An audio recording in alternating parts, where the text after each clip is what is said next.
The Books Galaxy. The String of Pearls. Chapter 1. The Strange Customer at Sweeney Todd's.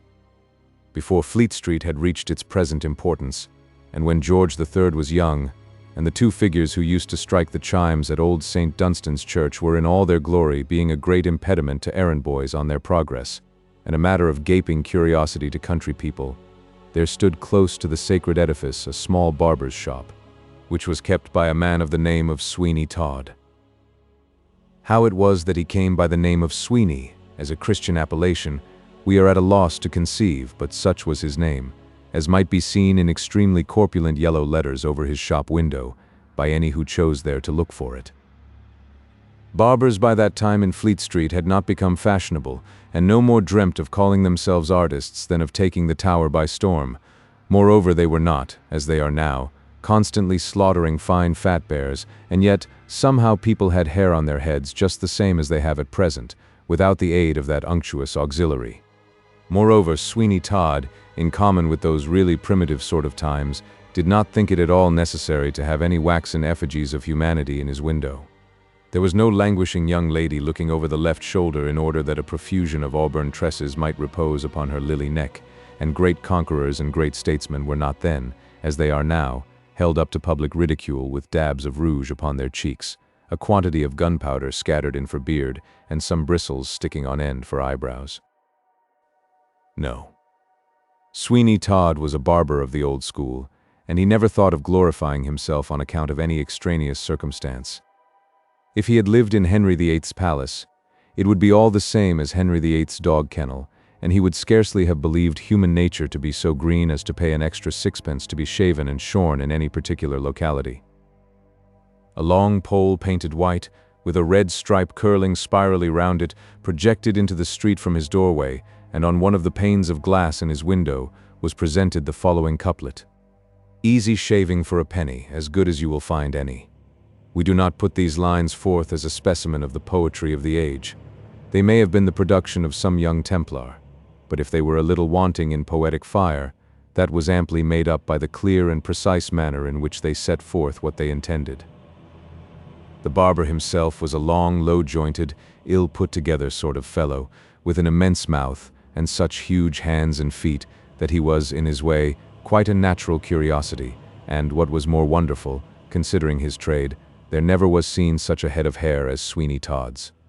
We know not what to compare it to.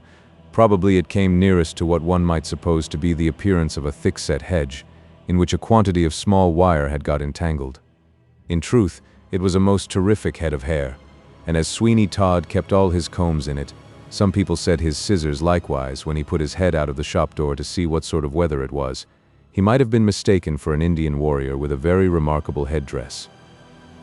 He had a short, disagreeable kind of unmirthful laugh, which came in at all sorts of odd times when nobody else saw anything to laugh at all, and which sometimes made people start again, especially when they were being shaved, and Sweeney Todd would stop short in that operation to indulge in one of those cachinatory effusions. It was evident that the remembrance of some very strange and out-of-the-way joke must occasionally flit across him, and then he gave his hyena-like laugh. But it was so short, so sudden, striking upon the ear for a moment, and then gone, that people have been known to look up to the ceiling, and on the floor, and all round them, to know from whence it had come, scarcely supposing it possible that it proceeded from mortal lips. Mr. Todd squinted a little, to add to his charms, and so we think that by this time the reader may, in his mind's eye, see the individual whom we wish to present to him. Some thought him a careless enough, harmless fellow, with not much sense in him, and at times they almost considered he was a little cracked, but there were others who shook their heads when they spoke of him, and while they could say nothing to his prejudice, except that they certainly considered he was odd, yet, when they came to consider what a great crime and misdemeanor it really is in this world, to be odd, we shall not be surprised at the ill odor in which Sweeney Todd was held. But for all that he did a most thriving business, and considered by his neighbors to be a very well-to-do sort of man, and decidedly, in city phraseology, warm. It was so handy for the young students in the temple to pop over to Sweeney Todd's to get their chins new rasped, so that from morning to night he drove a good business, and was evidently a thriving man. There was only one thing that seemed in any way to detract from the great prudence of Sweeney Todd's character, and that was that he rented a large house, of which he occupied nothing but the shop and parlor, leaving the upper part entirely useless, and obstinately refusing to let it on any terms whatever.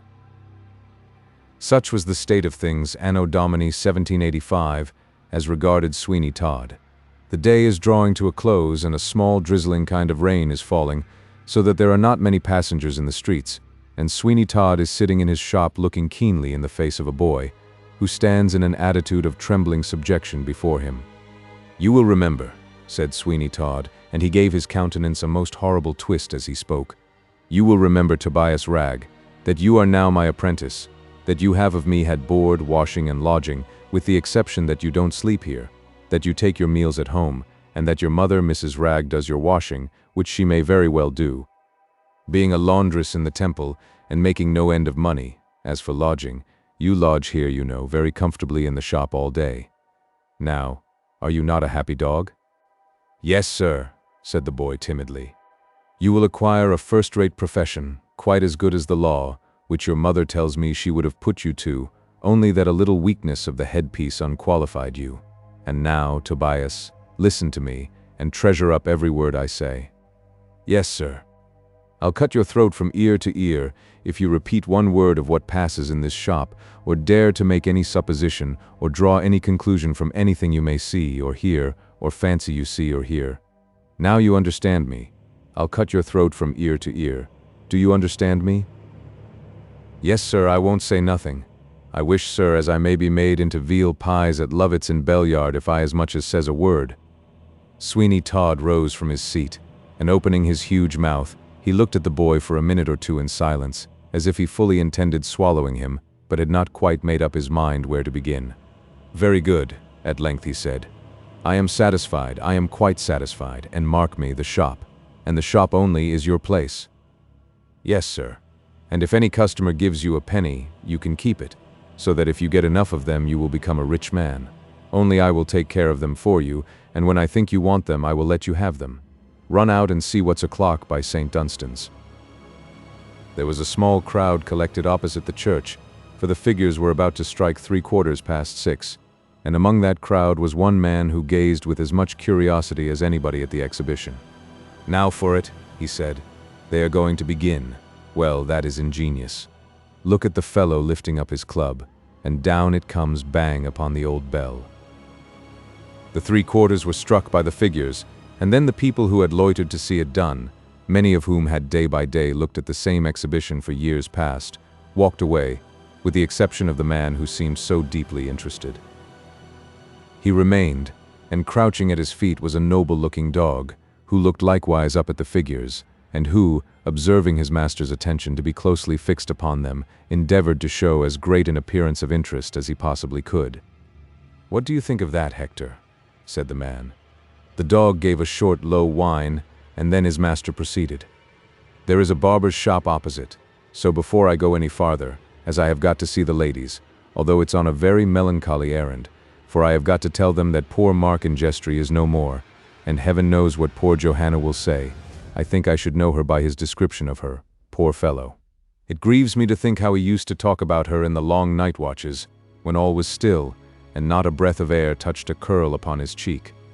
I could almost think I saw her sometimes as he used to tell me of her soft beaming eyes, her little gentle pouting lips, and the dimples that played about her mouth. Well, well, it's of no use grieving. He is dead and gone, poor fellow, and the salt water washes over as brave a heart as ever beat. His sweetheart, Johanna, though, shall have the string of pearls for all that, and if she cannot be Mark in Jestry's wife in this world, she shall be rich and happy, poor young thing, while she stays in it, that is to say, as happy as she can be, and she must just look forward to meeting him aloft, where there are no squalls or tempests. And so I'll go and get shaved at once." He crossed the road towards Sweeney Todd's shop, and, stepping down the low doorway, he stood face to face with the odd-looking barber. The dog gave a low growl and sniffed the air. "Why, Hector," said his master, "what's the matter?" "Down, sir, down." "I have a mortal fear of dogs," said Sweeney Todd. Would you mind him, sir, sitting outside the door and waiting for you if it's all the same? Only look at him, he is going to fly at me." "Then you are the first person he ever touched without provocation," said the man. "But I suppose he don't like your looks, and I must confess I ain't much surprised at that.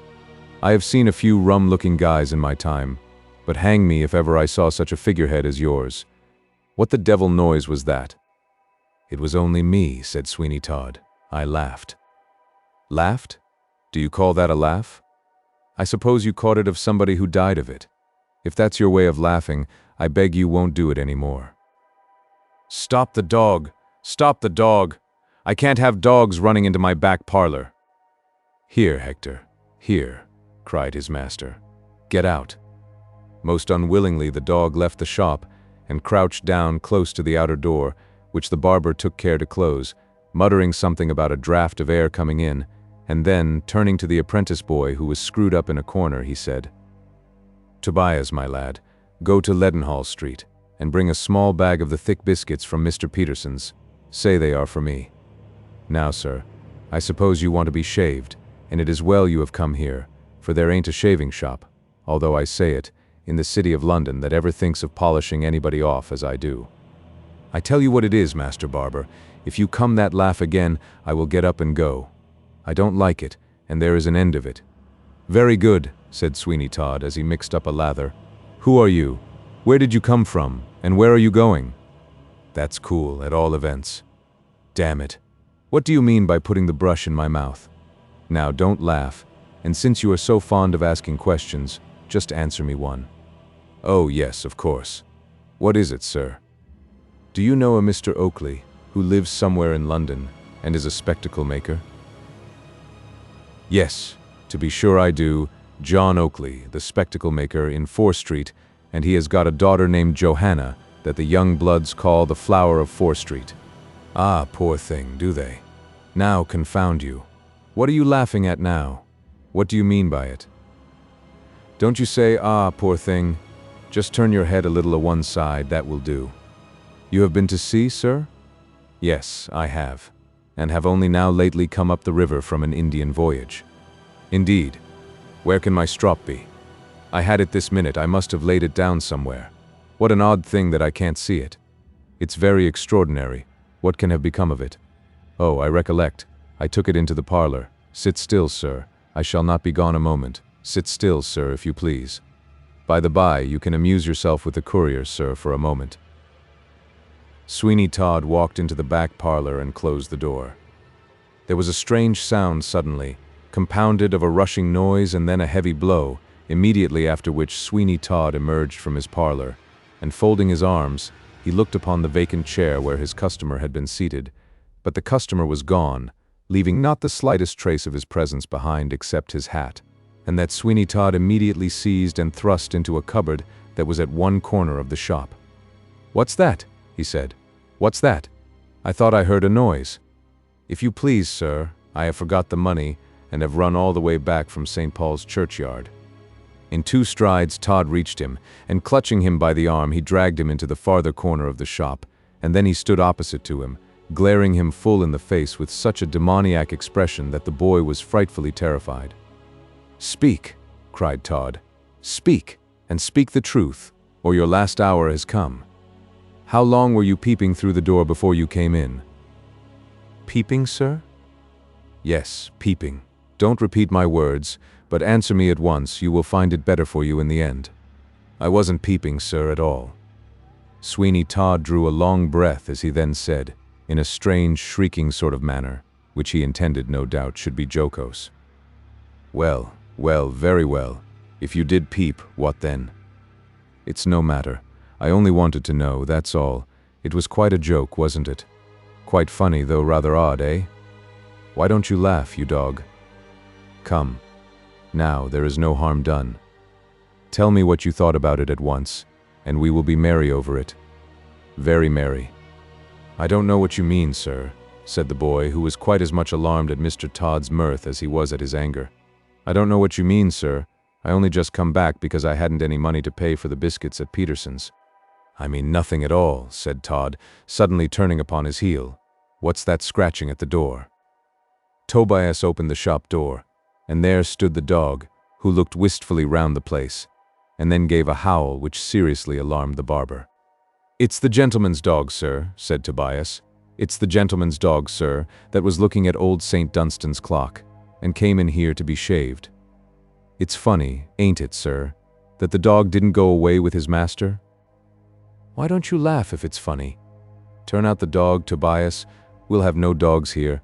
I hate the sight of them. Turn him out. Turn him out." "I would, sir, in a minute, but I'm afraid he wouldn't let me, somehow. Only look, sir, look. See what he is at now. Did you ever see such a violent fellow, sir? Why, he will have down the cupboard door." "Stop him! Stop him! The devil is in the animal! Stop him, I say!" The dog was certainly getting the door open when Sweeney Todd rushed forward to stop him, but that he was soon admonished of the danger of doing, for the dog gave him a grip of the leg, which made him give such a howl that he precipitately retreated and left the animal to do its pleasure. This consisted in forcing open the cupboard door and seizing upon the hat which Sweeney Todd had thrust therein and dashing out of the shop with it in triumph. "The devil's in the beast," muttered Todd. "He's off. Tobias, you said you saw the man who owned that fiend of a cur looking at St. Dunstan's church." "Yes, sir, I did see him there. If you recollect, you sent me to see the time, and the figures were just going to strike 6:15, and before I came away, I heard him say that Mark in Jestry was dead, and Johanna should have the string of pearls. Then I came in, and then, if you recollect, sir, he came in, and the odd thing, you know, to me, sir, is that he didn't take his dog with him because, you know, sir." "Because what?" shouted Todd. "Because people generally do take their dogs with them, you know, sir, and may I be made into one of Lovett's pies if I don't."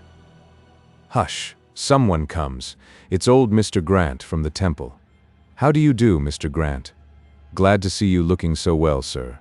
It does one's heart good to see a gentleman of your years looking so fresh and hearty. Sit down, sir, a little this way, if you please. Shaved, I suppose?" "Yes, Todd, yes. Any news?" "No, sir, nothing stirring. Everything very quiet, sir, except the high wind. They say it blew the king's hat off yesterday, sir, and he borrowed Lord North's. Trade is dull too, sir. I suppose people won't come out to be cleaned and dressed in a mizzling rain. We haven't had anybody in the shop for an hour and a half." "Lor, sir," said Tobias. "You forget the seafaring gentleman with the dog, you know, sir." "Ah, so I do," said Todd. "He went away, and I saw him get into some disturbance, I think, just at the corner of the market." "I wonder I didn't meet him, sir," said Tobias, "for I came that way, and then it's so very odd leaving his dog behind him." "Yes, very," said Todd. "Will you excuse me a moment, Mr. Grant? Tobias, my lad, I just want you to lend me a hand in the parlor." Tobias followed Todd very unsuspectingly into the parlor, but when they got there and the door was closed, the barber sprang upon him like an enraged tiger, and grappling him by the throat, he gave his head such a succession of knocks against the wainscot that Mr. Grant must have thought that some carpenter was at work. Then he tore a handful of his hair out, after which he twisted him round and dealt him such a kick that he was flung sprawling into a corner of the room, and then, without a word, the barber walked out again to his customer and bolted his parlor door on the outside, leaving Tobias to digest the usage he had received at his leisure and in the best way he could. When he came back to Mr. Grant, he apologized for keeping him waiting by saying, "It became necessary, sir, to teach my new apprentice a little bit of his business. I have left him studying it now. There is nothing like teaching young folks at once."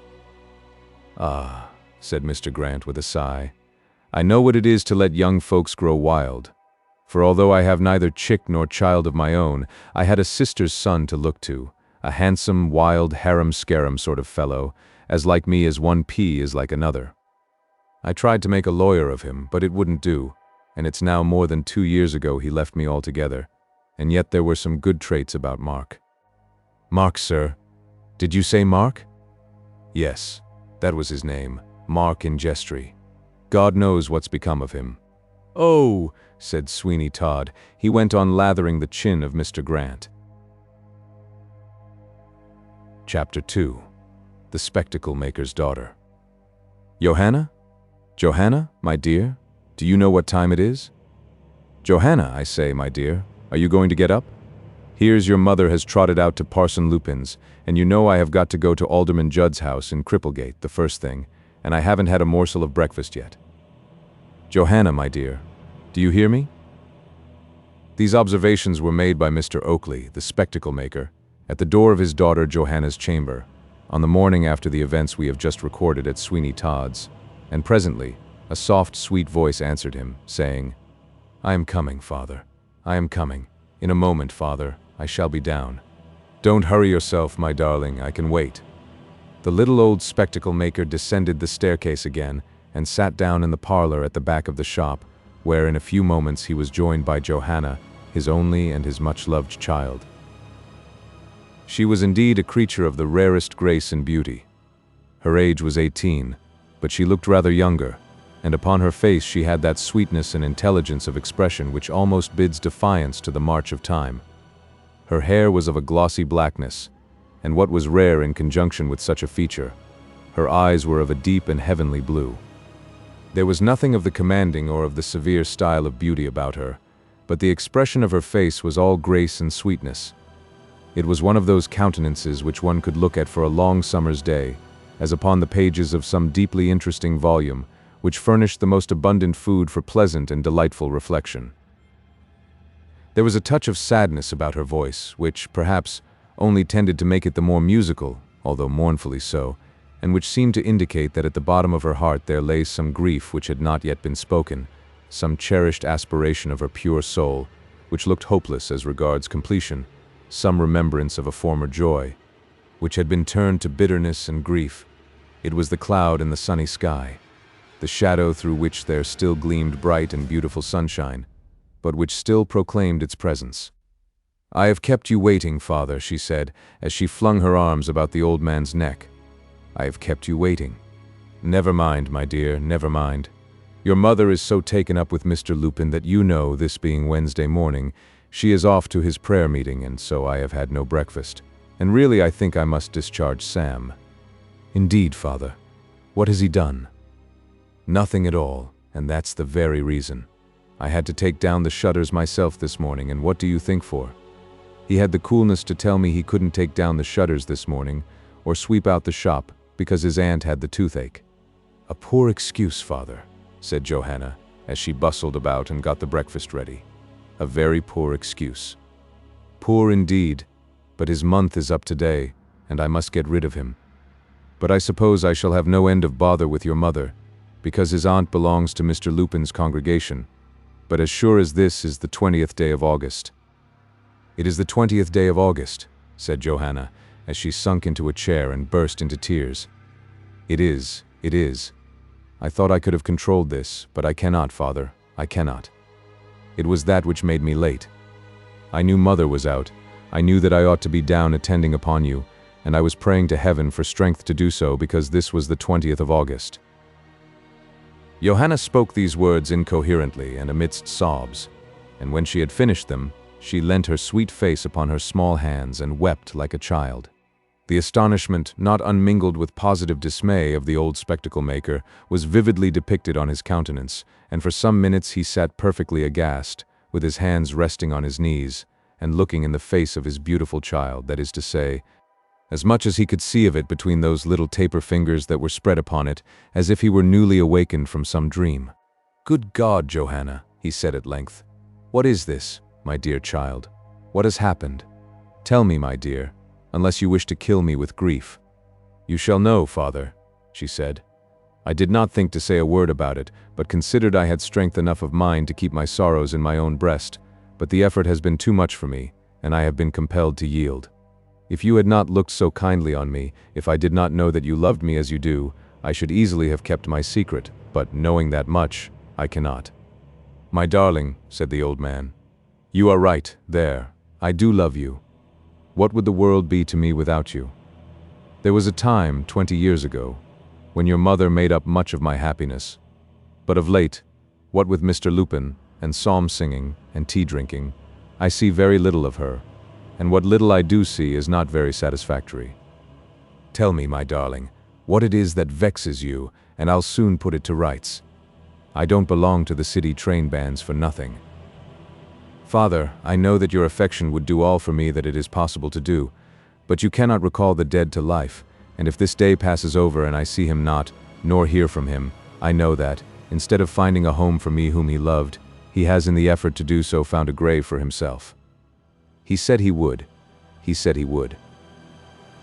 Here she wrung her hands and wept again, and with such a bitterness of anguish that the old spectacle-maker was at his wit's end and knew not what on earth to do or say. My dear, he cried. Who is he? I hope you don't mean. Hush, Father, hush. I know the name that is hovering on your lips, but something seems even now to whisper to me he is no more, and being so, speak nothing of him, Father, but that which is good. You mean Mark in Jestry? I do, and if he had 1,000 faults, he at least loved me. He loved me truly and most sincerely. My dear, said the old spectacle-maker, you know that I wouldn't for all the world say anything to vex you, nor will I, but tell me what it is that makes this day more than any other so gloomy to you. I will, Father, you shall hear. It was on this day 2 years ago that we last met. It was in the Temple Garden, and he had just had a stormy interview with his uncle, Mr. Grant, and you will understand, Father, that Mark in Jestry was not to blame, because— Well, my dear, you needn't say anything more upon that point. Girls very seldom admit their lovers are to blame, but there are 2 ways, you know, Johanna, of telling a story. Yes, but Father, why should Mr. Grant seek to force him to the study of a profession he so much disliked? My dear, one would have thought that if Mark in Jestry really loved you, and found that he might make you his wife, and acquire an honorable subsistence for you and himself, it seems a very wonderful thing to me that he did not do so. You see, my dear, he should have liked you well enough to do something else that he did not like. Yes, but Father, you know it is hard, when disagreements once arise, for a young ardent spirit to give in entirely, and so from one word poor Mark in his disputes with his uncle got to another, when perhaps one touch of kindness or conciliation from Mr. Grant would have made him quite pliant in his hands. Yes, that's the way, said Mr. Oakley. There is no end of excuses, but go on, my dear, go on and tell me exactly how this affair now stands. I will, Father. It was this day 2 years ago then that we met, and he told me that he and his uncle had at last quarreled irreconcilably, and that nothing could possibly now patch up the difference between them. We had a long talk. Ah, no doubt of that. And at length he told me that he must go and seek his fortune, that fortune which he hoped to share with me. He said that he had an opportunity of undertaking a voyage to India, and that if he were successful he should have sufficient to return with, and commence some pursuit in London more congenial to his thoughts and habits than the law. Ah, well, what next? He told me that he loved me. And you believed him. Father, you would have believed him had you heard him speak. His tones were those of such deep sincerity that no actor who ever charmed an audience with an unreal existence could have reached them. There are times and seasons when we know that we are listening to the majestic voice of truth, and there are tones which sink at once into the heart, carrying with them a conviction of their sincerity, which neither time nor circumstance can alter, and such were the tones in which Mark in Jestry spoke to me. And so you suppose, Johanna, that it is easy for a young man who has not patience or energy enough to be respectable at home to go abroad and make his fortune. Is idleness so much in request in other countries that it receives such a rich reward, my dear? You judge him harshly, Father. You do not know him. Heaven forbid that I should judge anyone harshly, and I will freely admit that you may know more of his real character than I can, who of course have only seen its surface. But go on, my dear, and tell me all. We made an agreement, Father, that on that day 2 years he was to come to me or send me some news of his whereabouts. If I heard nothing of him, I was to conclude he was no more, and I cannot help so concluding now. But the day has not yet passed. I know it has not, and yet I rest upon but a slender hope, Father. Do you believe that dreams ever really shadow forth coming events? I cannot say, my child. I am not disposed to yield credence to any supposed fact because I have dreamt it, but I must confess to having heard some strange instances where these visions of the night have come strictly true. Heaven knows, but this may be one of them. I had a dream last night. I thought that I was sitting upon the seashore, and that all before me was nothing but a fathomless waste of waters. I heard the roar and the dash of the waves distinctly, and each moment the wind grew more furious and fierce, and I saw in the distance a ship. It was battling with the waves, which at one moment lifted it mountains high, and at another plunged it far down into such an abyss that not a vestige of it could be seen but the topmost spars of the tall mast. And still the storm increased each moment in its fury, and ever and anon there came a strange sullen sound across the waters, and I saw a flash of fire, and knew that those in the ill-fated vessel were thus endeavoring to attract attention and some friendly aid. Father, from the first to the last I knew that Mark Ingestri was there. My heart told me so. I was certain he was there. And I was helpless, utterly helpless, utterly and entirely unable to lend the slightest aid. I could only gaze upon what was going forward as a silent and terrified spectator of the scene. And at last I heard a cry come over the deep, a strange, loud, wailing cry which proclaimed to me the fate of the vessel. I saw its mast shiver for a moment in the blackened air, and then all was still for a few seconds, until there arose a strange, wild shriek that I knew was the despairing cry of those who sank, never to rise again, in that vessel. Oh, that was a frightful sound. It was a sound to linger on the ears and haunt the memory of sleep. It was a sound never to be forgotten when once heard, but such as might again and again be remembered with horror and affright. And all this was in your dream? It was, Father, it was. And you were helpless? I was utterly and entirely helpless. It was very sad. It was, as you shall hear. The ship went down, and that cry that I had heard was the last despairing one given by those who clung to the wreck with scarce a hope, and yet because it was their only refuge, for where else had they to look for the smallest ray of consolation? Where else, save in the surging waters, were they to turn for safety? Nowhere. All was lost. All was despair. I tried to scream, I tried to cry aloud to heaven to have mercy upon those brave and gallant souls who had trusted their dearest possession, life itself, to the mercy of the deep.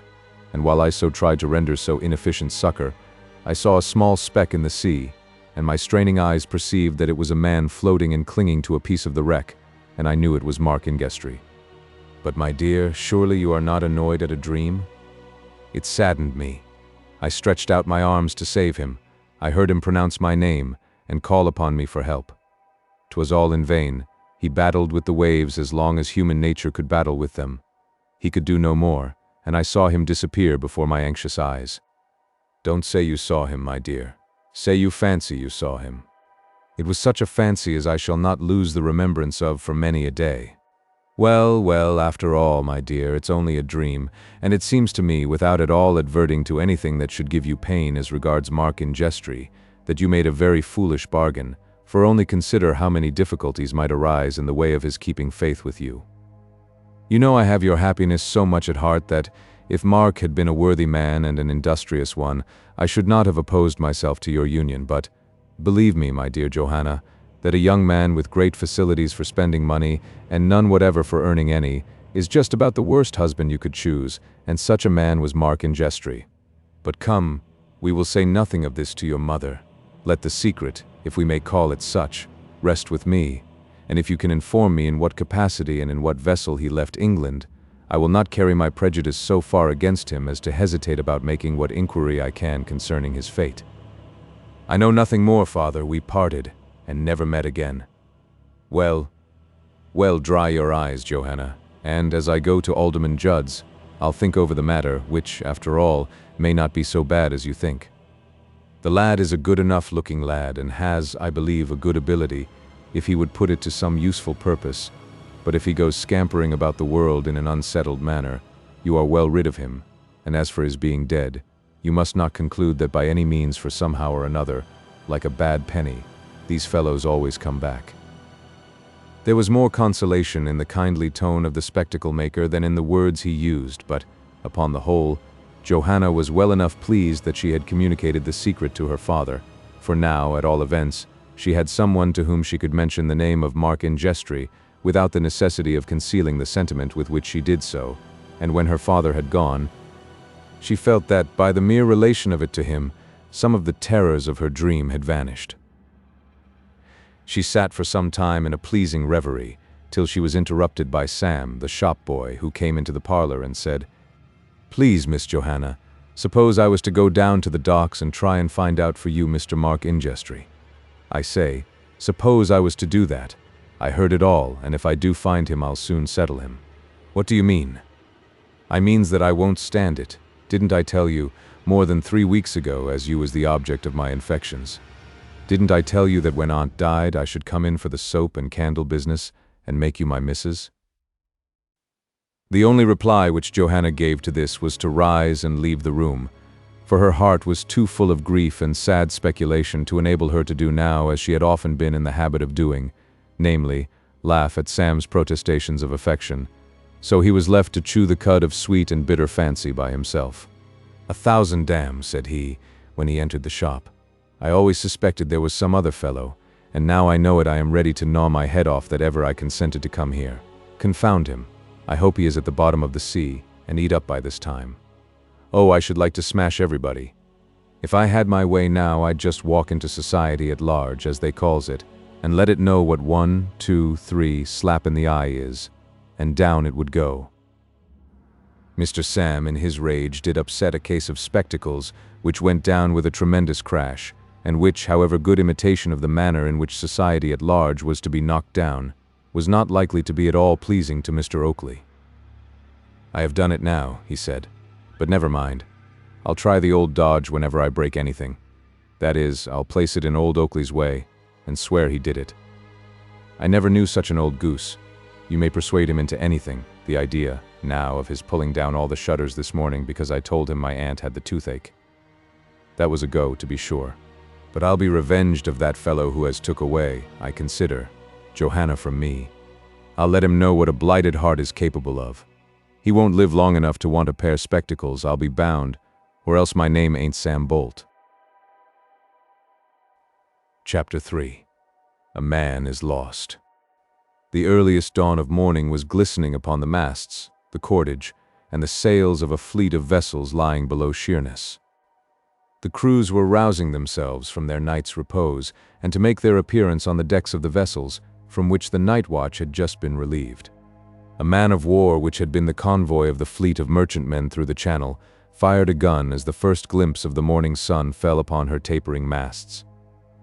Then from a battery in the neighborhood came another booming report, and that was answered by another farther off, and then another, until the whole chain of batteries that girded the coast, for it was a time of war, had proclaimed the dawn of another day. The effect was very fine, in the stillness of the early morn, of this succession of reports, and as they died away in the distance like mimic thunder, some order was given on board the man-of-war, and in a moment the masts and cordage seemed perfectly alive with human beings clinging to them in various directions. Then, as if by magic, or as if the ship had been a living thing itself, and had possessed wings, which at the mere instigation of a wish could be spread far and wide, there fluttered out such sheets of canvas as was wonderful to see, and, as they caught the morning light, and the ship moved from the slight breeze that sprang up from the shore, she looked indeed as if she walked the waters like a thing of life. The various crews of the merchantmen stood upon the decks of their respective vessels, gazing after the ship of war as she proceeded upon another mission similar to the one she had just performed in protecting the commerce of the country. As she passed one vessel which had been, in point of fact, actually rescued from the enemy, the crew, who had been saved from a foreign prison, cheered lustily. There wanted but such an impulse as this, and then every merchant vessel that the man-of-war passed took up the gladsome shout, and the crew of the huge vessel were not slow in their answer, for 3 deafening cheers, such as had frequently struck terror into the hearts of England's enemies, awakened many an echo from the shore. It was a proud and a delightful sight, such a sight as none but an Englishman can thoroughly enjoy, to see that vessel so proudly stemming the waste of waters. We say none but an Englishman can enjoy it, because no other nation has ever attempted to achieve a great maritime existence without being most signally defeated, and leaving us still, as we shall ever be, masters of the seas. These proceedings were amply sufficient to arouse the crews of all the vessels, and over the taffrail of one in particular, a large-sized merchantman, which had been trading in the Indian seas, 2 men were leaning. One of them was the captain of the vessel, and the other a passenger, who intended leaving that morning. They were engaged in earnest conversation, and the captain, as he shaded his eyes with his hand and looked along the surface of the river, said, in reply to some observation from his companion, "I'll order my boat the moment Lieutenant Thornhill comes on board. I call him lieutenant, although I have no right to do so, because he has held that rank in the king's service, but when quite a young man was cashiered for fighting a duel with his superior officer. "The service has lost a good officer," said the other. "It has, indeed, a braver man never stepped, nor a better officer. But you see they have certain rules in the service, and everything is sacrificed to maintain them. I can't think what keeps him. He went last night and said he would pull up to the temple stairs because he wanted to call upon somebody by the waterside, and after that he was going to the city to transact some business of his own, and that would have brought him nearer here, you see, and there are plenty of things coming down the river." "He's coming," cried the other. "Don't be impatient. You will see him in a few minutes." "What makes you think that?" "Because I see his dog there, don't you see, swimming in the water and coming towards the ship.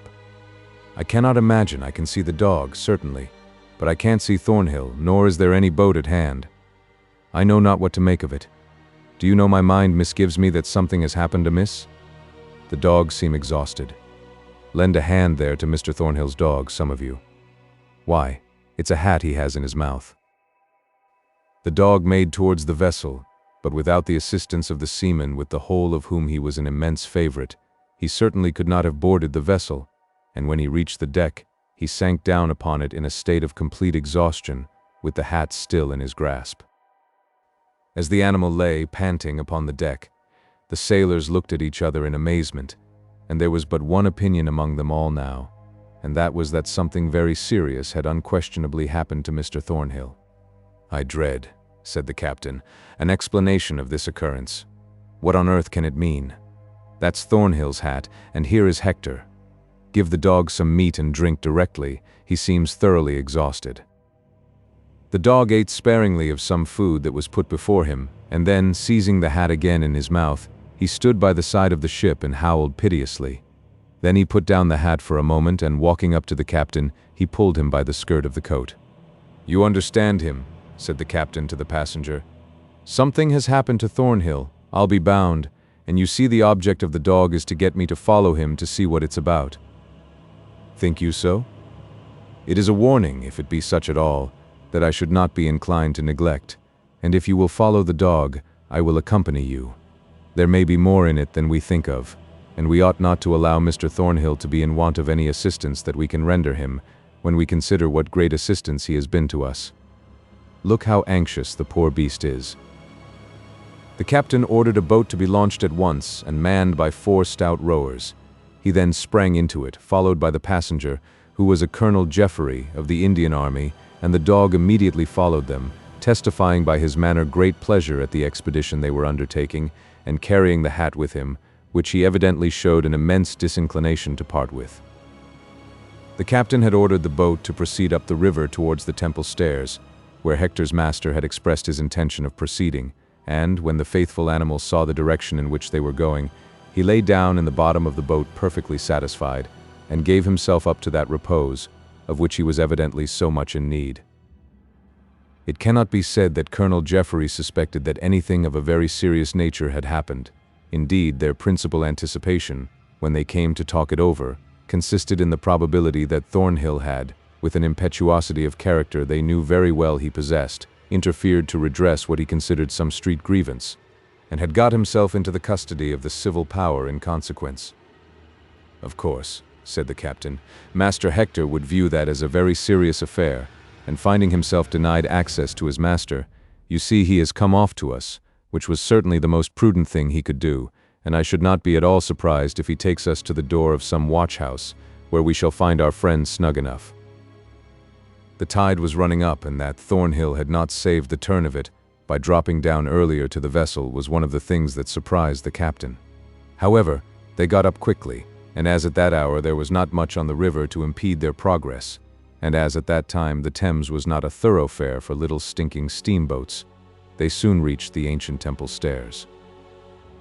The dog, who had until then seemed to be asleep, suddenly sprung up, and seizing the hat again in his mouth, rushed again on shore, and was closely followed by the captain and colonel. He led them through the temple with great rapidity, pursuing with admirable tact the precise path that his master had taken towards the entrance to the temple, in Fleet Street, opposite Chancery Lane. Darting across the road then, he stopped with a low growl at the shop of Sweeney Todd, a proceeding which very much surprised those who followed him and caused them to pause to hold a consultation ere they proceeded further. While this was proceeding, Todd suddenly opened the door and aimed a blow at the dog with an iron bar, but the latter dexterously avoided it, and but that the door was suddenly closed again, he would have made Sweeney Todd regret such an interference. "We must inquire into this," said the captain. "There seems to be mutual ill will between that man and the dog." They both tried to enter the barber's shop, but it was fast on the inside, and, after repeated knockings, Todd called from within, saying, "I won't open the door while that dog is there. He is mad, or has a spite against me. I don't know nor care which, it's a fact. That's all I am aware of." "I will undertake," said the captain, "that the dog shall do you no harm, but open the door, for in we must come, and will." "I will take your promise," said Sweeney Todd, "but mind you keep it, or I shall protect myself and take the creature's life, so if you value it, you had better hold it fast." The captain pacified Hector as well as he could, and likewise tied one end of a silk handkerchief round his neck, and held the other firmly in his grasp, after which Todd, who seemed to have some means from within of seeing what was going on, opened the door and admitted his visitors. "Well, gentlemen, shaved or cut or dressed, I am at your service. Which shall I begin with?" The dog never took his eyes off Todd, but kept up a low growl from the first moment of his entrance. "It's rather a remarkable circumstance," said the captain, "but this is a very sagacious dog, you see, and he belongs to a friend of ours who has most unaccountably disappeared." "Has he really?" said Todd. "Tobias. "Yes, sir." "Run to Mr. Phillips's in Caddington Street and get me 6 pennyworth of figs, and don't say that I don't give you the money this time when you go a message. I think I did before, but you swallowed it. And when you come back, just please to remember the insight into business I gave you yesterday." "Yes," said the boy with a shudder, for he had a great horror of Sweeney Todd, as well he might after the severe discipline he had received at his hands, and away he went. "Well, gentlemen," said Todd, "what is it you require of me? We want to know if anyone having the appearance of an officer in the Navy came to your house?" "Yes, a rather good-looking man, weather-beaten, with a bright blue eye and rather fair hair." Yes, the same." "Oh, to be sure, he came here, and I shaved him and polished him off." "What do you mean by polishing him off?" "Brushing him up a bit and making him tidy. He said he had got somewhere to go in the city and asked me the address of a Mr. Oakley, a spectacle maker. I gave it him, and then he went away. But as I was standing at my door about 5 minutes afterwards, it seemed to me, as well as I could see the distance, that he got into some row near the market." "Did this dog come with him?" "A dog came with him, but whether it was that dog or not, I don't know." "And that's all you know of him? You never spoke a truer word in your life," said Sweeney Todd, as he diligently stropped a razor upon his great horny hand. This seemed something like a complete fix, and the captain looked at Colonel Jeffrey, and the colonel at the captain, for some moments, in complete silence. At length the latter said, "It's a very extraordinary thing that the dog should come here if he missed his master somewhere else. I never heard of such a thing." "No, I either," said Ford. "It is extraordinary, so extraordinary that if I had not seen it, I would not have believed. I dare say you will find him in the next watch-house." The dog had watched the countenance of all parties during this brief dialogue, and twice or thrice he had interrupted it by a strange howling cry. "I'll tell you what it is," said the barber. "If that beast stays here, I'll be the death of him. I hate dogs, detest them, and I tell you, as I told you before, if you value him at all, keep him away from me. You say you directed the person you described to us where to find a spectacle maker named Oakley.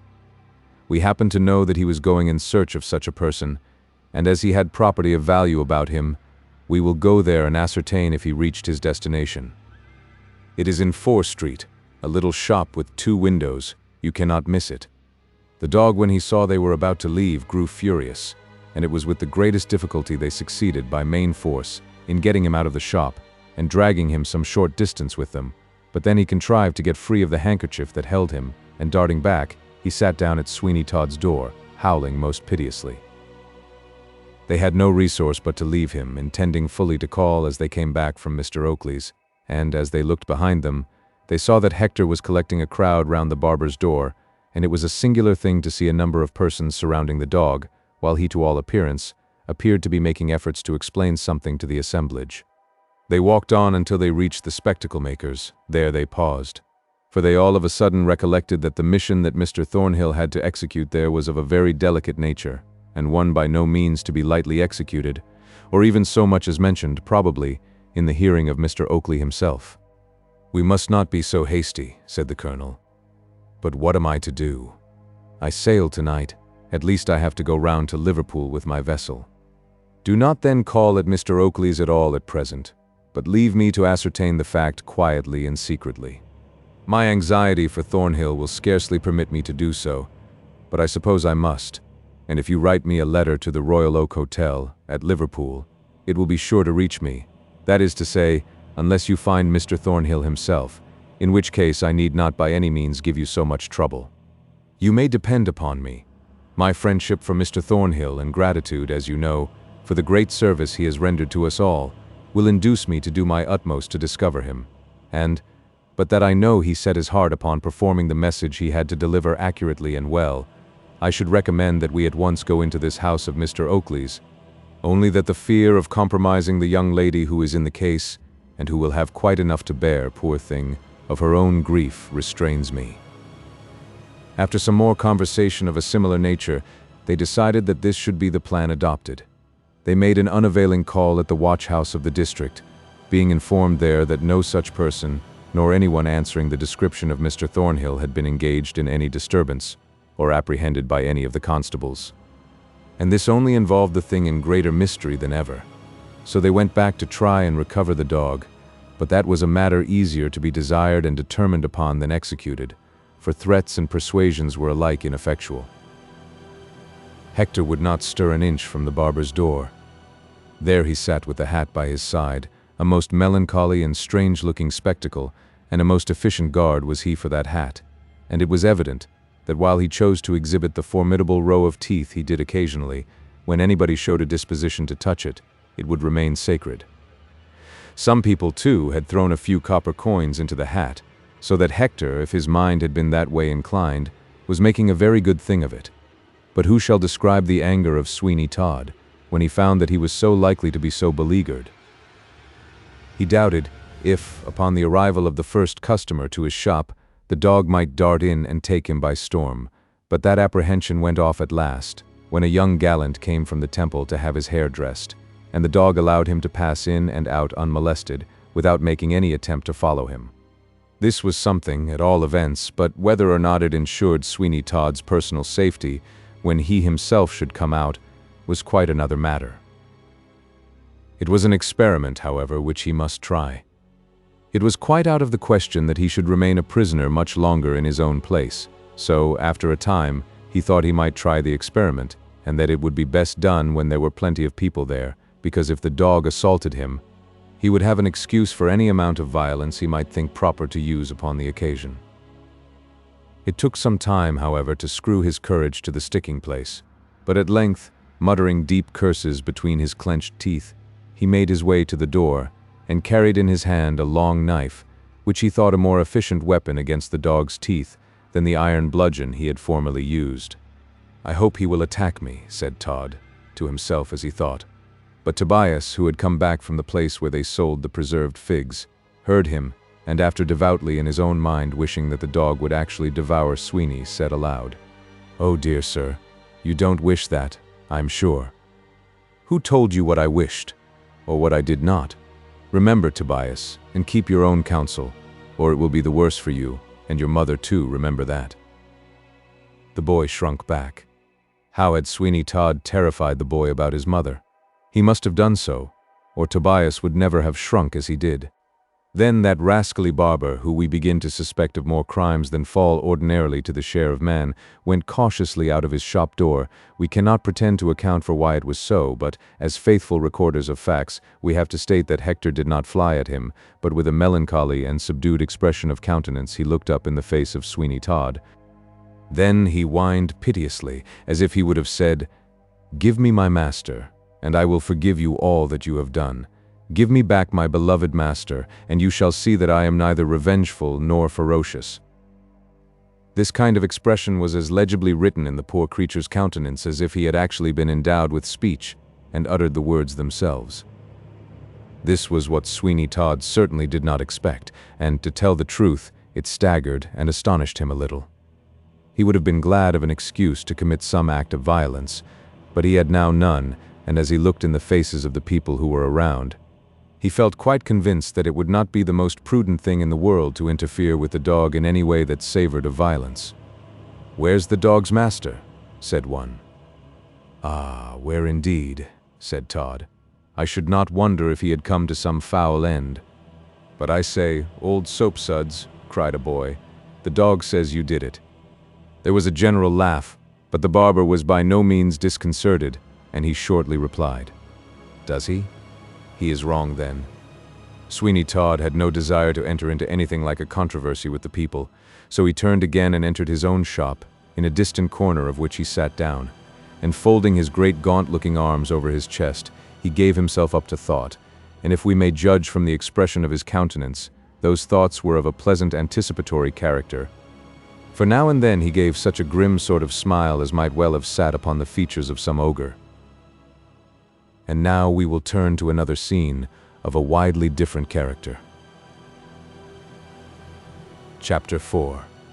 The Pie Shop, Bell Yard. Hark! 12 o'clock at midday is cheerily proclaimed by St. Dunstan's Church, and scarcely have the sounds done echoing throughout the neighborhood, and scarce has the clock of Lincoln's Inn done chiming in with its announcement of the same hour, when Bell Yard, Temple Bar, becomes a scene of commotion. What a scampering of feet is there, what a laughing and talking, what a jostling to be first, and what an immense number of maneuvers are resorted to by some of the throng to distance others.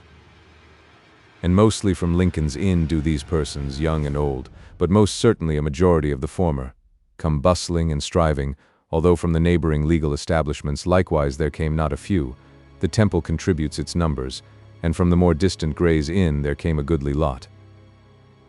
Now Bell Yard is almost choked up, and a stranger would wonder what could be the matter, and most probably stand in some doorway until the commotion was over. Is it a fire? Is it a fight? Or anything else sufficiently alarming and extraordinary to excite the junior members of the legal profession to such a species of madness? No, it is none of these, nor is there a fat cause to be run for, which in the hands of some clever practitioner might become quite a vested interest. No, the enjoyment is purely one of a physical character, and all the pacing and racing, all this turmoil and trouble, all this pushing, jostling, laughing and shouting, is to see who will get first to LOVETT'S pie shop. Yes, on the left-hand side of Bell Yard, going down from Carey Street, was at the time we write of, one of the most celebrated shops for the sale of veal and pork pies that ever London produced. High and low, rich and poor, resorted to it. Its fame had spread far and wide. It was because the first batch of these pies came up at 12 o'clock that there was such a rush of the legal profession to obtain them. Their fame had spread even to great distances, and many persons carried them to the suburbs of the city as quite a treat to friends and relations there residing. And well did they deserve their reputation, those delicious pies. There was about them a flavor never surpassed, and rarely equaled. The paste was of the most delicate construction, and impregnated with the aroma of a delicious gravy that defies description.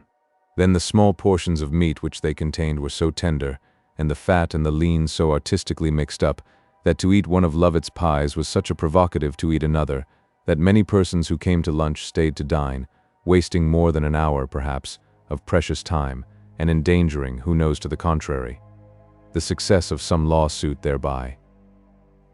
The counter in LOVETT'S shop was in the shape of a horseshoe, and it was the custom of the young bloods from the Temple and Lincoln's Inn to set in a row upon its edge, while they partook of the delicious pies, and chatted gaily about one concern and another. Many an appointment for the evening was made at LOVETT'S pie shop, and many a piece of gossiping scandal was there first circulated. The din of tongues was prodigious.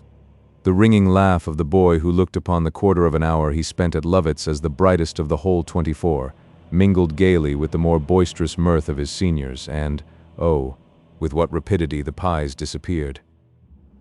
They were brought up on large trays, each of which contained about 100, and from these trays they were so speedily transferred to the mouths of Mrs. Lovett's customers that it looked quite like a work of magic. And now we have let out some portion of the secret. There was a Mistress Lovett, but possibly our reader guessed as much, for what but a female hand, and that female buxom, young and good-looking, could have ventured upon the production of those pies? Yes, Mrs. Lovett was all that, and every enamored young scion of the law, as he devoured his pie, pleased himself with the idea that the charming Mrs. Lovett had made that pie especially for him, and that fate or predestination had placed it in his hands. And it was astonishing to see with what impartiality and with what tact the fair pastry cook bestowed her smiles upon her admirers, so that none could say he was neglected, while it was extremely difficult for anyone to say he was preferred. This was pleasant, but at the same time it was provoking to all except Mrs. Lovett, in whose favor it got up a kind of excitement that paid extraordinarily well, because some of the young fellows thought that he who consumed the most pies would be in the most likely way to receive the greatest number of smiles from the lady. Acting upon this supposition, some of her more enthusiastic admirers went on consuming the pies until they were almost ready to burst. But there were others, again, of a more philosophic turn of mind, who went for the pies only, and did not care one jot for Mrs. Lovett. These declared that her smile was cold and uncomfortable, that it was upon her lips, but had no place in her heart, that it was the set smile of a ballet dancer, which is about one of the most unmirthful things in existence. Then there were some who went even beyond this, and, while they admitted the excellence of the pies, and went every day to partake of them, swore that Mrs. Lovett had quite a sinister aspect, and that they could see what a merely superficial affair her blandishments were, and that there was a lurking devil in her eye, that if once roused would be capable of achieving some serious things and might not be so easily quelled again. By 5 minutes past 12 Mrs. Lovett's counter was full, and the savory steam of the hot pies went out in fragrant clouds into Belliard, being sniffed up by many a poor wretch passing by who lacked the means of making one in the throng that were devouring the dainty morsels within. "Why, Tobias Ragg," said a young man with his mouth full of pie, "where have you been since you left Mr. Snow's in paper buildings? I have not seen you for some days." "No," said Tobias, "I have gone into another line. Instead of being a lawyer and helping to shave the clients, I am going to shave the lawyers now. A twopenny pork, if you please, Mrs. Lovett. Ah, who would be an emperor if he couldn't get pies like these? Eh, Master Clift? Well, they are good. Of course we know that, Tobias. But do you mean to say you are going to be a barber?" "Yes, I am with Sweeney Todd, the barber of Fleet Street, close to St. Dunstan's." "The deuce you are. Well, I am going to a party tonight, and I'll drop in and get dressed and shaved, and patronize your master." Tobias put his mouth close to the ear of the young lawyer, and in a fearful sort of whisper said the one word, "Don't. Don't. What for?" Tobias made no answer, and, throwing down his twopence, scampered out of the shop as fast as he could. He had only sent a message by Sweeney Todd in the neighborhood, but, as he heard the clock strike 12, and 2 penny pieces were lying at the bottom of his pocket, it was not in human nature to resist running into Lovett's and converting them into a pork pie. "What an odd thing," thought the young lawyer. "I'll just drop in at Sweeney Todd's now on purpose, and ask Tobias what he means. I quite forgot, too, while he was here, to ask him what all that riot was about a dog at Todd's door." "A veal," said a young man, rushing in. "A twopenny veal, Mrs. Lovett." When he got it, he consumed it with voracity, and then, noticing an acquaintance in the shop, he whispered to him, "I can't stand it any more. I have cut the spectacle maker. Johanna is faithless, and I know not what to do. Have another pie." "But what's a pie to Johanna Oakley? You know, Dilke, that I only went there to be near the charmer. Damn the shutters and curse the spectacles. She loves another, and I'm a desperate individual. I should like to do some horrible and desperate act. Oh, Johanna, Johanna, you have driven me to the verge of what do you call it. I'll take another veal, if you please, Mrs. Lovett." "Well, I was wondering how you got on," said his friend Dilke, "and thinking of calling upon you." "Oh, it was all right. It was all right at first. She smiled upon me." "You are quite sure she didn't laugh at you?" "Sir," Mr. Dilkey, I say, are you sure that instead of smiling upon you, she was not laughing at you? Am I sure? Do you wish to insult me, Mr. Dilkey? I look upon you as a puppy, sir, a horrid puppy. Very good. Now I am convinced that the girl has been having a bit of fun at your expense. Are you not aware, Sam, that your nose turns up so much that it's enough to pitch you head over heels? How do you suppose that any girl under 45 would waste a word upon you? Mind, I don't say this to offend you in any way, but just quietly, by way of asking a question. Sam looked daggers, and probably he might have attempted some desperate act in the pie shop, if at the moment he had not caught the eye of Mrs. Lovett, and he saw by the expression of that lady's face that anything in the shape of a riot would be speedily suppressed, so he darted out of the place at once to carry his sorrows and his bitterness elsewhere. It was only between 12 and 1 o'clock that such a tremendous rush and influx of visitors came to the pie shop, for although there was a good custom the whole day, and the concern was a money-making one from morning till night, it was at that hour principally that the great consumption of pies took place. Tobias knew from experience that Sweeney Todd was a skillful calculator of the time it ought to take to go to different places, and accordingly, since he had occupied some portion of that most valuable of all commodities at Mrs. Lovett's, he arrived quite breathless at his master's shop. There sat the mysterious dog with the hat, and Tobias lingered for a moment to speak to the animal. Dogs are great physiognomists, and as the creature looked into Tobias's face, he seemed to draw a favorable conclusion regarding him, for he submitted to a caress. "Poor fellow," said Tobias. "I wish I knew what had become of your master, but it made me shake like a leaf to wake up last night and ask myself the question. You shan't starve, though, if I can help it. I haven't much for myself, but you shall have some of it." As he spoke, Tobias took from his pocket some not very tempting cold meat, which was intended for his own dinner, and which he had wrapped up in not the cleanest of cloths. He gave a piece to the dog, who took it with a dejected air, and then crouched down at Sweeney Todd's door again. Just then, as Tobias was about to enter the shop, he thought he heard from within a strange, shrieking sort of sound. On the impulse of the moment he recoiled a step or two, and then, from some other impulse, he dashed forward at once and entered the shop. The first object that presented itself to his attention, lying upon a side table, was a hat with a handsome gold-headed walking cane lying across it. The armchair in which customers usually sat to be shaved was vacant, and Sweeney Todd's face was just projected into the shop from the back parlor, and wearing a most singular and hideous expression. "Well, Tobias," he said, as he advanced, rubbing his great hands together. "Well, Tobias, so you could not resist the pie shop." "How does he know?" thought Tobias. "Yes, sir, I have been to the pie shop, but I didn't stay a minute." "Hark ye, Tobias, the only thing I can excuse in the way of delay upon an errand is, for you to get one of Mrs. Lovett's pies, that I can look over, so think no more about it. Are they not delicious, Tobias?" "Yes, sir, they are, but some gentleman seems to have left his hat and stick."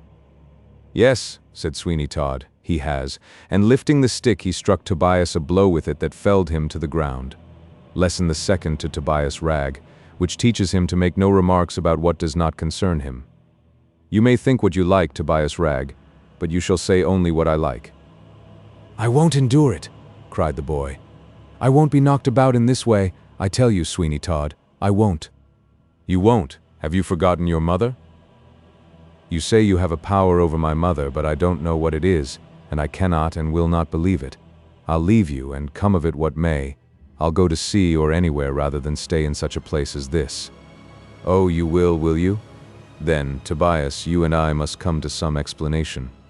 I'll tell you what power I have over your mother, and then perhaps you will be satisfied.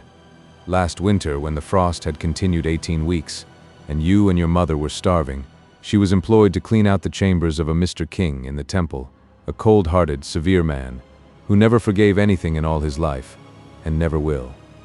"I remember," said Tobias. "We were starving and owed a whole guinea for rent, but mother borrowed it and paid it, and after that got a situation where she now is." "Ah, you think so. The rent was paid, but Tobias, my boy, a word in your ear, she took a silver candlestick from Mr. King's chambers to pay it. I know it. I can prove it. Think of that, Tobias, and be discreet." "Have mercy upon us," said the boy. "They would take her life." "Her life," screamed Sweeney Todd. "Aye, to be sure they would. They would hang her. Hang her, I say. And now mind, if you force me by any conduct of your own to mention this thing, you are your mother's executioner. I had better go and be deputy hangman at once and turn her off." "Horrible, horrible! Oh, you don't like that?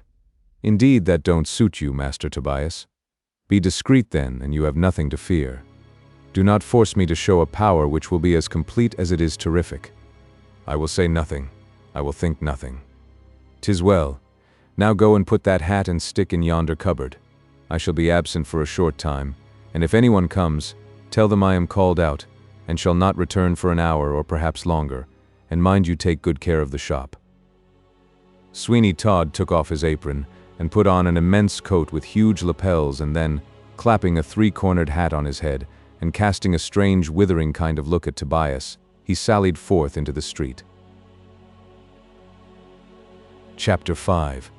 The Meeting in the Temple. Alas, poor Johanna Oakley, thy day has passed away and brought with it no tidings of him you love, and oh, what a weary day, full of fearful doubts and anxieties has it been. Tortured by doubts, hopes, and fears, that day was one of the most wretched that poor Johanna had ever passed. Not even 2 years before, when she had parted with her lover, had she felt such an exquisite pang of anguish as now filled her heart, when she saw the day gliding away and the evening creeping on apace, without word or token from Mark Ingestre. She did not herself know, until all the agony of disappointment had come across her, how much she had counted upon hearing something from him on that occasion.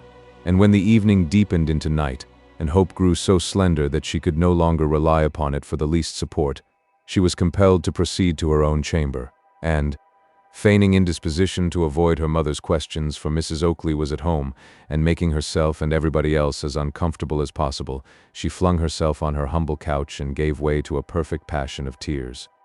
"Oh, Mark, Mark," she said, "why do you thus desert me when I have relied so abundantly upon your true affection?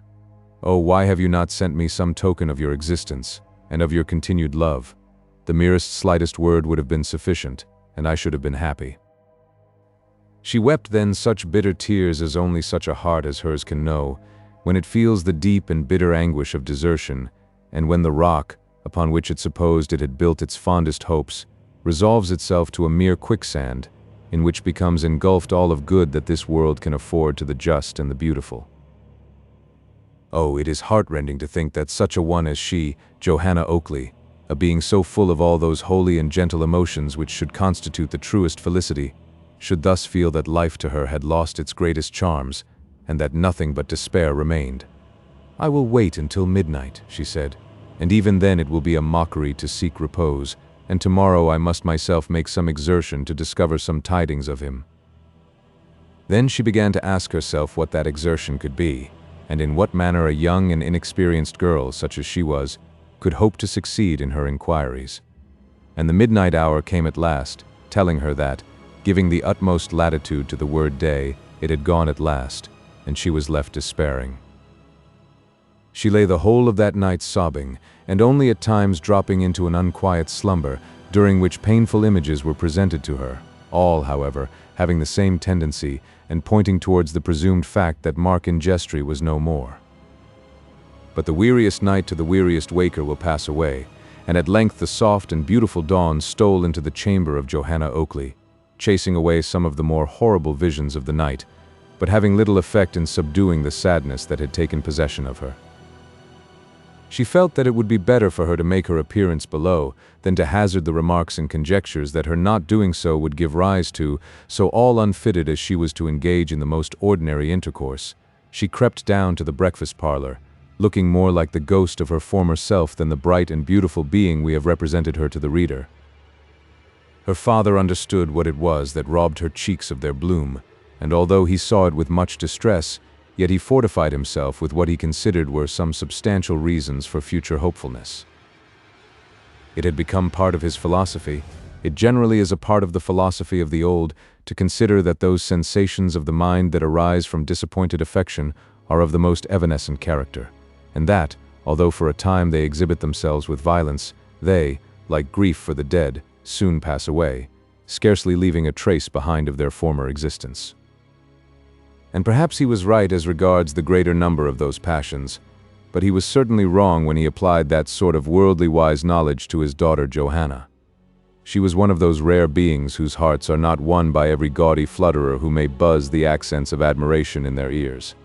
No, she was qualified, eminently qualified, to love once, but only once, and, like the passion flower, that blooms into abundant beauty once, and never afterwards puts forth a blossom, she allowed her heart to expand to the soft influence of affection, which, when crushed by adversity, was gone forever. "Really, Johanna," said Mrs. Oakley, in the true conventicle twang, "you look so pale and ill that I must positively speak to Mr. Lupin about you." "Mr. Lupin, my dear," said the spectacle maker, "may be all very well in his way, as a parson, but I don't see what he can have to do with Johanna looking pale.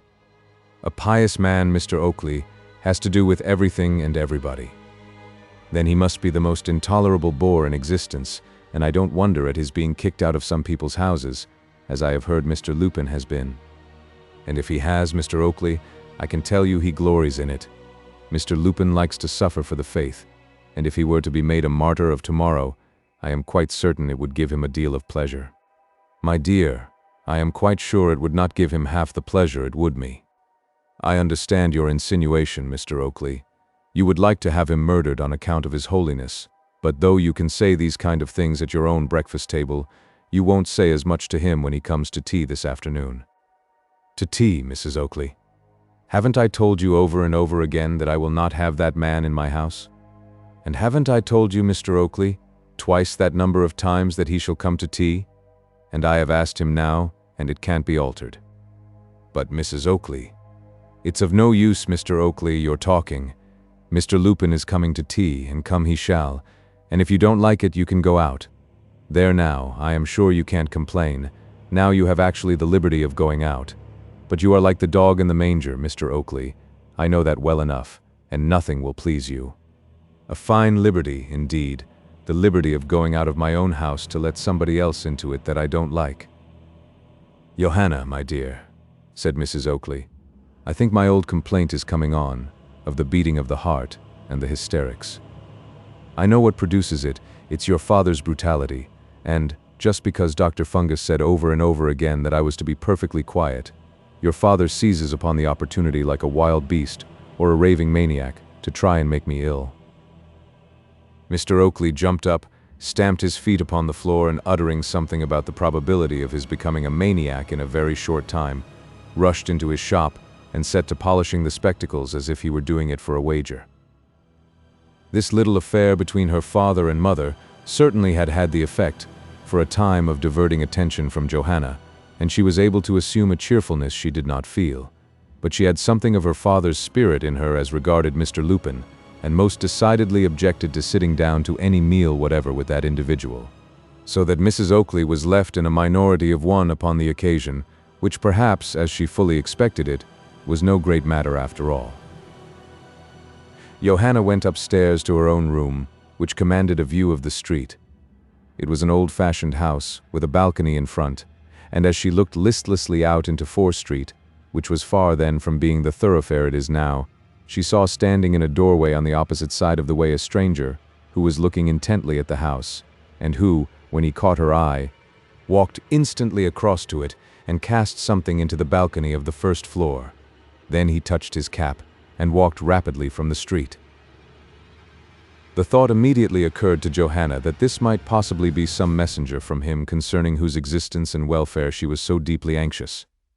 It was not to be wondered at, therefore, that with the name of Mark Ingestry upon her lips, she should rush down to the balcony in intense anxiety to hear, and see if such was really the case. When she reached the balcony, she found lying in it a scrap of paper, in which a stone was wrapped up, in order to give it weight, so that it might be cast with a certainty into the balcony.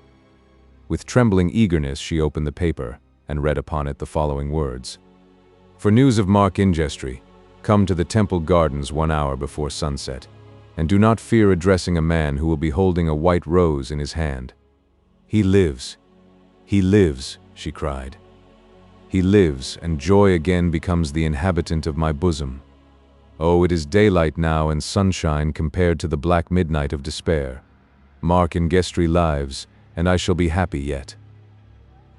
She placed the little scrap of paper carefully in her bosom, and then, with clasped hands and a delighted expression of countenance, she repeated the brief and expressive words it contained, adding, "Yes, yes, I will be there.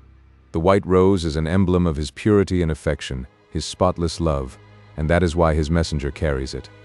I will be there. 1 hour I, 2 hours before sunset, I will be there. Joy, joy, he lives, he lives. Mark and Gestry lives. Perchance, too successful in his object, he returns to tell me that he can make me his, and that no obstacle can now interfere to frustrate our union. Time, time, float onwards on your fleetest pinions." She went to her own apartment, but it was not, as she had last gone to it, to weep. On the contrary, it was to smile at her former fears, and to admit the philosophy of the assertion that we suffer much more from a dread of those things that never happen than we do for actual calamities which occur in their full force to us. "Oh, that this messenger," she said, "had come but yesterday. What hours of anguish I should have been spared. But I will not complain. It shall not be said that I repine at present joy because it did not come before. I will be happy when I can, and in the consciousness that I shall soon hear blissful tidings of Mark and Gestry, I will banish every fear." The impatience which she now felt brought its pains and its penalties with it, and yet it was quite a different description of feeling to any she had formerly endured, and certainly far more desirable than the absolute anguish that had taken possession of her upon hearing nothing of Mark and Gestry. It was strange, very strange, that the thought never crossed her that the tidings she had to hear in the Temple Gardens from the stranger might be evil ones, but certainly such a thought did not occur to her, and she looked forward with joy and satisfaction to a meeting which she certainly had no evidence to know might not be of the most disastrous character. She asked herself over and over again if she should tell her father what had occurred, but as often as she thought of doing so, she shrank from carrying out the mental suggestion, and all the natural disposition again to keep to herself the secret of her happiness returned to her in full force. But yet she was not so unjust as not to feel that it was treating her father but slightingly to throw all her sorrows into his lap, as it were, and then to keep from him everything of joy appertaining to the same circumstances. This was a thing that she was not likely to continue doing, and so she made up her mind to relieve her conscience from the pang it would otherwise have had, by determining to tell him, after the interview in the Temple Gardens, what was its result. But she could not make up her mind to do so beforehand. It was so pleasant and so delicious to keep the secret all to herself, and to feel that she alone knew that her lover had so closely kept faith with her as to be only one day behind his time in sending to her, and that day, perhaps, far from being his fault. And so she reasoned to herself and tried to while away the anxious hours, sometimes succeeding in forgetting how long it was still to sunset, and at others feeling as if each minute was perversely swelling itself out into 10 times its usual proportion of time in order to become wearisome to her. She had said that she would be at the Temple Gardens 2 hours before sunset instead of 1, and she kept her word, for, looking happier than she had done for weeks, she tripped down the stairs of her father's house, and was about to leave it by the private staircase, when a strange, gaunt-looking figure attracted her attention. This was no other than the Reverend Mr. Lupin. He was a long, strange-looking man, and upon this occasion he came upon what he called horseback. That is to say, he was mounted upon a very small pony, which seemed quite unequal to support his weight, and was so short that, if the reverend gentleman had not poked his legs out at an angle, they must inevitably have touched the ground. "Praise the Lord," he said. "I have intercepted the evil one. Maiden, I have come here at thy mother's bidding, and thou shalt remain and partake of the mixture called tea." Johanna scarcely condescended to glance at him, but drawing her mantle close around her, which he actually had the impertinence to endeavor to lay hold of, she walked on, so that the reverend gentleman was left to make the best he could of the matter. "Stop," he cried. "Stop! I can well perceive that the devil has a strong hold of you. I can well perceive the Lord have mercy upon me. This animal hath some design against me as sure as fate." This last ejaculation arose from the fact that the pony had flung up his heels behind in a most mysterious manner. "I am afraid, sir," said a lad who was no more than our old acquaintance, Sam, "I am afraid, sir, that there is something the matter with the pony." Up went the pony's heels again in the same unaccountable manner. "God bless me," said the reverend gentleman. "He never did such a thing before. Aye, there he goes again, murder. Young man, I pray you to help me to get down. I think I know you. You are the nephew of the goodly Mrs. Pump. Truly this animal wishes to be the death of me."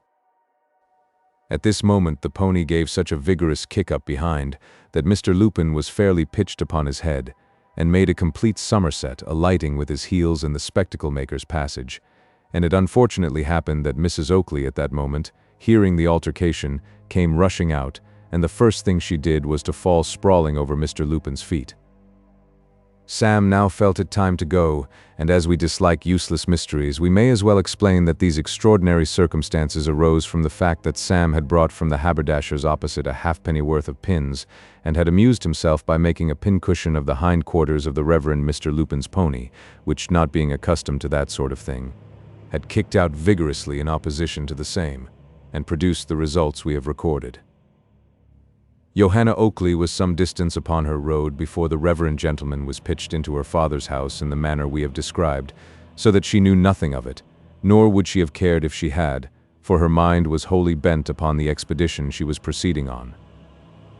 As she walked upon that side of the way of Fleet Street where Sweeney Todd's house and shop were situated, a feeling of curiosity prompted her to stop for a moment and look at the melancholy-looking dog that stood watching a hat at his door.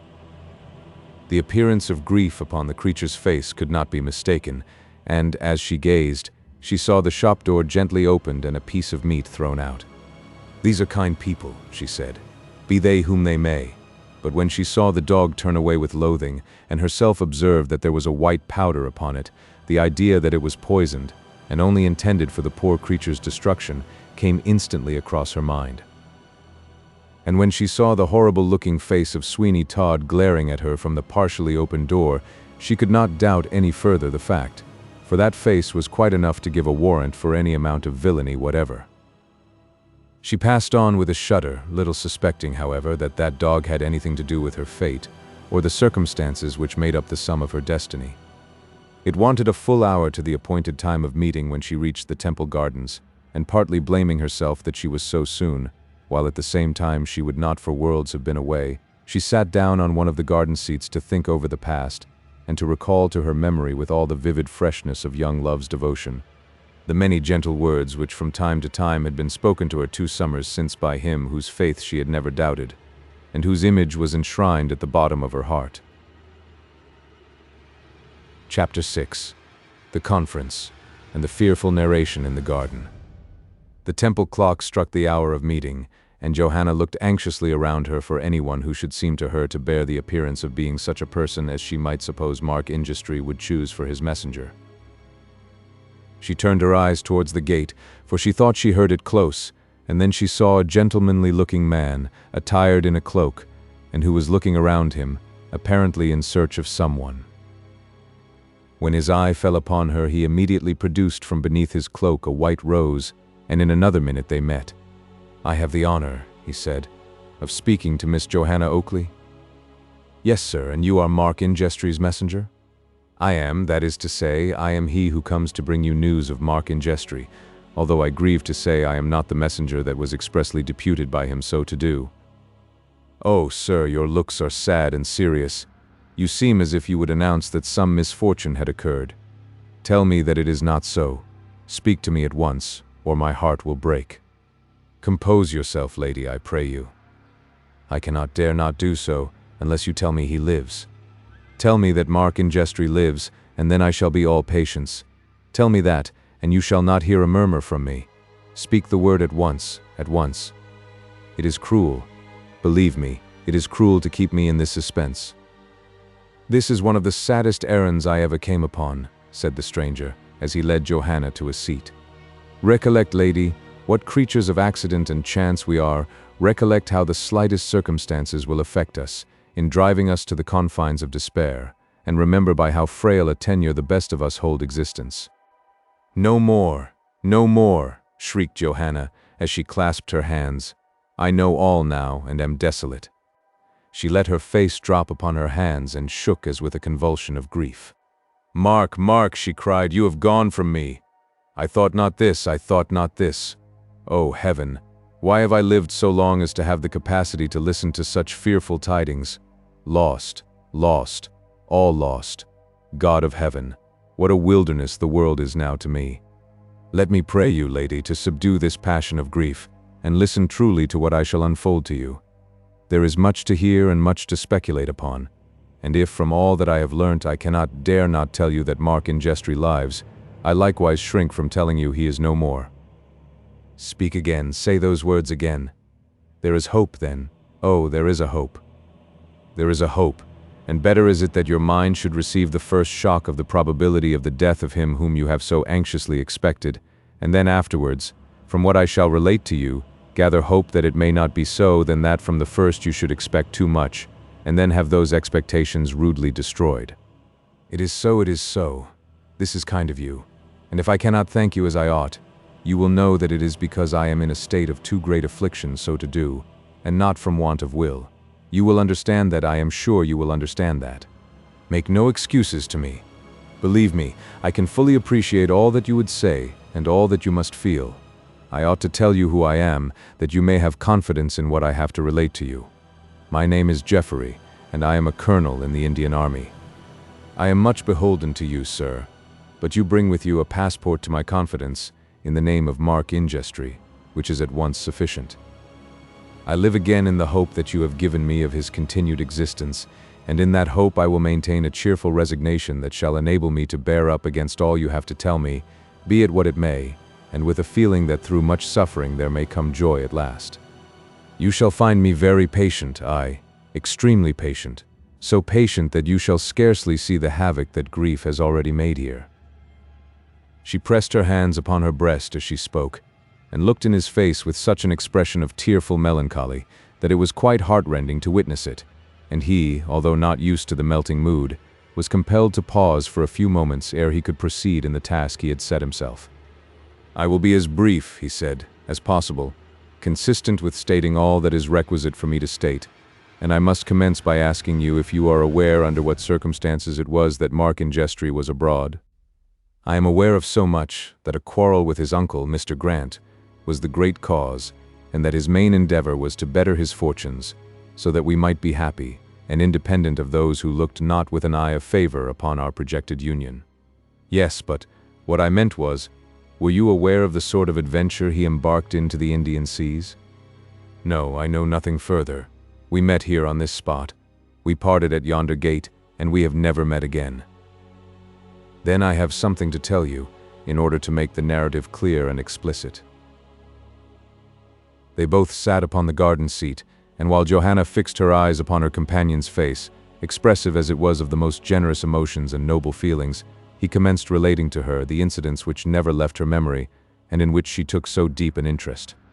You must know, he said, that what it was which so much inflamed the imagination of Mark Ingestre consisted in this. There came to London a man with a well-authenticated and extremely well-put-together report that there had been discovered, in one of the small islands near the Indian seas, a river which deposited an enormous quantity of gold dust in its progress to the ocean. He told his story so well, and seemed to be such a perfect master of all the circumstances connected with it, that there was scarcely room for a doubt upon the subject. The thing was kept quiet and secret, and a meeting was held of some influential men, influential on account of the money they possessed, among whom was one who had towards Mark Ingestre most friendly feelings.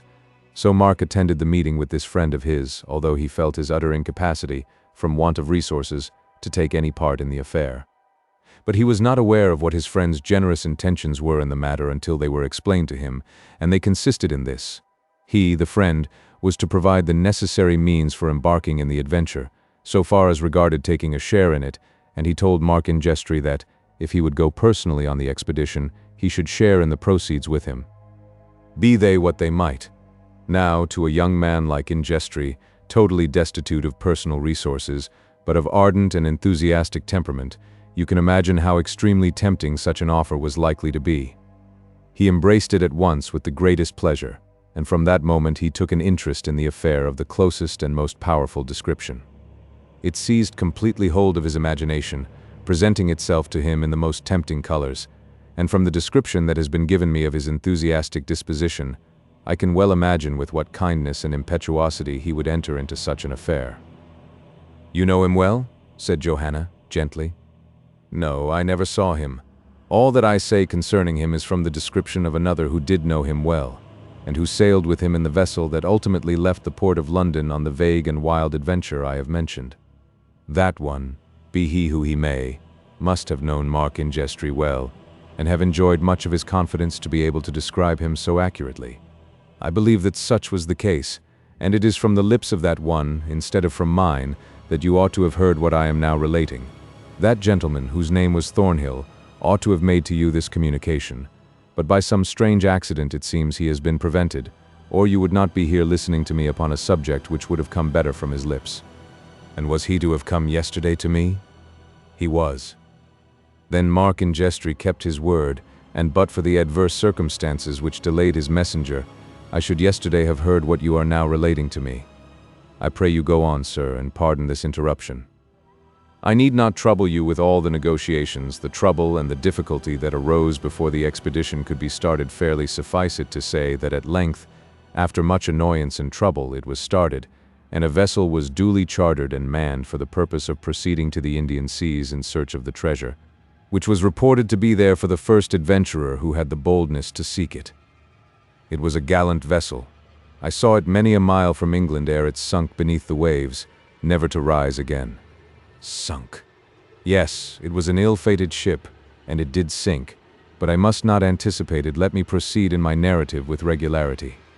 The ship was called the Star, and if those who went with it looked upon it as the star of their destiny, they were correct enough, and it might be considered an evil star for them, inasmuch as nothing but disappointment and bitterness became their ultimate portion. And Mark Ingestry, I am told, was the most hopeful man on board. Already in imagination he could fancy himself homeward bound with the vessel, ballasted and crammed with the rich produce of that shining river. Already he fancied what he could do with his abundant wealth, and I have not a doubt but that, in common with many who went on that adventure, he enjoyed to the full the spending of the wealth he should obtain in imagination, perhaps, indeed, more than if he had obtained it in reality. Among the adventurers was one Thornhill, who had been a lieutenant in the Royal Navy, and between him and young Ingestry there arose a remarkable friendship, a friendship so strong and powerful that there can be no doubt that they communicated to each other all their hopes and fears. And if anything could materially tend to beguile the tedium of such a weary voyage as those adventurers had undertaken, it certainly would be the free communication and confidential intercourse between two such kindred spirits as Thornhill and Mark Ingestry. You will bear in mind, Miss Oakley, that in making this communication to you, I am putting together what I myself heard at different times, so as to make it for you a distinct narrative, which you can have no difficulty in comprehending, because, as I before stated, I never saw Mark Ingestry, and it was only once, for about 5 minutes, that I saw the vessel in which he went upon his perilous adventure, for perilous it turned out to be to the Indian seas. It was from Thornhill I got my information during the many weary and monotonous hours consumed in a homebound voyage from India. It appears that without accident or cross of any description, the Star reached the Indian Ocean, and the supposed immediate locality of the spot where the treasure was to be found, and there she was spoken with by a vessel homeward bound from India, called the Neptune. It was evening, and the sun had sunk in the horizon with some appearances that betokened a storm. I was on board that Indian vessel. We did not expect anything serious, although we made every preparation for rough weather, and as it turned out, it was well indeed we did, for never within the memory of the oldest seaman had such a storm ravished the coast. A furious gale, which it was impossible to withstand, drove us southward, and but for the utmost precautions, aided by courage and temerity on the part of the seamen, such as I had never before witnessed in the merchant service, we escaped with trifling damage, but we were driven at least 200 miles out of our course, and instead of getting, as we ought to have done, to the Cape by a certain time, we were an immense distance eastward of it. It was just as the storm, which lasted 3 nights and 2 days, began to abate, that towards the horizon we saw a dull red light, and as it was not in a quarter of the sky where any such appearance might be imagined, nor were we in a latitude where electrophenomena might be expected, we steered toward it, surmising what turned out afterwards to be fully correct. "It was a ship on fire," said Johanna. "It was." "Alas! Alas!" I guessed it. A frightful suspicion from the first crossed my mind. It was a ship on fire, and that ship was. The Star was bound upon its adventurous course, although driven far out of it by adverse winds and waves. After about half an hour's sailing, we came within sight distinctly of a blazing vessel. We could hear the roar of the flames, and through our glasses we could see them curling up the cordage and dancing from mast to mast like fiery serpents, exulting in the destruction they were making. We made all sail, and strained every inch of canvas to reach the ill-fated vessel, for distances at sea that look small are in reality very great. And an hour's hard sailing in a fair wind, with every stitch of canvas set, would not do more than enable us to reach that ill-fated bark.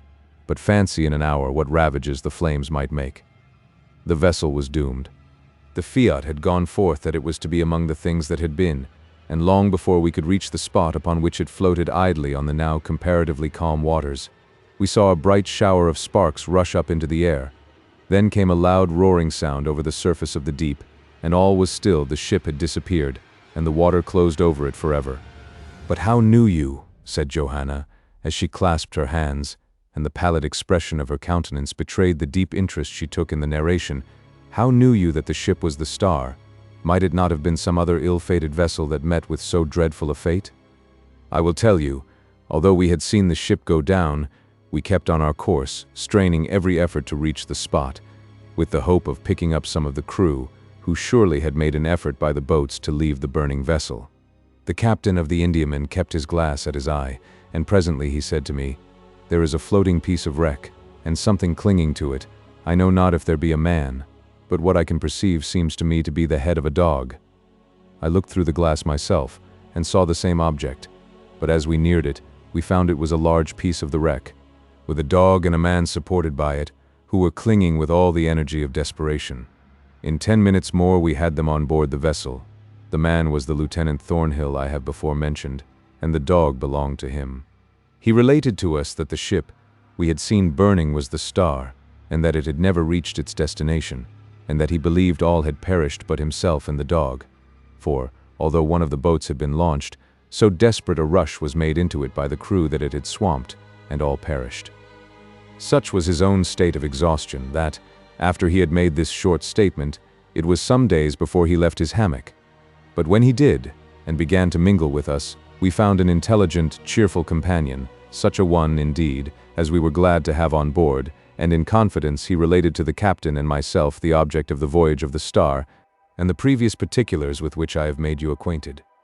And then, during a night watch when the soft and beautiful moonlight was more than usually inviting, and he and I were on the deck, enjoying the coolness of the night, after the intense heat of the day in the tropics, he said to me, "I have a very sad mission to perform when I get to London." On board our vessel was a young man named Mark in Gestry, and some short time before the vessel in which we were went down, he begged of me to call upon a young lady named Johanna Oakley, the daughter of a spectacle maker in London, providing I should be saved and he perish, and of the latter event, he felt so strong a presentiment that he gave me a string of pearls, which I was to present to her in his name, but where he got them I have not the least idea, for they are of immense value. Mr. Thornhill showed me the pearls, which were of different sizes, roughly strung together, but of great value, and when we reached the River Thames, which was only 3 days since, he left us with his dog, carrying his string of pearls with him, to find out where you reside. Alas, he never came. No, from all the inquiries we can make, and all the information we can learn, it seems he disappeared somewhere about Fleet Street. Disappeared?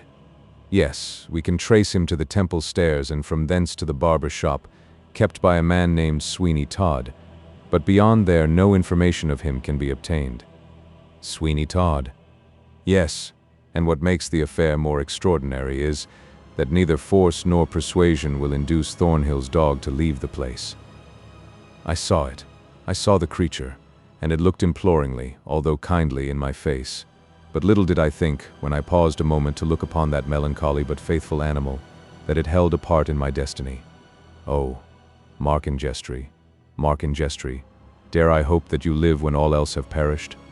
I have told you all that I can tell you, and, according as your own judgment may dictate to you, you can encourage hope, or extinguish it forever. I have kept back nothing from you which can make the affair worse or better. I have added nothing, but you have it simply as it was told to me. He is lost. He is lost. I am one lady who always thinks certainty of any sort preferable to suspense, and although, while there is no positive news of death, the continuance of life ought fairly to be assumed, yet you must perceive, from a review of all the circumstances, upon how very slender a foundation all our hopes must rest. I have no hope. I have no hope he is lost to me forever. It were madness to think he lived.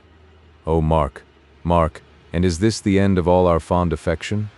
Did I indeed look my last upon that face, when on this spot we parted? The uncertainty, said Colonel Jeffery, wishing to withdraw as much as possible from a consideration of her own sorrows. The uncertainty, too, that prevails with regard to the fate of poor Mr. Thornhill is a sad thing. I much fear that those precious pearls he had have been seen by someone who has not scrupled to obtain possession of them by his death. Yes, it would seem so indeed, but what are pearls to me? Oh, would that they had sunk to the bottom of that Indian Sea, from whence they had been plucked.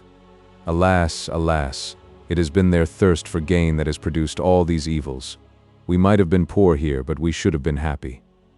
Rich we ought to have been in contentment, but now all is lost, and the world to me can present nothing that is to be desired, but one small spot large enough to be my grave. She leant upon the arm of the garden seat, and gave herself up to such a passion of tears that Colonel Jeffery felt he dared not interrupt her.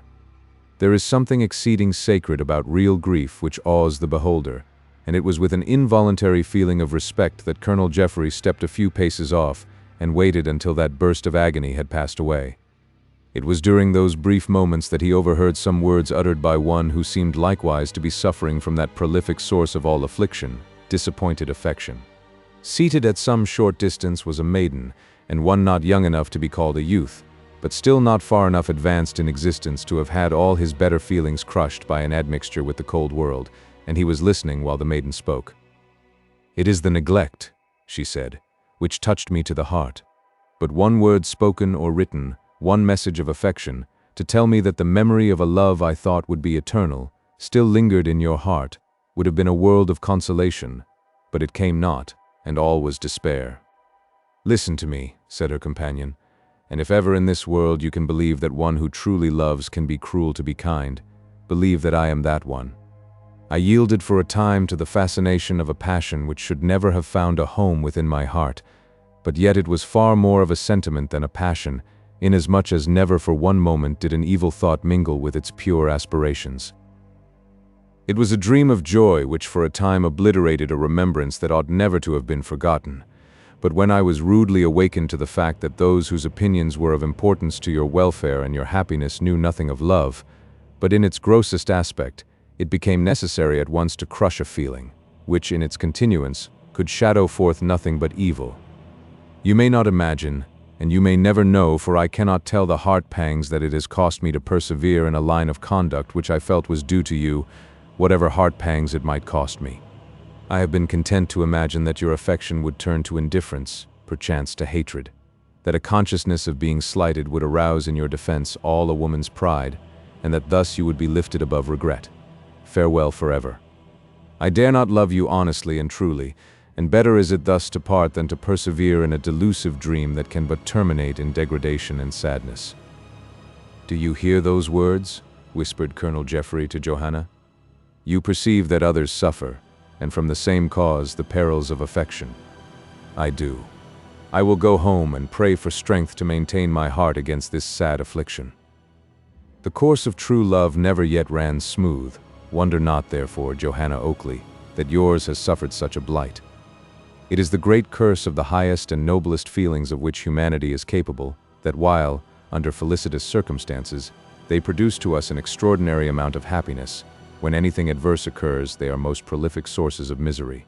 Shall I accompany you?" Johanna felt grateful for the support of the colonel's arm towards her own home, and as they passed the barber's shop, they were surprised to see that the dog and the hat were gone. Chapter 7. The Barber and the Lapidary. It is night, and a man, one of the most celebrated lapidaries in London, but yet a man frugal withal, although rich, is putting up the shutters of his shop. This lapidary is an old man. His scanty hair is white, and his hands shake as he secures the fastenings, and then, over and over again, feels and shakes each shutter, to be assured that his shop is well secured. This shop of his is in Moorfields, then a place very much frequented by dealers in bullion and precious stones. He was about entering his door, just having cast a satisfied look upon the fastening of his shop, when a tall, ungainly-looking man stepped up to him. This man had a three-cornered hat, much too small for him, perched upon the top of his great hideous-looking head, while the coat he wore had ample skirts enough to have made another of ordinary dimensions. Our readers will have no difficulty in recognizing Sweeney Todd, and well might the little old lapidary start as such a very unprepossessing-looking personage addressed him. "You deal," he said, "in precious stones." "Yes, I do," was the reply, "but it's rather late." "Do you want to buy or sell?" "To sell." "Humph! Ah, I dare say it's something not in my line. The only order I get is for pearls, and they are not in the market." "And I have nothing but pearls to sell," said Sweeney Todd. "I mean to keep all my diamonds, my garnets, topazes, brilliants, emeralds, and rubies." "The deuce you do! Why, you don't mean to say you have any of them? Be off with you. I am too old to joke with, and am waiting for my supper. Will you look at the pearls I have? Little seed pearls, I suppose. They are of no value, and I don't want them. We have plenty of those. It's real, genuine, large pearls we want. Pearls worth thousands. Will you look at mine? No, good night. Very good, then, I will take them to Mr. Coventry up the street. He will, perhaps, deal with me for them if you cannot." The lapidary hesitated. "Stop," he said. "What's the use of going to Mr. Coventry? He has not the means of purchasing what I can pay present cash for. Come in, I will, at all events, look at what you have for sale." Thus encouraged, Sweeney Todd entered the little, low, dusky shop, and the lapidary, having procured a light and taken care to keep his customer outside the counter, put on his spectacles and said, "Now, sir, where are your pearls?" "There," said Sweeney Todd as he laid a string of 24 pearls before the lapidary. The old man's eyes opened to an enormous width, and he pushed his spectacles right upon his forehead as he glared in the face of Sweeney Todd with undisguised astonishment. Then down came his spectacles again, and taking up the string of pearls he rapidly examined every one of them, after which he exclaimed, "Real, real, by heaven, all real." Then he pushed his spectacles up again to the top of his head, and took another long stare at Sweeney Todd. "I know they are real," said the latter. "Will you deal with me, or will you not?" "Will I deal with you? Yes. I am not quite sure they are real. Let me look again. Oh, I see, counterfeits, but so well done that really, for the curiosity of the thing, I will give £50 for them." "I am fond of curiosities," said Sweeney Todd, "and as they are not real, I will keep them. They will do for a present to some child or another." "What give those to a child? You must be mad, that is to say, not mad, but certainly indiscreet. Come, now, at a word, I'll give you £100 for them." "Hark ye," said Sweeney Todd, "it neither suits my inclination nor my time to stand here chaffing with you. I know the value of the pearls, and, as a matter of ordinary and everyday business, I will sell them to you so that you may get a handsome profit." "What do you call a handsome profit?" "The pearls are worth £12,000, and I will let you have them for 10. What do you think of that for an offer?" What odd noise was that? Oh, it was only I who laughed. "Come, what do you say, at once? Are we to do business, or are we not? Hark ye, my friend, since you do know the value of your pearls, and this is to be a downright business transaction, I think I can find a customer who will give £11,000 for them, and if so, I have no objection to give you £8,000. "Give me the £8,000, said Sweeney Todd, "and let me go. I hate bargaining." "Stop a bit. There are some rather important things to consider. You must know, my friend, that a string of pearls of this value are not be bought like a few ounces of old silver of anybody who might come with it. Such a string of pearls as these are like a house or an estate, and when they change hands, the vendor must give every satisfaction as to how he came by them, and prove how he can give to the purchaser a good right and title to them." "Pshaw," said Sweeney Todd, "who will question you? You are well known to be in the trade and to be continually dealing in such things. That's all very fine, but I don't see why I should give you the full value of an article without evidence as to how you came by it. In other words, you mean you don't care how I came by them, provided I sell them to you at a thief's price. But if I want their value, you mean to be particular. My good sir, you may conclude what you like. Show me that you have a right to dispose of the pearls, and you need go no further than my shop for a customer. I am no disposed to take that trouble, so I shall bid you good night, and if you want any pearls again, I would certainly advise you not to be so wonderfully particular where you get them. Sweeney Todd strode towards the door, but the lapidary was not going to part with him so easy. So springing over his counter with an agility one would not have expected from so old a man, he was at the door in a moment and shouted at the top of his lungs. "Stop thief! Stop thief! Stop him! There he goes, the big fellow with the three-cornered hat. Stop thief! Stop thief!" These cries, uttered with great vehemence as they were, could not be totally ineffectual, but they roused the whole neighborhood, and before Sweeney Todd had proceeded many yards a man made an attempt to collar him, but was repulsed by such a terrific blow in the face that another person, who had run halfway across the road with a similar object, turned and went back again. Thinking it scarcely prudent to risk his own safety in apprehending a criminal for the good of the public. Having got rid thus of one of his foes, Sweeney Todd, with an inward determination to come back some day and be the death of the old lapidary, looked anxiously about for some court down which he could plunge, and so get out of sight of the many pursuers who were sure to attack him in the public streets. His ignorance of the locality, however, was a great bar to such a proceeding, for the great dread he had was that he might get down some blind alley, and so be completely caged, and at the mercy of those who followed him. He pelted on at a tremendous speed, but it was quite astonishing to see how the little old lapidary ran after him, falling down every now and then, and never stopping to pick himself up, as people say, but rolling on and getting on his feet in some miraculous manner that was quite wonderful to behold, particularly in one so aged and so apparently unable to undertake any active exertion. There was one thing, however, he could not continue doing, and that was to cry, "Stop thief," for he had lost his wind, and was quite incapable of uttering a word. How long he would have continued the chase is doubtful, but his career was suddenly put an end to, as regards that, by tripping his foot over a projecting stone in the pavement, and shooting headlong down a cellar which was open. But abler persons than the little old lapidary had taken up the chase, and Sweeney Todd was hard pressed, and although he ran very fast, the provoking thing was, that in consequence of the cries and shouts of his pursuers, new people took up the chase, who were fresh and vigorous and close to him. There is something awful in seeing a human being thus hunted by his fellows, and although we can have no sympathy with such a man as Sweeney Todd, because, from all that has happened, we begin to have some very horrible suspicion concerning him, still, as a general principle, it does not decrease the fact that it is a dreadful thing to see a human being hunted through the streets. On he flew at the top of his speed, striking down whoever opposed him, until at last many who could have outrun him gave up the chase, not liking to encounter the knockdown blow which such a hand as his seemed capable of inflicting. His teeth were set, and his breathing became short and laborious, just as a man sprung out at a shop door and succeeded in laying hold of him. "I have got you, have I?" he said. Sweeney Todd uttered not a word, but, putting forth an amount of strength that was perfectly prodigious, he seized the man by a great handful of his hair, and by his clothes behind, and flung him through a shop window, smashing glass, framework, and everything in its progress.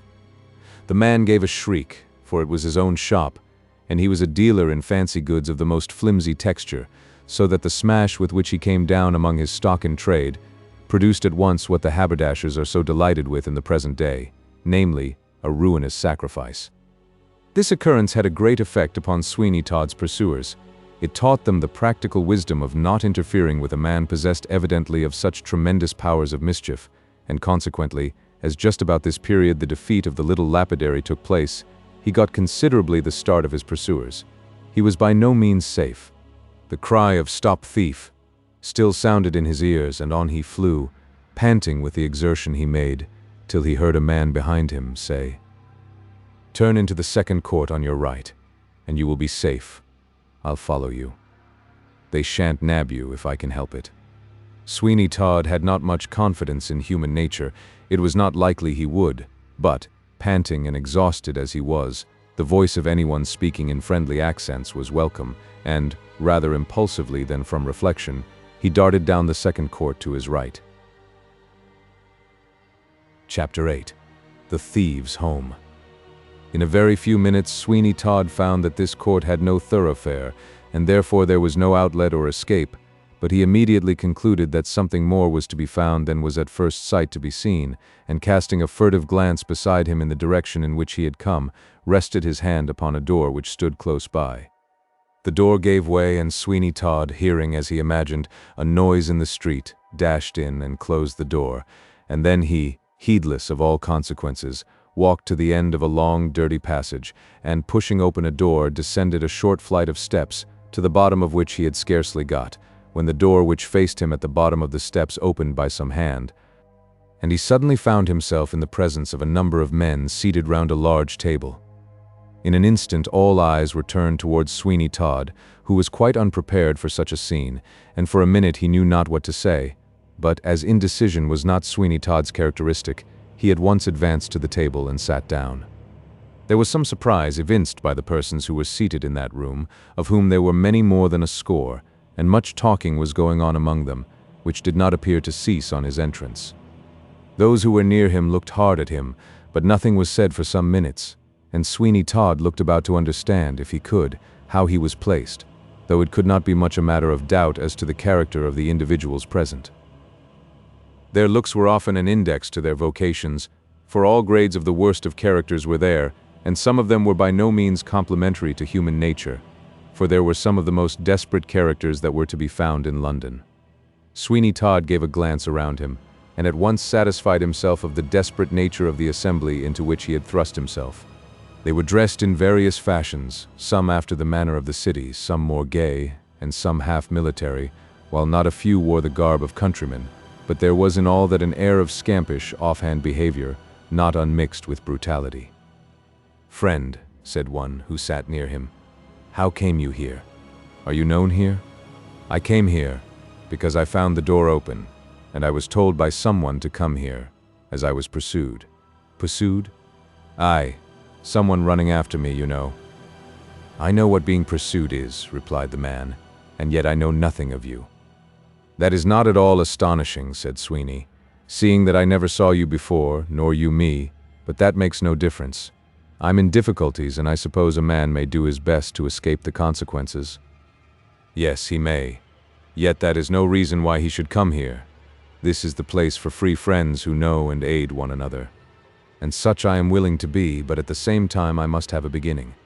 I cannot be initiated without someone introducing me. I have sought protection, and I have found it. If there be any objection to my remaining here any longer, I will leave." "No, no," said a tall man on the other side of the table. "I have heard what you have said, and we do not usually allow any such things. You have come here unasked, and now we must have a little explanation. Our own safety may demand it. At all events, we have our customs, and they must be complied with." "And what are your customs?" demanded Todd. "This. You must answer the question which we shall propound unto you. Now answer truly what we shall ask of you." "Speak," said Todd, "and I will answer all that you propose to me if possible."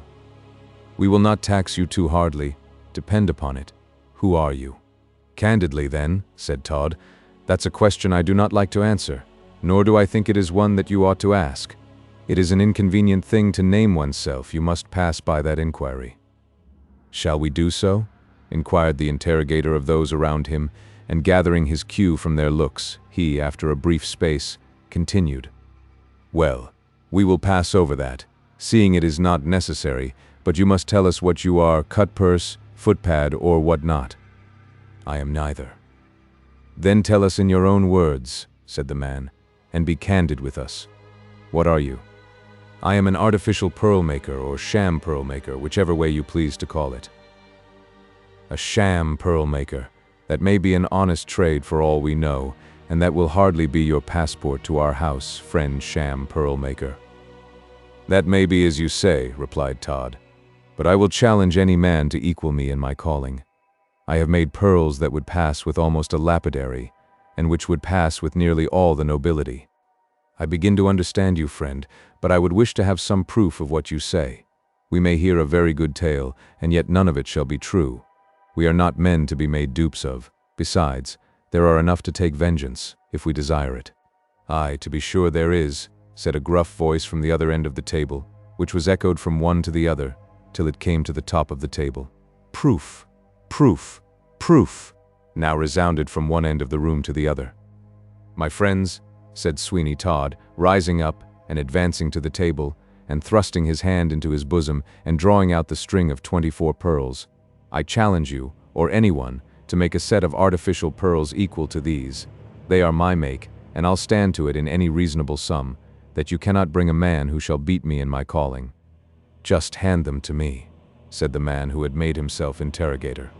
Sweeney Todd threw the pearls on the table carelessly and then said, "There, look at them well, they'll bear it, and I reckon, though there may be some good judges amongst you, that you cannot any of you tell them from real pearls, if you had not been told so." "Oh yes, we know pretty well," said the man. "What these things are, we have now and then a good string in our possession, and that helps us to judge of them. Well, this is certainly a good imitation." "Let me see it," said a fat man. "I was bred a jeweler, and I might say born, only I couldn't stick to it. Nobody likes working for years upon little pay, and no fun with the gals. I say, hand it here." "Well," said Todd, "if you or anybody ever produced as good an imitation, I'll swallow the whole string, and knowing there's poison in the composition, it would not be a comfortable thing to think of." "Certainly not," said the big man, "certainly not, but hand them over, and I'll tell you all about it." The pearls were given into his hands, and Sweeney Todd felt some misgivings about his precious charge, and yet he showed it not, for he turned to the man who sat beside him, saying, "If he can tell true pearls from them, he knows more than I think he does, for I am a maker, and have often had the true pearl in my hand." "And I suppose," said the man, "you have tried your hand at putting the one for the other, and so doing your confiding customers." "Yes, yes, that is the dodge. I can see very well," said another man, winking at the first. "And a good one too. I have known them do so with diamonds." "Yes, but never with pearls. However, there are some trades that it is desirable to know." "You're right." The fat man now carefully examined the pearls, set them down on the table, and looked hard at them. "There now, I told you I could bother you. You are not so good a judge that you would not have known, if you had not been told they were sham pearls, but what they were real. I must say, you have produced the best imitations I have ever seen. Why, you ought to make your fortune in a few years, a handsome fortune." "So I should, but for one thing." "And what is that?" "The difficulty," said Todd, "of getting rid of them. If you ask anything below their value, you are suspected, and you run the chance of being stopped and losing them at the least, and perhaps entail a prosecution." "Very true, but there is risk in everything. We all run risks, but then the harvest." "That may be," said Todd, "but this is peculiarly dangerous. I have not the means of getting introduction to the nobility themselves, and if I had, I should be doubted, for they would say a working man cannot come honestly by such valuable things, and then I must concoct a tale to escape the mayor of London." "Ha! Ha! Ha!" "Well then, you can take them to a goldsmith." "There are not many of them who would do so. They would not deal in them, and moreover, I have been to one or two of them. As for a lapidary, why, he is not so easily cheated." "Have you tried?" "I did, and had to make the best of my way out, pursued as quickly as they could run, and I thought at one time I must have been stopped. But a few lucky turns brought me clear, when I was told to turn up this court, and I came in here." "Well," said one man, who had been examining the pearls, "and did the lapidary find out they were not real?" "Yes, he did, and he wanted to stop me and the string together, for trying to impose upon him. However, I made a rush at the door, which he tried to shut, but I was the stronger man, and here I am." "It has been a close chance for you," said one. "Yes, it just has," replied Sweeney, taking up the string of pearls which he replaced in his clothes, and continued to converse with some of those around him. Things now subsided into their general course, and little notice was taken of Sweeney. There was some drink on the board, of which all partook. Sweeney had some too, and took the precaution of emptying his pockets before them all, and gave them a share of his money to pay his footing. This was policy, and they all drank to his success, and were very good companions.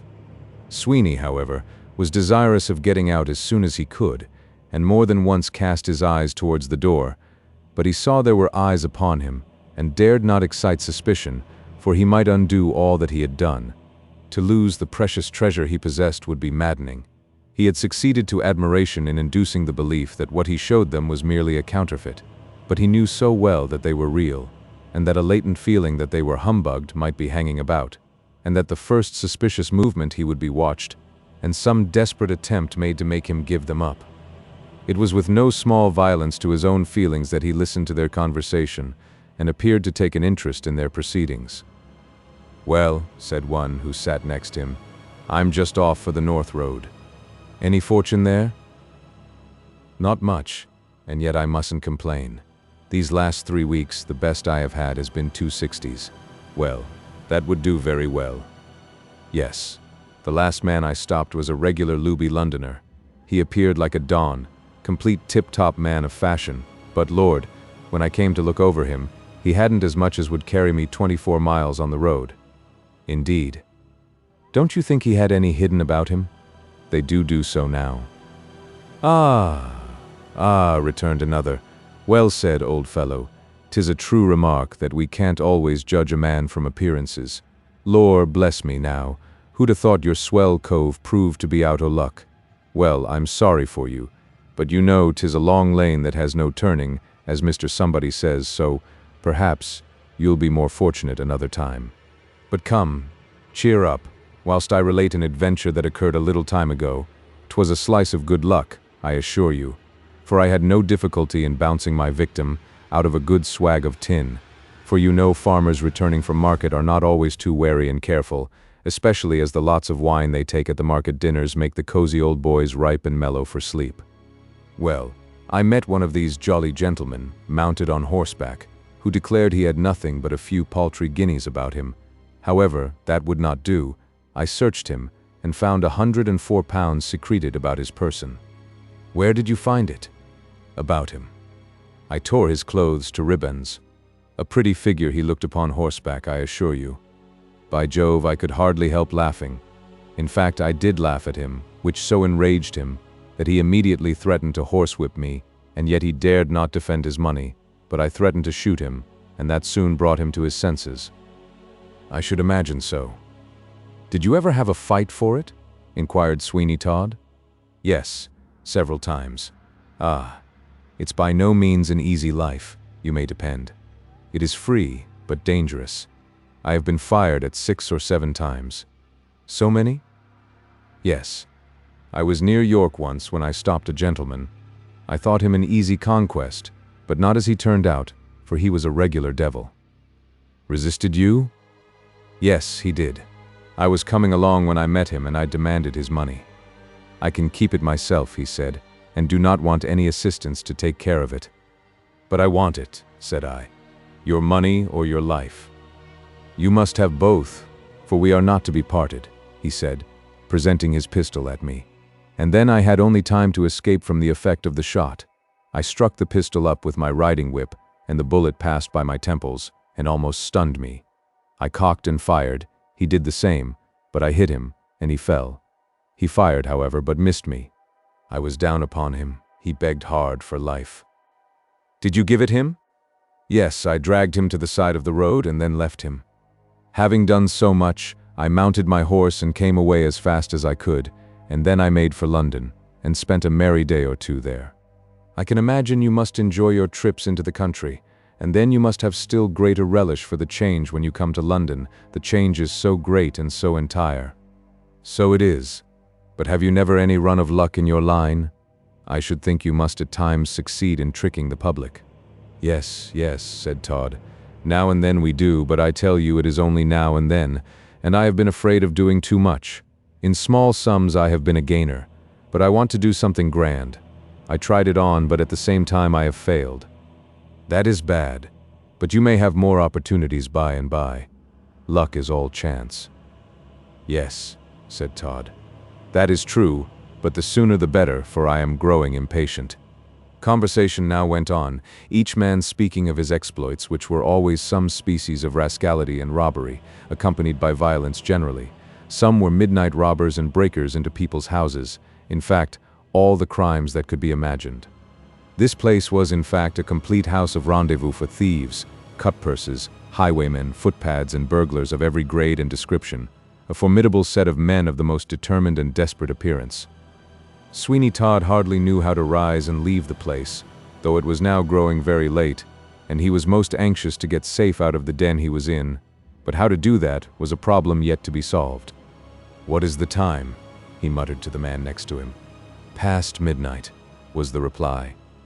"Then I must leave here," he answered, "for I have work that I must be at in a very short time, and I shall not have too much time." So saying, he watched his opportunity and, rising, walked up to the door, which he opened and went out.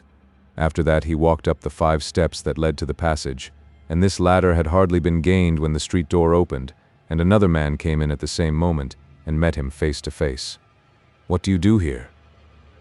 "I am going out," said Sweeney Todd. "You are going back. Come back with me." "I will not," said Todd. "You must be a better man than I am if you make me. I'll do my best to resist your attack if you intend one." "That I do," replied the man, and he made a determined rush upon Sweeney, who was scarcely prepared for such a sudden onslaught, and was pushed back till he came to the head of the stairs, where a struggle took place, and both rolled down the steps. The door was thrown open, and everyone rushed out to see what was the matter, but it was some moments before they could make it out. "What does he do here?" said the first, as soon as he could speak, and pointing to Sweeney Todd. "It's all right. All wrong, I say. He's a sham pearl maker, and has shown us a string of sham pearls that are beautiful." "Pshaw!" "I will insist upon seeing them. Give them to me," he said, "or you do not leave this place." "I will not," said Sweeney. "You must. Here, help me. But I don't want help. I can do it by myself." As he spoke, he made a desperate attempt to collar Sweeney and pull him to the earth, but he had miscalculated his strength when he imagined that he was superior to Todd, who was by far the more powerful man of the two, and resisted the attack with success. Suddenly, by an Herculean effort, he caught his adversary below the waist, and lifting him up, he threw him upon the floor with great force, and then, not wishing to see how the gang would take this, whether they would take the part of their companion or of himself he knew not, he thought he had an advantage in the distance, and he rushed upstairs as fast as he could, and reached the door before they could overtake him to prevent him. Indeed, for more than a minute they were irresolute what to do, but they were somehow prejudicial in favor of their companion, and they rushed up after Sweeney just as he had got to the door. He would have had time to escape them, but, by some means, the door became fast, and he could not open it, exert himself how he would. There was no time to lose. They were coming to the head of the stairs, and Sweeney had hardly time to reach the stairs to fly upwards, when he felt himself grasped by the throat. This he soon released himself from, for he struck the man who seized him a heavy blow, and he fell backwards, and Todd found his way up to the first floor, but he was closely pursued. Here was another struggle, and again Sweeney Todd was the victor, but he was hard pressed by those who followed him. Fortunately for him, there was a mop left in a pail of water. This he seized hold of, and, swinging it over his head, he brought it full on the head of the first man who came near him. Dab it came, soft and wet, and splashed over some others who were close at hand.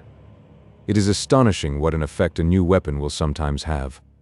There was not a man among them who would not have faced danger in more ways than one, that would not have rushed headlong upon deadly and destructive weapons, but who were quite awed when a heavy wet mop was dashed into their faces.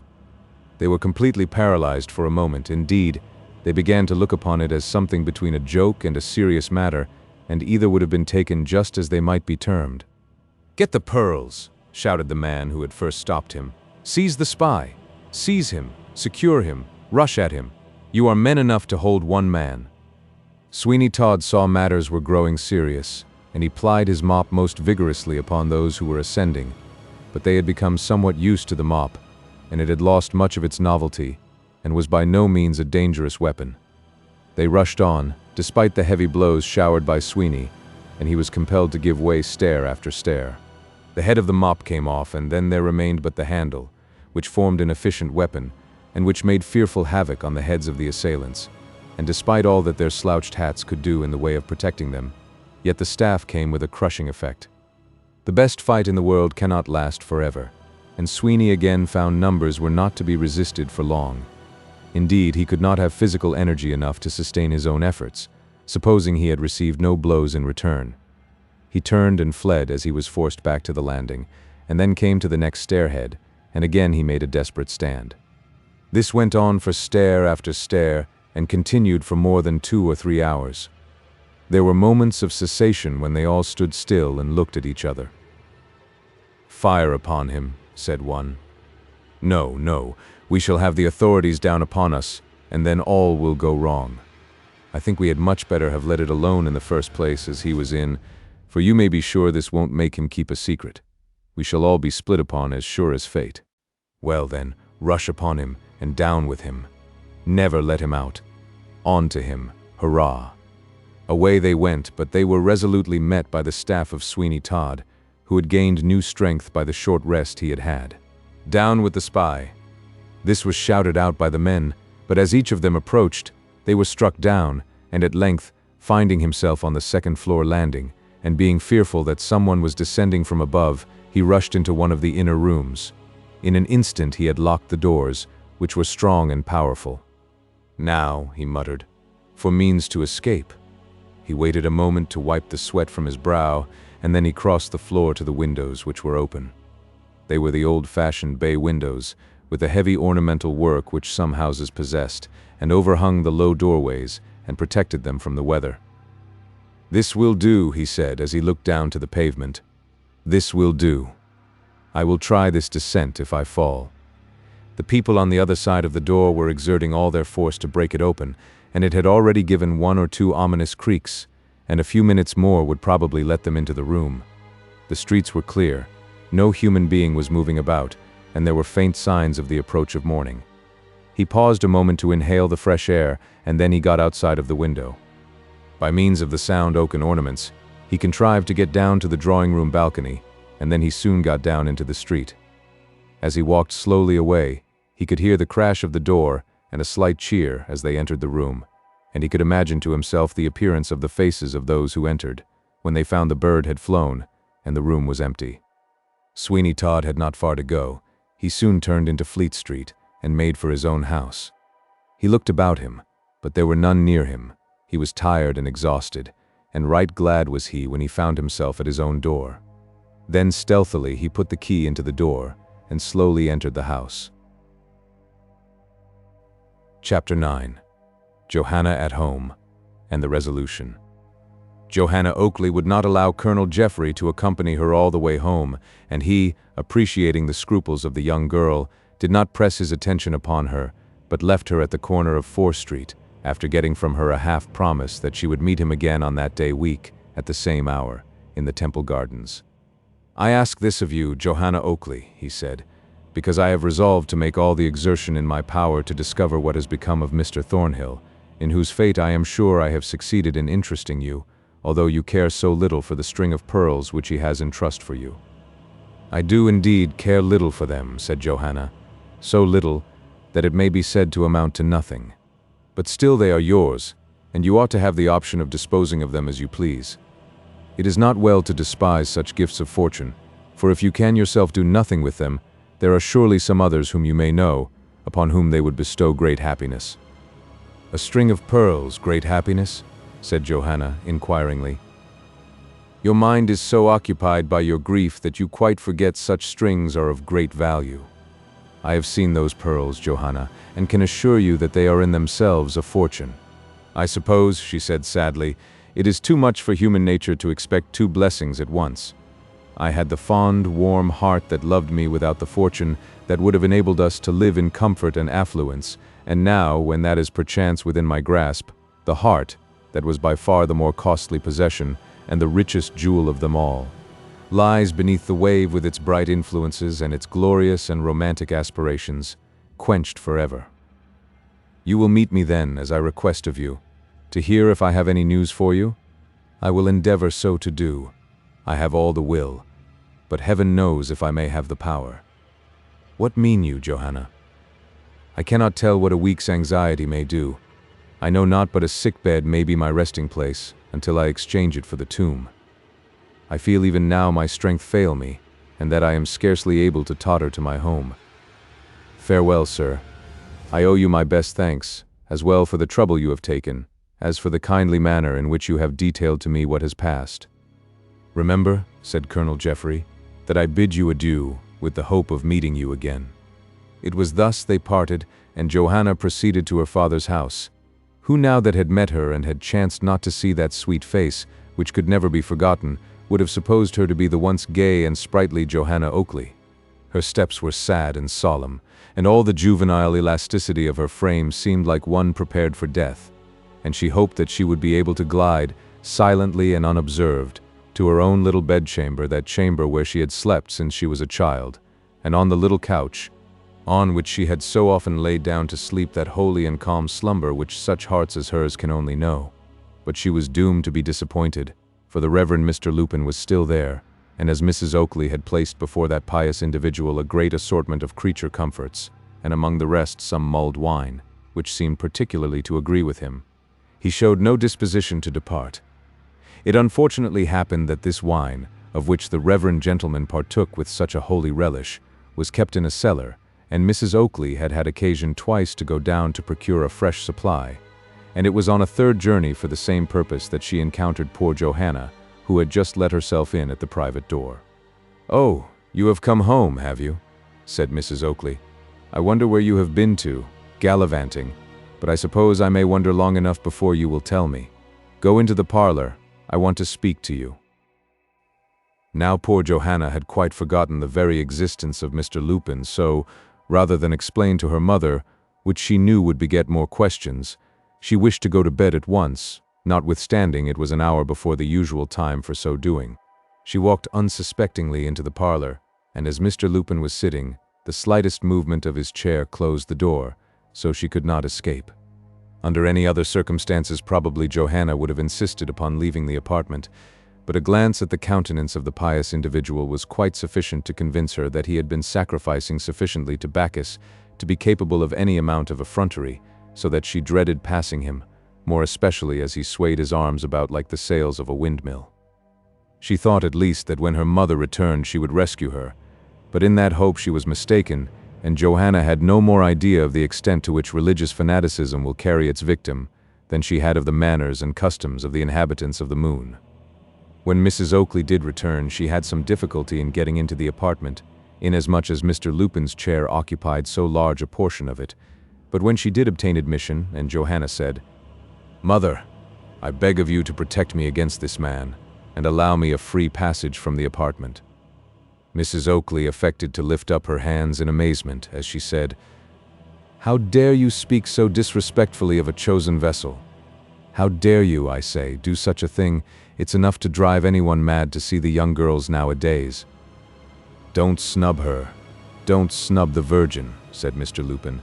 "She don't know the honor yet that's intended her." "She don't deserve it," said Mrs. Oakley. "She don't deserve it. Never mind, madam, never mind. We don't get all what we deserve in this world. Take a drop of something, Mr. Lupin. You have got the hiccups." "Yes, I rather think I have a little. Isn't it a shame that anybody so intimate with the Lord should have the hiccups? What a lot of lights you have got burning, Mrs. Oakley." "A lot of lights, Mr. Lupin? Why, there is only one, but perhaps you allude to the lights of the gospel." "No, I don't. Just at present. Damn the lights of the gospel, that is to say, I mean damn all backsliders. But there is a lot of lights, and no mistake, Mrs. Oakley. Give me a drop of something.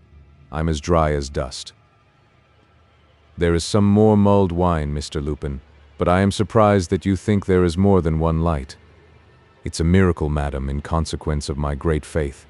I have faith in Sissek's lights, and here they are." "Do you see that, Johanna?" exclaimed Mrs. Oakley. "Are you not convinced now of the holiness of Mr. Lupin?" "I am convinced of his drunkenness, mother, and entreat of you to let me leave the room at once."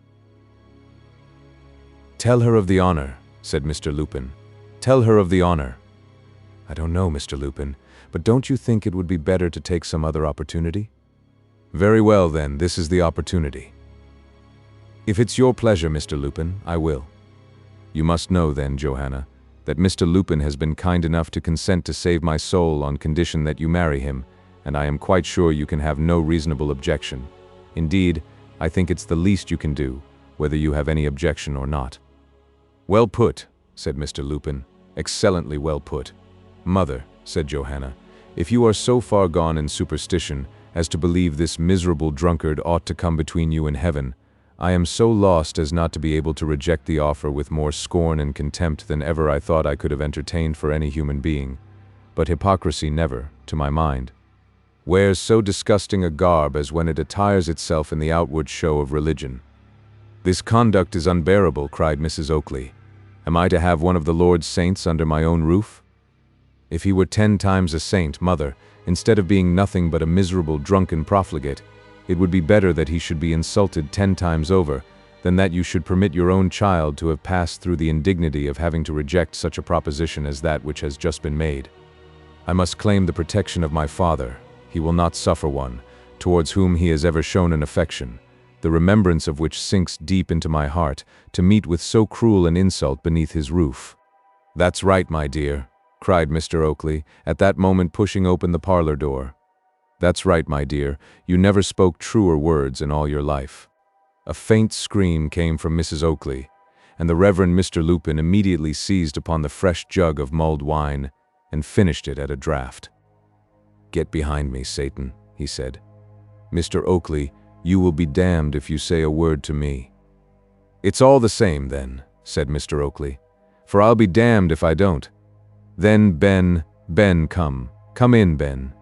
I'm a-coming, said a deep voice, and a man about 6 feet 4 inches in height, and nearly 2/3 of that amount in width, entered the parlor. I'm a-coming, Oakley, my boy. Put on your blessed spectacles, and tell me which is the fellow. I could have sworn it, said Mrs. Oakley, as she gave the table a knock with her fist. I could have sworn when you came in, Oakley. I could have sworn, you little sniveling, shriveled-up wretch, you'd no more have dared to come into this parlor as never was with those words in your mouth, than you'd have dared to have flown if you hadn't had your cousin, Big Ben, the beef-eater, from the tower, with you. Take it easy, ma'am, said Ben, as he sat down in a chair, which immediately broke all to pieces with his weight. Take it easy, ma'am, the devil, what's this? Never mind, Ben, said Mr. Oakley. It's only a chair, get up. A cheer, said Ben. Do you call that a cheer? But never mind, take it easy. Why, you big, bullying, idle, swilling and guttling ruffian. Go on, marm, go on. You good-for-nothing lump of carrion. A dog wears his own coat, but you wear your master's, you great stupid, overgrown, lurking hound. You parish brought-up wild beast, go and mind your lions and elephants in the tower, and don't come into honest people's houses, you cutthroat, bullying, pickpocketing wretch. Go on, marm, go on. This was a kind of dialogue that could not last, and Mrs. Oakley sank down exhausted, and then Ben said, I tell you what, marm, I considers you, I looks upon you, marm, as a female variety of that ere animal as is very useful and sagacious, marm. There was no mistake in this allusion, and Mrs. Oakley was about to make some reply when the Reverend Mr. Lupin rose from his chair, saying, Bless you all. I think I'll go home. Not yet, Mr. Tulip, said Ben. You had better sit down again. We've got something to say to you. Young man, let me pass. If you do not, you will endanger your soul. I ain't got none, said Ben. I'm only a beef-eater and don't pretend to such luxuries. The heathen? Exclaimed Mrs. Oakley. The horrid heathen. But there's one consolation, and that is, that he will be fried in his own fat for everlasting. Oh, that's nothing, said Ben. I think I shall like it, especially if it's any pleasure to you. I suppose that's what you call a Christian consolation. Will you sit down, Mr. Tulip? My name ain't Tulip, but Lupin. But if you wish it, I don't mind sitting down, of course. The beef-eater, with a movement of his foot, kicked away the reverend gentleman's chair, and down he sat with a dab upon the floor. My dear, said Mr. Oakley to Johanna, you go to bed, and then your mother can't say you have anything to do with this affair. I intend to rid my house of this man. Good night, my dear, good night. Johanna kissed her father on the cheek, and then left the room, not at all sorry that so vigorous a movement was about being made for the suppression of Mr. Lupin. When she was gone, Mrs. Oakley spoke, saying, "Mr. Lupin, I bid you good night, and of course, after the rough treatment of these wretches, I can hardly expect you to come again. Good night, Mr. Lupin. Good night." "That's all very well, marm," said Ben, "but before this wild beast of a parson goes away, I want to admonish him. He don't seem to be wide awake, and I must rouse him up." Ben took hold of the reverend gentleman's nose and gave it such an awful pinch that when he took his finger and thumb away, it was perfectly blue. "Murder, oh, murder, my nose! My nose!" shrieked Mr. Lupin, and at that moment Mrs. Oakley, who was afraid to attack Ben, gave her husband such an open-handed whack on the side of his head that the little man reeled again and saw a great many more lights than the Reverend Mr. Lupin had done under the influence of the mulled wine. "Very good," said Ben. "Now we are getting into the thick of it." With this Ben took from his pocket a coil of rope, one end of which was a noose, and that he dexterously threw over Mrs. Oakley's head. "Murder!" she shrieked. "Oakley, are you going to see me murdered before your eyes?" "There is such a singing in my ears," said Mr. Oakley, "that I can't see anything." "This is the way," said Ben. "We manages the wild beastesses when they shuts their ears to all sorts of argument. Now, marm, if you please, a little this way." Ben looked about until he found a strong hook in the wall, over which, in consequence of his great height, he was enabled to draw the rope, and then the other end of it he tied securely to the leg of a heavy secretaire that was in the room, so that Mrs. Oakley was well secured. "Murder!" she cried. "Oakley, are you a man that you stand by and see me treated in this way by this big brute?" "I can't see anything," said Mr. Oakley. "There is such a singing in my ears, I told you so before. I can't see anything." "Now, ma'am, you may just say what you like," said Ben. "It won't matter a bit, any more than the grumbling of a bear with a sore head. And as for you, Mr. Tulip, you'll just get down on your knees and beg Mr. Oakley's pardon for coming and drinking his tea without his leave, and having the infernal impudence to speak to his daughter." "Don't do it, Mr. Lupin," cried Mrs. Oakley. "Don't do it." "You hear," said Ben, "what the lady advises.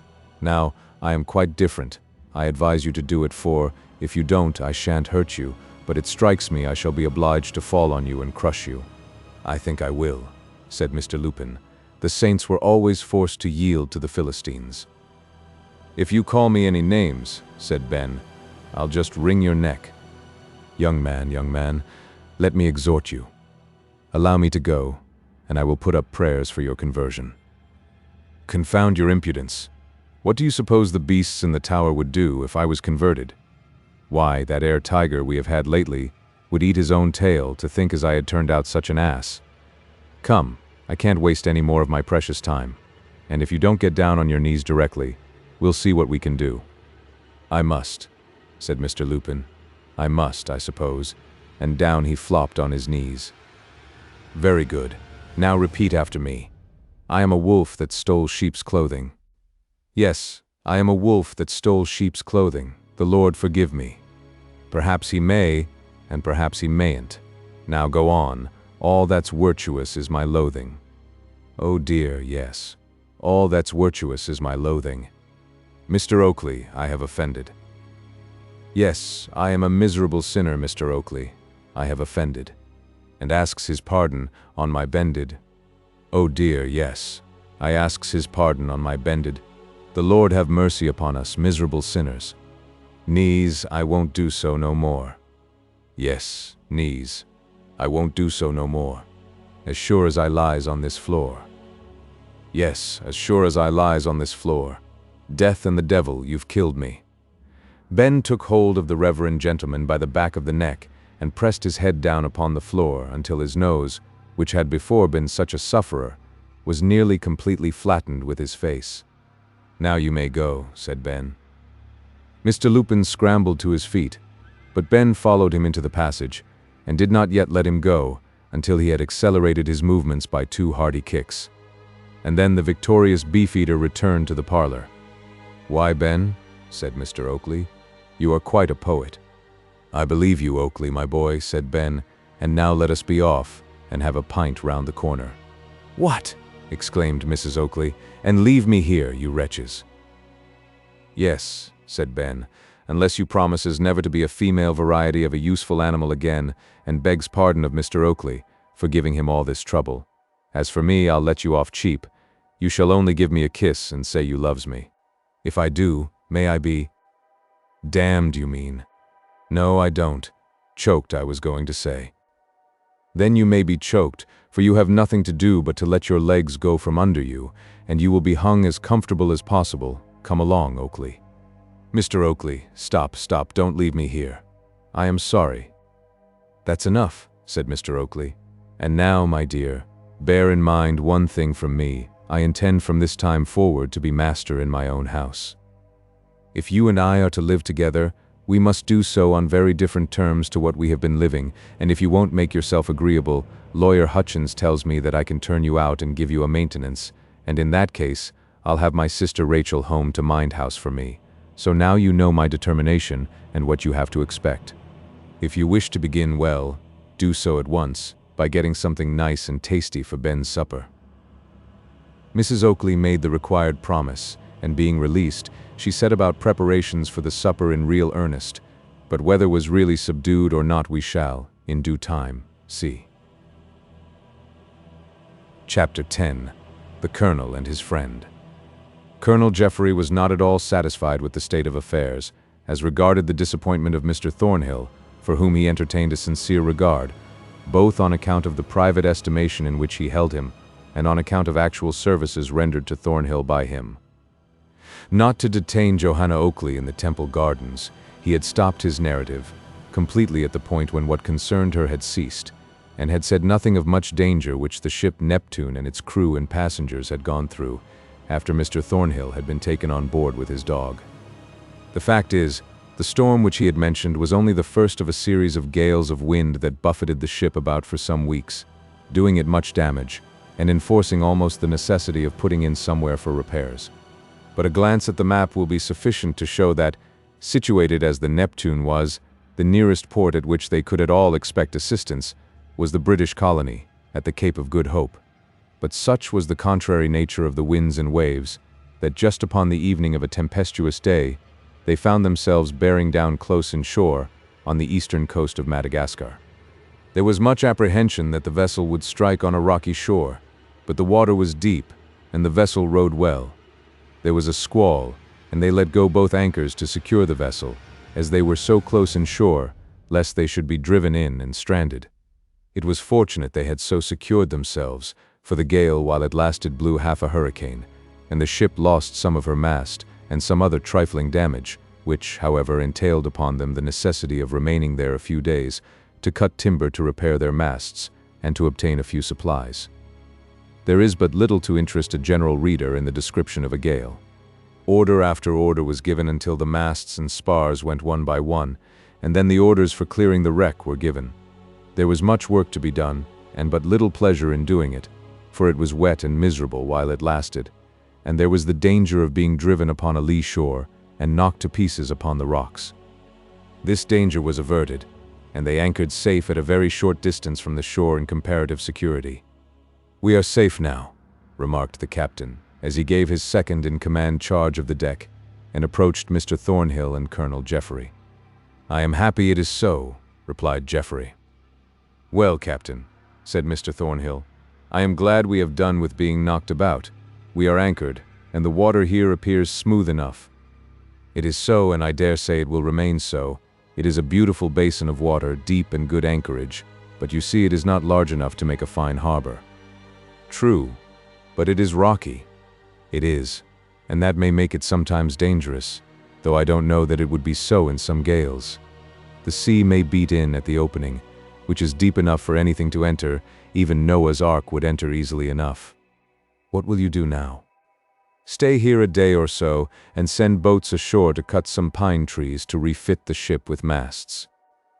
"You have no staves, then?" "Not enough for such a purpose, and we never do go out stored with such things." "You obtain them wherever you may go to." "Yes, any part of the world will furnish them in some shape or other." "When you send ashore, will you permit me to accompany the boat's crew?" said Jeffery. Certainly, but the natives of this country are violent and intractable, and should you get into any row with them, there is every probability of your being captured, or some bodily injury done you. But I will take care to avoid all that." "Very well, Colonel, you shall be welcome to go." "I must beg the same permission," said Mr. Thornhill, "for I should much like to see the country, as well as to have some acquaintance with the natives themselves." "By no means trust yourself alone with them," said the captain, "for if you live you will have cause to repent it, depend upon what I say." "I will," said Thornhill.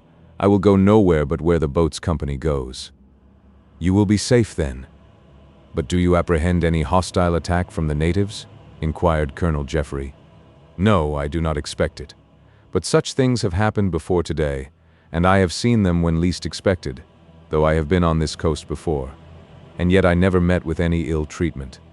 But there have been many who have touched on this coast, who have had a brush with the natives and come off second best, the natives generally retiring when the ship's company muster strong in number, and calling out the chiefs, who come down in great force that we may not conquer them.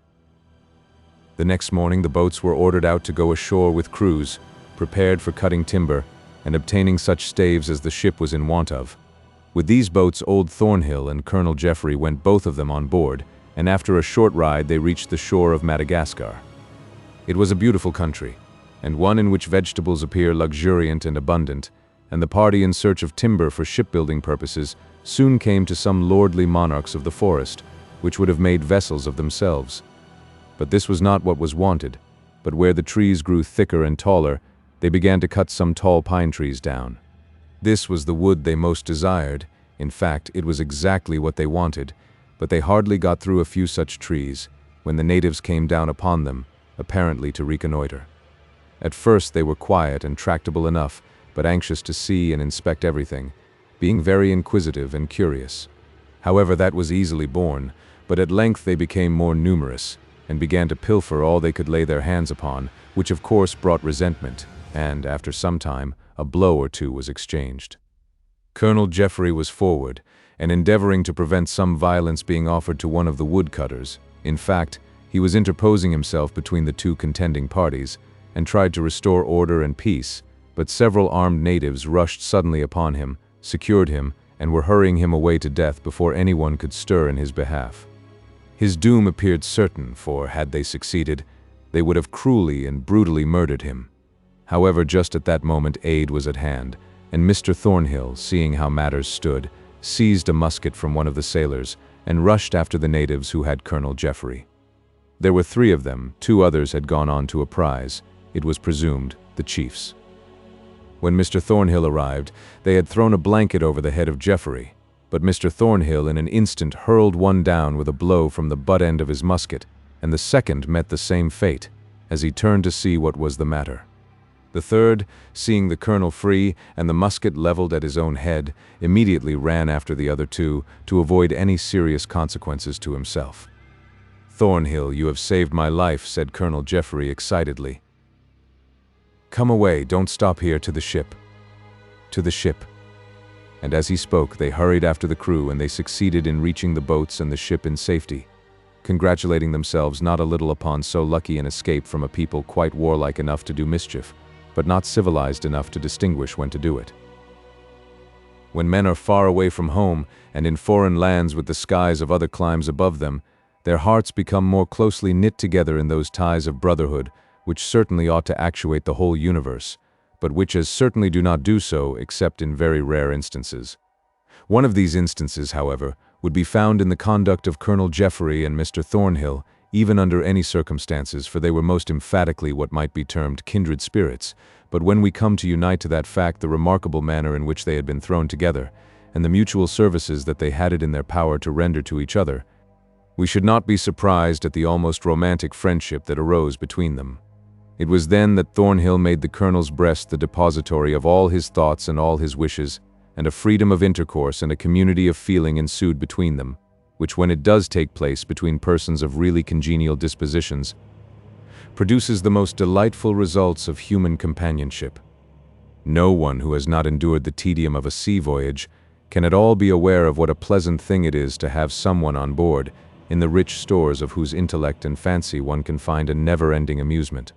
The winds might now whistle through the cordage, and the waves toss the great ship on their foaming crests. Still Thornhill and Jeffrey were together, finding in the midst of danger solace in each other's society, and each animating the other to the performance of deeds of daring that astonished the crew.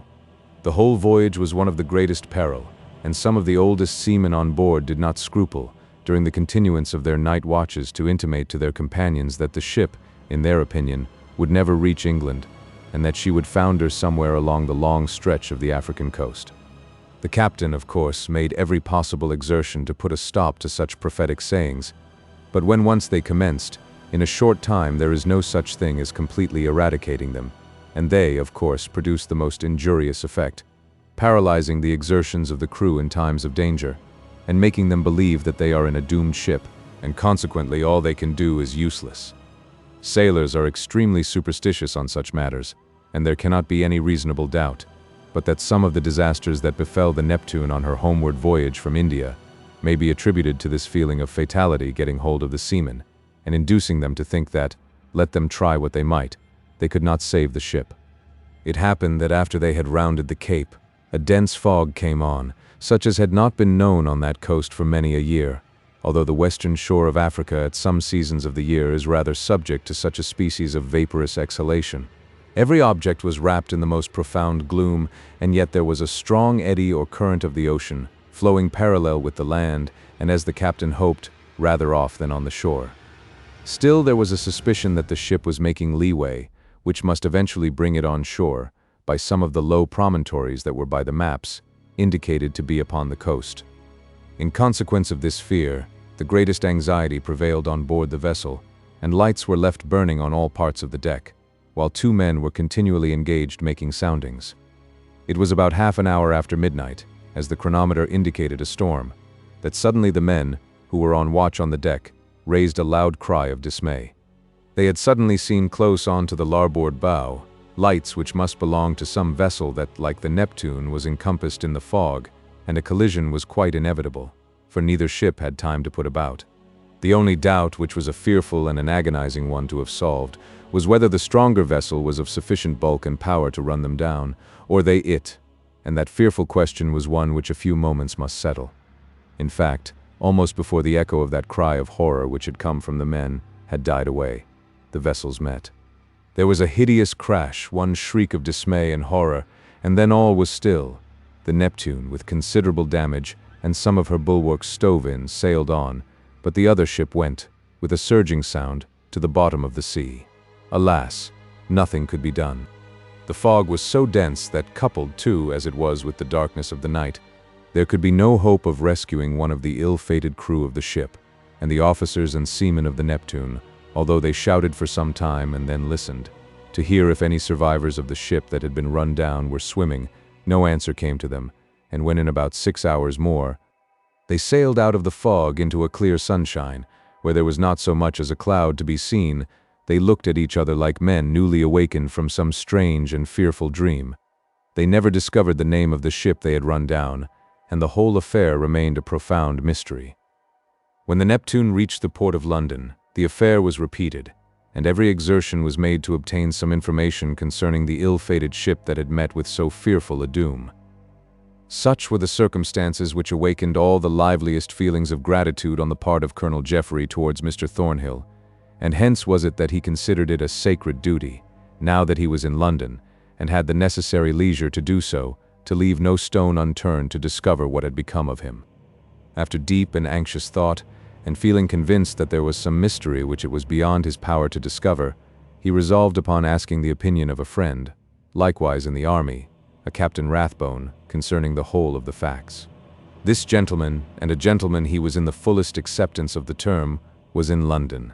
In fact, he had retired from active service, and inhabited a small but pleasant house in the outskirts of the metropolis.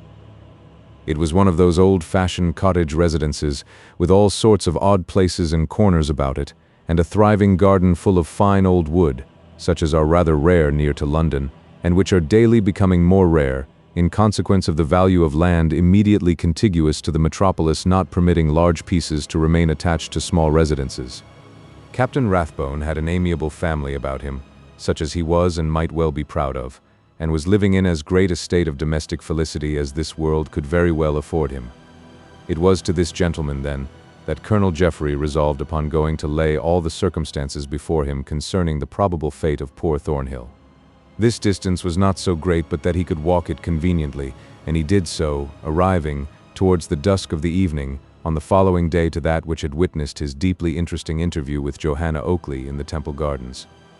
There is nothing on earth so delightfully refreshing, after a dusty and rather a long country walk, as to suddenly enter a well-kept and extremely verdant garden, and this was the case especially to the feelings of Colonel Jeffery, when he arrived at Lime Tree Lodge, the residence of Captain Rathbone. He met him with a most cordial and frank welcome, a welcome which he expected, but which was none the less delightful on that account, and after sitting a while with the family in the house, he and the captain strolled into the garden, and then Colonel Jeffery commenced his revelation. The captain, with very few interruptions, heard him to an end, and when he concluded by saying, "And now I am come to ask your advice upon all these matters," the captain immediately replied, in his warm, off-hand manner. "I am afraid you won't find my advice of much importance, but I offer you my active cooperation in anything you think ought to be done or can be done in this affair, which, I assure you, deeply interests me, and gives me the greatest possible impulse to exertion. You have but to command me in the matter, and I am completely at your disposal." "I was quite certain you would say as much. But notwithstanding the manner in which you shrink from giving an opinion, I am anxious to know what you really think with regard to what are, you will allow, most extraordinary circumstances." "The most natural thing in the world," said Captain Rathbone, "at the first flush of the affair, seemed to be that we ought to look for your friend Thornhill at the point where he disappeared." "At the barber's in Fleet Street?" "Precisely. Did he leave the barber, or did he not?"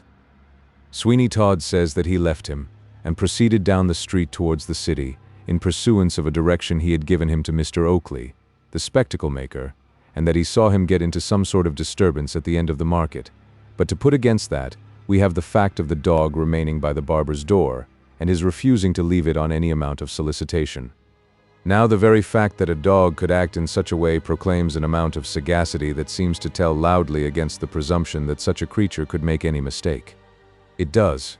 What say you, now, to go into town tomorrow morning and making a call at the barber's, without proclaiming we have any special errand, except to be shaved and dressed? Do you think he would know you again?" "Scarcely, in plain clothes. I was in my undress uniform when I called with the captain of the Neptune, so that his impression of me must be of decidedly a military character, and the probability is that he would not know me at all in the clothes of a civilian. I like the idea of giving a call at the barber's." "Do you think your friend Thornhill was a man likely to talk about the valuable pearls he had in his possession?" "Certainly not. I merely ask you, because they might have offered a great temptation, and if he has experienced any foul play at the hands of the barber, the idea of becoming possessed of such a valuable treasure might have been the inducement. I do not think it probable, but it has struck me that, if we obtain any information whatever of Thornhill, it will be in consequence of these very pearls. They are of great value, and not likely to be overlooked, and yet, unless a customer be found for them, they are of no value at all, and nobody buys jewels of that character but from the personal vanity of making, of course, some public display of them. That is true, and so, from hand to hand, we might trace those pearls until we come to the individual who must have had them from Thornhill himself, and who might be forced to account most strictly for the manner in which they came into his possession." After some more desultory conversation upon the subject, it was agreed that Colonel Jeffery should take a bed for the night at Lime Tree Lodge, and that, in the morning, they should both start for London, and, disguising themselves as respectable citizens, make some attempts, by talking about jewels and precious stones, to draw out the barber into a confession that he had something of the sort to dispose of, and, moreover, they fully intended to take away the dog, with the care of which Captain Rathbone charged himself. We may pass over the pleasant social evening which the colonel passed with the amiable family of the Rathbones, and, skipping likewise a conversation of some strange and confused dreams which Jeffery had during the night concerning his friend Thornhill, we will presume that both the colonel and the captain have breakfasted, and that they have proceeded to London and are at the shop of a clothier in the neighborhood of the Strand, in order to procure coats, wigs, and hats that should disguise them for their visit to Sweeney Todd. Then, arm in arm, they walked towards Fleet Street, and soon arrived opposite the little shop within which there appears to be so much mystery. "The dog, you perceive, is not here," said the colonel. "I had my suspicions, however, when I passed with Johanna Oakley that something was amiss with him, and I have no doubt but that the rascally barber has fairly compassed his destruction." "If the barber be innocent," said Captain Rathbone, "you must admit that it would be one of the most confoundedly annoying things in the world to have a dog continually at his door assuming such an aspect of accusation, and in that case I can scarcely wonder at his putting the creature out of the way.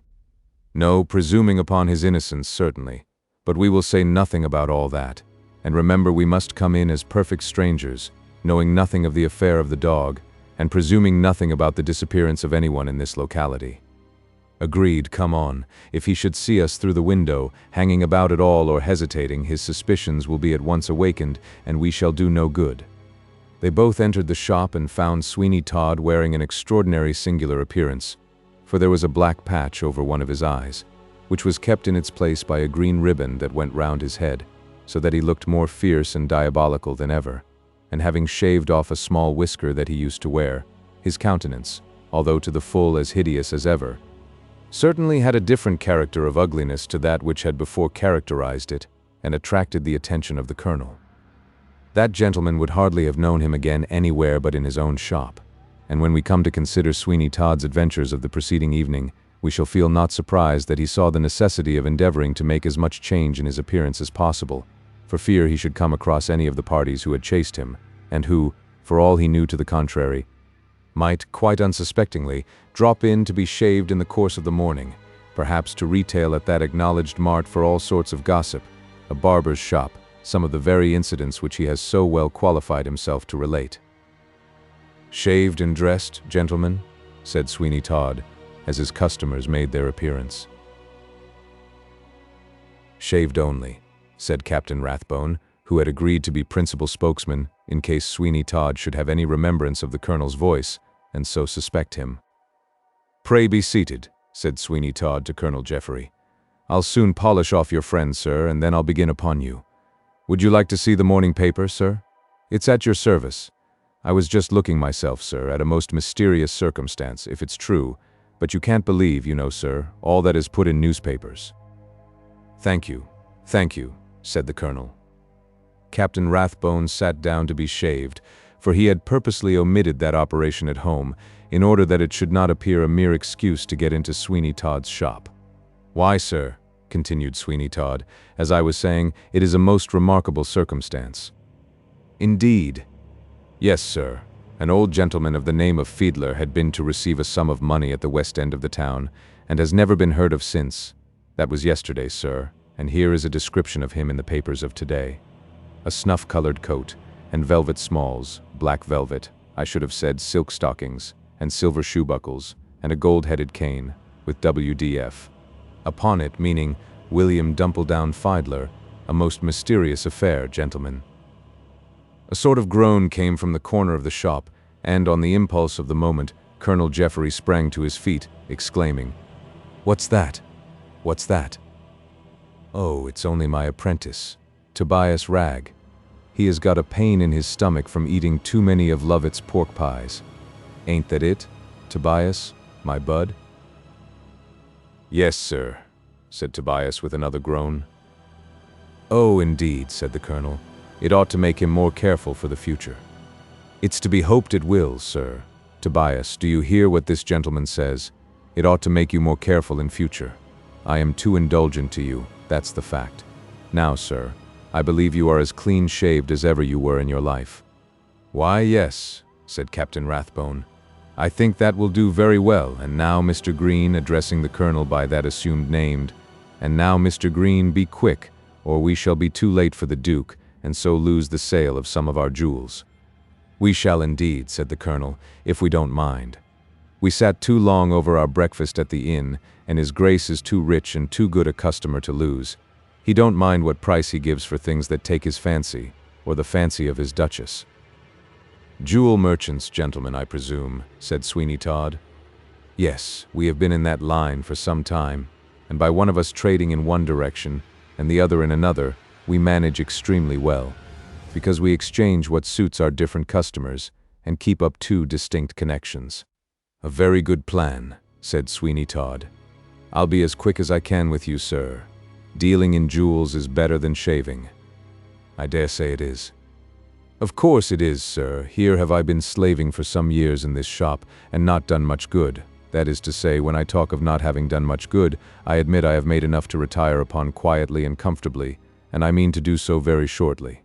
There you are, sir, shaved with celerity you seldom meet with, and as clean as possible, for the small charge of 1 penny.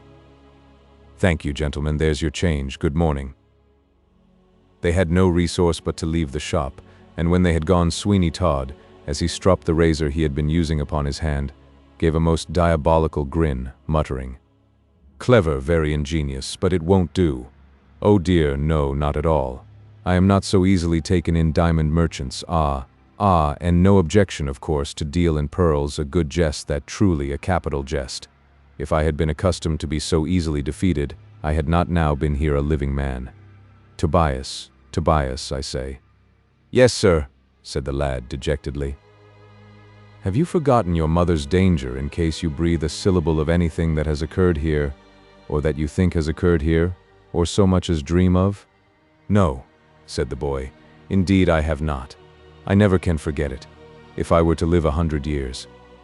"That's well, prudent, excellent, Tobias. Go out now, and if those 2 persons who were here last waylay you in the street, let them say what they will, and do you reply to them as shortly as possible, but be sure you come back to me quickly and report what they do say.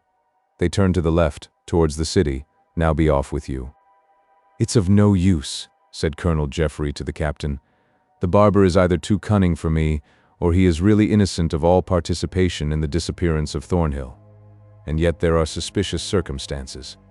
I watched his countenance when the subject of jewels was mentioned, and I saw a sudden change come over it. It was but momentary, but still it gave me a suspicion that he knew something which caution alone kept within the recesses of his breast. The conduct of the boy, too, was strange, and then again, if he has the string of pearls, their value would give him all the power to do what he says he is about to do, namely, to retire from business with an independence." "Hush! There? Did you see that lad?" "Yes. Why, it's the barber's boy." "It is the same lad he called Tobias. Shall we speak to him? Let's make a bolder push, and offer him an ample reward for any information he may give us." "Agreed, agreed." They both walked up to Tobias, who was listlessly walking along the streets, and when they reached him they were both struck with the appearance of care and sadness that was upon the boy's face. He looked perfectly haggard and careworn, an expression sad to see upon the face of one so young, and when the colonel accosted him in a kindly tone, he seemed so unnerved that tears immediately darted to his eyes, although at the same time he shrank back as if alarmed. "My lad," said the colonel, "you reside, I think, with Sweeney Todd, the barber. Is he not a kind master to you, that you seem so unhappy?" No, that is, I mean, yes, I have nothing to tell. Let me pass on. What is the meaning of this confusion?" Nothing. I say, my lad, here is a guinea for you, if you will tell us what became of the man of a seafaring appearance, who came with a dog to your master's house some days since to be shaved." "I cannot tell you," said the boy. "I cannot tell you what I do not know. But you have some idea, probably. Come, we will make it worth your while, and thereby protect you from Sweeney Todd. We have the power to do so, and all the inclination, but you must be quite explicit with us, and tell us frankly what you think, and what you know concerning the man in whose fate we are interested." "I know nothing. I think nothing," said Tobias. "Let me go. I have nothing to say, except that he was shaved and went away." "But how came he to leave his dog behind him?" "I cannot tell. I know nothing." "It is evident that you do know something, but hesitate either from fear or some other motive to tell it. As you are inaccessible to fair means, we must resort to others, and you shall at once come before a magistrate, who will force you to speak out." "Do with me what you will," said Tobias. "I cannot help it. I have nothing to say to you, nothing whatever. Oh, my poor mother, if it were not for you." "What then?" "Nothing! Nothing! Nothing!" It was but a threat of the colonel to take the boy before a magistrate, for he had really no grounds for so doing. and if the boy chose to keep a secret, if he had one, not all the magistrates in the world could force words from his lips that he felt not inclined to utter, and so, after one more effort, they felt that they must leave him. "Boy," said the colonel, "you are young, and cannot well judge of the consequences of particular lines of conduct. You ought to weigh well what you are about, and hesitate long before you determine keeping dangerous secrets. We can convince you that we have the power of completely protecting you from all that Sweeney Todd could possibly attempt. Think again, for this is an opportunity of saving yourself perhaps from much future misery that may never arise again." "I have nothing to say," said the boy. "I have nothing to say." He uttered these words with such an agonized expression of countenance that they were both convinced he had something to say, and that too of the first importance, a something which would be valuable to them in the way of information, extremely valuable probably, and yet which they felt the utter impossibility of wringing from him. They were compelled to leave him, and likewise with the additional mortification that, far from making any advance in the matter, they had placed themselves and their cause in a much worse position, in so far as they had awakened all Sweeney Todd's suspicions if he were guilty, and yet advanced not one step in the transaction. And then, to make the matter all the more perplexing, there was still the possibility that they might be altogether upon a wrong scent, and that the barber of Fleet Street had no more to do with the disappearance of Mr. Thornhill than they had themselves. Chapter 11. The Stranger at Lovett's. Towards the dusk of the evening of that day, after the last batch of pies at Lovett's had been disposed of, there walked into the shop a man most miserably clad, and who stood for a few moments staring with weakness and hunger at the counter before he spoke. Mrs. Lovett was there, but she had no smile for him, and instead of its usual bland expression, her countenance wore an aspect of anger, as she forestalled what the man had to say by exclaiming, "Go away, we never give anything to beggars." There came a flush of color for the moment across the features of the stranger, and then he replied, "Mistress Lovett, I do not come to ask alms of you, but to know if you can recommend me to any employment." "Recommend you? Recommend a ragged wretch like you?" "I am a ragged wretch, and moreover quite destitute. In better times I have sat at your counter and paid cheerfully for what I wanted, and then one of your softest smiles has ever been at my disposal. I do not say this as a reproach to you, because the cause of your smile was well known to be a self-interested one, and when that cause had passed away, I can no longer expect it. But I am so situated that I am willing to do anything for a mere subsistence. Oh yes, and then when you get into a better case again, I have no doubt but you have quite sufficient insolence to make you unbearable. Besides, what employment can we have but pie-making? And we have a man already who suits us very well, with the exception that he, as you would do if we were to exchange him, has grown insolent and fancies himself master of the place."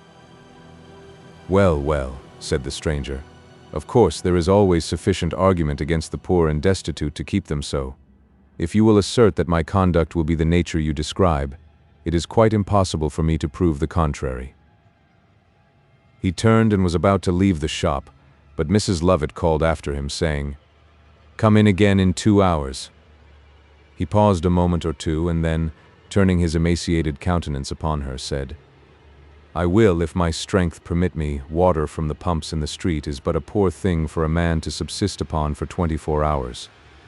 You may take one pie." The half-famished, miserable-looking man seized upon a pie and devoured it in an instant. "My name," he said, "is Jarvis Williams.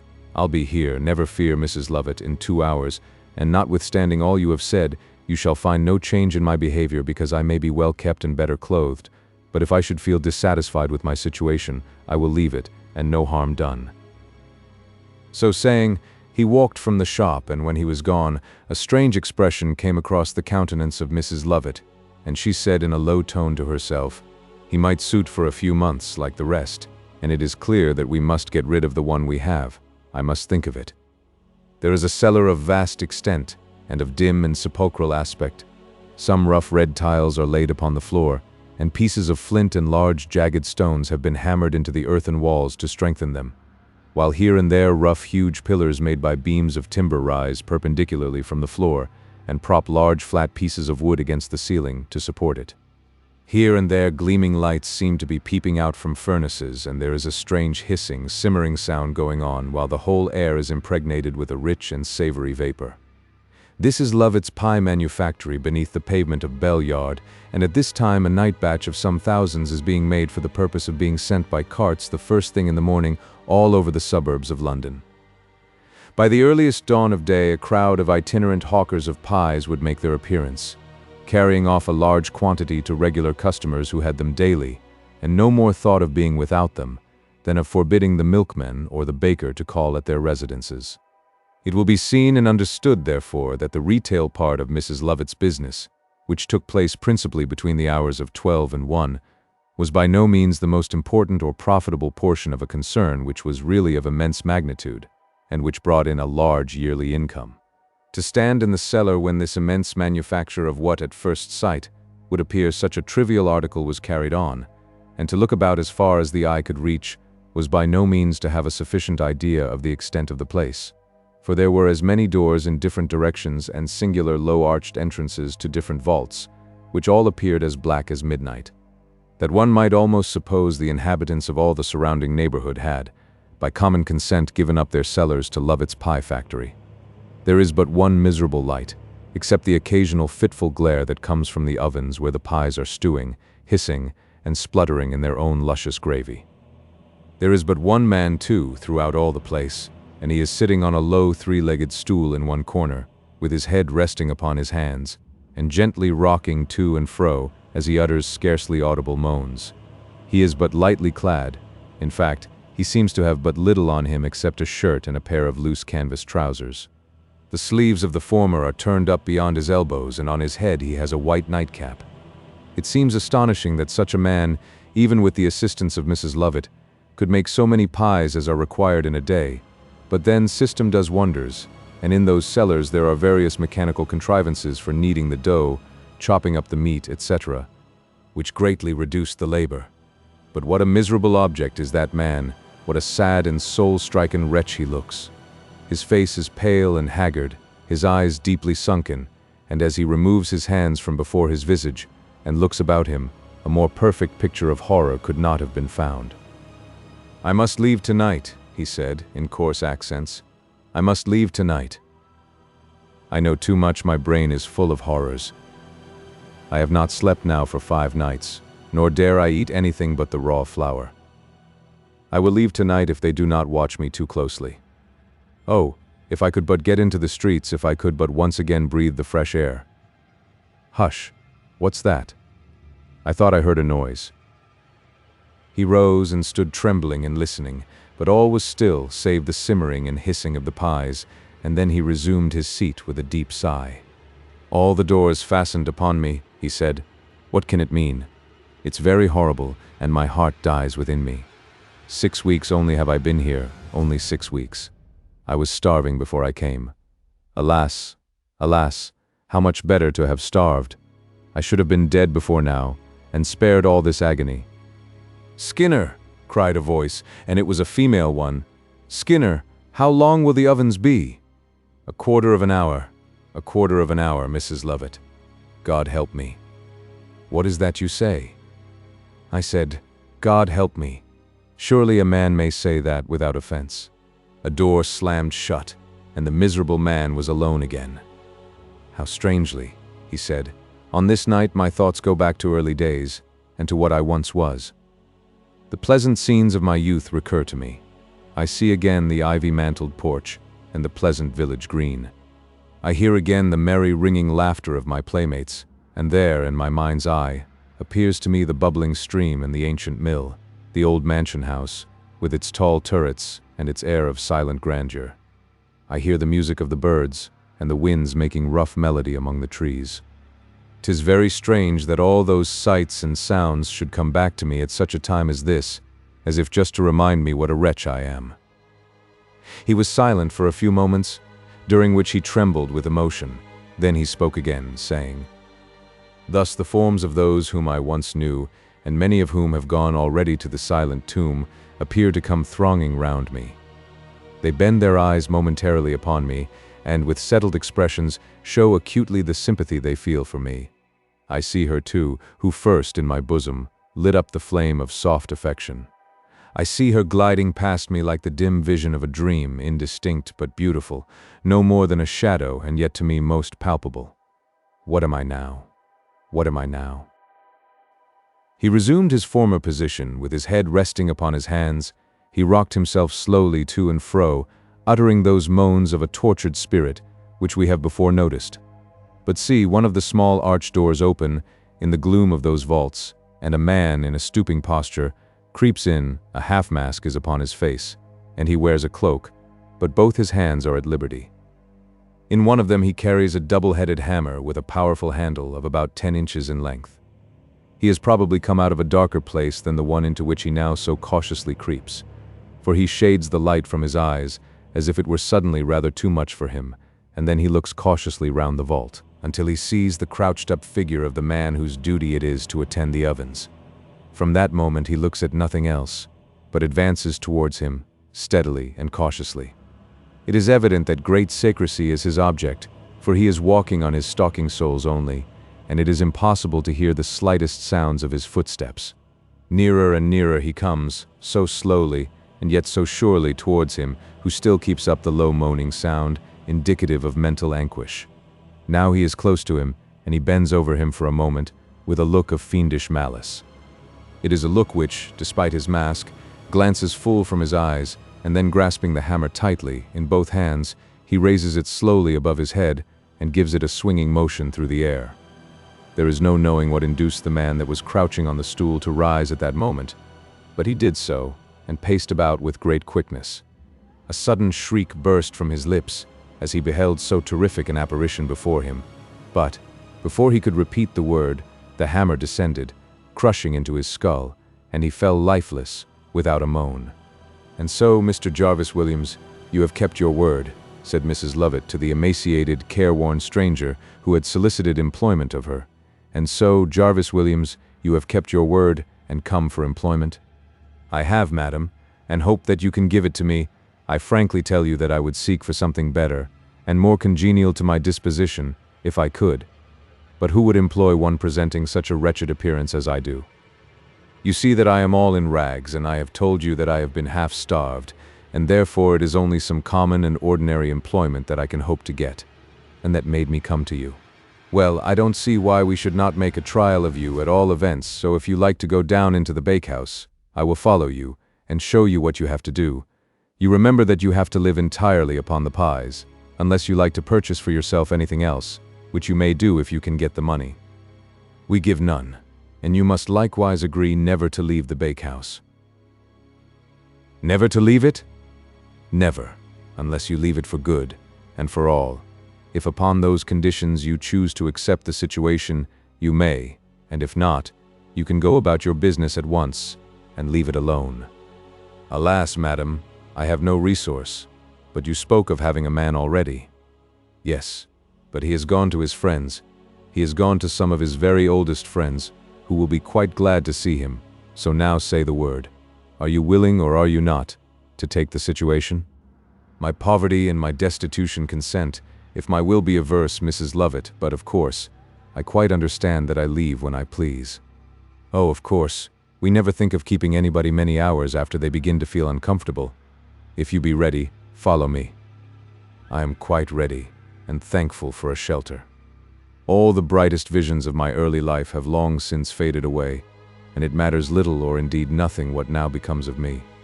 I will follow you, madam, freely, upon the conditions you have mentioned." Mrs. Lovett lifted up a portion of the counter which permitted him to pass behind it, and then he followed her into a small room, which was at the back of the shop. She then took a key from her pocket, and opened an old door which was in the wainscoting, and immediately behind which was a flight of stairs. These she descended, and Jarvis Williams followed her, to a considerable depth, after which she took an iron bar from behind another door, and flung it open, showing her new assistant the interior of that vault, which we have already very briefly described. "These," she said, "are the ovens, and I will proceed to show you how you can manufacture the pies, feed the furnaces, and make yourself generally useful. Flour will be always let down through a trap-door from the upper shop, as well as everything required for making the pies but the meat, and that you will always find ranged upon shelves either in lumps or steaks, in a small room through this door, but it is only at particular times you will find the door open, and whenever you do so. You had better always take out what meat you think you will require for the next batch." "I understand all that, madam," said Williams, "but how does it get there?" "That's no business of yours, so long as you are supplied with it. That is sufficient for you. And now I will go through the process of making one pie, so that you may know how to proceed, and you will find with what amazing quickness they can be manufactured if you set about them in the proper manner."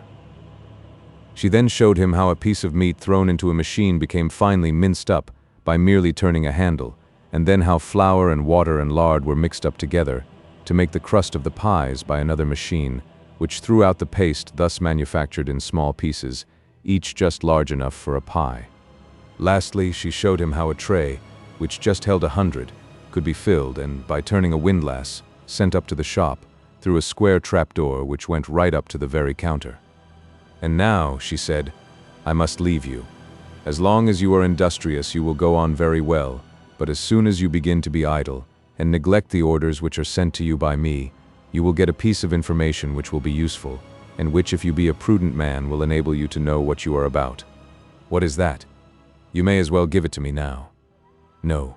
We seldom find there is occasion for it at first, but after a time, when you get well fed, you are pretty sure to want it." So saying, she left the place, and he heard the door by which he had entered, carefully barred after her.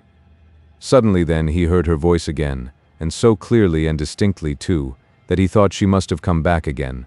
But upon looking up at the door, he found that arose from her speaking through a small grating at the upper part of it, to which her mouth was closely placed. "Remember your duty," she said, "and I warn you that any attempt to leave here will be as futile as it will be dangerous. Except with your consent when I relinquish the situation." "Oh, certainly, certainly, you are quite right there. Everybody who relinquishes the situation goes to his old friends, whom he has not seen for many years, perhaps." "What a strange manner of talking she has," said Jarvis Williams to himself, when he found he was alone. "There seems to be some singular and hidden meaning in every word she utters. What can she mean by a communication being made to me, if I neglect my duty? It is very strange, and what a singular-looking place this is. I think it would be quite unbearable if it were not for the delightful odor of the pies, and they are indeed delicious, perhaps more delicious to me, who has been famished so long and have gone through so much wretchedness. There is no one here but myself, and I am hungry now, frightfully hungry, and whether the pies be done or not, I'll have half a dozen of them at any rate, so here goes." He opened one of the ovens, and the fragrant steam that came out was perfectly delicious, and he sniffed it up with a satisfaction such as he had never felt before, as regards anything that was eatable. "Is it possible," he said, "that I shall be able to make such delicious pies? At all events one can't starve here, and if it be a kind of imprisonment, it's a pleasant one. Upon my soul they are nice, even half-cooked, delicious. I'll have another half dozen, there are lots of them, delightful. I can't keep the gravy from running out of the corners of my mouth. Upon my soul, Mrs. Lovett, I don't know where you get your meat, but it's all as tender as young chickens, and the fat actually melts away in one's mouth. Ah, these are pies, something like pies. They are positively fit for the gods." Mrs. Lovett's new man ate 12 three-penny pies, and then he thought of leaving off. It was a little drawback not to have anything to wash them down with but cold water, but he reconciled himself to this. For, as he said, after all it would be a pity to take the flavor of such pies out of one's mouth. Indeed, it would be 1,000 pities, so I won't think of it, but just put up with what I have got and not complain. I might have gone further and fared worse with a vengeance, and I cannot help looking upon it as a singular piece of good fortune that made me think of coming here in my deep distress to try and get something to do. I have no friends and no money. She whom I loved is faithless, and here I am, master of as many pies as I like, and to all appearance monarch of all I survey, for there really seems to be no one to dispute my supremacy. To be sure, my kingdom is rather a gloomy one, but then I can abdicate it when I like, and when I am tired of those delicious pies, if such a thing be possible, which I really very much doubt, I can give up my situation and think of something else. If I do that, I will leave England forever. It's no place for me after the many disappointments I have had. No friend left me, my girl false, not a relation but who would turn his back upon me. I will go somewhere where I am unknown and can form new connections, and perhaps make new friendships of a more permanent and stable character than the old ones, which have all proved so false to me, and in the meantime, I'll make and eat pies as fast as I can. Chapter 12. The resolution come to by Johanna Oakley. The beautiful Johanna, when in obedience to the command of her father she left him, and begged him, the beef-eater, to manage matters with the Reverend Mr. Lupin, did not proceed directly upstairs to her apartment, but lingered on the staircase to hear what ensued, and if anything in her dejected state of mind could have given her amusement, it would certainly have been the way in which the beef-eater exacted a retribution from the reverend personage, who was not likely again to intrude himself into the house of the spectacle-maker. But when he was gone, and she heard that a sort of peace had been patched up with her mother, a peace which, from her knowledge of the high contracting parties, she conjectured would not last long, she returned to her room and locked herself in, so that if any attempt were made to get her down to partake of the supper, it might be supposed she was asleep, for she felt herself totally unequal to the task of making one in any party, however much she might respect the individual members that composed it. And she did respect Ben the beef-eater, for she had a lively recollection of much kindness from him during her early years, and she knew that he had never come to the house when she was a child without bringing her some token of his regard in the shape of a plaything or some little article of doll's finery, which at that time was very precious. She was not wrong in her conjectures that Ben would make an attempt to get her downstairs, for her father came up at the beef-eater's request and tapped at her door. She thought the best plan, as indeed it was, would be to make no answer, so that the old spectacle-maker concluded at once what she wished him to conclude, namely, that she had gone to sleep, and he walked quietly down the stairs again, glad that he had not disturbed her, and told Ben as much. Now, feeling herself quite secure from interruption for the night, Johanna did not attempt to seek repose, but set herself seriously to reflect upon what had occurred. She almost repeated to herself, word for word, what Colonel Jeffrey had told her, and as she revolved the matter over and over again in her brain, a strange thought took possession of her, which she could not banish, and which, when once it found a home within her breast, began to gather probability from every slight circumstance that was in any way connected with it. This thought, strange as it may appear, was that the Mr. Thornhill of whom Colonel Jeffrey spoke in terms of such high eulogium was no other than Mark Ingestre himself. It is astonishing, when once a thought occurs to the mind that makes a strong impression, how, with immense rapidity, a rush of evidence will appear to come to support it. And thus it was with regard to this supposition of Johanna Oakley. She immediately remembered a host of little things which favored the idea, and among the rest she fully recollected that Mark Ingestre had told her he meant to change his name when he left England, for that he wished her and her only to know anything of him, or what had become of him, and that his intention was to baffle inquiry, in case it should be made, particularly by Mr. Grant, towards whom he felt a far greater amount of indignation than the circumstances at all warranted him in feeling. Then she recollected all that Colonel Jeffrey had said with regard to the gallant and noble conduct of this Mr. Thornhill, and girl-like, she thought that those high and noble qualities could surely belong to no one but her own lover, to such an extent, and that, therefore, Mr. Thornhill and Mark Ingestre must be one and the same person. Over and over again she regretted she had not asked Colonel Jeffrey for a personal description of Mr. Thornhill, for that would have settled all her doubts at once, and the idea that she had it still in her power to do so, in consequence of the appointment he had made with her for that day week, brought her some consolation. It must have been he, she said.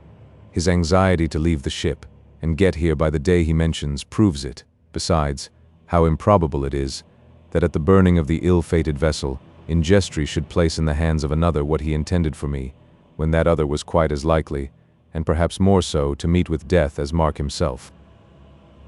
Thus she reasoned, forcing herself each moment into a stronger belief of the identity of Thornhill with Mark Ingestre, and so certainly narrowing her anxieties to a consideration of the fate of one person instead of two. "I will meet Colonel Jeffrey," she said, "and ask him if this Mr. Thornhill had fair hair, and a soft and pleasing expression about the eyes that could not fail to be remembered. I will ask him how he spoke, and how he looked, and get him, if he can, to describe to me even the very tones of his voice, and then I shall be sure, without the shadow of a doubt, that it is Mark. But then, then comes the anxious question of what has been his fate." When poor Johanna began to consider the multitude of things that might have happened to her lover during his progress from Sweeney Todd's in Fleet Street to her father's house, she became quite lost in a perfect maze of conjecture, and then her thoughts always painfully reverted back to the barber's shop where the dog had been stationed, and she trembled to reflect for a moment upon the frightful danger to which that string of pearls might have subjected him. "Alas, alas," she cried, "I can well conceive that the man whom I saw attempting to poison the dog would be capable of any enormity. I saw his face but for a moment, and yet it was one never again to be forgotten. It was a face in which might be read cruelty and evil passions. Besides, the man who would put an unoffending animal to a cruel death shows an absence of feeling and a baseness of mind which make him capable of any crime he thinks he can commit with impunity. What can I do? Oh, what can I do to unravel this mystery?" No one could have been more tenderly and gently brought up than Johanna Oakley, but yet, inhabitive of her heart, was a spirit and a determination which few indeed could have given her credit for, by merely looking on the gentle and affectionate countenance which she ordinarily presented. But it is no new phenomenon in the history of the human heart to find that some of the most gentle and loveliest of human creatures are capable of the highest efforts of perversion, and when Johanna Oakley told herself, which she did, she was determined to devote her existence to a discovery of the mystery that enveloped the fate of Mark Ingestry. She likewise made up her mind that the most likely man for accomplishing that object should not be rejected by her on the score of danger, and she at once set to work considering what those means should be. This seemed an endless task, but still she thought that if, by any means whatever, she could get admittance to the barber's house, she might be able to come to some conclusion as to whether or not it was there where Thornhill, whom she believed to be Ingestry, had been stayed in his progress. "Aid me, Heaven," she cried, "in the adoption of some means of action on the occasion. Is there anyone with whom I dare advise? Alas, I fear not, for the only person in whom I have put my whole heart is my father, and his affection for me would prompt him at once to interpose every possible obstacle to my proceeding, for fear danger should come of it. To be sure, there is Arabella Wilmot, my old schoolfellow and bosom friend. She would advise me to the best of her ability, but I much fear she is too romantic and full of odd, strange actions, that she is taken from books to be a good adviser, and yet what can I do? I must speak to someone, if it be but in case any accident happening to me, my father may get news of it, and I know of no one else whom I can trust but Arabella." After some little more consideration, Johanna made up her mind that on the following morning she would go to the house of her old school friend, which was in the immediate vicinity, and hold a conversation with her. "I shall hear something," she said, "at least of a kindly and a consoling character, for what Arabella may want in calm and steady judgment, she fully compensates for in actual feeling, and what is most of all, I know I can trust her word implicitly, and that my secret will remain as safely locked in her breast as if it were in my own." It was something to come to a conclusion to ask advice, and she felt that some portion of her anxiety was lifted from her mind by the mere fact that she had made so firm a mental resolution that neither danger nor difficulty should deter her from seeking to know the fate of her lover.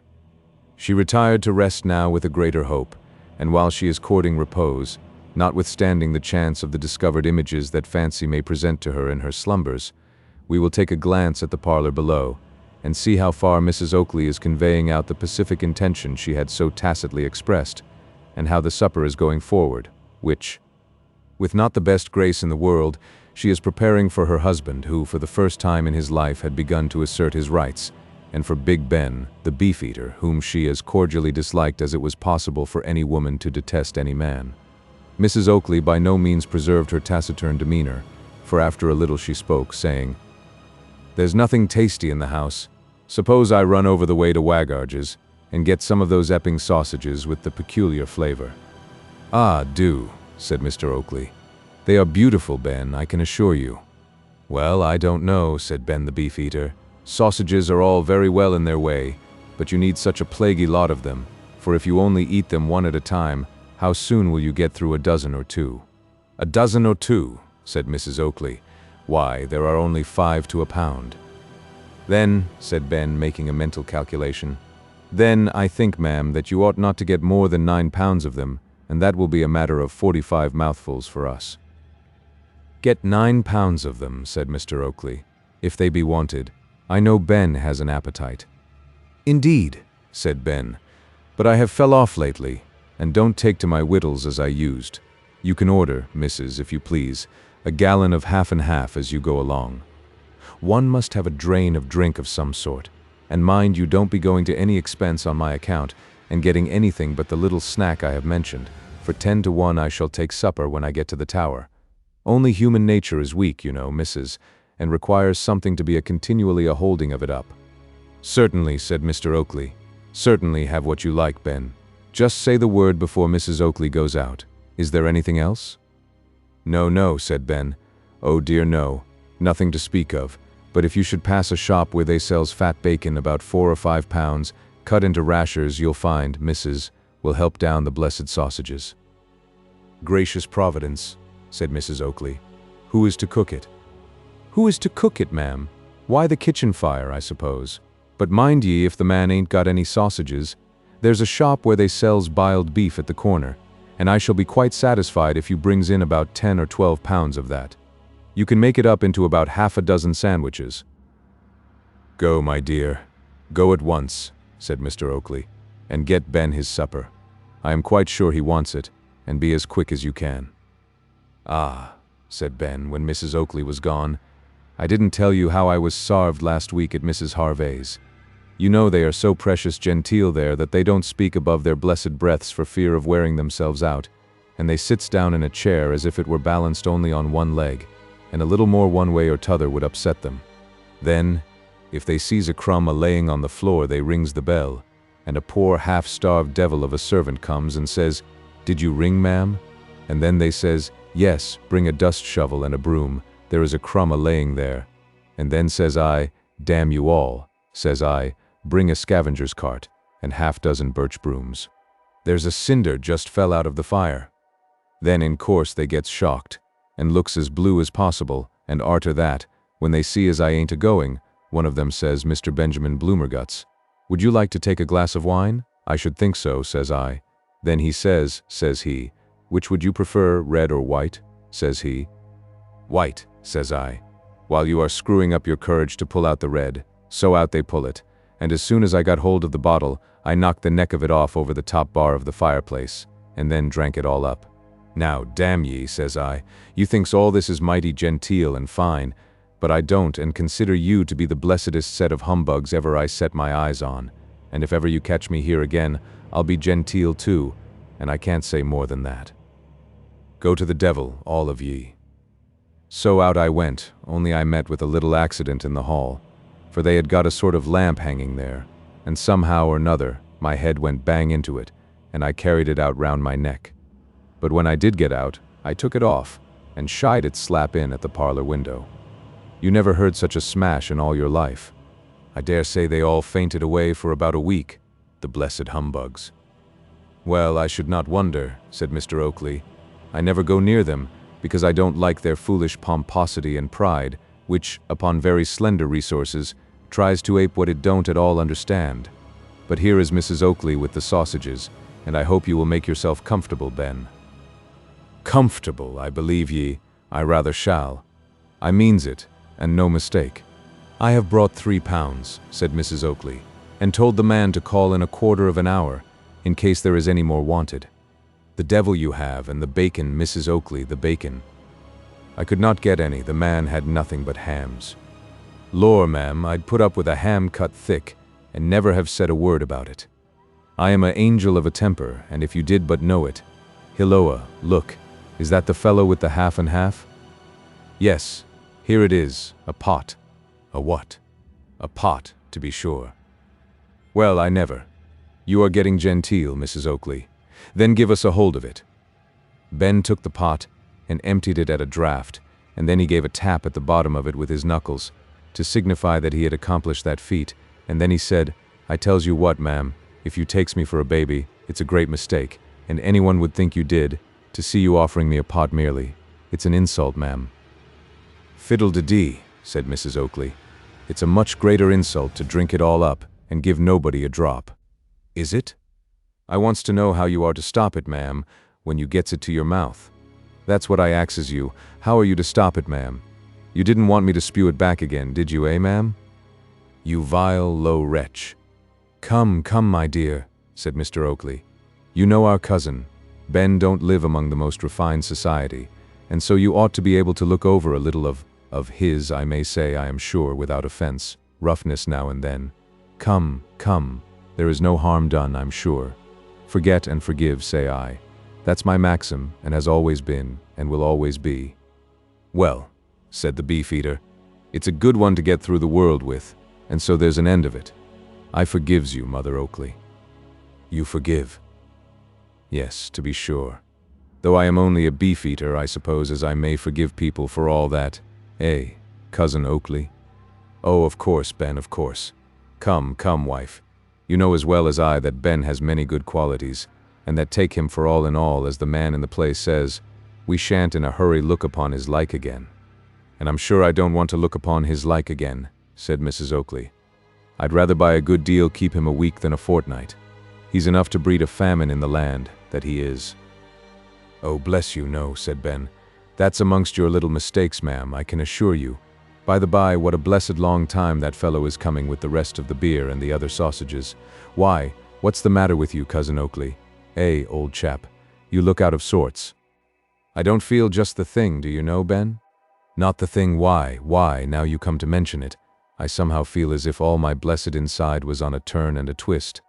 The devil, I don't feel comfortable at all, I don't." "And I'm getting very ill," gasped Mr. Oakley. "And I'm getting iller," said the beefeater, manufacturing a word for the occasion. "Bless my soul, there's something gone wrong in my inside. I know there's murder, there's a go, oh Lord, it's a doubling me up, it is." "I feel as if my last hour had come," said Mr. Oakley. "I'm a dying man, I am. Oh, good gracious, there was a twinge." Mrs. Oakley, with all the coolness in the world, took down her bonnet from behind the parlor door where it hung, and as she put it on said, "I told you both that some judgment would come over you, and now you see it has. How do you like it? Providence is good, of course, to its own, and I have—" "What? What?" "Pisoned the half and half." Big Ben, the beefeater, fell off his chair with a deep groan, and poor Mr. Oakley sat glaring at his wife, and shivering with apprehension, quite unable to speak, while she placed a shawl over her shoulders, as she added in the same tone of calmness she had made the terrific announcement concerning the poisoning, "Now, you wretches, you see what a woman can do when she makes up her mind for vengeance. As long as you all live, you'll recollect me. But if you don't, that won't much matter, for you won't live long, I can tell you. And now I'm going to my sister's, Mrs. Tiddeblow." So saying, Mrs. Oakley turned quickly round, and with an insulting toss of her head, and not at all caring for the pangs and sufferings of her poor victims, she left the place, and proceeded to her sister's house, where she slept as comfortably as if she had not by any means committed 2 diabolical murders. But has she done so, or shall we, for the honor of human nature, discover that she went to a neighboring chemist's and only purchased some dreadfully powerful medicinal compound, which she placed in the half and half, and which began to give those pangs to Big Ben, the beefeater, and to Mr. Oakley, concerning which they were both so eloquent? This must have been the case, for Mrs. Oakley could not have been such a fiend in a human guise as to laugh as she passed the chemist's shop. Oh no. She might not have felt remorse, but that is a very different thing indeed, from laughing at the matter, unless it were really laughable and not serious at all. Big Ben and Mr. Oakley must have at length found out how they had been hoaxed, and the most probable thing was that the before-mentioned chemist himself told them, for they sent for him in order to know if anything could be done to save their lives.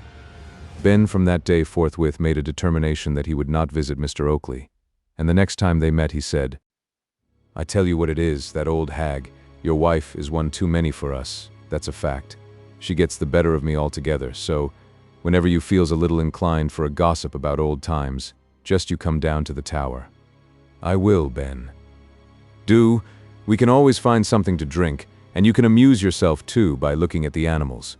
Remember, feeding time is 2 o'clock, so, now and then, I shall expect to see you, and, above all, be sure you let me know if that canting parson, Lupin, comes any more to your house." "I will, Ben." "Ah, do, and I'll give him another lesson if he should, and I tell you how I'll do it. I'll get a free admission to the wild beastesses in the tower, and when he comes to see 'em, For them air sort of fellows always goes everywhere they can go for nothing.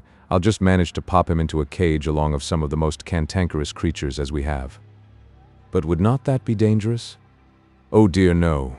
We has a laughing hyena as would frighten him out of his wits. But I don't think as he'd bite him much, do you know? He's as playful as a kitten and very fond of standing on his head. Well then, Ben, I have, of course, no objection, although I do think that the lesson you have already given to the reverend gentleman will and ought to be fully sufficient for all purposes, and I don't expect we shall see him again. But how does Mrs. O behave to you? Asked Ben. Well, Ben, I don't think there's much difference. Sometimes she's a little civil, and sometimes she ain't. It's just as she takes it into her head. Ah, that all comes of marrying. I have often wondered, though, Ben, that you never married. Ben gave a chuckle as he replied. Have you though, really? Well, Cousin Oakley, I don't mind telling you, but the real fact is, once I was very near being served out in that sort of way. Indeed. Yes, I'll tell you how it was.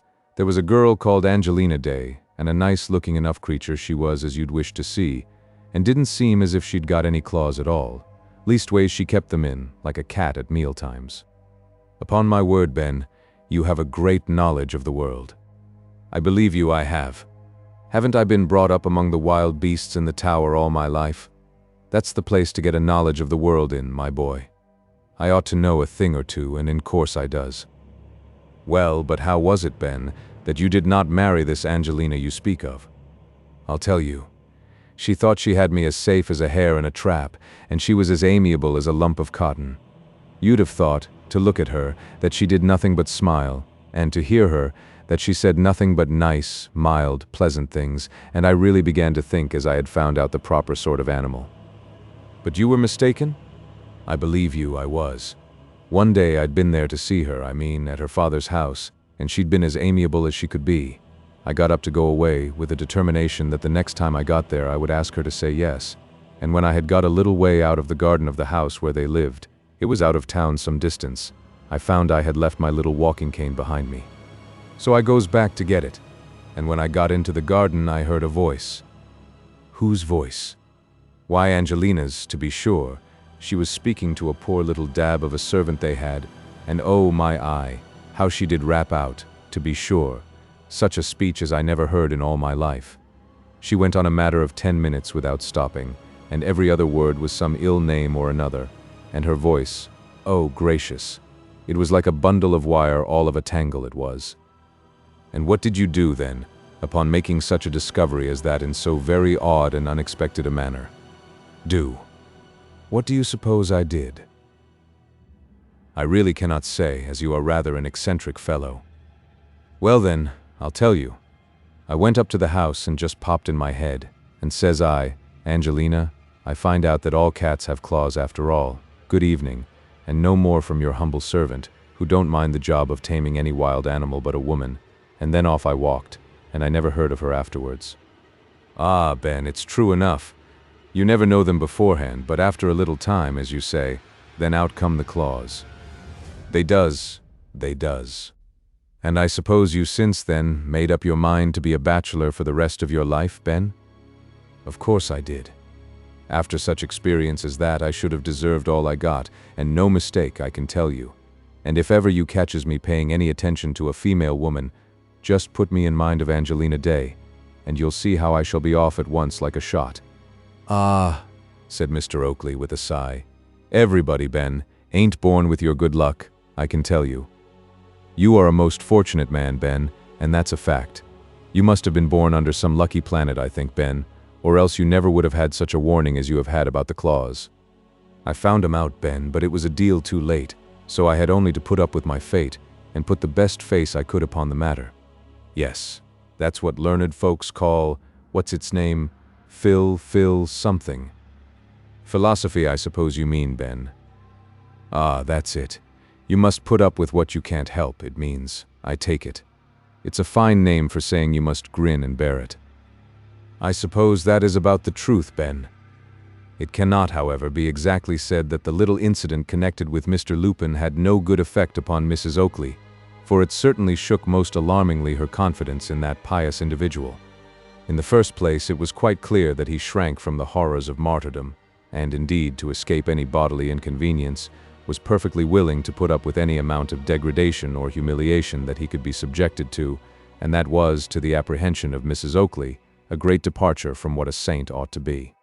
Then again, her faith in the fact that Mr. Lupin was such a chosen morsel as he had represented himself, was shaken from the circumstance that no miracle in the shape of a judgment had taken place to save him from the malevolence of Big Ben, the beefeater, so that, taking one thing in connection with another, Mrs. Oakley was not near so religious a character after that evening as she had been before it, and that was something gained. Then circumstances soon occurred, of which the reader will very shortly be fully aware, which were calculated to awaken all the feelings of Mrs. Oakley, if she had really any feelings to awaken, and to force her to make common cause with her husband in an affair that touched him to the very soul, and did succeed in awakening some feelings in her heart that had lain dormant for a long time, but which were still far from being completely destroyed. These circumstances were closely connected with the fate of one in whom we hope that by this time the reader has taken a deep and kindly interest. We mean Johanna, that young and beautiful and gentle creature, who seemed to have been created with all the capacity to be so very happy, and yet whose fate had become so clouded by misfortune, and who appears now to be doomed through her best affections to suffer so great an amount of sorrow and to go through so many sad difficulties. Alas, poor Johanna Oakley! Better had you loved someone of less aspiring feelings and of less ardent imagination than he possessed to whom you have given your heart's young affections. It is true that Mark Ingestri possessed genius, and perhaps it was the glorious light that hovers around that fatal gift which prompted you to love him. But genius is not only a blight and a desolation to its possessor, but it is so to all who are bound to the gifted being by the ties of fond affection. It brings with it that unhappy restlessness of intellect which is ever straining after the unattainable, and which is never content to know the end and ultimatum of earthly hopes and wishes. No, the whole life of such persons is spent in one long struggle for a fancied happiness, which like the ignis fatuus of the swamp glitters, but to betray those who trust to its delusive and flickering beams. Chapter 13. Johanna's interview with Arabella Wilmot and the advice. Alas, poor Johanna, thou hast chosen but an indifferent confidant in the person of that young and inexperienced girl to whom it seems good to thee to impart thy griefs. Not for one moment do we mean to say that the young creature to whom the spectacle-maker's daughter made up her mind to unbosom herself was not all that anyone could wish as regards honor, goodness, and friendship. But she was one of those creatures who yet look upon the world as a fresh green garden, and had not yet lost that romance of existence which the world and its ways soon banish from the breasts of all. She was young, even almost to girlhood, and having been the idol of her family circle, she knew just about as little of the great world as a child. But while we cannot but to some extent regret that Johanna should have chosen such a confidant and admirer, we, with feelings of great freshness and pleasure, proceed to accompany her to that young girl's house. Now, a visit from Johanna Oakley to the Wilmots was not so rare a thing that it should excite any unusual surprise, but in this case it did excite unusual pleasure, because they had not been there for some time. And the reason that she had not may well be found in the peculiar circumstances that had for a considerable period environed her. She had a secret to keep which, although it might not proclaim what it was most legibly upon her countenance, yet proclaimed that it had an existence, and as she had not made Arabella a confidant, she dreaded the other's friendly questions of the young creature. It may seem surprising that Johanna Oakley had kept from one whom she so much esteemed, and with whom she had made such a friendship, the secret of her affections. But that must be accounted for by a difference of ages between them to a sufficient extent in that early period of life to show itself palpably. That difference was not quite 2 years, but when we likewise state that Arabella was of that small, delicate style of beauty which makes her look like a child, when even upon the very verge of womanhood, we shall not be surprised that the girl of 17 hesitated to confide a secret of the heart to what seemed but a beautiful child. The last year, however, had made a great difference in the appearance of Arabella, for although she still looked a year or so younger than she really was, a more staid and thoughtful expression had come over her face, and she no longer presented, at times when she laughed, that childlike expression which had been as remarkable in her as it was delightful. She was as different looking from Johanna as she could be, for whereas Johanna's hair was of a rich and glossy brown, so nearly allied to black that it was commonly called such, The long waving ringlets that shaded the sweet countenance of Arabella Wilmot were like amber silk blended to a pale beauty. Her eyes were nearly blue, and not that pale gray, which courtesy calls of that celestial color, and their long, fringing lashes hung upon a cheek of the most delicate and exquisite hue that nature could produce. Such was the young, lovable, and amiable creature who had made one of those girlish friendships with Johanna Oakley that, when they do endure beyond the period of almost mere childhood, endure forever, and become one among the most dear and cherished sensations of the heart. The acquaintance had commenced at school, and might have been of that evanescent character of so many school friendships, which, in after life, are scarcely so much remembered as the most dim visions of a dream, but it happened that they were congenial spirits, which, let them be thrown together under any circumstances whatever, would have come together with a perfect and a most endearing confidence in each other's affections. That they were school companions was the mere accident that brought them together, and not the cause of their friendship. Such, then, was the being to whom Johanna Oakley looked for counsel and assistance, and notwithstanding all that we have said respecting the likelihood of that counsel being of an inactive and girlish character, we cannot withhold our meed of approbation to Johanna, that she had selected one so much in every way worthy of her honest esteem. The hour at which she called was such as to ensure Arabella being within, and the pleasure which showed itself upon the countenance of the young girl, as she welcomed her old playmate, was a feeling of the most delightful and unaffecting character. "Why, Johanna," she said, "you so seldom call upon me now, that I suppose I must esteem it as a very special act of grace and favor to see you." "Arabella," said Johanna, "I do not know what you will say to me when I tell you that my present visit is because I am in a difficulty, and want your advice."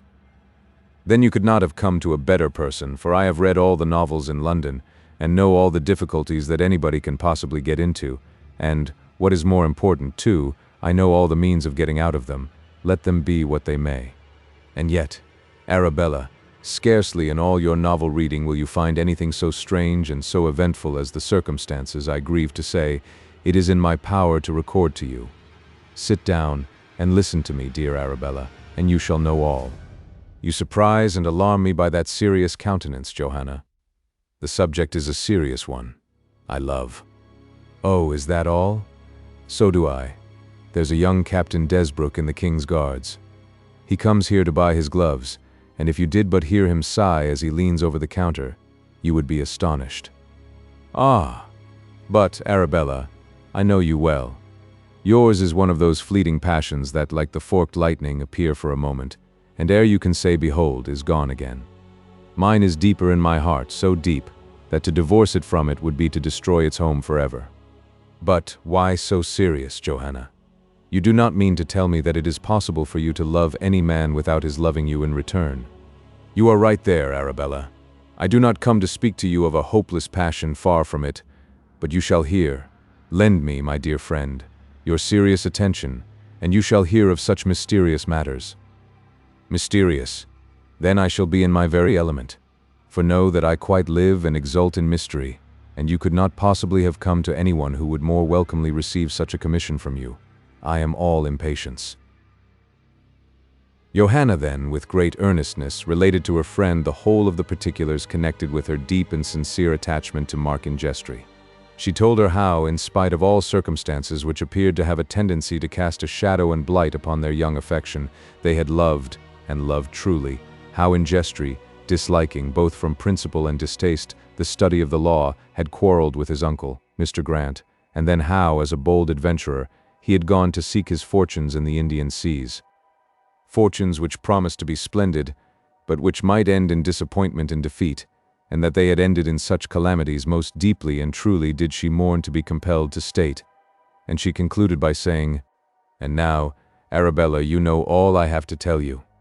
You know how truly I have loved, and how, after teaching myself to expect happiness, I have met with nothing but despair. And you may judge for yourself how sadly the fate, or rather the mystery, which hangs over Markin Jestry, must deeply affect me, and how lost my mind must be in all kinds of conjecture concerning him." The hilarity of spirits which had characterized Arabella in the earlier part of their interview entirely left her as Johanna proceeded in her mournful narration, and by the time she had concluded, tears of the most genuine sympathy stood in her eyes. She took the hands of Johanna in both her own, and said to her, "Why, my poor Johanna, I never expected to hear from your lips so sad a tale. This is most mournful, indeed very mournful, and although I was half inclined before to quarrel with you for this tardy confidence, for you must recollect that it is the first I have heard of this whole affair, but now the misfortunes that oppress you are quite sufficient, heaven knows, without me adding to them by the shadow of a reproach. They are indeed, Arabella, and believe me, if the course of my love ran smoothly, instead of being, as it has been, full of misadventures, you should have had nothing to complain of on the score of want of confidence. But I will own I did hesitate to inflict on you my miseries, for miseries they have been, and, alas, miseries they seem destined to remain. Johanna, you could not have used an argument more delusive than that. It is not one which should have come from your lips to me. But surely it was a good motive to spare you pain? And did you think so lightly of my friendship that it was to be entrusted with nothing but what wore a pleasant aspect? True friendship surely is best shown in the encounter of difficulty and distress. I grieve, Johanna, indeed, that you have so much mistaken me. Nay, now you do me an injustice. It was not that I doubted your friendship for one moment, but that I did indeed shrink from casting the shadow of my sorrows over what should be, and what I hope is, the sunshine of your heart.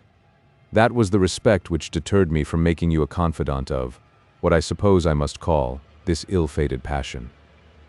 No, not ill-fated, Johanna. Let us still believe that the time will come when it will be far otherwise than ill-fated. But what do you think of all that I have told you? Can you gather from it any hope? Abundance of hope, Johanna. You have no certainty of the death of Ingestri. I certainly have not as far as regards the loss of him in the Indian seas, but Arabella, there is one supposition which, from the first moment that it found a home in my breast, has been growing stronger and stronger, and that supposition is that this Mr. Thornhill was no other than Mark Ingestri himself. Indeed? Think you so? That would be a strange supposition. Have you any special reasons for such a thought? None. Further than a something which seemed ever to tell my heart from the first moment that such was the case, and a consideration of the improbability of the story related by Thornhill. Why should Mark Ingestri have given him the string of pearls and the message to me, trusting to the preservation of this Thornhill, and assuming for some strange reason that he himself must fall? There is good argument in that, Johanna. And moreover, Mark Ingestri told me he intended altering his name upon the expedition. It is strange, but now you mention such a supposition, it appears, do you know, Johanna, each moment more probable to me. Oh, that fatal string of pearls. Fatal indeed. For if Mark Ingestri and Thornhill be one and the same person, the possession of those pearls has been the temptation to destroy him.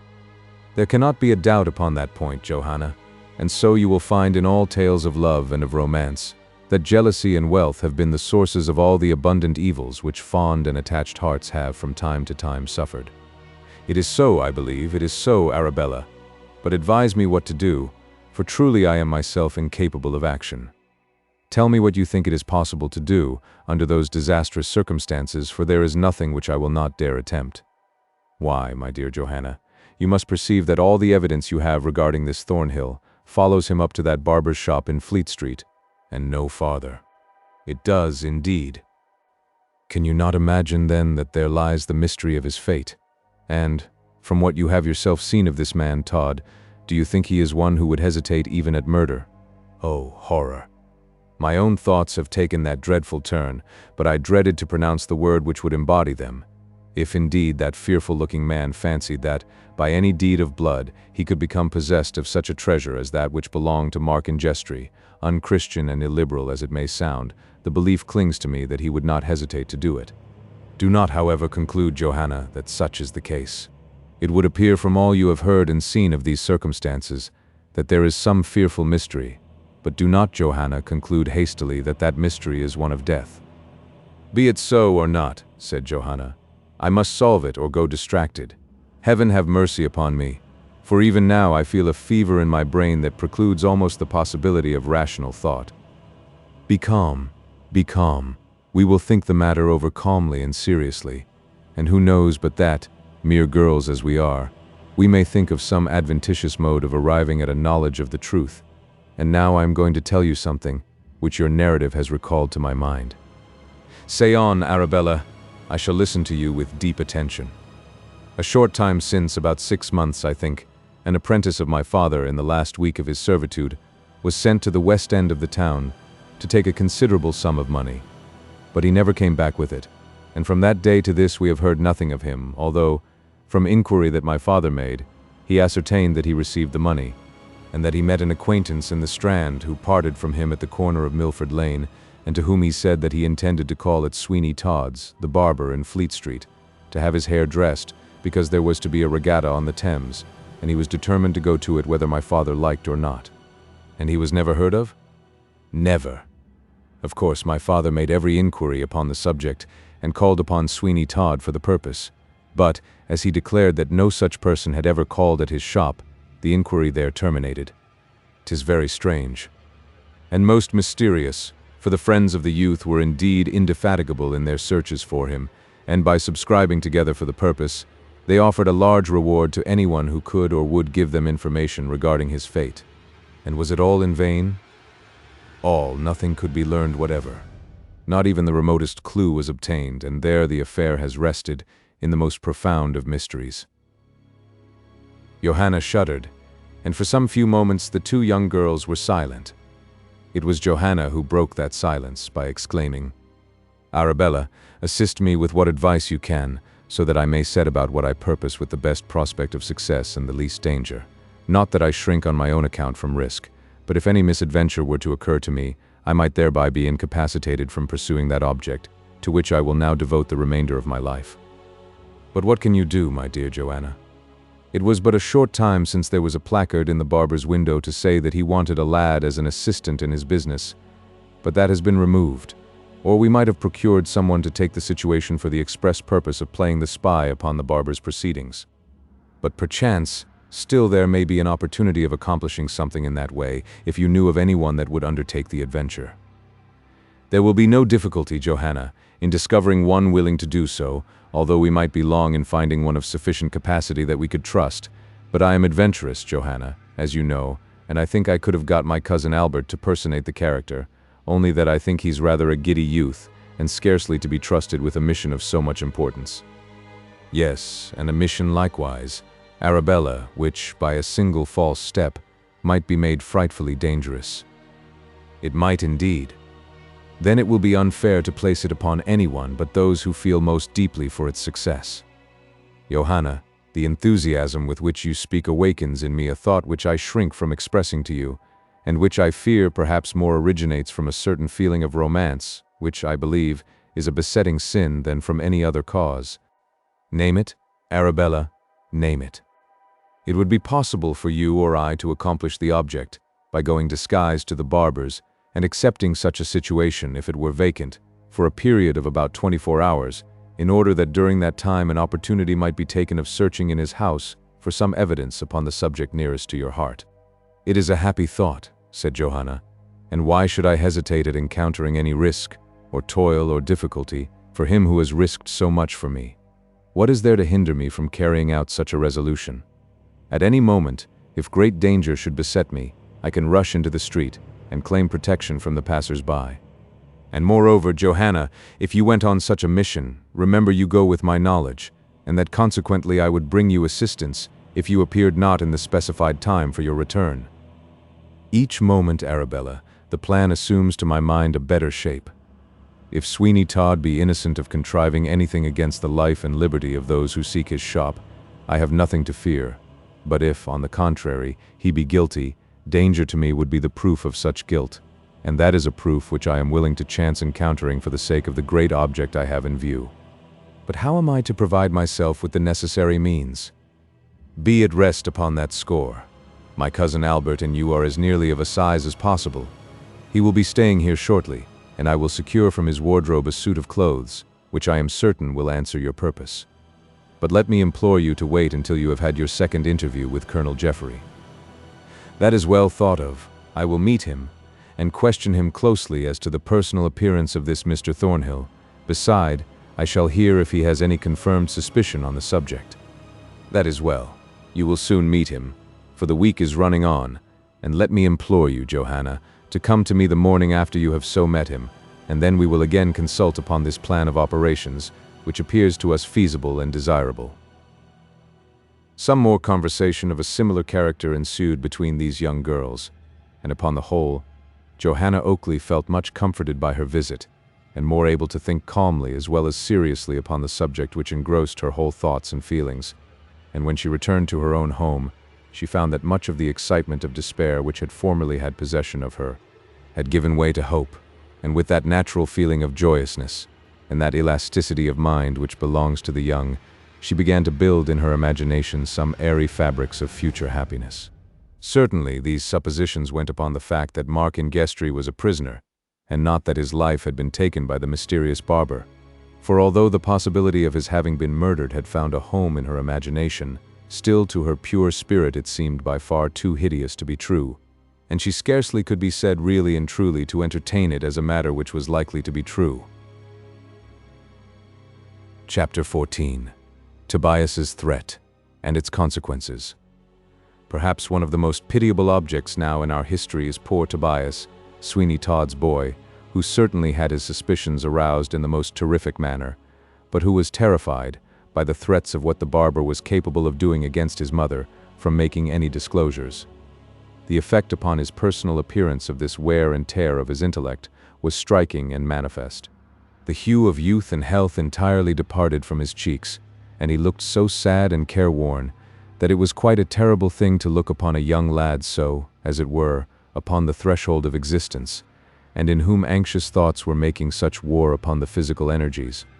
His cheeks were pale and sunken, his eyes had an unnatural brightness about them, and, to look upon his lips, one would think they had never parted in a smile for many a day, so sadly were they compressed together.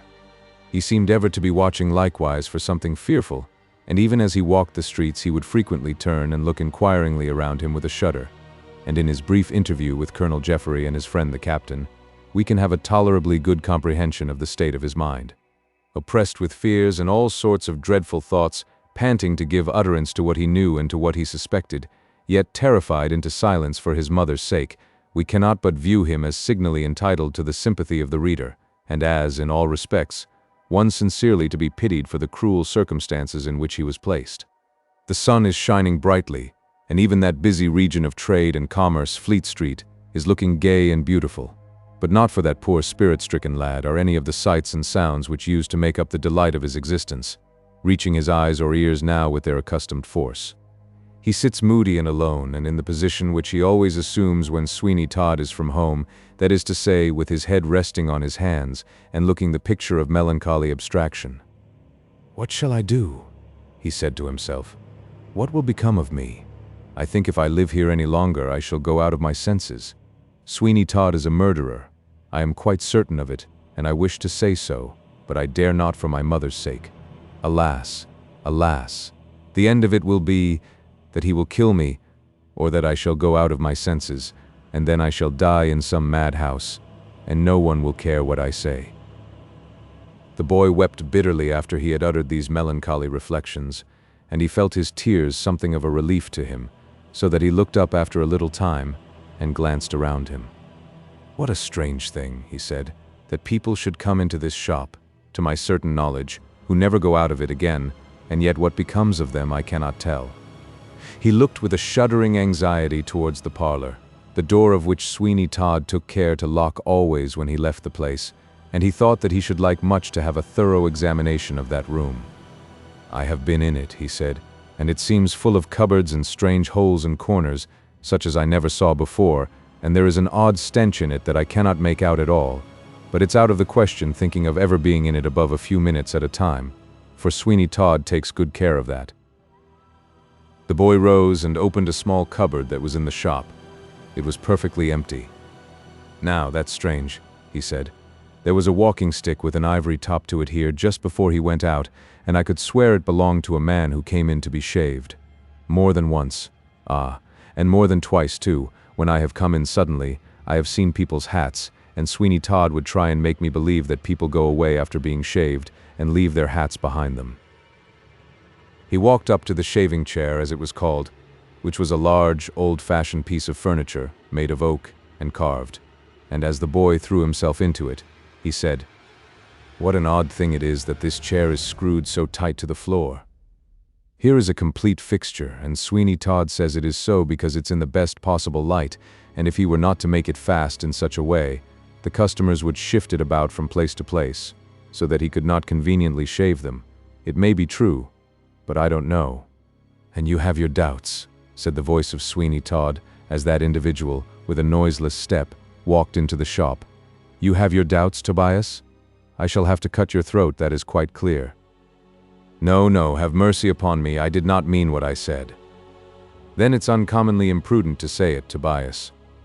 Do you remember our last conversation? Do you remember that I can hang your mother when I please, because, if you do not, I beg to put you in mind of that pleasant little circumstance. I cannot forget, I do not forget. 'Tis well, and mark me, I will not have you assume such an aspect as you wear when I am not here. You don't look cheerful, Tobias, and, notwithstanding your excellent situation with little to do, and the number of Lovett's pies you eat, you fall away. I cannot help it, said Tobias, since you told me what you did concerning my mother. I have been so anxious that I cannot help. Why should you be anxious? Her preservation depends upon yourself, and upon yourself wholly. You have but to keep silent, and she is safe. But if you utter one word that shall be displeasing to me about my affairs, mark me, Tobias. She comes to the scaffold, and if I cannot conveniently place you in the same madhouse where the last boy I had was placed, I shall certainly be under the troublesome necessity of cutting your throat. I will be silent, I will say nothing, Mr. Todd. I know I shall die soon, and then you will get rid of me altogether, and I don't care how soon that may be, for I am quite weary of my life. I shall be glad when it is over. Very good, said the barber. That's all a matter of taste.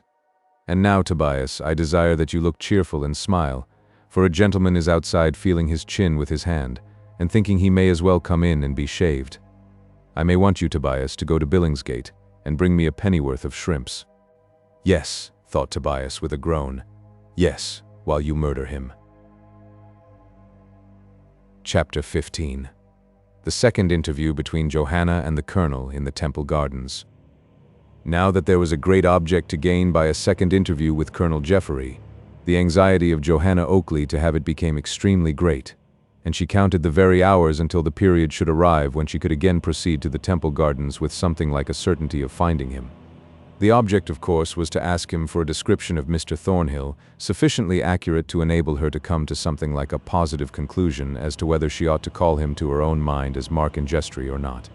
And Colonel Jeffery was not a bit the less anxious to see her than she was to look upon him, for although in divers lands he had looked upon many a fair face, and heard many a voice that had sounded soft and musical in his ears, he had seen none that, to his mind, was so fair, and had heard no voice that he had considered really so musical and charming to listen to as Johanna Oakley's.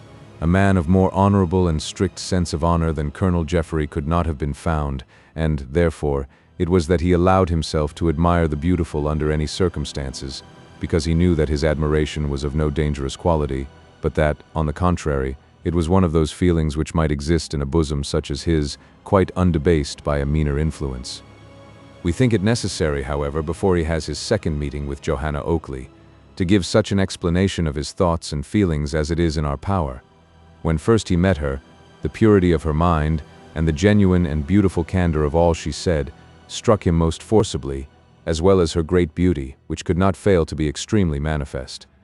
After that he began to reason with himself as to what ought to be his feelings with regard to her, namely, what portion of these ought to be suppressed, and what ought to be encouraged.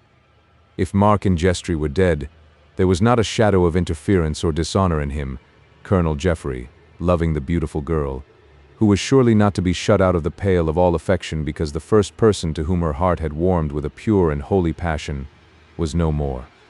It may be, he thought, that she is incapable of feeling a sentiment which can at all approach that which once she has felt, but still she may be happy and serene, and may pass many joyous hours as the wife of another. He did not positively make these reflections as applicable to himself, although they had a tendency that way, and he was fast verging to a state of mind which might induce him to give them a more actual application.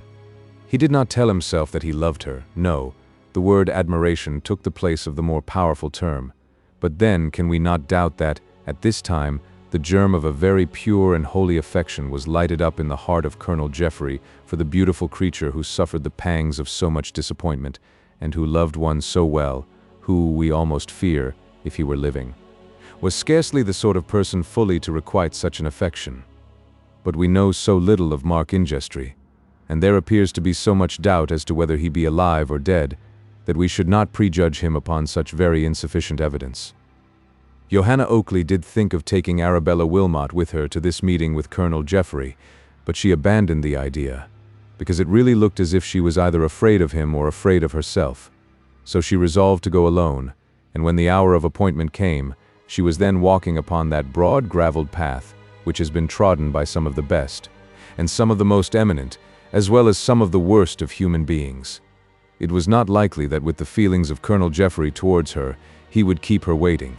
Indeed, he was then a good hour before the time, and his only great dread was that she might not come. He had some reason for this dread, because it will be readily recollected by the reader that she had not positively promised to come, so that all he had was a hope that way tending and nothing further. As minute after minute had passed away, she came not, although the time had not yet really arrived. His apprehension that she would not give him the meeting had grown in his mind almost to a certainty, when he saw her timidly advancing along the garden walk. He rose to meet her at once, and for a few moments after he had greeted her with kind civility, she could do nothing but look inquiringly in his face, to know if he had any news to tell her of the object of her anxious solicitude. "I have heard nothing, Miss Oakley," he said, "that can give you any satisfaction concerning the fate of Mr. Thornhill, but we have much suspicion, I say we, because I have taken a friend into my confidence that something serious must have happened to him, and that the barber, Sweeney Todd, in Fleet Street, at whose door the dog so mysteriously took his post, knows something of that circumstance, be it what it may." He led her to a seat as she spoke, and when she had recovered sufficiently the agitation of her feelings to speak, she said in a timid, hesitating voice, "Had Mr. Thornhill fair hair and large, clear grey eyes?" "Yes, he had such, and I think his smile was the most singularly beautiful I ever beheld in a man." "Heaven help me," said Johanna. "Have you any reason for asking that question concerning Thornhill?" "God grant I had not, but, alas, I have indeed. I feel that in Thornhill I must recognize Mark Ingestry himself." "You astonish me." "It must be so, it must be so. You have described him to me, and I cannot doubt it. Mark Ingestry and Thornhill are one. I knew that he was going to change his name when he went out upon that wild adventure to the Indian Sea. I was well aware of that fact. I cannot think, Miss Oakley, that you are correct in that supposition. There are many things which induce me to think otherwise, and the first and foremost of them is that the ingenuous character of Mr. Thornhill forbids the likelihood of such a thing occurring. You may depend it is not, cannot be, as you suppose. The proofs are too strong for me, and I find I dare not doubt them. It is so, Colonel Jeffrey, as time perchance may show.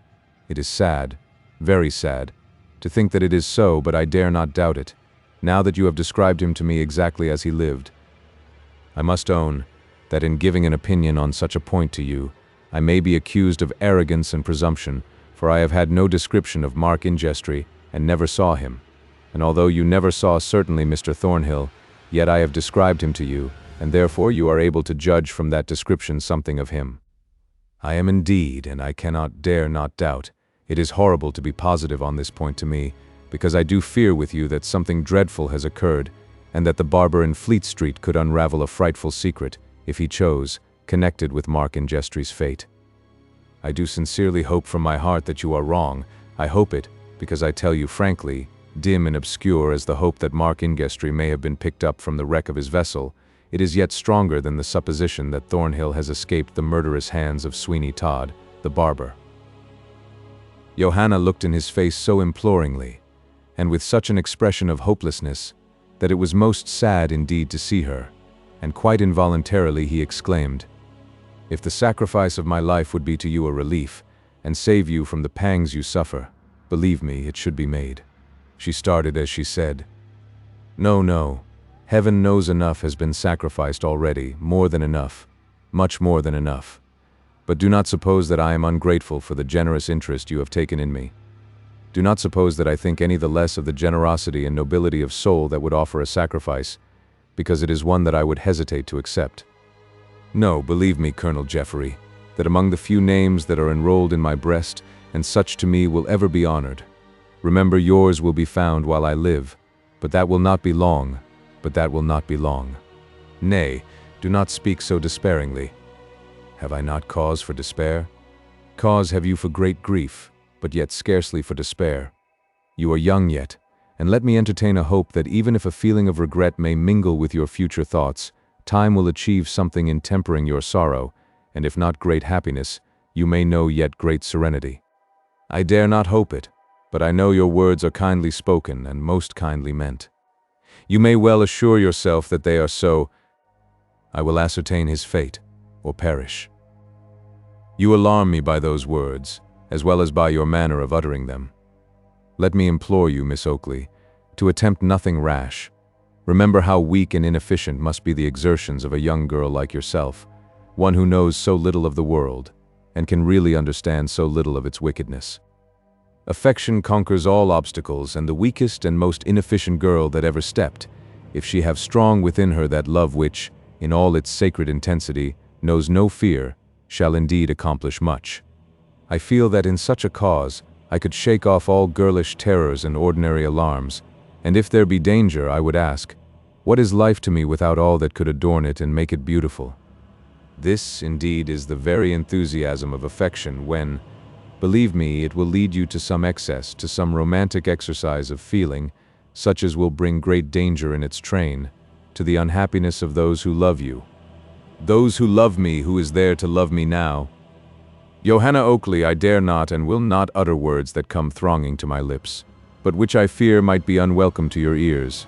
I will not say that I can answer the question that you have asked, because it would sound ungenerous at such a time as this, when you have met me to talk about the fate of another.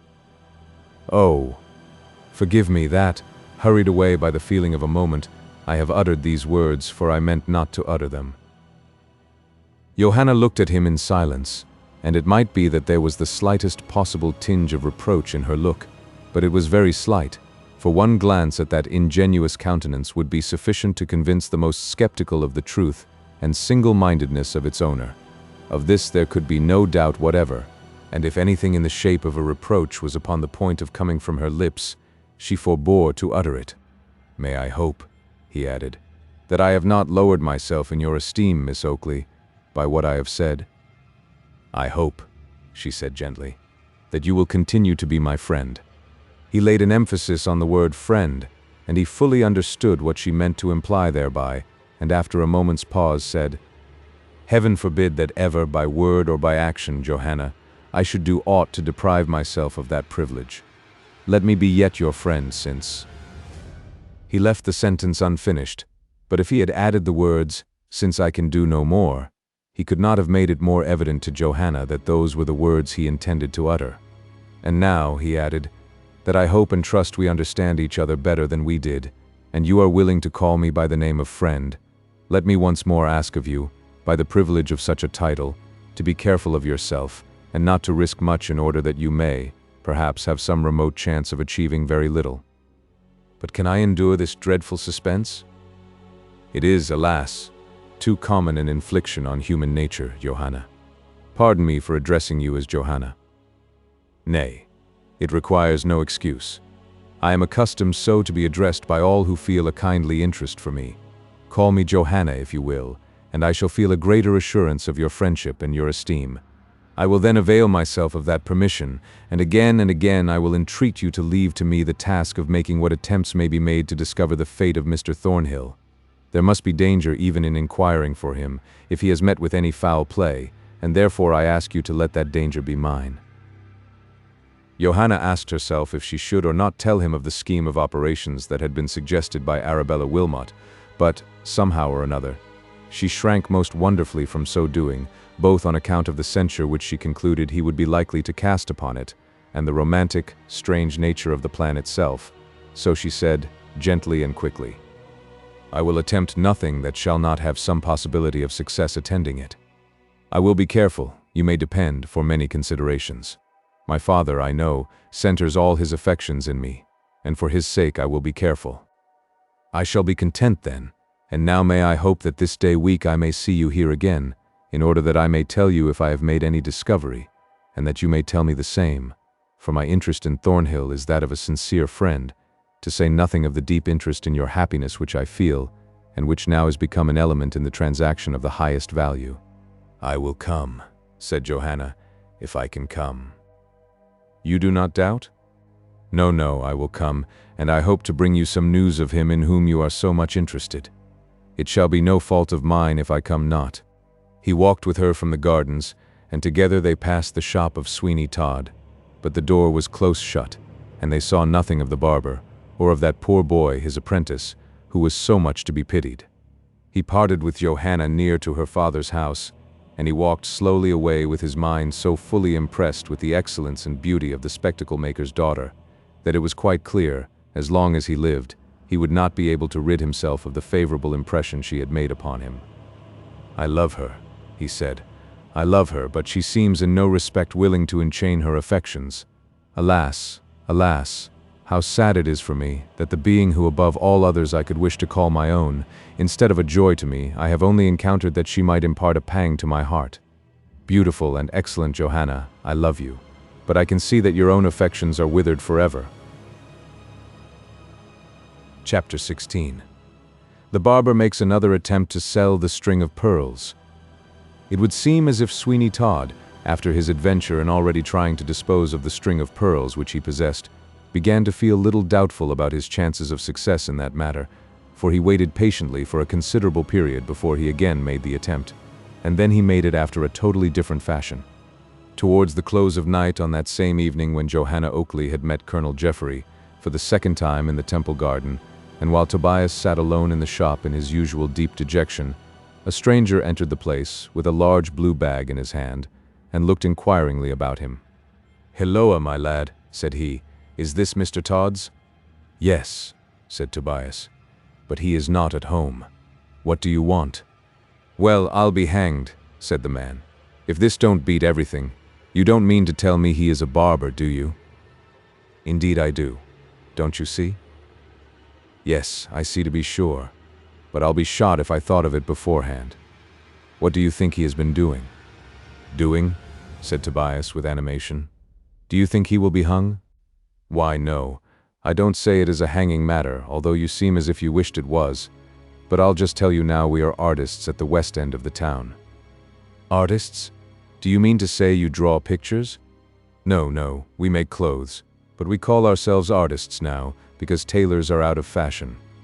"Oh, that's it, is it?" "Yes, that's it.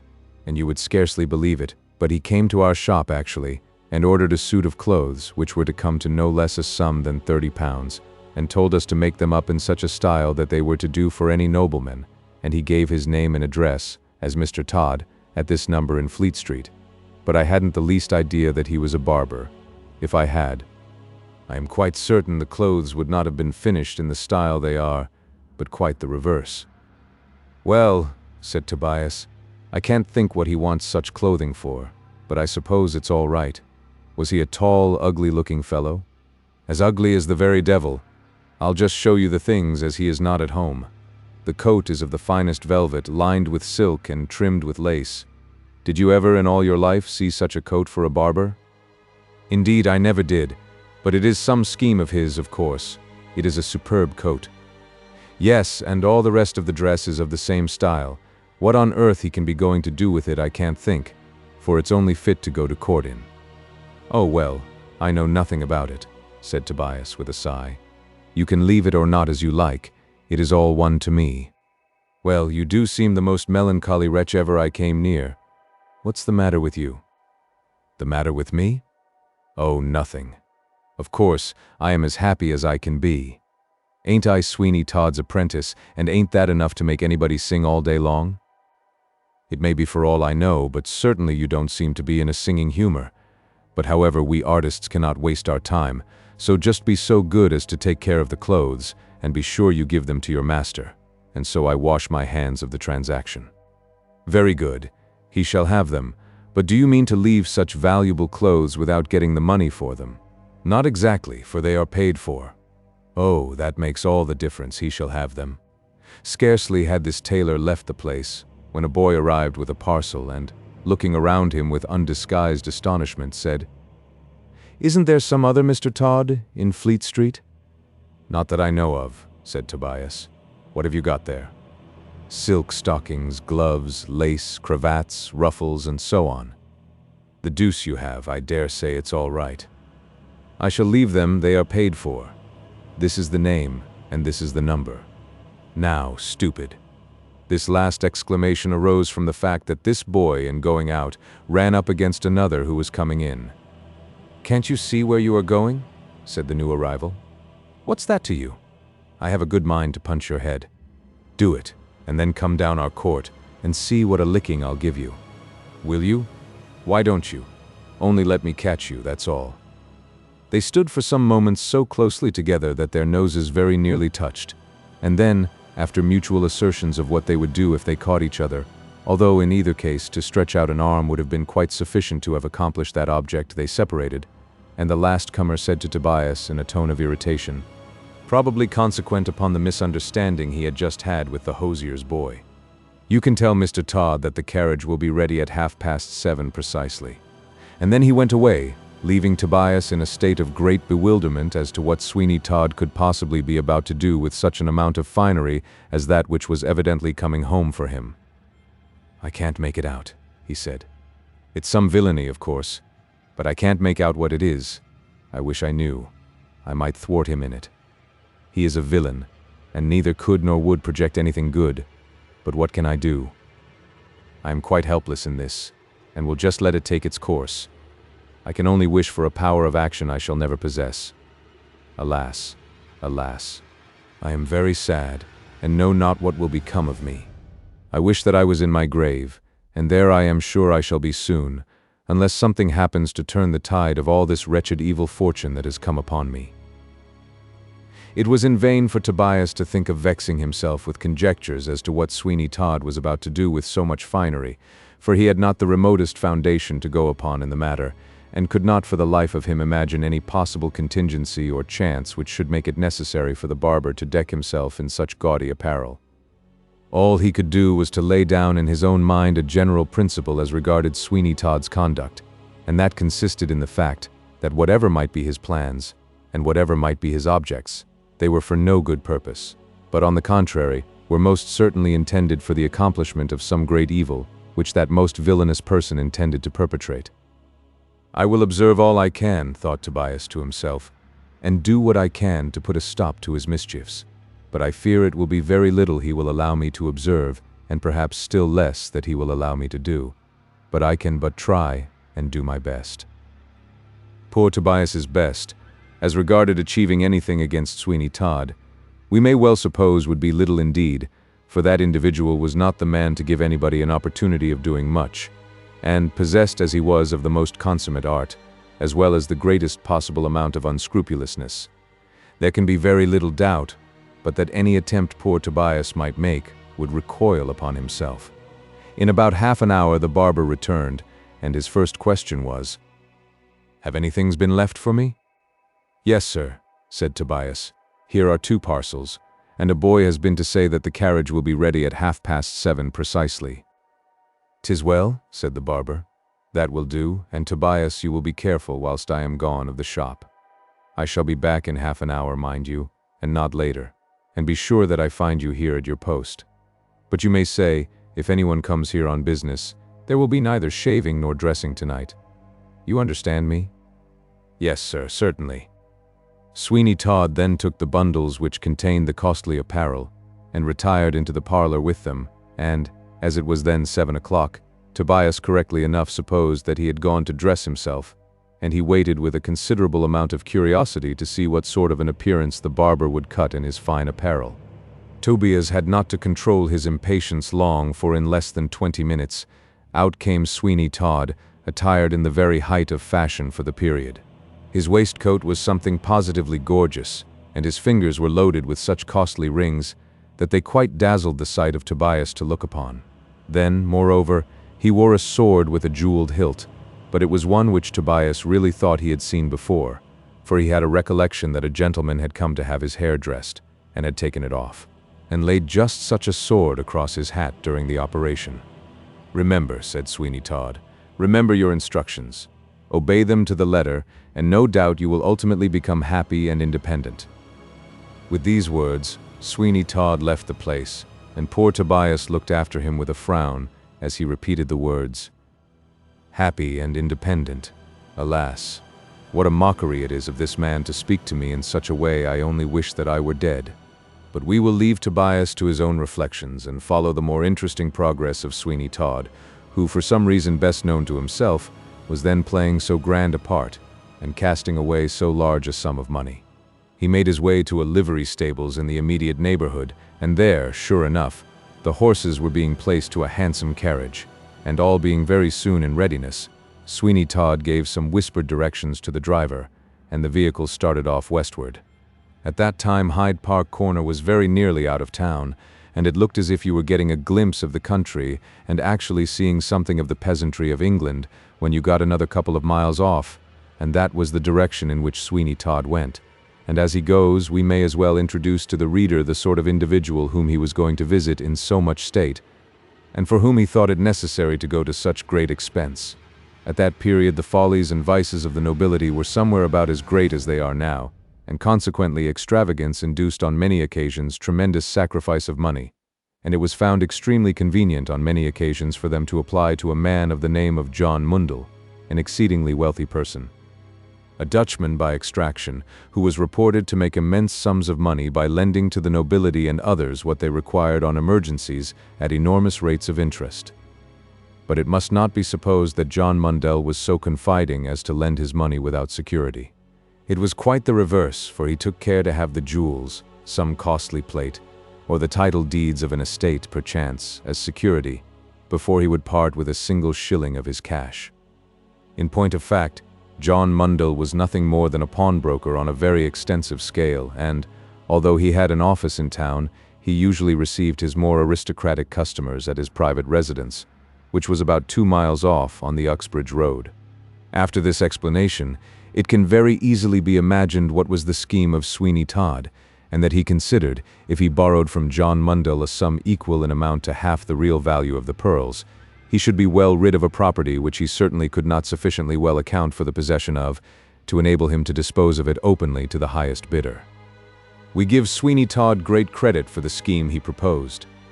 It was eminently calculated to succeed, and one which, in the way he undertook it, was certainly set about in the best possible style.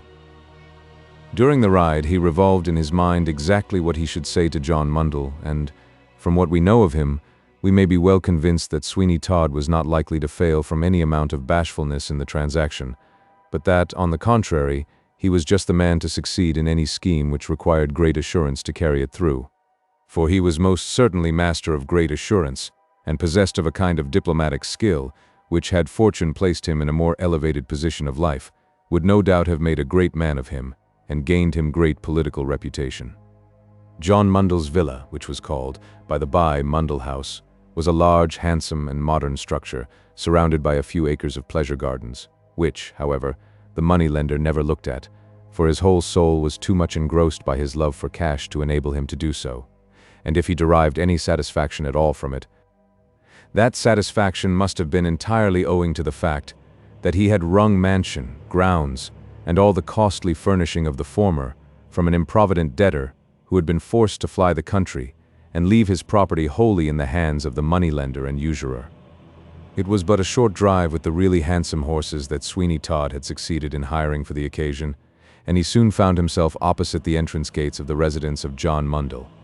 His great object now was that the usurer should see the equipage which he had brought down, and he accordingly desired the footman who accompanied him at once to ring the bell at the entrance gate, and to say that a gentleman was waiting in his carriage to see Mr. Mundell. This was done, and when the money-lender's servant reported to him that the equipage was a costly one, and that, in his opinion, the visitor must be some nobleman of great rank, John Mundell made no difficulty about the matter, but walked down to the gate at once, where he immediately mentally subscribed to the opinion of his servant, by admitting to himself that the equipage was faultless, and presumed at once that it did belong to some person of great rank. He was proportionally humble, as such men always are, and, advancing to the side of the carriage, he begged to know what commands his lordship, for so he called him at once, had for him. "I wish to know," said Sweeney Todd, "Mr. Mundell, if you are inclined to lay under an obligation a rather illustrious lady by helping her out of a little pecuniary difficulty." John Mundell glanced again at the equipage, and he likewise saw something of the rich dress of his visitor, who had not disputed the title which had been applied to him, of Lord, and he made up his mind accordingly that it was just one of the transactions that would suit him, provided the security that would be offered was of a tangible nature. That was the only point upon which John Mundell had the remotest doubt, but, at all events, he urgently pressed his visitor to alight and walk in. Chapter 17. The Great Change in the Prospects of Sweeney Todd. As Sweeney Todd's object, so far as regarded the money-lender having seen the carriage, was fully answered, he had no objection to enter the house, which he accordingly did at once, being preceded by John Mundell, who became each moment more and more impressed with the fact, as he considered it, that his guest was some person of very great rank and importance in society. He ushered him into a splendidly furnished apartment, and after offering him refreshments, which Sweeney Todd politely declined, he waited with no small degree of impatience for his visitor to be more explicit with regard to the object of his visit. "I should," said Sweeney Todd, "have myself accommodated the illustrious lady with the sum of money she requires, but as I could not do so without encumbering some estates, she positively forbade me to think of it." "Certainly," said Mr. Mundell, "she is a very illustrious lady, I presume." "Very illustrious indeed, but it must be a condition of this transaction, if you at all enter into it, that you are not to inquire precisely who she is, nor are you to inquire precisely who I am. It's not my usual way of conducting business, but if everything else be satisfactory, I shall not cavil at that." "Very good. By everything else being satisfactory, I presume you mean the security offered?" "Why, yes, that is of great importance, my lord. I informed the illustrious lady that, as the affair was to be wrapped up in something of a mystery, the security must be extremely ample." "That's a very proper view to take of the matter, my lord. I wonder," thought John Mundell, "if he is a duke, I'll call him your grace next time, and see if he objects to it." "Therefore," continued Sweeney Todd, "the illustrious lady placed in my hands security to a third greater amount than she required." "Certainly. Certainly, a very proper arrangement, your grace. May I ask the nature of the proffered security?" "Jewels. Highly satisfactory and unexceptionable security. They go into a small space and do not deteriorate in value." "And if they do," said the barber, "deteriorate in value, it would make no difference to you, for the illustrious person's honor would be committed to your redemption." "I don't doubt that, your grace, in the least. I merely made the remark incidentally, quite incidentally."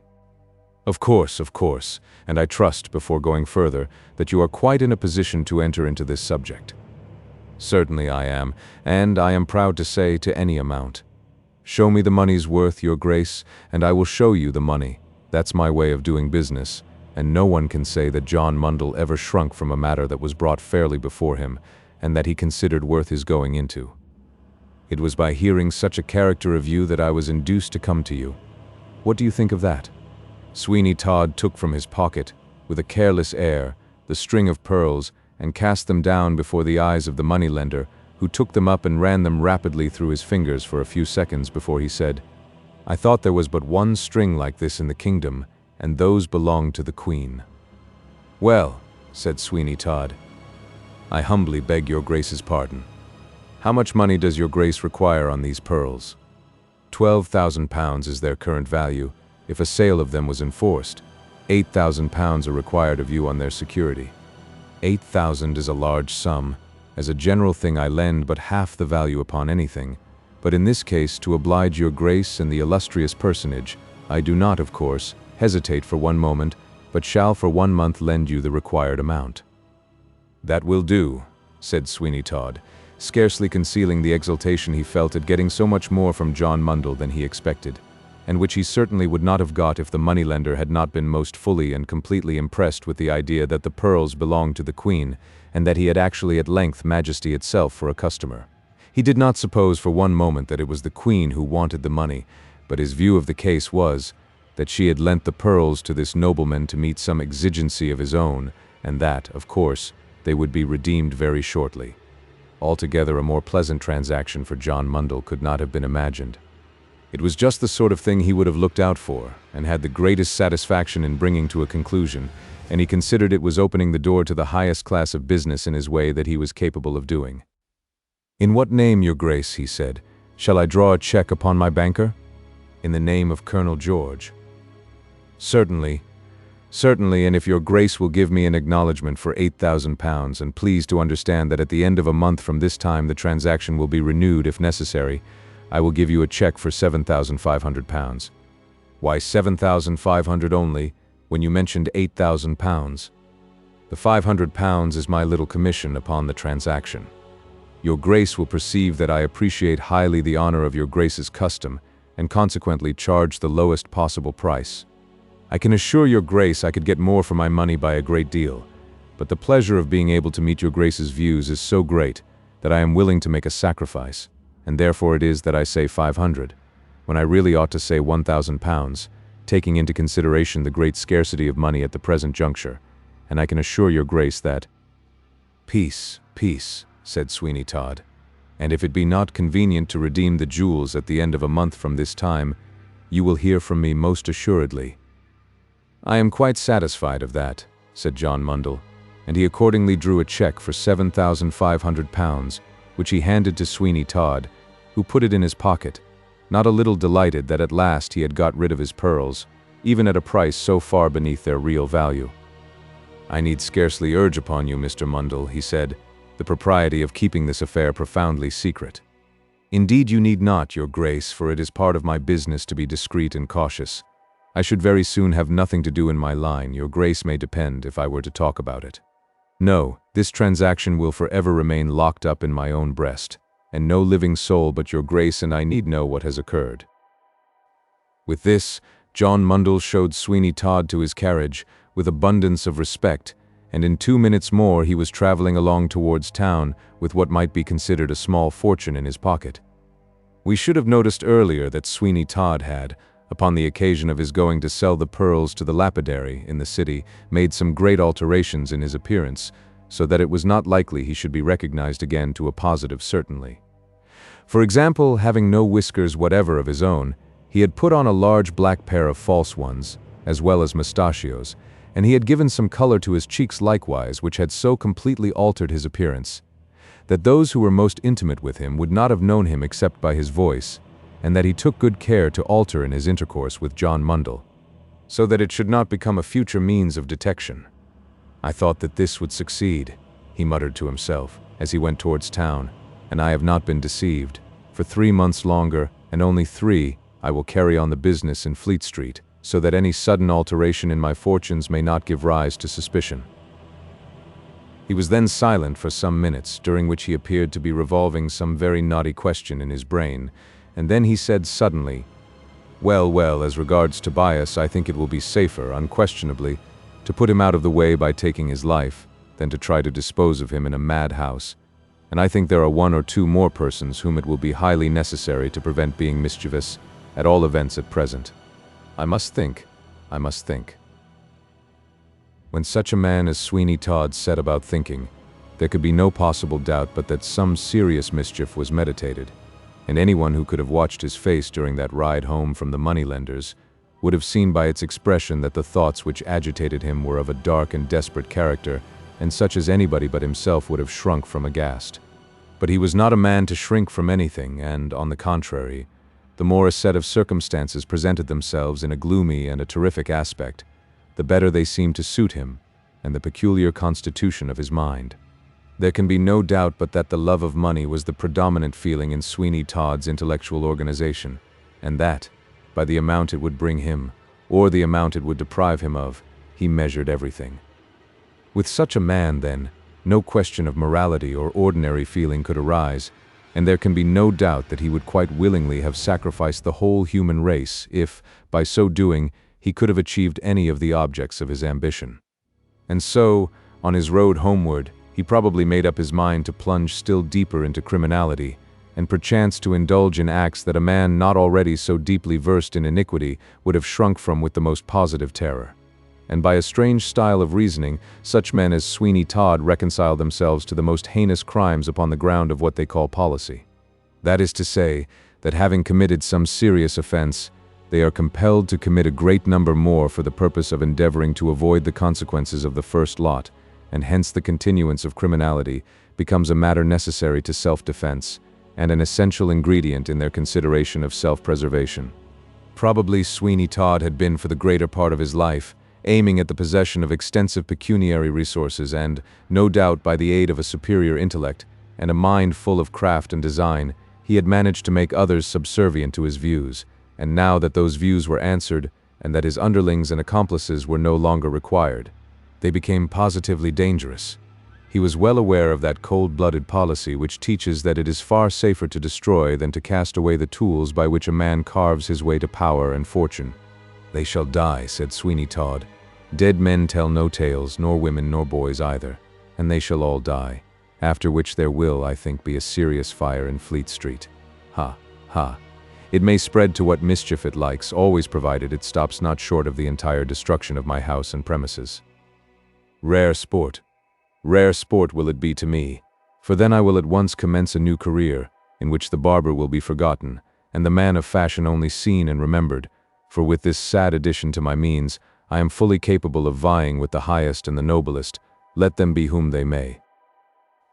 This seemed a pleasant train of reflections to Sweeney Todd, and as the coach entered Fleet Street, there sat such a grim smile upon his countenance that he looked like some fiend in human shape, who had just completed the destruction of a human soul. When he reached the livery stables to which he directed them to drive, instead of his own shop, he rewarded all who had gone with him most liberally, so that the coachman and footman, who were both servants out of place, would have had no objection for Sweeney Todd every day to have gone on some such an expedition, so that they should receive as liberal wages for the small part they enacted in it as they did upon that occasion.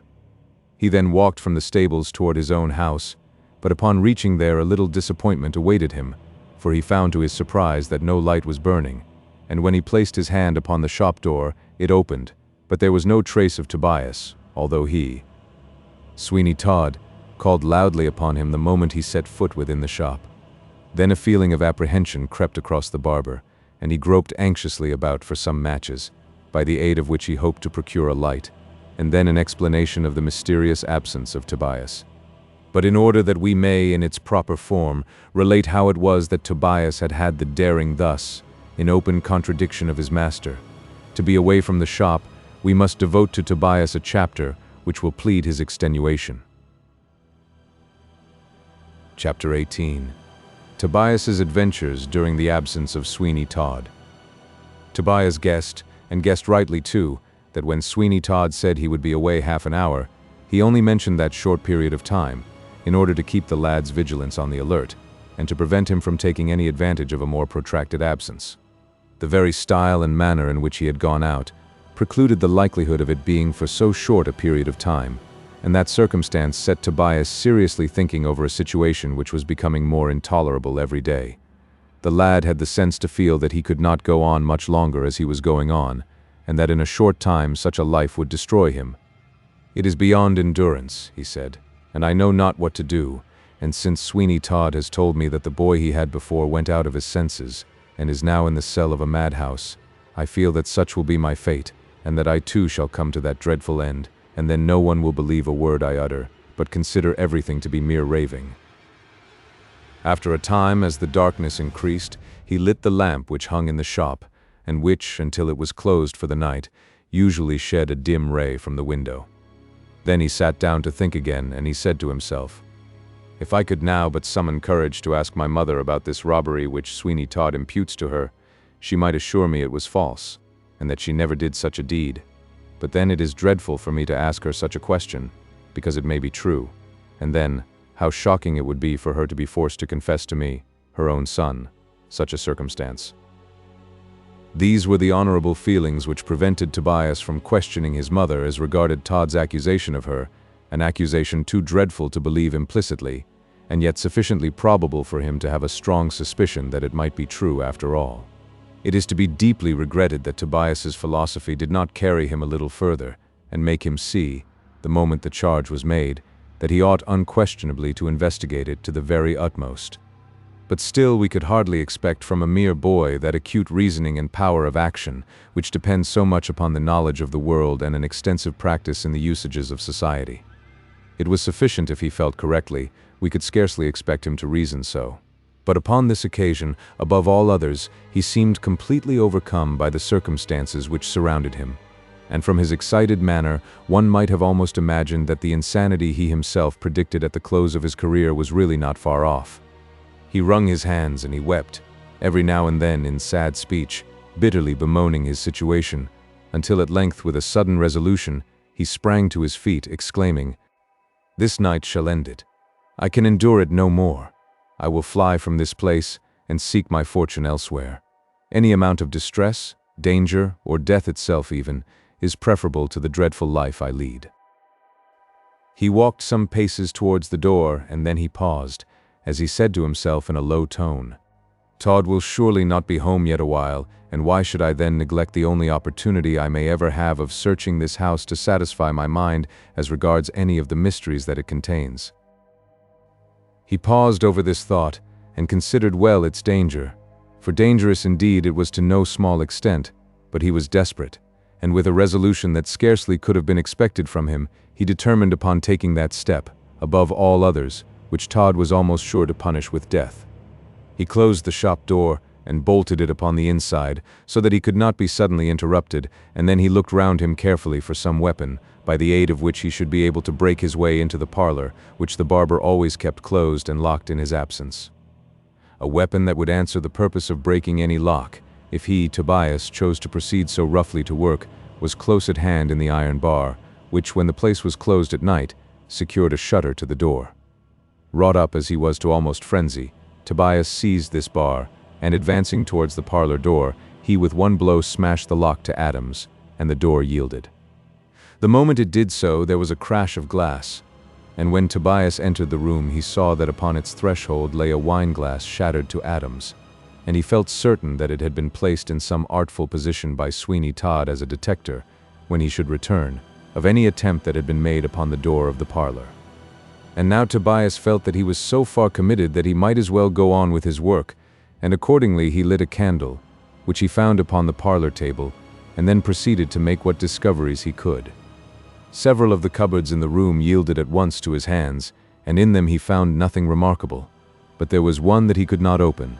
So, without a moment's hesitation, he had recourse to the bar of iron again, and broke its lock, when the door swung open, and to his astonishment there tumbled out of this cupboard such a volley of hats of all sorts and descriptions, some looped with silver, some three-cornered, and some square, that they formed quite a museum of that article of attire, and excited the greatest surprise in the mind of Tobias, at the same time that they tended very greatly to confirm some other thoughts and feelings which he had concerning Sweeney Todd. This was the only cupboard which was fast, although there was another door which looked as if it opened into one, but when Tobias broke that down with the bar of iron, he found it was the door which led to the staircase conducting to the upper part of the house, that upper part which Sweeney Todd, with all his avarice, would never let, and of which the shutters were kept continually closed, so that the opposite neighbors never caught a glimpse into any of the apartments. With cautious and slow steps, which he adopted instantaneously, although he knew that there was no one in the house but himself, Tobias ascended the staircase. "I will go to the very top rooms first," he said to himself, "and so examine them all as I come down, and then if Todd should return suddenly, I shall have a better chance of hearing him than as if I began below and went upwards." Acting upon this prudent scheme, he went up to the attics, all the doors of which were swinging open, and there was nothing in any of them whatever. He descended to the second floor with the like result, and a feeling of great disappointment began to creep over him at the thought that, after all, the barber's house might not repay the trouble of examination. But when he reached the first floor, he soon found abundant reason to alter his opinion. The doors were fast, and he had to burst them open, and when he got in, he found that those rooms were partially furnished, and that they contained a great quantity of miscellaneous property of all kinds and descriptions. In one corner was an enormous quantity of walking sticks, some of which were of a very costly and expensive character, with gold and silver chased tops to them, and in another corner was a great number of umbrellas, in fact, at least 100 of them. Then there were boots and shoes lying upon the floor, partially covered up, as if to keep them from dirt. There were 30 or 40 swords of different styles and patterns, many of them appearing to be very firm blades, and in 1 or 2 cases the scabbards were richly ornamented. At one end of the front and larger of these 2 rooms was an old-fashioned-looking bureau of great size, and with as much woodwork in it as seemed required to make at least a couple of such articles of furniture. This was very securely locked, and presented more difficulties in the way of opening it than any of the doors had done, for the lock was of great strength and apparent durability. Moreover, it was not so easily got at, but at length by using the bar as a sort of lever, instead of as a mere machine to strike with, Tobias succeeded in forcing this bureau open, and then his eyes were perfectly dazzled with the amount of jewelry and trinkets of all kinds and descriptions that were exhibited to his gaze. There was a great number of watches, gold chains, silver and gold snuff boxes, and a large assortment of rings, shoe buckles, and brooches.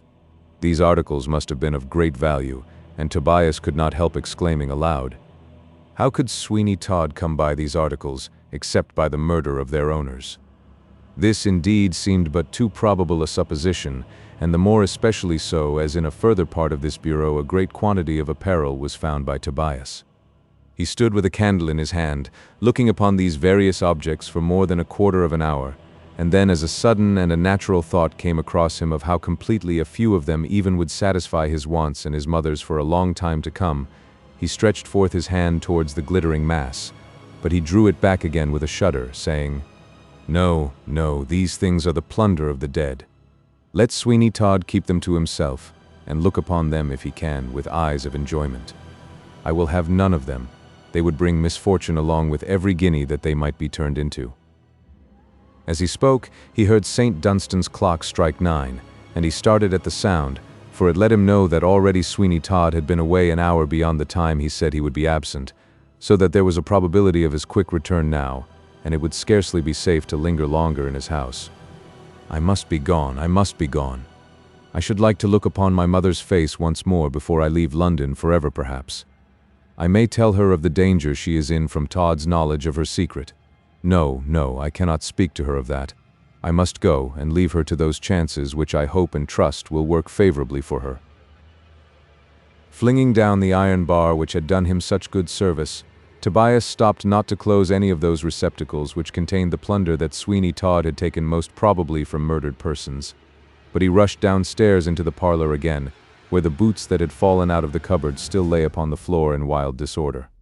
It was a strange and sudden whim that took him, rather than a matter of reflection that induced him, instead of his own hat, to take one of those which were lying so indiscriminately at his feet, and he did so.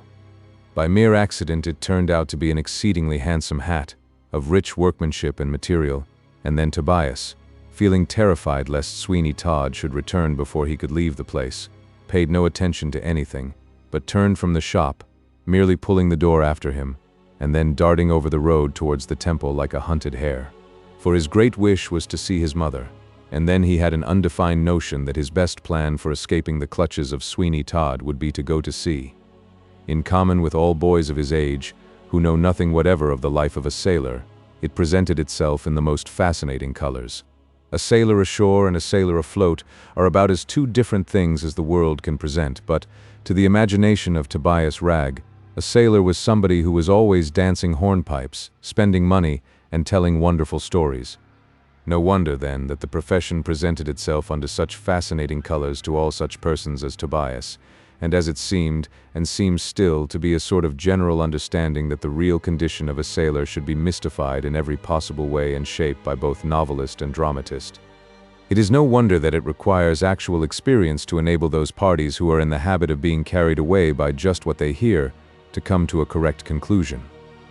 "I will go to sea," ejaculated Tobias. "Yes, I will go to sea." As he spoke these words, he passed out of the gate of the temple leading into Whitefriars, in which ancient vicinity his mother dwelt, endeavoring to eke out a living as best she might. She was very much surprised, for she happened to be at home, at the unexpected visit of her son, Tobias, and uttered a faint scream as she let fall a flat iron very nearly upon his toes. "Mother," he said, "I cannot stay with Sweeney Todd any longer, so do not ask me." "Not stay with such a respectable man?" "A respectable man, mother. Alas, alas, how little you know of him. But what am I saying?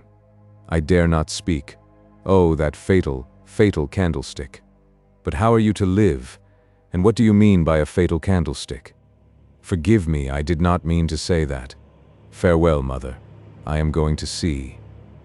"To see what, my dear?" said Mrs. Ragg, who was much more difficult to talk to than even Hamlet's gravedigger. "You don't know how much I am obliged to Sweeney Todd." "Yes, I do, and that's what drives me mad to think of. Farewell, mother, perhaps forever. If I can, of course I will communicate with you, but now I dare not stay. Oh, what have you done, Tobias? What have you done?" "Nothing, nothing. But Sweeney Todd is—" "What? What?" "No matter, no matter. Nothing, nothing. And yet at this last moment I am almost tempted to ask you concerning a candlestick." "Don't mention that," said Mrs. Ragg.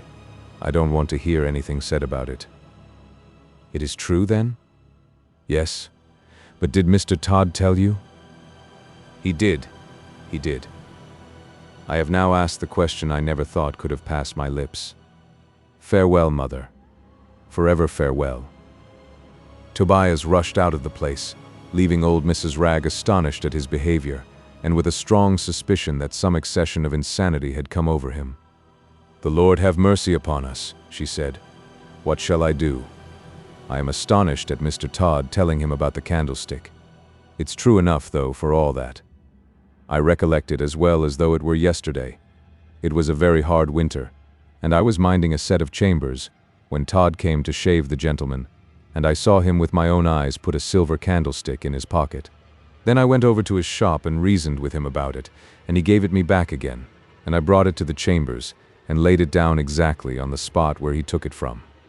"To be sure," said Mrs. Ragg, after a pause of a few moments, "to be sure, he has been a very good friend to me ever since, but that I suppose is for fear I should tell, and get him hung or transported.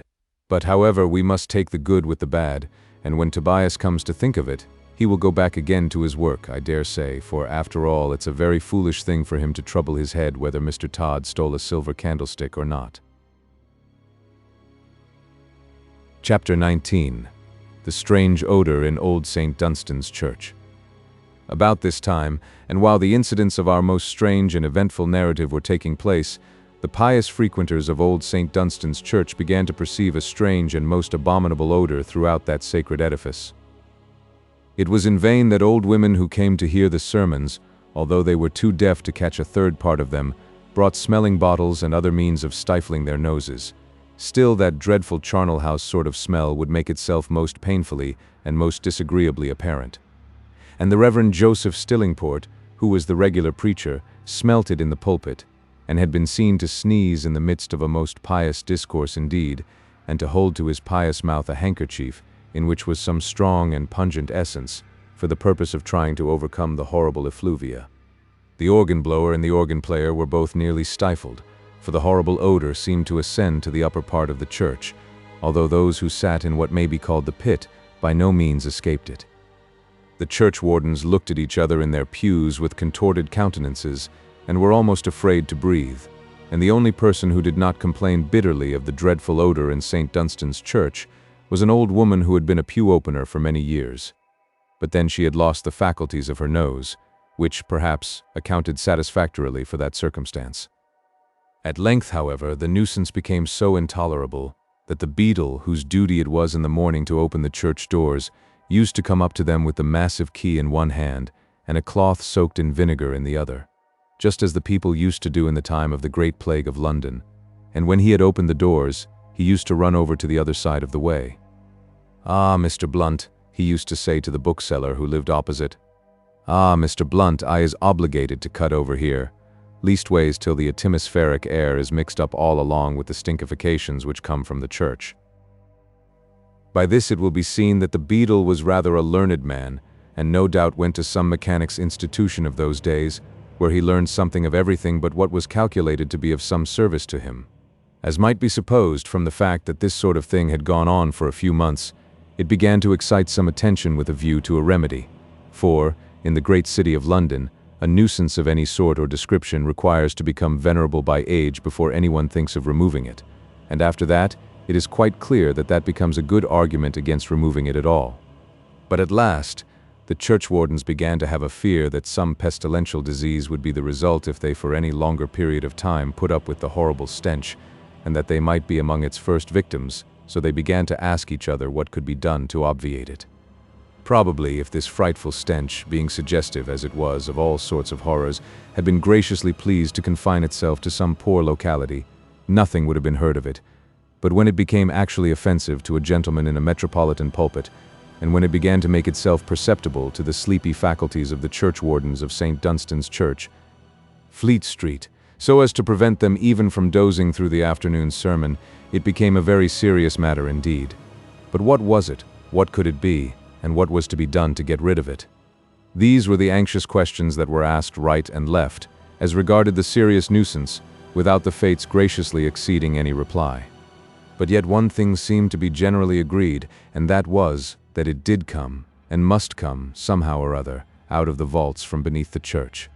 But then, as the pious and hypocritical Mr. Butterwick, who lived opposite, said, "How could that be, when it was satisfactorily proved by the present books that nobody had been buried in the vaults for some time, and therefore it was a very odd thing that dead people, after leaving off smelling and being disagreeable, should all of a sudden burst out again in that line, and be twice as bad as ever they were at first." And on Wednesdays sometimes too, when pious people were not satisfied with the Sunday's devotion, but began again in the middle of the week, that stench was positively terrific. Indeed, so bad was it, that some of the congregation were forced to leave, and have been seen to slink into Bell Yard, where Lovett's pie shop was situated, and then and there solace themselves with a pork or a veal pie, in order that their mouths and noses should be full of a delightful and agreeable flavor, instead of one most peculiarly and decidedly the reverse. At last there was a confirmation to be held at St. Dunstan's Church, and a great concourse of persons assembled, for a sermon was to be preached by the bishop after the confirmation, and a very great fuss indeed was to be made about really nobody knew exactly what. Preparations, as newspapers say, upon an extensive scale, and regardless of expense, were made for the purpose of adding luster to the ceremony and surprising the bishop, when he came, with a good idea that the people who attended St. Dunstan's Church were somebodies, and really worth confirming.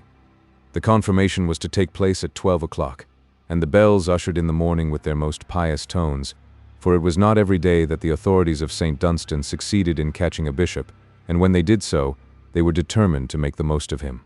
And the numerous authorities, including churchwardens, and even the very beadle, were in an uncommon fluster, and running about and impeding each other, as authorities always do upon public occasions.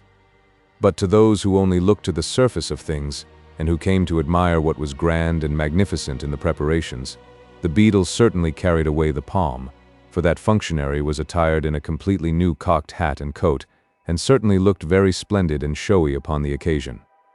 Moreover, that beadle had been well and judiciously selected, and the parish authorities made no secret of it, when there was an election for beadle, that they threw all their influence into the scale of that candidate who happened to be the biggest, and consequently, who was calculated to wear the official costume with an air that no smaller man could have possibly aspired to on any account. At 11:30 o'clock the bishop made his gracious appearance and was duly ushered into the vestry, where there was a comfortable fire, and on the table in which likewise were certain cold chickens and bottles of rare wines, for confirming a number of people, and preaching a sermon besides, was considered no joke, and might, for all they knew, be provocative of a great appetite in the bishop. And with what a bland and courtly air the bishop smiled as he ascended the steps of St. Dunstan's Church. How affable he was to the churchwardens, and he actually smiled upon a poor miserable charity boy, who, his eyes glaring wide open, and his muffin cap in his hand, was taking his first stare at a real live bishop. To be sure, the beadle knocked him down directly the bishop had passed, for having the presumption to look at such a great personage, but then that was to be expected fully and completely, and only proved that the proverb, which permits a cat to look at a king, is not equally applicable to charity boys and bishops. When the bishop got to the vestry, Some very complimentary words were uttered to him by the usual officiating clergyman, but, somehow or other, the bland smile had left the lips of the great personage, and, interrupting the vicar in the midst of a fine flowing speech, he said, "That's all very well, but what a terrible stink there is here." The churchwardens gave a groan, for they had flattered themselves that perhaps the bishop would not notice the dreadful smell, or that, if he did, he would think it was accidental and say nothing about it. But now, when he really did mention it, they found all their hopes scattered to the winds, and that it was necessary to say something. "Is this horrid charnel house sort of smell always here?" "I am afraid it is," said one of the churchwardens. "Afraid," said the bishop. "Surely you know, you seem to me to have a nose." "Yes," said the churchwarden, in great confusion. "I have that honor, and I have the pleasure of informing you, my lord bishop. I have the honor of informing you that this smell is always here." The bishop sniffed several times, and then he said, "It is very dreadful, and I hope that by the next time I come to St. Dunstan's, you will have the pleasure and the honor, both, of informing me that it has gone away." The churchwarden bowed, and got into an extreme corner, saying to himself, "This is the bishop's last visit here, and I don't wonder at it, for, as if out of pure spite, the smell is 10 times worse than ever today." And so it was, for it seemed to come up through all the crevices of the flooring of the church, with a power and perseverance that was positively dreadful. The people coughed, and held their handkerchiefs to their noses, remarking to each other, "Isn't it dreadful? Did you ever know the smell in St. Dunstan's so bad before?" And everybody agreed that they never had known it anything like so bad, for that it was positively awful, and so indeed it was.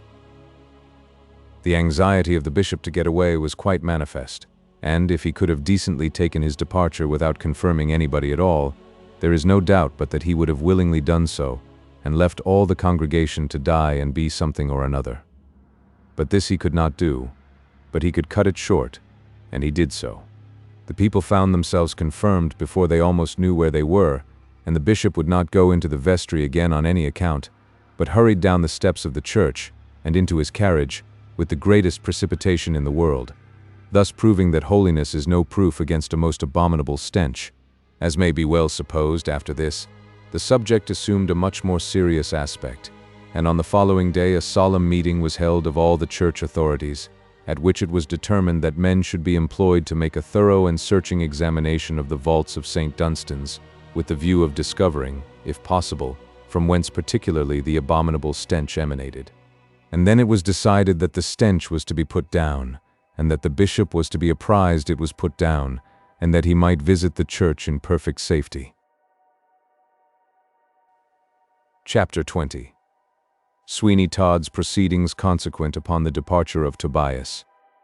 We left the barber in his own shop, much wondering that Tobias had not responded to the call which he had made upon him, but yet scarcely believing it possible that he could have ventured upon the height of iniquity, which we know Tobias had really been guilty of. He paused for a few moments, and held up the light which he had procured, and gazed around him with inquiring eyes, for he could, indeed, scarcely believe it possible that Tobias had sufficiently cast off his dread of him, Sweeney Todd, to be enabled to achieve any act for his liberation. But when he saw that the lock of the parlor door was open, positive rage obtained precedence over every other feeling. "The villain!" he cried. "Has he dared really to consummate an act I thought he could not have dreamt of for a moment? Is it possible that he can have presumed so far as to have searched the house?" That Tobias, however, had presumed so far, the barber soon discovered, and when he went into his parlor and saw what had actually occurred, and that not only was every cupboard door broken open, but that likewise the door which led to the staircase and the upper part of the house had not escaped, he got perfectly furious. And it was some time before he could sufficiently calm himself to reflect upon the probable and possible amount of danger he might run in consequence of these proceedings. When he did, his active mind at once told him that there was not much to be dreaded immediately, for that most probably Tobias, still having the fear before his eyes of what he might do as regarded his mother, had actually run away, and, in all likelihood, muttered the barber, he has taken with him something which would allow me to fix upon him the stigma of robbery, but that I must see to. Having fastened the shop door securely, he took the light in his hands and ascended to the upper part of his house, that is to say, the first floor, where alone anything was to be found. He saw at once the open bureau, with all its glittering display of jewels, and as he gazed upon the heap, he muttered, "I have not so accurate a knowledge of what is here as to be able to say if anything be extracted or not, but I know the amount of money, if I do not know the precise number of jewels which this bureau contains." He opened a small drawer which had entirely escaped the scrutiny of Tobias, and proceeded to count a large number of guineas which were there. "These are correct," he said when he had finished his examination. "These are correct, and he has touched none of them." He then opened another drawer in which were a great many packets of silver done up in paper, and these likewise he carefully counted, and was satisfied they were right. "It is strange," he said, "that he has taken nothing, but yet perhaps it is better that it should be so, inasmuch as it shows a wholesome fear of me. The slightest examination would have shown him these hoards of money, and since he has not made that slight examination, nor discovered any of them, it seems to my mind decisive upon the subject, that he has taken nothing, and perchance I shall discover him easier than I imagine." He repaired to the parlor again, and carefully divested himself of everything which had enabled him so successfully to impose upon John Mundle, and replaced them by his ordinary costume, after which he fastened up his house and sallied forth, taking his way direct to Mrs. Ragg's humble home, in the expectation that there he would hear something of Tobias, which would give him a clue where to search for him. For search for him he fully intended. But what were his precise intentions perhaps he could hardly have told himself, until he actually found him. When he reached Mrs. Ragg's house, and made his appearance abruptly before that lady, who seemed somehow or another to be always ironing and always to drop the iron when anyone came in, very near their toes, he said, "Where did your son Tobias go after he left you tonight?" "Lor, Mr. Todd, is it you? You are as good as a conjurer, sir, for he was here, but bless you, sir, I know no more where he has gone to than the man in the moon. He said he was going to sea, but I am sure I should not have thought it that I should not. To sea? Then the probability is that he would go down to the docks, but surely not tonight. Do you not expect him back here to sleep?" "Well, sir, that's a very good thought of yours, and he may come back here to sleep, for all I know to the contrary." "But you do not know it for a fact?" "He didn't say so, but he may come, you know, sir, for all that." "Did he tell you his reason for leaving me?" "Indeed, no, sir, he really did not, and he seemed to me to be a little bit out of his senses." "Ah, Mrs. Ragg," said Sweeney Todd, "there you have it. From the first moment that he came into my service, I knew and felt confident that he was out of his senses. There was a strangeness of behavior about him, which soon convinced me of that fact, and I am only anxious about him, in order that some effort may be made to cure him of such a malady, for it is a serious and a dreadful one, and one which, unless taken in time, will be yet the death of Tobias." These words were spoken with such solemn seriousness that they had a wonderful effect upon Mrs. Ragg, who, like most ignorant persons, began immediately to confirm that which she most dreaded. "Oh, it's too true," she said. "It's too true. He did say some extraordinary things tonight, Mr. Todd, and he said he had something to tell, which was too horrid to speak of. Now the idea, you know, Mr. Todd, of anybody having anything at all to tell, and not telling it at once, is quite singular." "It is, and I am sure that his conduct is such you never would be guilty of, Mrs. Ragg. But hark, what's that?" "It's a knock, Mr. Todd." "Hush! Stop a moment. What if it be Tobias?" "Gracious goodness! It can't be him, for he would have come in at once." "No, I slipped the bolt of the door because I wished to talk to you without observation, so it may be Tobias, you perceive, after all. But let me hide somewhere, so that I may hear what he says, and be able to judge how his mind is affected. I will not hesitate to do something for him, let it cost what it may." "There's the cupboard, Mr. Todd. To be sure, there is some dirty saucepans and a frying pan in it, and of course it ain't a fit place to ask you to go into." Never mind that, only you be careful, for the sake of Tobias's very life, to keep secret that I am here." The knocking at the door increased each moment in vehemence, and scarcely had Sweeney Todd succeeded in getting into the cupboard along with Mrs. Ragg's pots and pans, and thoroughly concealed himself, when she opened the door, and sure enough, Tobias, heated, tired, and looking ghastly pale, staggered into the room.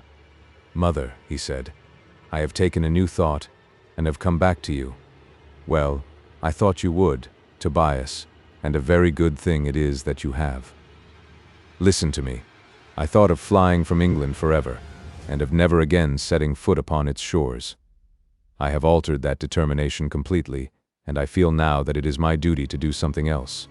"To do what, Tobias?" "To tell all I know, to make a clean breast, mother, and, let the consequences be what they may, to let justice take its course." "What do you mean, Tobias?" "Mother, I have come to a conclusion that what I have to tell is of such vast importance, compared with any consequences that may arise from the petty robbery of the candlestick, which you know of, that I ought not to hesitate a moment in revealing everything. But, my dear Tobias, remember that that is a dreadful secret, and one that must be kept.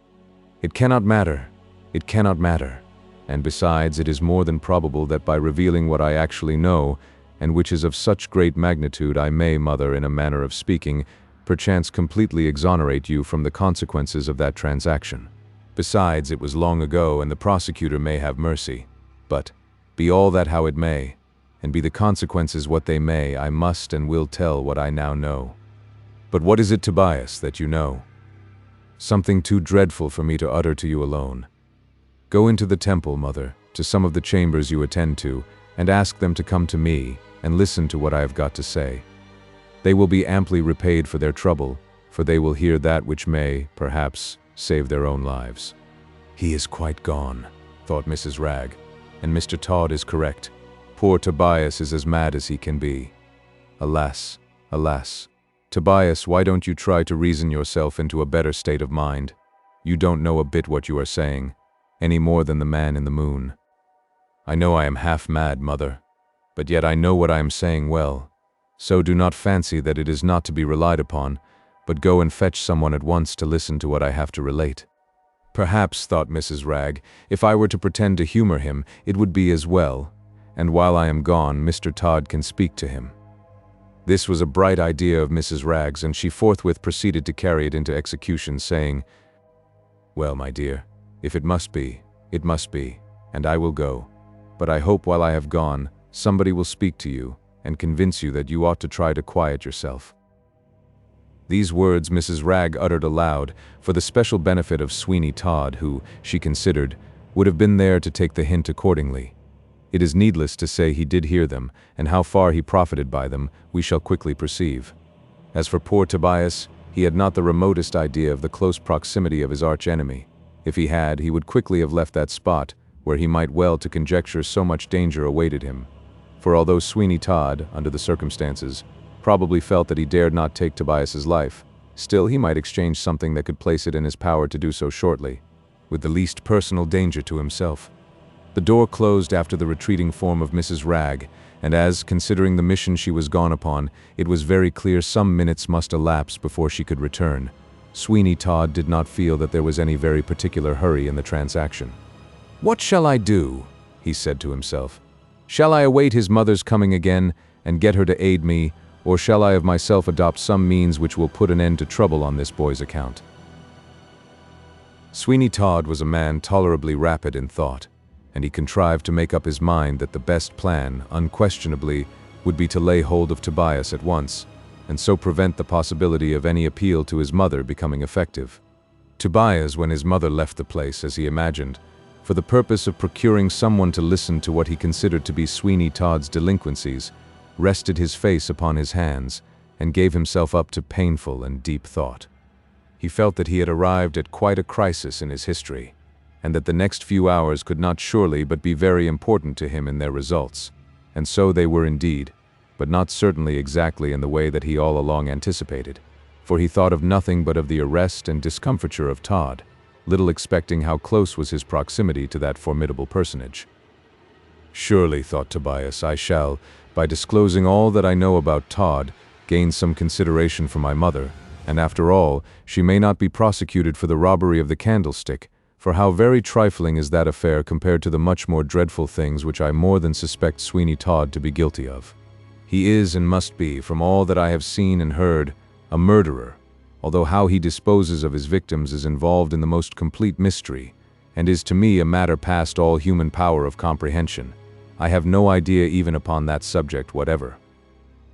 This, indeed, was a great mystery, for even admitting that Sweeney Todd was a murderer, and it must be allowed that as yet we have only circumstantial evidence of that fact, we can form no conclusion from such evidence as to how he perpetrated the deed, or how afterwards he disposed of the body of his victim. This grand and principal difficulty in the way of committing murder with impunity, namely the disposal of a corpse, certainly did not seem at all to have any effect upon Sweeney Todd, for if he made corpses, he had some means of getting rid of them with the most wonderful expedition as well as secrecy. "He is a murderer," thought Tobias. "I know he is, although I have never seen him do the deed, or seen any appearances in the shop of a deed of blood having been committed. Yet why is it that occasionally, when a better dressed person than usual comes into the shop, that he sends me out on some errand to a distant part of the town?"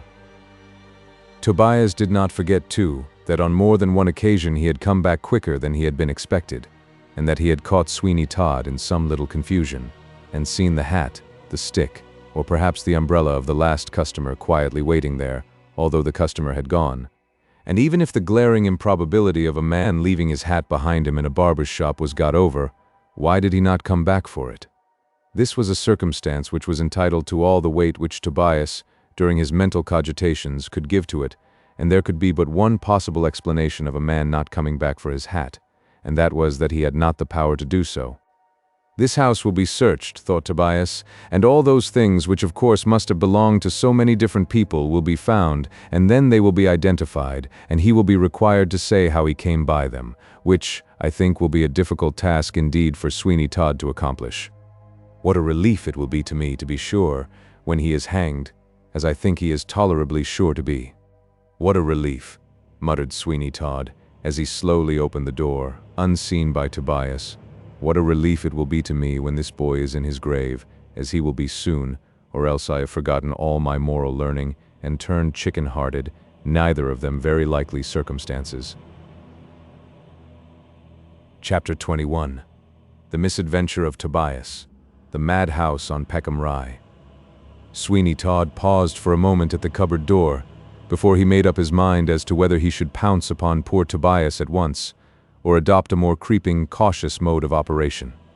The latter course was by far the most congenial to his mind, and so he adopted it in a moment or so, and stole quietly from his place of concealment, and with so little noise, that Tobias could not have the least suspicion that anyone was in the room but himself.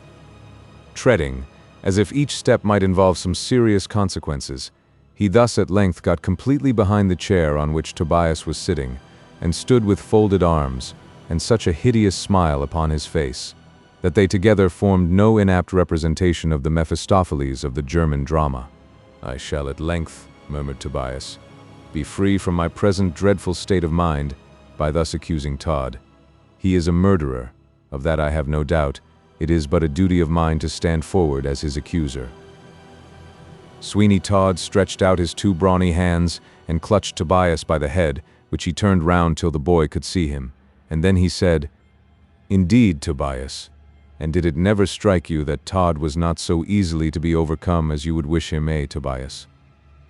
The shock of this astonishing and sudden appearance of Sweeney Todd was so great that for a few moments Tobias was deprived of all power of speech or action, and with his head so strangely twisted as to seem to threaten the destruction of his neck.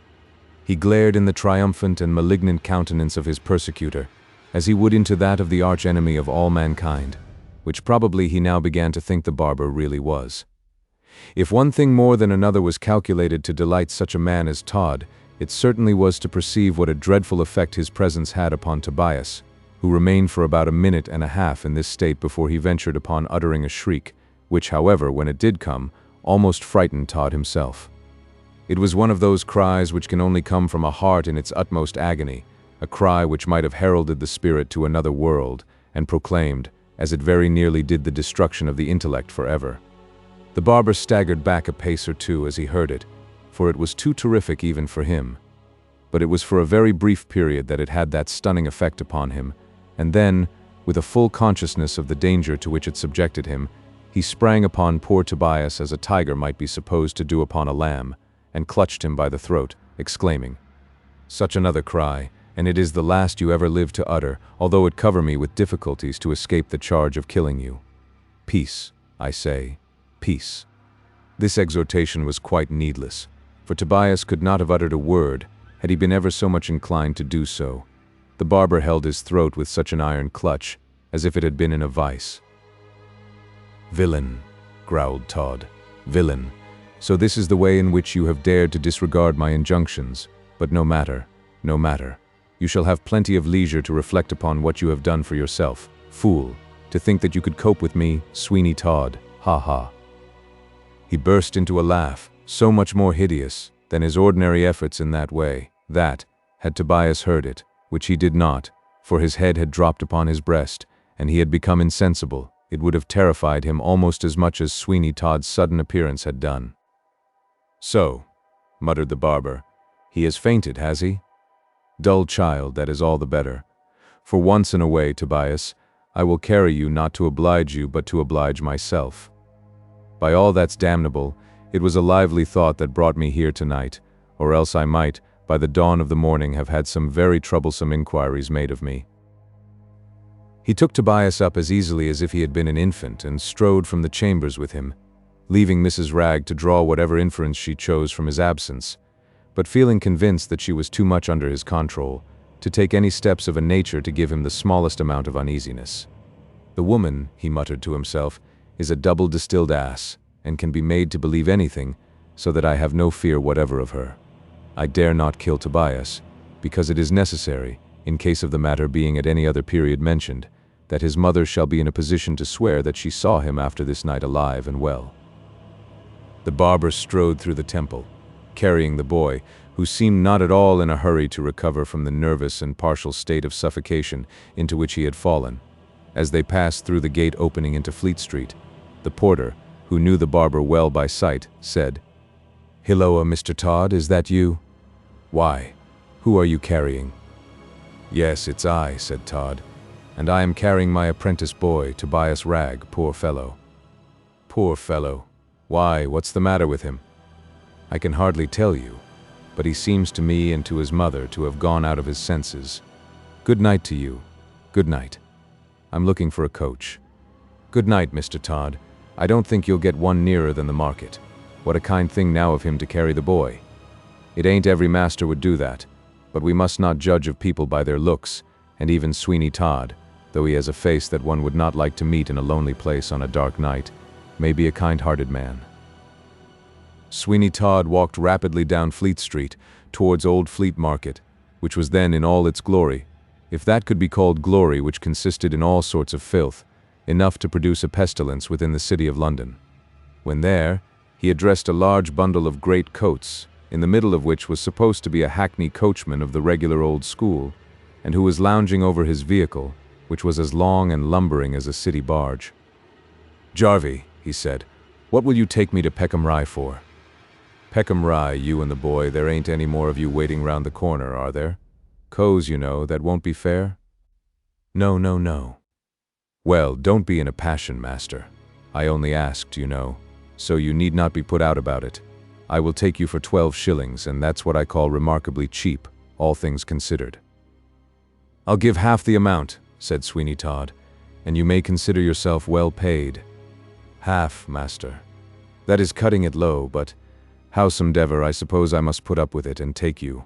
Get in, I must try and make it up by some better fare out of somebody else."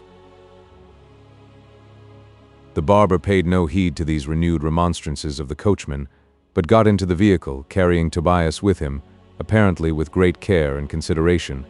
But when the coach door closed, and no one was observing him, he flung him down among the straw that was at the bottom of the vehicle, and resting his immense feet upon him, he gave one of his disagreeable laughs, as he said, "Well, I think I have you now, Master Tobias. Your troubles will soon be over. I am really very much afraid that you will die suddenly, and then there will be an end of you altogether, which will be a very sad thing, though I don't think I shall go into mourning, because I have an opinion that that only keeps alive the bitterness of regret, and that it's a great deal better done without. Master Tobias."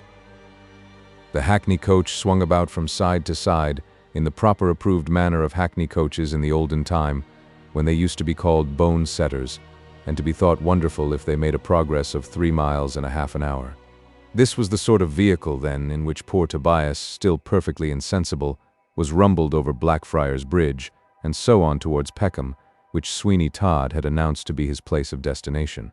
Going at the rate they did, it was nearly 2 hours before they arrived upon PECKHAM-RYE, and anyone acquainted with that locality is well aware that there are 2 roads, the one to the left and the other to the right, both of which are pleasantly enough studded with villa residences.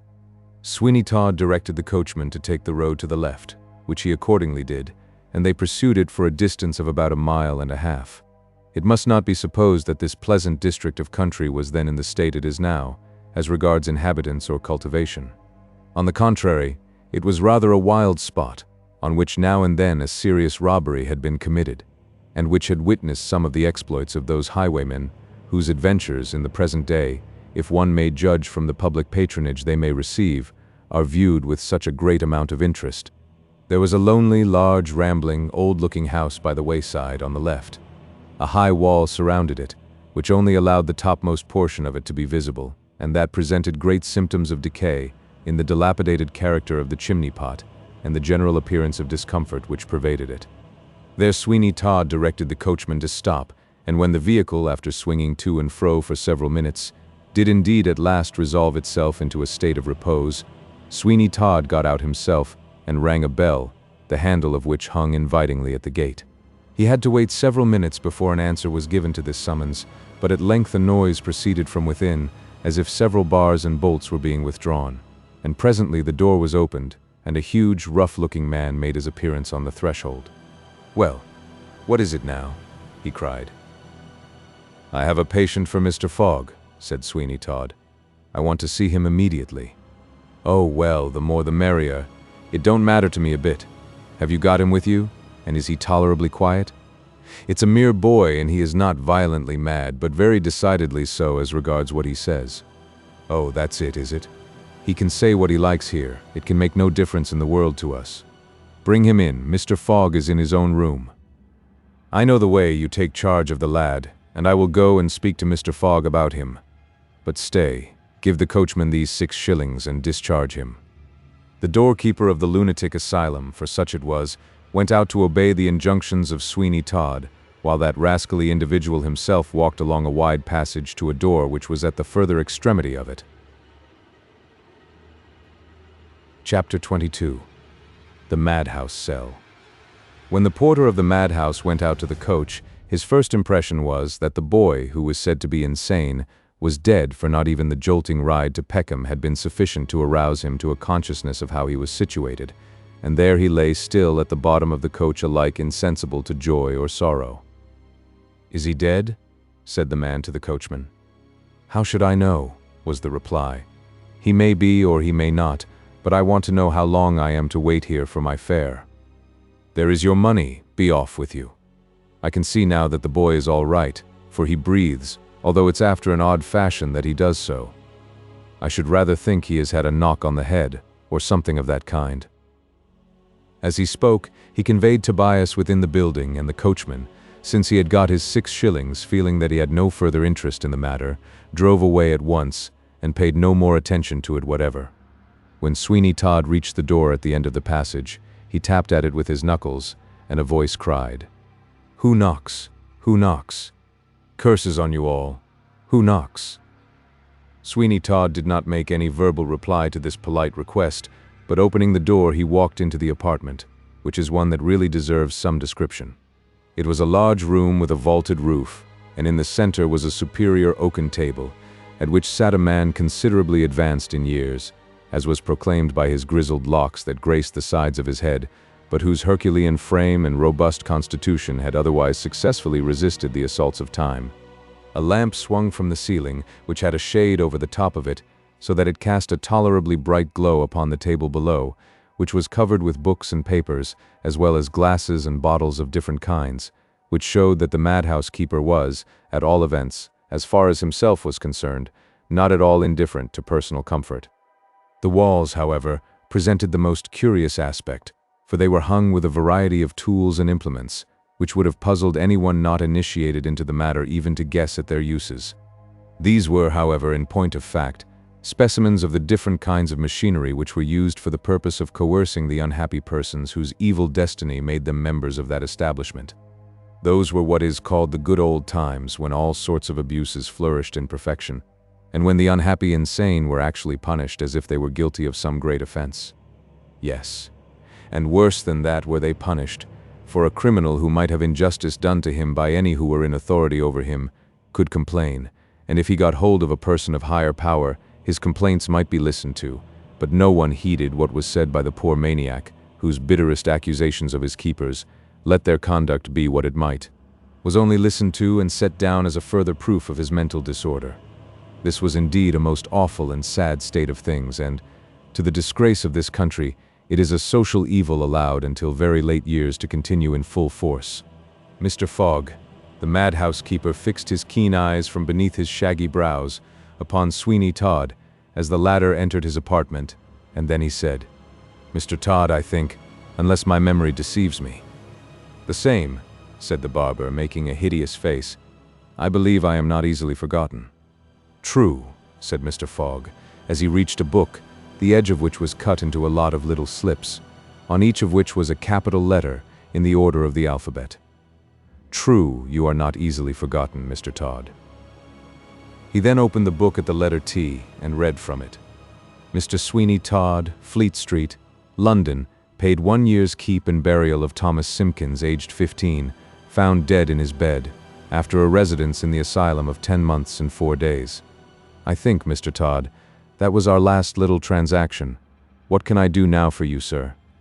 "I am rather unfortunate," said Todd, "with my boys. I have got another here who has shown such decided symptoms of insanity that it becomes absolutely necessary to place him under your care." "Indeed? Does he rave?" "Why, yes, he does, and it's the most absurd nonsense in the world that he raves about. For, to hear him, one would really think that, instead of being one of the most humane of men, I was, in point of fact, an absolute murderer." "A murderer, Mr. Todd?" "Yes, a murderer to all intents and purposes. Could anything be more absurd than such an accusation? I, that have the milk of human kindness flowing in every vein, and whose very appearance ought to be sufficient to convince anybody at once of my kindness of disposition." Sweeney Todd finished his speech by making such a hideous face that the madhouse keeper could not for the life of him tell what to say to it, and then there came one of those short, disagreeable laughs which Todd would at times utter, which, somehow or other, never appeared exactly to come from his mouth, but always made people look up at the walls and ceiling of the apartment in which they were, in great doubt as to whence the remarkable sound came. "For how long," said the madhouse keeper, "do you think this malady will continue?" "I will pay," said Sweeney Todd, as he leaned over the table and looked in the face of his questioner. "I will pay for 12 months, but I don't think between you and I that the case will last anything like so long. I think he will die suddenly." "I shouldn't wonder if he did. Some of our patients do die very suddenly, and somehow or other we never know exactly how it happens. But it must be some sort of fit, for they are found dead in the morning in their beds, and then we bury them privately and quietly, without troubling anybody about it at all, which is decidedly the best way, because it saves a great annoyance to friends and relations, as well as prevents any extra expense which otherwise might be foolishly gone to." "You are wonderfully correct and considerate," said Todd, "and it's no more than what I expected from you, or what anyone might expect from a person of your great experience, knowledge, and acquirements. I must confess I am quite delighted to hear you talk in so elevated a strain." "Why," said Mr. Fogg with a strange leer upon his face, "we are forced to make ourselves useful like the rest of the community, and we could not expect people to send their mad friends and relatives here, unless we took good care that their ends and views were answered by so doing. We make no remarks, and we ask no questions. Those are the principles upon which we have conducted business so successfully and so long. Those are the principles upon which we shall continue to conduct it, and to merit, we hope, the patronage of the British public." "Unquestionably, most unquestionably. You may as well introduce me to your patient at once, Mr. Todd, for I suppose, by this time, he has been brought into this house." "Certainly, certainly, I shall have great pleasure in showing him to you." The madhouse keeper rose, and so did Mr. Todd, and the former, pointing to the bottles and glasses on the table, said, When this business is settled, we can have a friendly glass together." To this proposition Sweeney Todd assented with a nod, and then they both proceeded to what was called a reception room in the asylum, and where poor Tobias had been conveyed and laid upon a table when he showed slight symptoms of recovering from the state of insensibility into which he had fallen, and a man was sluicing water on his face by the assistance of a hearth broom occasionally dipped into a pailful of that fluid. "Quite young," said the madhouse keeper, as he looked upon the pale and interesting face of Tobias. "Yes," said Sweeney Todd, "he is young, more's the pity, and of course we deeply regret his present situation." "Oh, of course, but see, he opens his eyes, and will speak directly." "Rave, you mean rave," said Todd. "Don't call it speaking, it is not entitled to the name.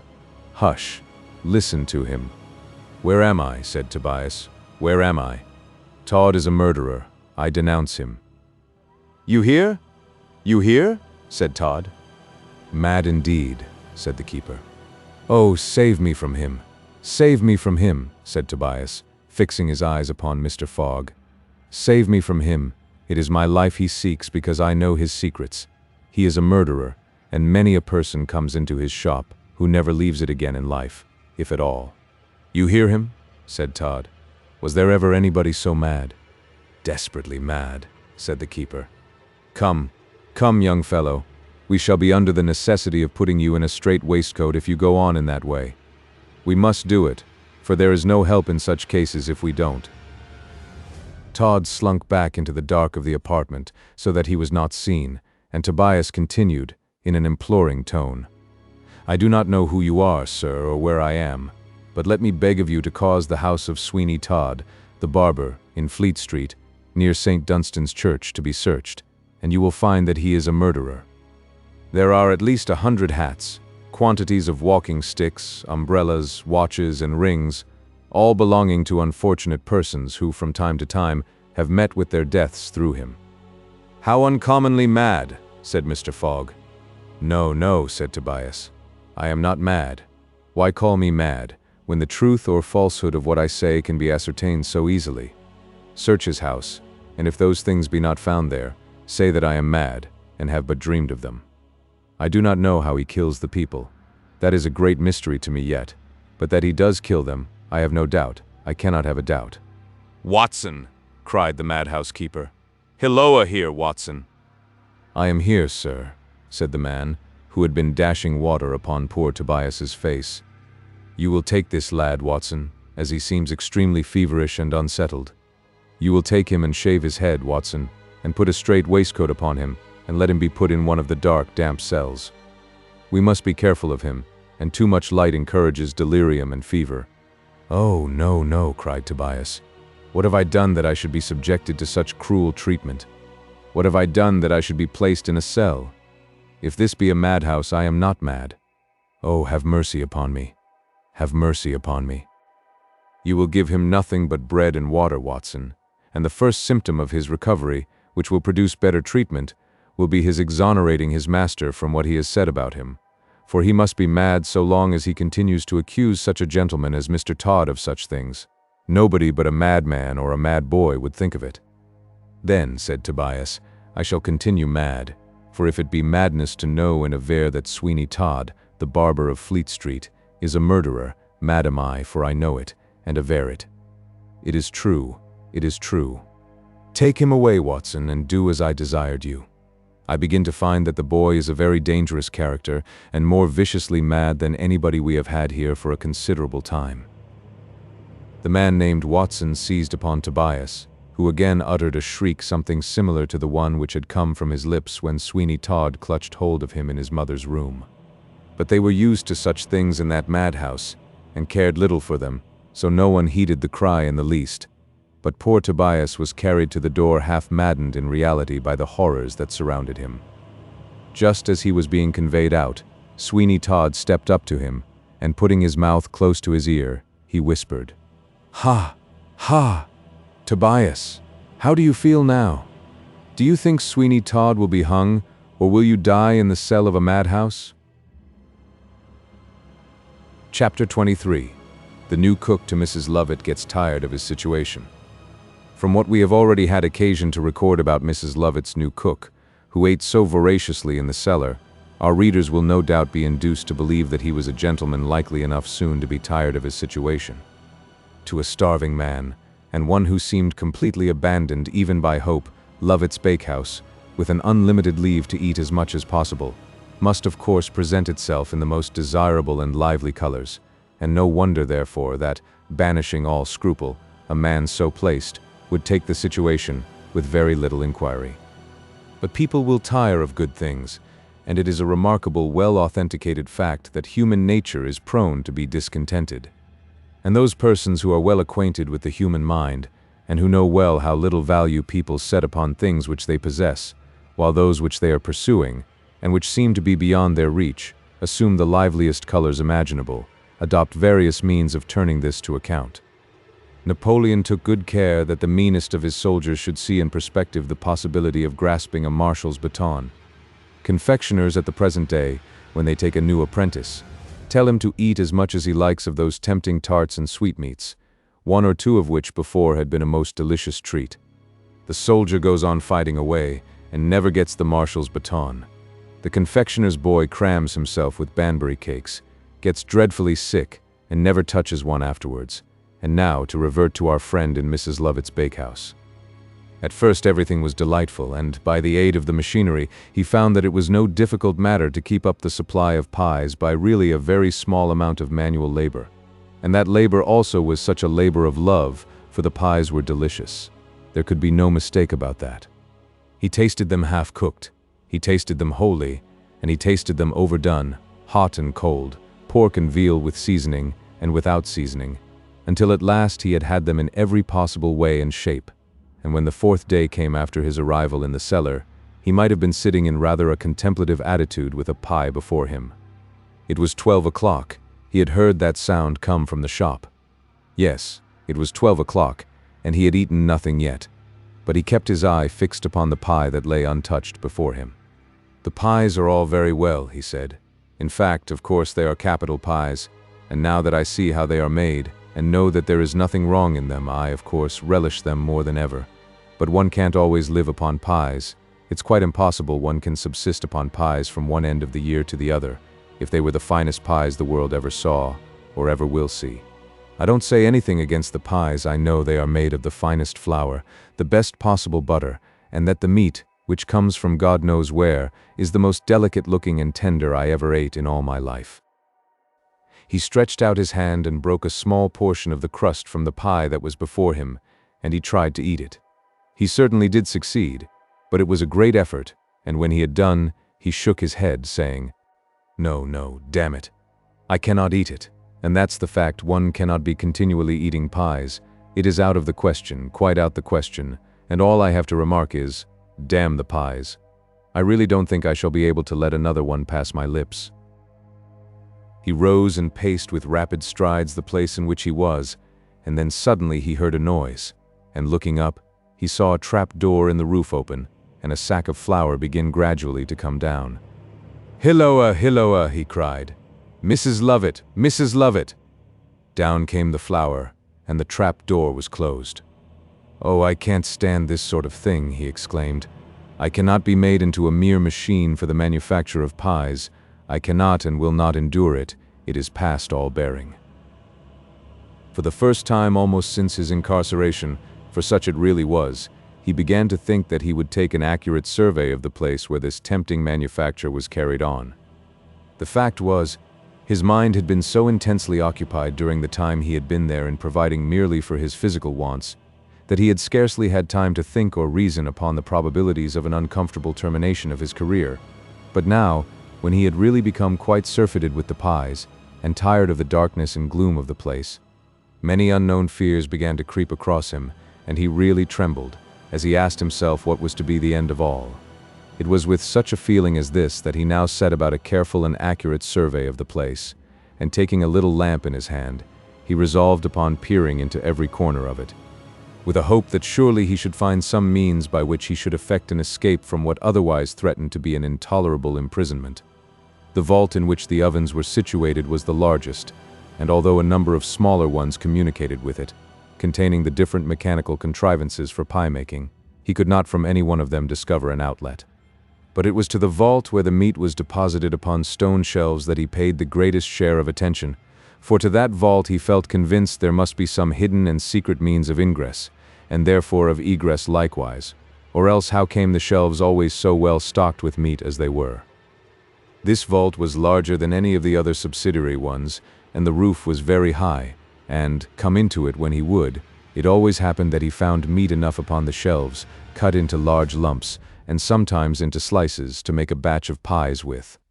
When it got there, was not so much a mystery to him as how it got there, for, of course, as he must sleep sometimes, he concluded, naturally enough, that it was brought in by some means during the period that he devoted to repose. He stood in the center of this vault with the lamp in his hand, and he turned slowly round, surveying the walls and the ceilings with the most critical and marked attention, but not the smallest appearance of an outlet was observable. In fact, the walls were so entirely filled up with the stone shelves that there was no space left for a door, and as for the ceiling, it seemed perfectly entire. Then the floor was of earth, so that the idea of a trapdoor opening in it was out of the question, because there was no one on his side of it to place the earth again over it, and give it its compact and usual appearance. "This is most mysterious," he said, "and if ever I could have been brought to believe that anyone had the assistance of the devil himself in conducting human affairs, I should say that by some means Mrs. Lovett had made it worth the while of that elderly individual to assist her, for unless the meat gets here by some supernatural agency, I really cannot see how it can get here at all. And yet here it is, so fresh, and pure, and white-looking, although I never could tell the pork from the veal myself, for they seem to me both alike." He now made a still narrower examination of this vault, but he gained nothing by that. He found that the walls at the back of the shelves were composed of flat pieces of stone, which no doubt were necessary for the support of the shelves themselves. But beyond that he made no further discovery, and he was about leaving the place, when he fancied he saw some writing on the inner side of the door.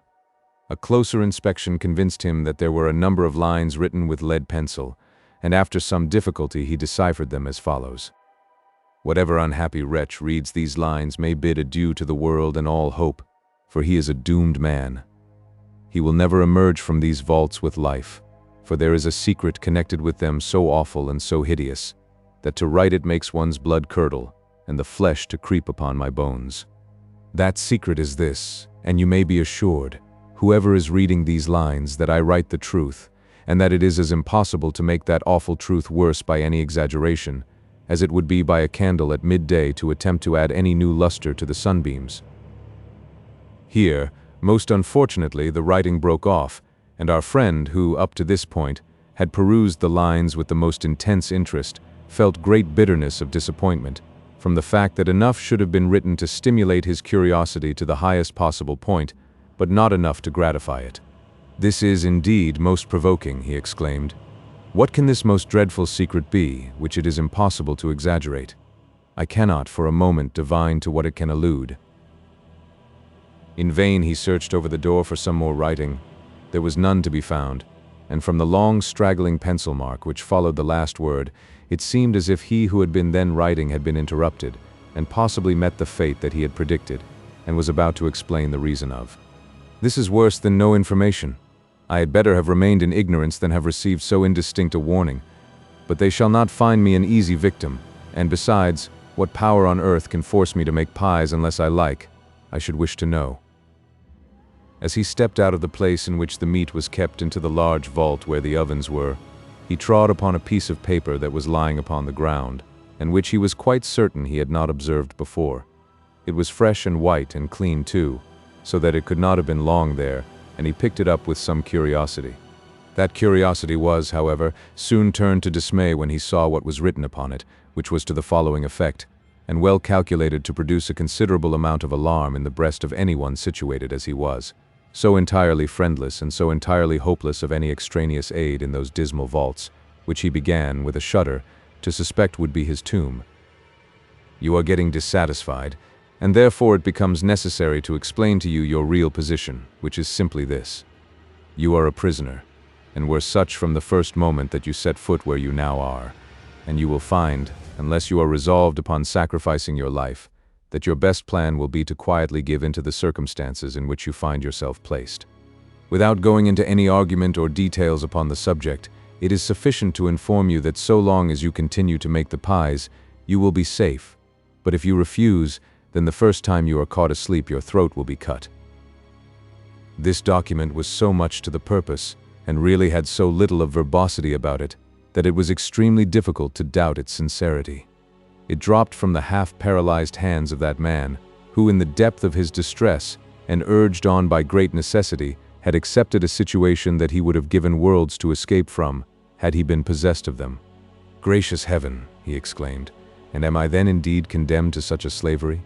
Is it possible that even in the heart of London I am a prisoner, and without the means of resisting the most frightful threats that are uttered against me? Surely, surely this must be all a dream. It is too terrific to be true." He sat down upon that low stool where his predecessor had sat before, receiving his death wound from the assassin who had glided in behind him, and dealt him that crashing blow, whose only mercy was that it had at once deprived the victim of existence. He could have wept bitterly, wept as he there sat, for he thought over days long passed away, of opportunities let go by with the heedless laugh of youth. He thought over all the chances and fortunes of his life, and now to find himself the miserable inhabitant of a cellar, condemned to a mean and troublesome employment, without even the liberty of leaving that, to starve if he chose, upon pain of death, a frightful death which had been threatened him, was indeed torment.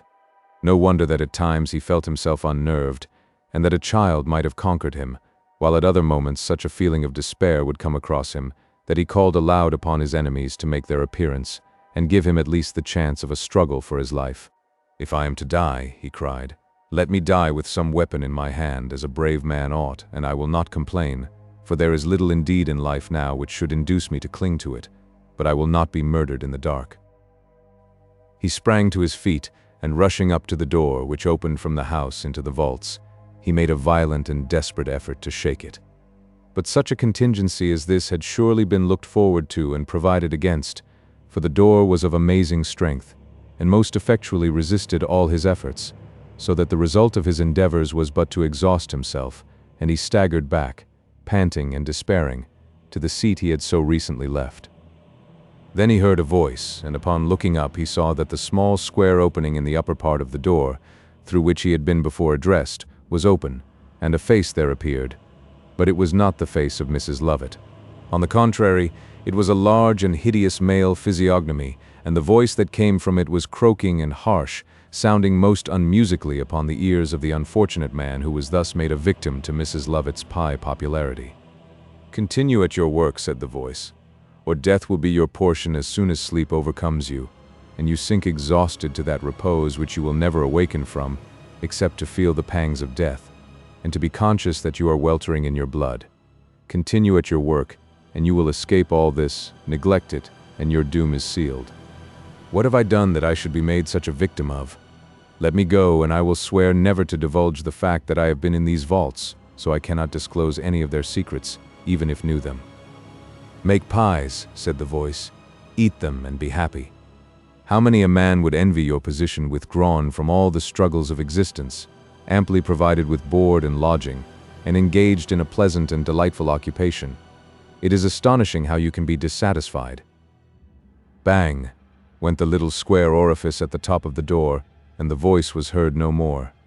The jeering mockery of those tones, however, still lingered upon the ear of the unhappy prisoner, and he clasped his head in his hands with a fearful impression upon his brain that he surely must be going mad. "He will drive me to insanity," he cried. "Already I feel a sort of slumber stealing over me for want of exercise, and the confined air of these vaults hinder me from taking regular repose. But now, if I close an eye, I shall expect to find the assassin's knife at my throat." He sat for some time longer, and not even the dread he had of sleep could prevent a drowsiness creeping across his faculties, and this weariness would not be shaken off by any ordinary means, until at length he sprang to his feet, and shaking himself roughly, like one determined to be wide awake, he said to himself, mournfully, "I must do their bidding or die. Hope may be a delusion here, but I cannot altogether abandon it, and not until its faintest image has departed from my breast can I lie down to sleep and say, 'Let death come in any shape it may, it is welcome.'" With a desperate and despairing energy he set about replenishing the furnaces of the oven, and, when he had got them all in a good state, he commenced manufacturing a batch of 100 pies, which, when he had finished and placed upon the tray, and set the machine in motion which conducted them up to the shop, he considered to be a sort of price paid for his continued existence, and flinging himself upon the ground, he fell into a deep slumber. Chapter 24. The Night at the Madhouse. When Sweeney Todd had, with such diabolical want of feeling, whispered the few words of mockery which we have recorded in Tobias's ear, when he was carried out of Mr. Fogg's reception room to be taken to a cell, the villainous barber drew back and indulged in rather a longer laugh than usual. "Mr. Todd," said Fogg, "I find that you still retain your habit of merriment, but yours ain't the most comfortable laugh in the world, and we seldom hear anything equal to it, even from one of ourselves." "No," said Sweeney Todd, "I don't suppose you do, and for my part I never heard of a cell laughing yet." "Oh, you know what I mean, Mr. Todd. Well enough." "That may be," said Todd, "but it would be just as well to say it for all that. I think, however, as I came in you said something about refreshment." "I certainly did, and if you will honor me by stepping back to my room, I think I can offer you, Mr. Todd, a glass of as nice wine as the king himself could put on his table, if he were any judge of that commodity, which I am inclined to think he is not." "What do you expect," said Sweeney Todd, "that such an idiot should be a judge of? But I shall have great pleasure in tasting your wine, for I have no hesitation in saying that my work tonight has made me thirsty." At this moment a shriek was heard, and Sweeney Todd shrank away from the door. "Oh, it's nothing, said Mr. Fogg. "If you had resided here as long as I have, you would get accustomed to now and then hearing a slight noise. The worst of it is, when half a dozen of the mad fellows get shrieking against each other in the middle of the night. Then, I grant, it is a little annoying." "What do you do with them?" "We send in one of the keepers with the lash and soon put a stop to that. We are forced to keep the upper hand of them, or else we should have no rest. Hark, do you not hear that fellow now? He is generally pretty quiet, but he has taken it into his head to be outrageous today. But one of my men will soon put a stop to that. This way, Mr. Todd, if you please, and as we don't often meet, I think when we do we ought to have a social glass." Sweeney Todd made several horrible faces as he followed the madhouse keeper, and he looked as if it would have given him quite as much pleasure, and no doubt it would, to brain that individual, as to drink his wine, although probably he would have preferred doing the latter process first, and executing the former afterwards, and at his leisure. They soon reached the room which was devoted to the use of Mr. Fogg and his friends, and which contained the many little curiosities in the way of madhouse discipline that were in that age considered indispensable in such establishments. Mr. Fogg moved away with his hands a great number of the books and papers which were on the table, so as to leave a vacant space, and then drawing the cork of a bottle, he filled himself a large glass of its contents, and invited Sweeney Todd to do the same, who was by no means slow in following his example. While these two villains are carousing, and caring nothing for the scenes of misery with which they are surrounded, poor Tobias, in conformity with the orders that had been issued with regard to him, was conveyed along a number of winding passages, and down several staircases, towards the cells of the establishment. In vain he struggled to get free from his captor, as well might a hare have struggled in the fangs of a wolf, nor were his cries at all heeded, although now and then the shrieks he uttered were terrible to hear, and enough to fill anyone with dismay. "I am not mad," said he. "Indeed I am not mad. Let me go, and I will say nothing. Not one word shall ever pass my lips regarding Mr. Todd. Let me go, oh, let me go, and I will pray for you as long as I live." Mr. Watson whistled a lively tune. If I swear to tell nothing, Mr. Todd will not wish me kept here. All he wants is my silence, and I will take any oath he likes. Speak to him for me, I implore you, and let me go." Mr. Watson commenced the second part of his lively tune, and by that time he reached a door which he unlocked, and then, setting down Tobias upon the threshold, he gave him a violent kick, which flung him down 2 steps onto the stone floor of a miserable cell, from the roof of which continual moisture was dripping, the only accommodation it possessed being a truss of damp straw flung into one corner. "There," said Mr. Watson, "my lad, you can stay there and make yourself comfortable till somebody comes to shave your head, and after that you will find yourself quite a gentleman." Mercy, mercy, have mercy upon me. Mercy? What the devil do you mean by mercy? Well, that's a good joke, but I can tell you, you have come to the wrong shop for that. We don't keep it in stock here, and if we wanted ever so little of it, we should have to go somewhere else for it. Mr. Watson laughed so much at his own joke that he felt quite amiable, and told Tobias that if he were perfectly quiet and said thank you for everything, he wouldn't put him on the straight waistcoat, although Mr. Fogg had ordered it. For, added Mr. Watson, so far as that goes, I don't care a straw what Mr. Fogg says, or what he does. He can't do without me. Damn him. Because I know too many of his secrets. Tobias made no answer to this promise, but he lay upon his back on the floor of the cell, wringing his hands despairingly, and feeling that almost already the very atmosphere of that place seemed pregnant with insanity, and giving himself up for lost entirely. I shall never, never, he said, look upon the bright sky and the green fields again. I shall be murdered here because I know too much. What can save me now? Oh, what an evil chance it was that brought me back again to my mother, when I ought to have been far, far away by this time, instead of being, as I know I am, condemned to death in this frightful place. Despair seizes upon me. What noise is that, a shriek? Yes, yes, there is some other blighted heart beside mine in this dreadful house. Oh heaven, what will become of me? I feel already stifled and sick, and faint with the air of this dreadful cell. Help, help, help, have mercy upon me, and I will do anything, promise anything, swear anything. If poor Tobias had uttered his complaints on the most desolate shore that ever a shipwrecked mariner was cast upon, they could not have been more unheeded than they were in that house of terror. He screamed and shrieked for aid. He called upon all the friends he had ever known in early life, and at that moment he seemed to remember the name of everyone who had ever uttered a kind word to him, and to those persons who, alas, could not hear him, but were far enough removed away from his cries, he called for aid in that hour of his deep distress. At length, faint, wearied, and exhausted, he lay a mere living wreck in that damp, unwholesome cell, and felt almost willing that death should come and relieve him, at least from the pang of constantly expecting it. His cries, however, had had the effect of summoning up all the wild spirits in that building, and as he now lay in the quiet of absolute exhaustion, he heard from far and near smothered cries and shrieks and groans, such as one might expect would fill the air of the infernal regions with dismal echoes. A cold and clammy perspiration broke out upon him, as these sounds each moment more plainly fell upon his ear, and as he gazed upon the profound darkness of the cell, his excited fancy began to people it with strange, unearthly beings, and he could suppose that he saw hideous faces grinning at him, and huge, misshapen creatures crawling on the walls and floating in the damp, pestiferous atmosphere of the wretched cell. In vain he covered his eyes with his hands.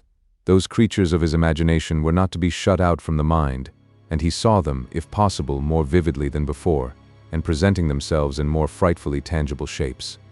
Truly, if such visions should continue to haunt him, poor Tobias was likely enough to follow the fate of many others who had been placed in that establishment perfectly sane, but in a short time exhibited in it as raving lunatics. "A nice, clear, cool glass of wine," said Sweeney Todd, as he held up his glass between him and the light, and pleasant drinking, so soft and mild in the mouth, and yet gliding down the throat with a pleasant strength of flavor. "Yes," said Mr. Fogg, "it might be worse. You see, some patients who are low and melancholy mad require stimulants, and their friends send them wine. This is some that was so sent." "Then you don't trouble the patients with it?" "What? Give a madman wine, while I am here in my senses to drink it? Oh dear, no, that won't do on any account." "I should certainly, Mr. Fogg, not expect such an act of indiscretion from you, knowing you as I do to be quite a man of the world." "Thank you for the compliment. This wine, now, was sent for an old gentleman who had turned so melancholy that he not only would not take food enough to keep life and soul together, but he really terrified his friends so by threatening suicide that they sent him here for a few months, and as stimulants were recommended for him, they sent this wine, you see.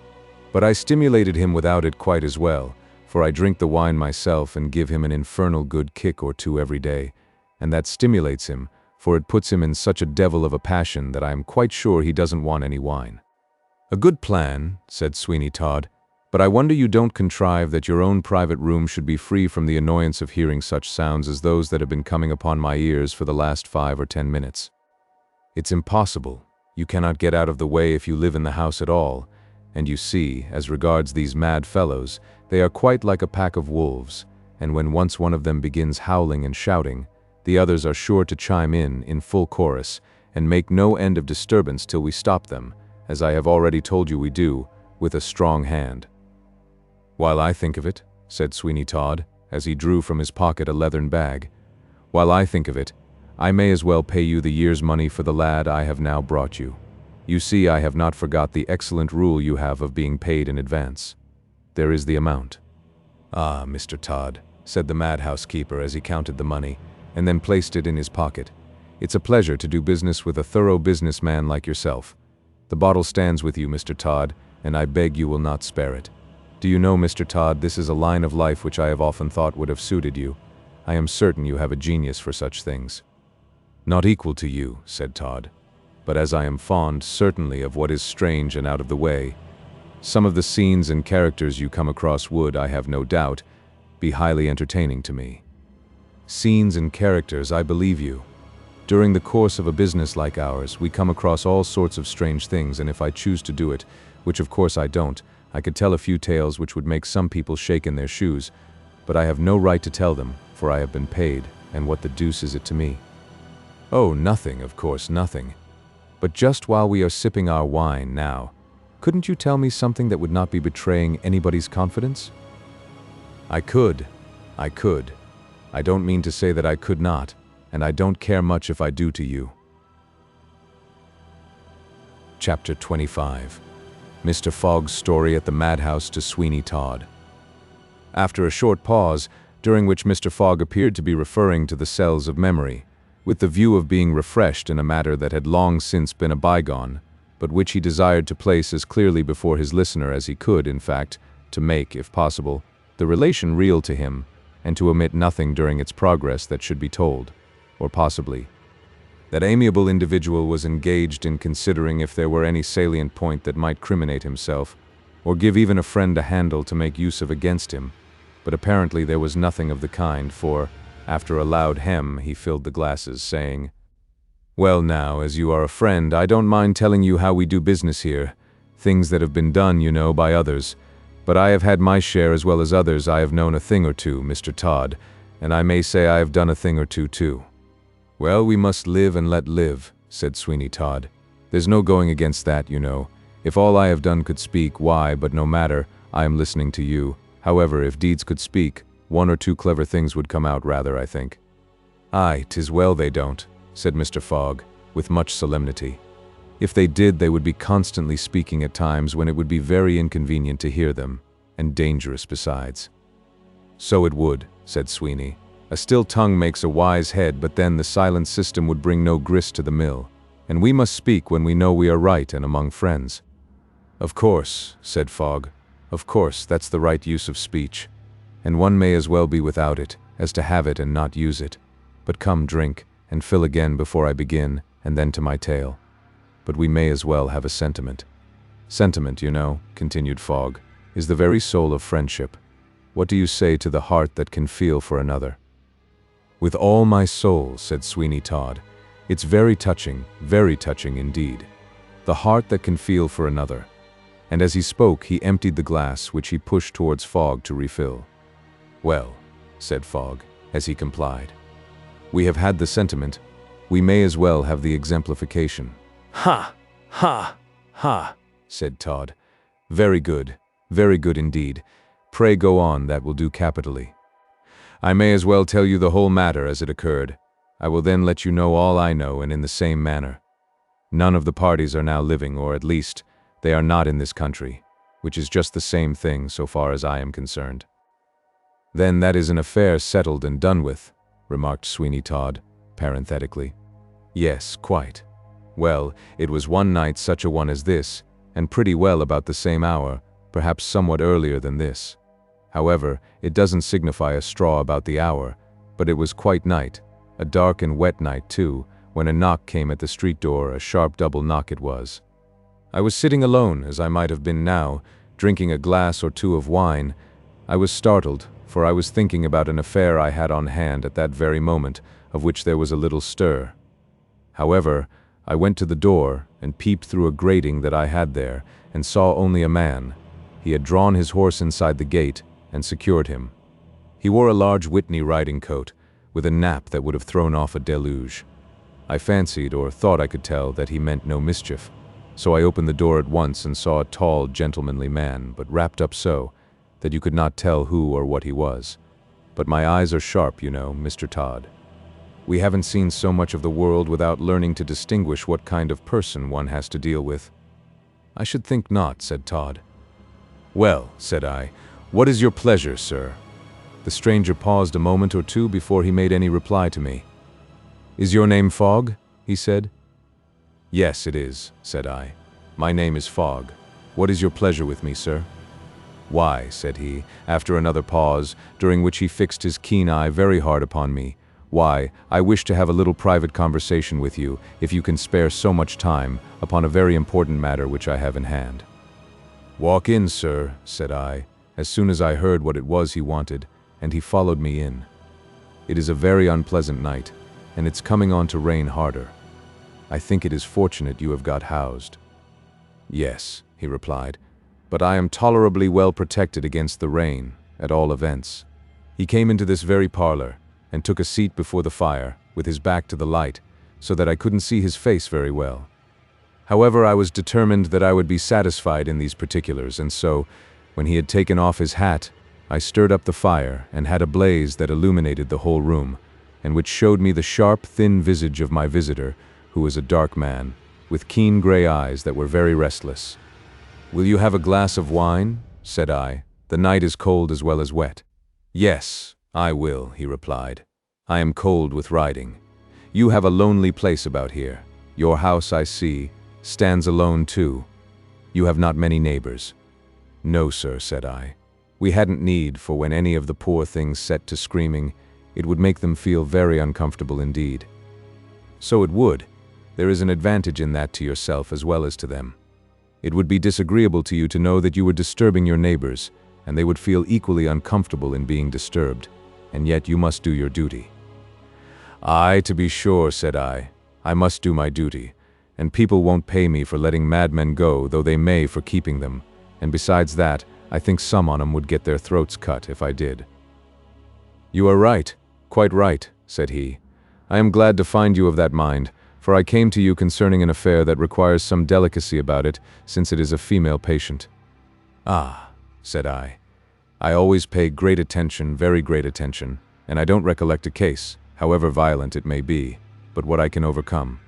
I always make him acknowledge me, and there's much art in that. To be sure, there must be.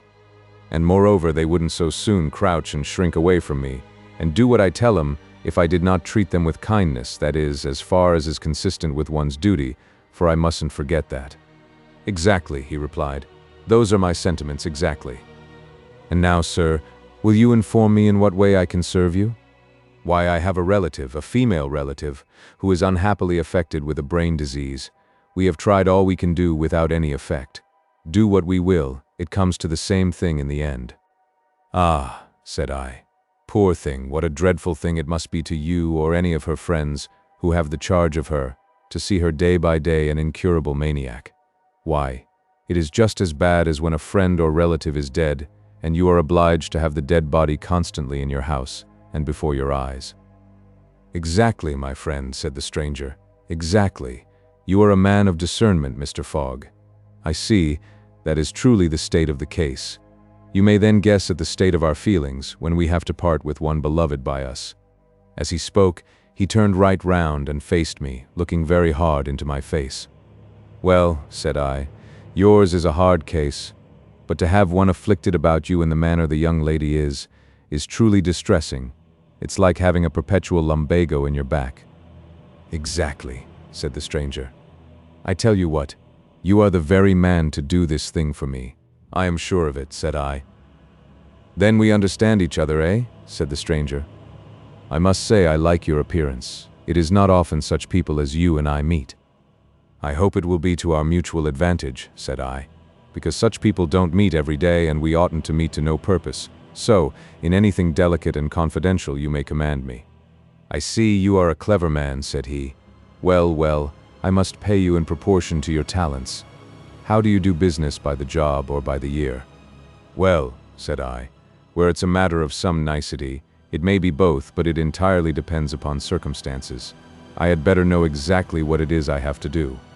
Why, you see, it is a young female about 18, and she is somewhat troublesome, takes to screaming, and all that kind of thing.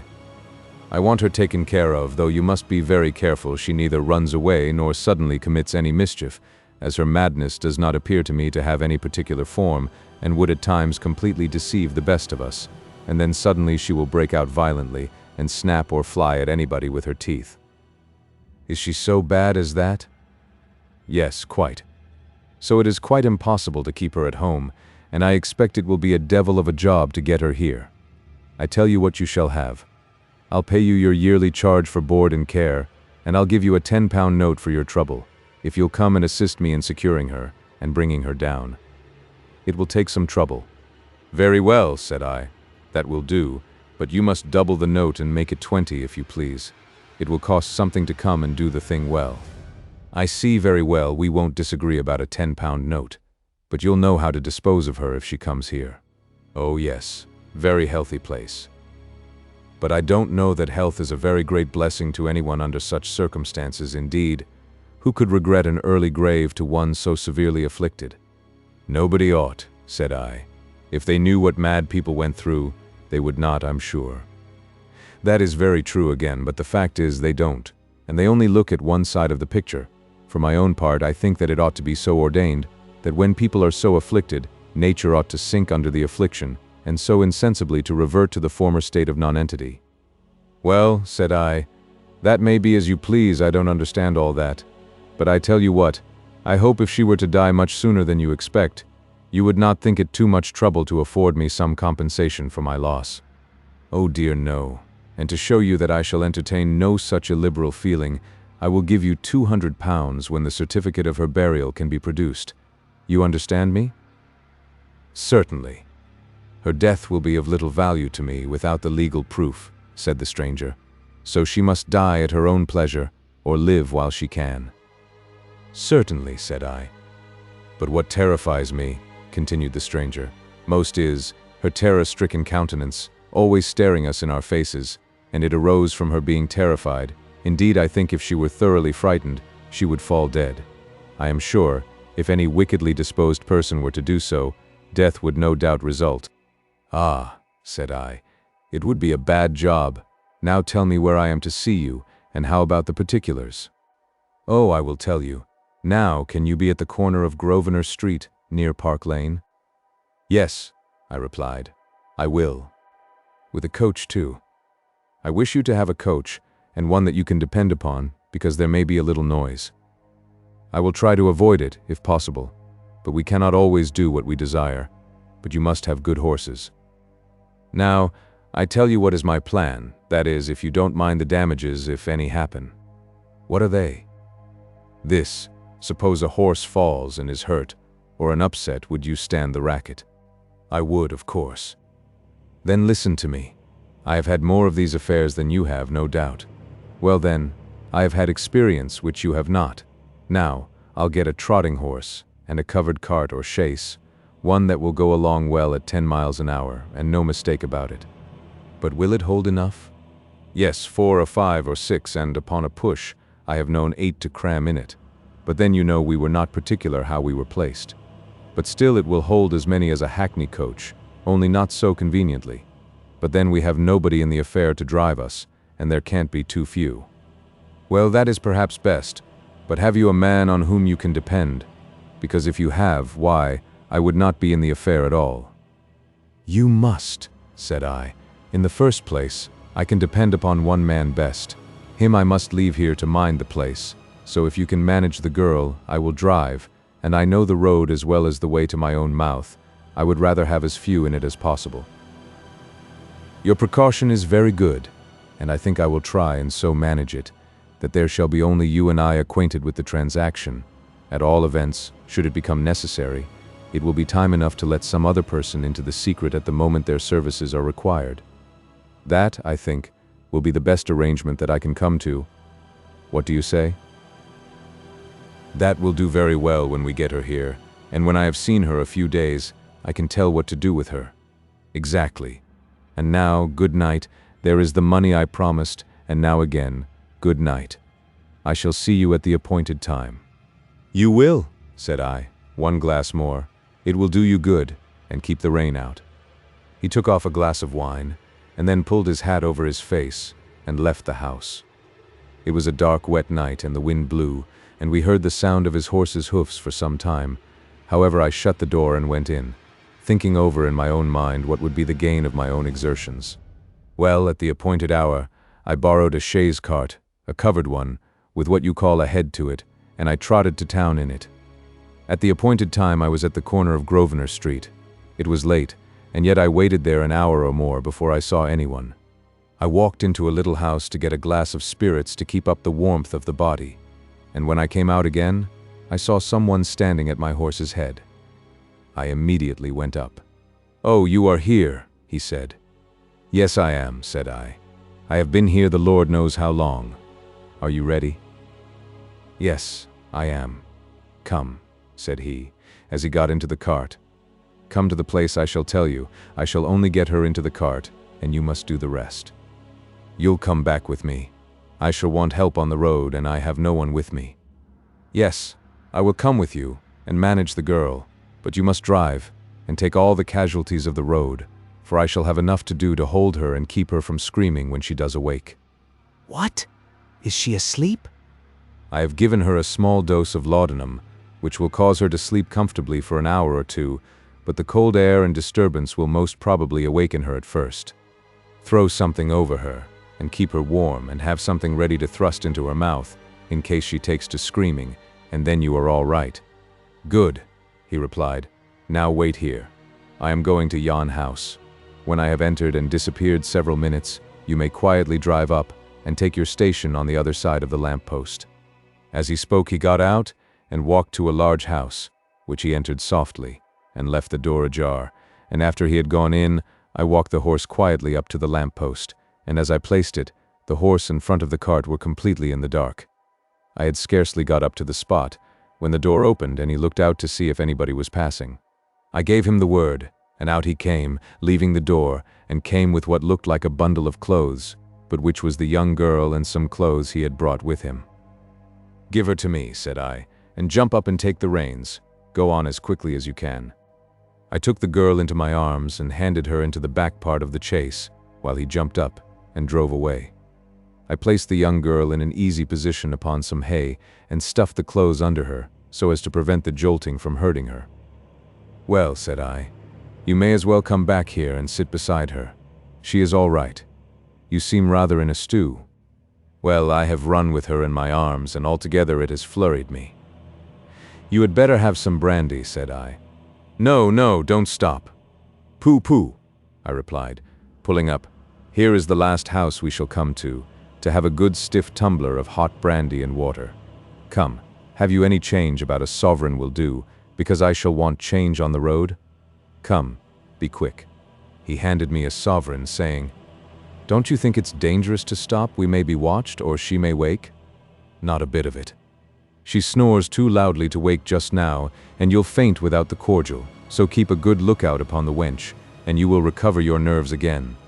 As I spoke, I jumped out and got 2 glasses of brandy and water, hot, strong, and sweet. I had in about 2 minutes made, out of the house. "Here," said I, "drink. Drink it all up. It will make your eyes start out of your head." I spoke the truth, for what with my recommendations and his nervousness and haste, he drank nearly half of it at a gulp. I shall never forget his countenance. Ha, ha, ha. I can't keep my mirth to myself. Just imagine the girl inside a covered cart, all dark, so dark that you could hardly see the outline of the shadow of a man, and then imagine, if you can, a pair of keen eyes that shone in the dark like cat's eyes, suddenly give out a flash of light, and then turn round in their sockets, showing the whites awfully, and then listen to the fall of the glass, and see him grasp his throat with one hand and thrust the other hand into his stomach. There was a queer kind of voice came from his throat, and then something like a curse and a groan escaped him. "Damn it," said I. "What is the matter now? You've upset all the liquor, you are very nervous, you had better have another dose." "No more, no more," he said faintly and huskily. "No more, for God's sake, no more. I am almost choked, my throat is scalded, and my entrails on fire." "I told you it was hot," said I. "Yes, hot, boiling hot. Go on. I'm mad with pain, push on." "Will you have any water or anything to cool your throat?" said I. "No, no, go on." "Yes," said I, "but the brandy and water is hot. However, it's going down very fast now, very fast indeed. Here is the last mouthful." And as I said so, I gulped it down, returned with the one glass, and then paid for the damage. This did not occupy 5 minutes, and away we came along the road at a devil of a pace, and we were all right enough. My friend behind me got over his scald, though he had a very sore gullet, and his intestines were in a very uncomfortable state, but he was better. Away we rattled, the ground rattling to the horses' hoofs and the wheels of the vehicle, the young girl still remaining in the same state of insensibility in which she had first been brought out. No doubt she had taken a stronger dose of the opium than she was willing to admit. That was nothing to me, but made it all the better, because she gave the less trouble, and made it safer. We got here easy enough, drove slap up to the door, which was opened in an instant, jumped out, took the girl, and carried her in. When once these doors are shut upon anyone, they may rest assured that it is quite a settled thing, and they don't get out very easy, save in a wooden surtout. Indeed, I never lost a boarder by any other means. We always keep one connection, and they are usually so well satisfied that they never take anyone away from us. Well, well. I carried her indoors and left her in a room by herself on a bed. She was a nice girl, a handsome girl, I suppose people would call her, and had a low, sweet, and plaintive voice. But enough of this. "She's all right," said I, when I returned to this room. "It's all right, I have left her." "She isn't dead?" he inquired with much terror. "Oh, no, no, she is only asleep and has not woke up yet from the effects of the laudanum. Will you now give me 1 year's pay in advance?" "Yes," he replied, as he handed the money and the remainder of the bonds. "Now, how am I to do about getting back to London tonight? You had better remain here." "Oh, no. I should go mad too if I were to remain here. I must leave here soon." "Well, will you go to the village inn?" "How far is that off?" "About a mile. You'll reach it easy enough. I'll drive you over for the matter of that, and leave you there." "I shall take the cart there." "Very well, let it be so. I will go."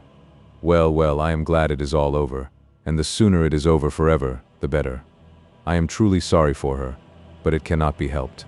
It will kill her, I have no doubt. But that is all the better. She will escape the misery consequent upon her departure, and release us from a weight of care."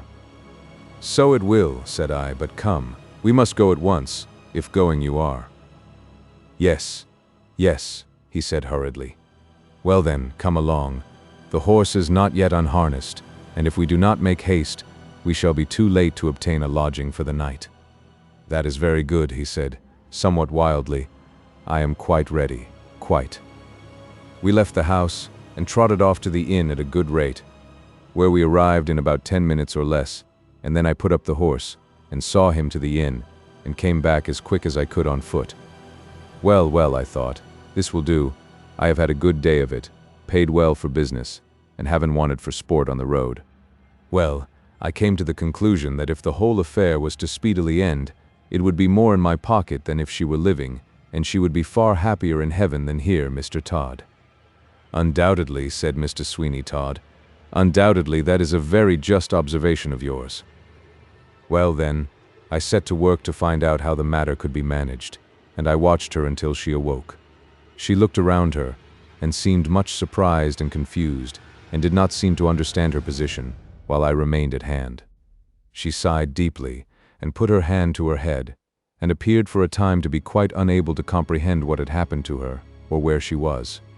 I sent some tea to her, as I was not prepared to execute my purpose, and she seemed to recover, and asked some questions, but my man was dumb for the occasion and would not speak, and the result was she was very much frightened. I left her so for a week or two, and then, one day, I went into her cell. She had greatly altered in her appearance and looked very pale. "Well," said I, "how do you find yourself now?" She looked up into my face and shuddered, but she said in a calm voice, looking round her, "Where am I?" "You are here," said I, "and you'll be very comfortable if you only take on kindly, but you will have a straight waistcoat put on you if you do not." "Good God!" she exclaimed, clasping her hands. "Have they put me here in—" She could not finish the sentence, and I supplied the word which she did not utter, and then she screamed loudly. "Come," said I, "this will never do. You must learn to be quiet, or you'll have fearful consequences." "Oh, mercy, mercy. I will do no wrong. What have I done that I should be brought here? What have I done? They may take all I have if they will let me live in freedom. I care not where or how poor I may be. Oh, Henry, Henry, if you knew where I was, would you not fly to my rescue? Yes, you would, you would." "Ah," said I, "there is no Henry here, and you must be content to do without one." I could not have believed that my brother would have acted such a base part. I did not think him wicked, although I knew him to be selfish, mean, and stern, yet I did not think he intended such wickedness. But he thinks to rob me of all my property. Yes, that is the object he has in sending me here. "No doubt," said I. "Shall I ever get out?"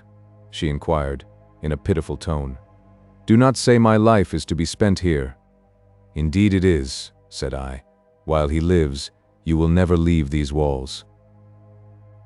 He shall not attain his end, for I have deeds about me that he will never be able to obtain. Indeed, he may kill me, but he cannot benefit by my death." "Well," said I, "it serves him right. And how did you manage that matter? How did you contrive to get the deeds away?" "Never mind that. It is a small deed, and I have secured it. I did not think he would have done this thing, but he may yet relent. Will you aid me? I shall be rich, and can pay you well." "But your brother," said I. "Oh, he is rich without mine, but he is over-avaricious. But say you will help me, only help me to get out, and you shall be no loser by the affair." "Very well," said I. "Will you give me this deed as a security that you will keep your word?" "Yes," she replied, drawing forth the deed, a small parchment from her bosom. "Take it, and now let me out. You shall be handsomely rewarded." "Ah," said I, "but you must allow me first to settle this matter with my employers. You must really be mad. We do not hear of young ladies carrying deeds and parchments about them when they are in their senses." "You do not mean to betray me?" she said, springing up wildly and rushing towards the deed, which I carefully placed in my breastcoat pocket. "Oh dear, no, but I shall retain the deed, and speak to your brother about this matter." My God," she exclaimed, and then she sank back on her bed, and in another moment she was covered with blood. She had burst a blood vessel. I sent for a surgeon and physician, and they both gave it as their opinion that she could not be saved, and that a few hours would see the last of her. This was the fact. She was dead before another half-hour, and then I sent to the authorities for the purpose of burial, and producing the certificate of the medical men, I had no difficulty, and she was buried all comfortably without any trouble. Well, thought I, this is a very comfortable affair, but it will be more profitable than I had any idea of, and I must get my first reward first, and if there should be any difficulty, I have the deed to fall back upon. He came down next day, and appeared with rather a long face. "Well," said he, "how do matters go on here?" "Very well," said I. "How is your throat?" I thought he cast a malicious look at me, as much as to imply he laid it all to my charge. "Pretty well," he replied, "but I was ill for 3 days. How is the patient?" "As well as you could possibly wish," said I. "She takes it kindly, eh? Well, I hardly expected it, but no matter. She'll be a long while on hand, I perceive. You haven't tried the frightening system yet, then?" "Hadn't any need," I replied, putting the certificate of her burial in his hand, and he jumped as if he had been stung by an adder and turned pale, but he soon recovered and smiled complacently as he said, Well, I see you have been diligent, but I should have liked to have seen her, to have asked her about a missing deed, but no matter. Now about the £200, said I.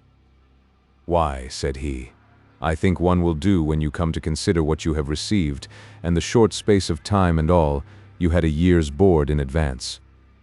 I know I had, but because I have done more than you expected, and in a shorter time, instead of giving me more, you have the conscience to offer me less.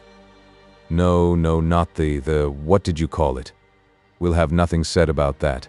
But here is £100, and you are well paid. Well, said I, taking the money, I must have £500 at any rate, and unless you give it me, I will tell other parties where a certain deed is to be found. What deed? The one you were alluding to. Give me 400 more, and you shall have the deeds. After much conversation and trouble he gave it to me, and I gave him the deed, with which he was well pleased, but looked hard at the money, and seemed to grieve at it very much. Since that time I have heard that he was challenged by his sister's lover, and they went out to fight a duel, and he fell and died. The lover went to the continent, where he has since lived. Ah, said Sweeney Todd, you have had decidedly the best of this affair. Nobody gained anything but you. Nobody at all that I know of, save distant relations, and I did very well. But then, you know, I can't live upon nothing.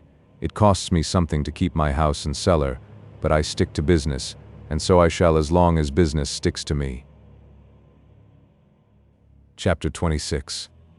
Colonel Jeffery makes another effort to come at Sweeney Todd's secret. If we were to say that Colonel Jeffery was satisfied with the state of affairs as regarded the disappearance of his friend Thornhill, or that he made up his mind now contentedly to wait until chance, or the mere progress of time, blew something of a more defined nature in his way, we should be doing that gentleman a very great injustice indeed. On the contrary, he was one of those chivalrous persons who, when they do commence anything, take the most ample means to bring it to a conclusion, and are not satisfied that they have made one great effort, which, having failed, is sufficient to satisfy them. Far from this, he was a man who, when he commenced any enterprise, looked forward to but one circumstance that could possibly end it, and that was its full and complete accomplishment in every respect, so that in this affair of Mr. Thornhill, he certainly did not intend by any means to abandon it. But he was not precipitate. His habits of military discipline, and the long life he had led in camps, where anything in the shape of hurry and confusion is much reprobated, made him pause before he decided upon any particular course of action, and this pause was not one contingent upon a belief, or even a surmise in the danger of the course that suggested itself, for such a consideration had no effect whatever upon him. And if some other mode had suddenly suggested itself, which, while it placed his life in the most imminent peril, would have seemed more likely to accomplish his object, it would have been at once most gladly welcomed.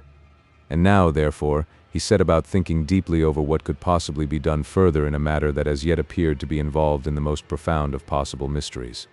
That the barber's boy, who had been addressed by him and by his friend, the captain, knew something of an extraordinary character, which fear prevented him from disclosing, he had no doubt, and, as the colonel remarked, if fear keeps that lad silent upon the subject, fear may make him speak, and I do not see why we should not endeavor to make ourselves a match for Sweeney Todd in such a matter. What do you propose then? Said the captain. I should say that the best plan would be to watch the barber's shop and take possession of the boy, as we may chance to find an opportunity of so doing. Carry him off? Yes, certainly, and as in all likelihood his fear of the barber is but a visionary affair after all, it can easily, when we have him to ourselves, be dispelled, and then, when he finds that we can and will protect him, we shall hear all he has to say. After some further conversation, the plan was resolved upon, and the captain and the colonel, after making a careful reconnaissance, as they called it, of Fleet Street, found that by taking up a station at the window of a tavern, which was nearly opposite to the barber's shop, they should be able to take such effectual notice of whoever went in and came out, that they would be sure to see the boy some time during the course of the day. This plan of operations would no doubt have been greatly successful, and Tobias would have fallen into their hands, had he not, alas.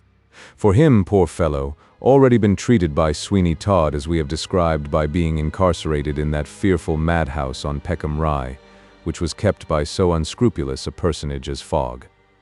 and we cannot but consider that it was most unfortunate for the happiness of all those persons in whose fate we take so deep an interest, and in whom we hope, as regards the reader, we have likewise awakened a feeling of great sympathy if Tobias had not been so infatuated as to make the search he did of the barber's house, but had waited even for 24 hours before doing so.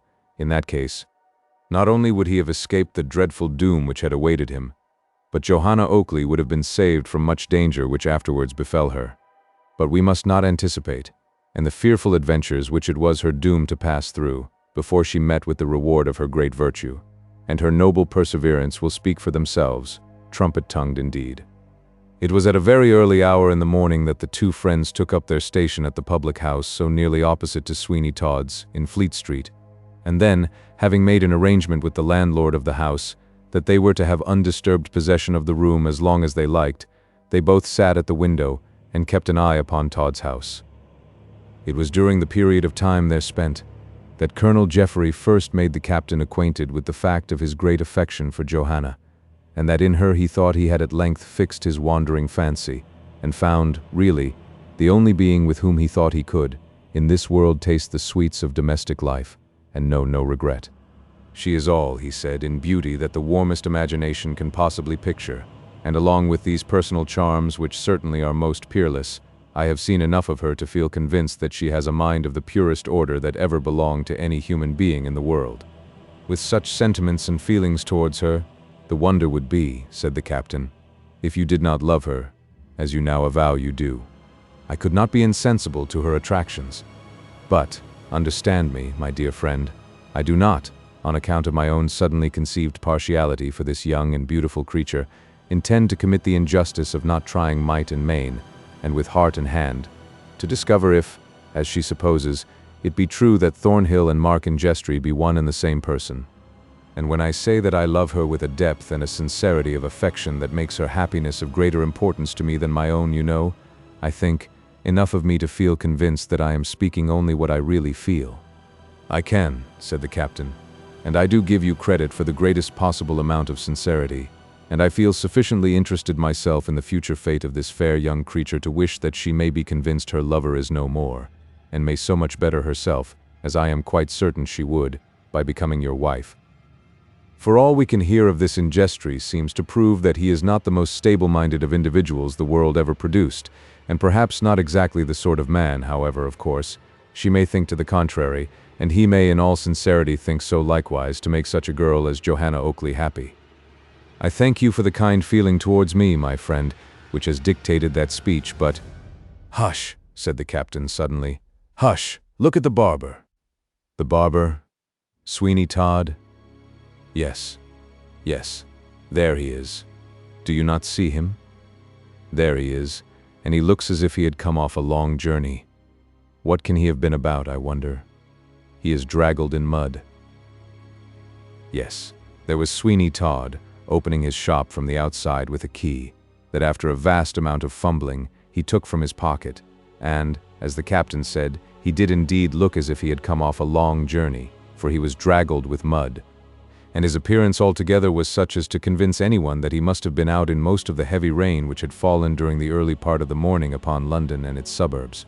And this was just the fact, for after staying with the madhouse keeper in the hope that the bad weather which had set in would be alleviated, he had been compelled to give up all chance of such a thing, and as no conveyance of any description was to be had, he enjoyed the pleasure, if it could be called such, of walking home up to his knees in the mud of that dirty neighborhood. It was, however, some satisfaction to him to feel that he had got rid of Tobias, who, from what he had done as regarded the examination of the house, had become extremely troublesome indeed, and perhaps the most serious enemy that Sweeney Todd had ever had. "Ha!" he said, as he came within sight of his shop in Fleet Street. "Ha! Master Tobias is safe enough. He will give me no more trouble, that is quite clear. What a wonderfully convenient thing it is to have such a friend as Fogg, who for a consideration will do so much towards ridding one of an uncomfortable encumbrance. It is possible enough that that boy might have compassed my destruction. I wish I dared now chance, with the means I have for the sale of the string of pearls, joined to my other resources, leaving business, and so not be obliged to run the risk and have the trouble of another boy." Yes, Sweeney Todd would have been glad now to shut up his shop in Fleet Street at once and forever, But he dreaded that when John Mundell found that his customer did not come back to him to redeem the pearls, that he, John Mundell, would proceed to sell them, and that then their beauty and great worth would excite much attention, and someone might come forward who knew more about their early history than he did. I must keep quiet, he thought. I must keep quiet, for although I think I was pretty well disguised, and it is not at all likely that anyone, no, not even the acute John Mundell himself, would recognize in Sweeney Todd the poor barber of Fleet Street, the nobleman who came from the Queen to borrow £8,000 upon a string of pearls, yet there is a remote possibility of danger. And should there be a disturbance about the precious stones, it is better that I should remain in obscurity until that disturbance is completely over. This was no doubt admirable policy on the part of Todd, who, although he found himself a rich man, had not, as many people do when they make that most gratifying and interesting discovery, forgotten all the prudence and tact that made him one of that most envied class of personages.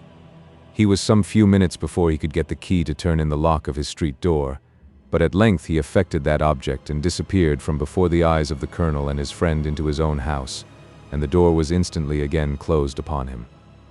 "Well," said Colonel Jeffrey, "what do you think of that?" "I don't know what to think.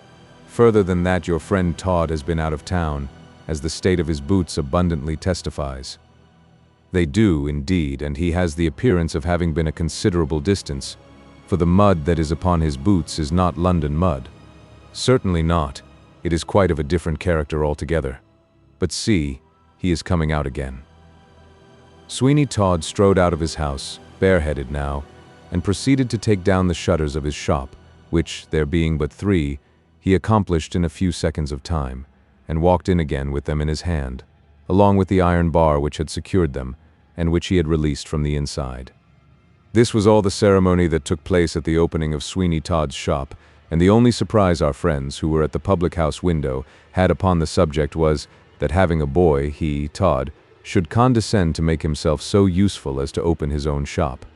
And nothing could be seen of the lad, although the hour, surely, for his attendance must have arrived, and Todd, equally surely, was not the sort of man to be so indulgent to a boy, whom he employed to make himself generally useful, as to allow him to come when all the dirty work of the early morning was over. But yet such to all appearance would seem to be the case, for presently Todd appeared with a broom in his hand, sweeping out his shop with a rapidity and a vengeance which seemed to say that he did not perform that operation with the very best grace in the world. "Where can the boy be?" said the captain. "Do you know, little reason as I may really appear to have for such a supposition, I cannot help in my own mind connecting Todd's having been out of town somehow with the fact of that boy's non-appearance this morning. Indeed, the coincidence is curious, for such was my own thought likewise upon the occasion, and the more I do think of it, the more I feel convinced that such must be the case, and that our watch will be a fruitless one completely. Is it likely, for possible enough it is, that the villain has found out that we have been asking some questions of the boy, and has thought proper to take his life?" "Do not let us go too far," said the captain, "in mere conjecture. Recollect that as yet, let us suspect what we may, we know nothing, and that the mere facts of our not being able to trace Thornhill beyond the shop of this man will not be sufficient to found an action upon. I know all that, and I feel how very cautious we must be, and yet to my mind the whole of the circumstances have been day by day assuming a most hideous air of probability, and I look upon Todd as a murderer already. Shall we continue our watch? I scarcely see its utility. Perchance we may see some proceedings which may interest us, but I have a powerful impression that we certainly shall not see the boy we want. But, at all events, the barber, you perceive, has a customer already." As they looked across the way, they saw a well-dressed-looking man, who, from a certain air and manner which he had, could be detected not to be a Londoner. He rather resembled some substantial yeoman, who had come to town to pay or to receive money, and as he came near to Sweeney Todd's shop, he might have been observed to stroke his chin, as debating in his mind the necessity or otherwise of a shave. The debate, if it were taking place in his mind, ended by the eyes having it, for he walked into Todd's shop, being most unquestionably the first customer which he had had that morning. Situated as the Colonel and his friend were, they could not see into Todd's shop, even if the door had been opened, but they saw that after the customer had been in for a few moments, it was closed, so that, had they been close to it, all the interior of the shaving establishment would have been concealed. They felt no great degree of interest in this man, who was a commonplace personage enough, who had entered Sweeney Todd's shop, but when an unreasonable time had elapsed, and he did not come out, they did begin to feel a little uneasy. And when another man went in and was only about 5 minutes before he emerged, shaved, and yet the first man did not come, they knew not what to make of it, and looked at each other for some few moments in silence. At length the colonel spoke, and he did so in a tone of excitement, saying, "My friend, have we waited here for nothing now? What can have become of that man whom we saw go into the barber's shop, but who, I suppose, we feel ourselves to be in a condition to take our oaths never came out? I could take my oath, and what conclusion can we come to? None, but that he met his death there, and that, let his fate be what it may, it is the same which poor Thornhill has suffered. I can endure this no longer. Do you stay here, and let me go alone. Not for worlds you would rush into an unknown danger. You cannot know what may be the powers of mischief that man possesses. You shall not go alone, Colonel, you shall not indeed, but something must be done." "Agreed, and yet that something surely need not be of the desperate character you meditate. Desperate emergencies require desperate remedies, and yet I think that in this case everything is to be lost by precipitation, and nothing is to be gained. We have to do with one who, to all appearance, is keen and subtle, and if anything is to be accomplished contrary to his wishes, it is not to be done by that open career, which for its own sake, under ordinary circumstances, both you and I would gladly embrace." "Well, well," said the colonel, "I do not and will not say, but you are right. I know I am certain I am, and now hear me. I think we have gone quite far enough unaided in this transaction, and that it is time we drew some others into the plot." "I do not understand what you mean." "I will soon explain. I mean that if in the pursuit of this enterprise, which grows each moment to my mind more serious, anything should happen to you and me, it is absolutely frightful to think that there would then be an end of it." "True, true, and as for poor Johanna and her friend Arabella, what could they do? Nothing but expose themselves to great danger. Come, now, Colonel, I am glad to see that we understand each other better about this business. You have heard, of course, of Sir Richard Blunt?"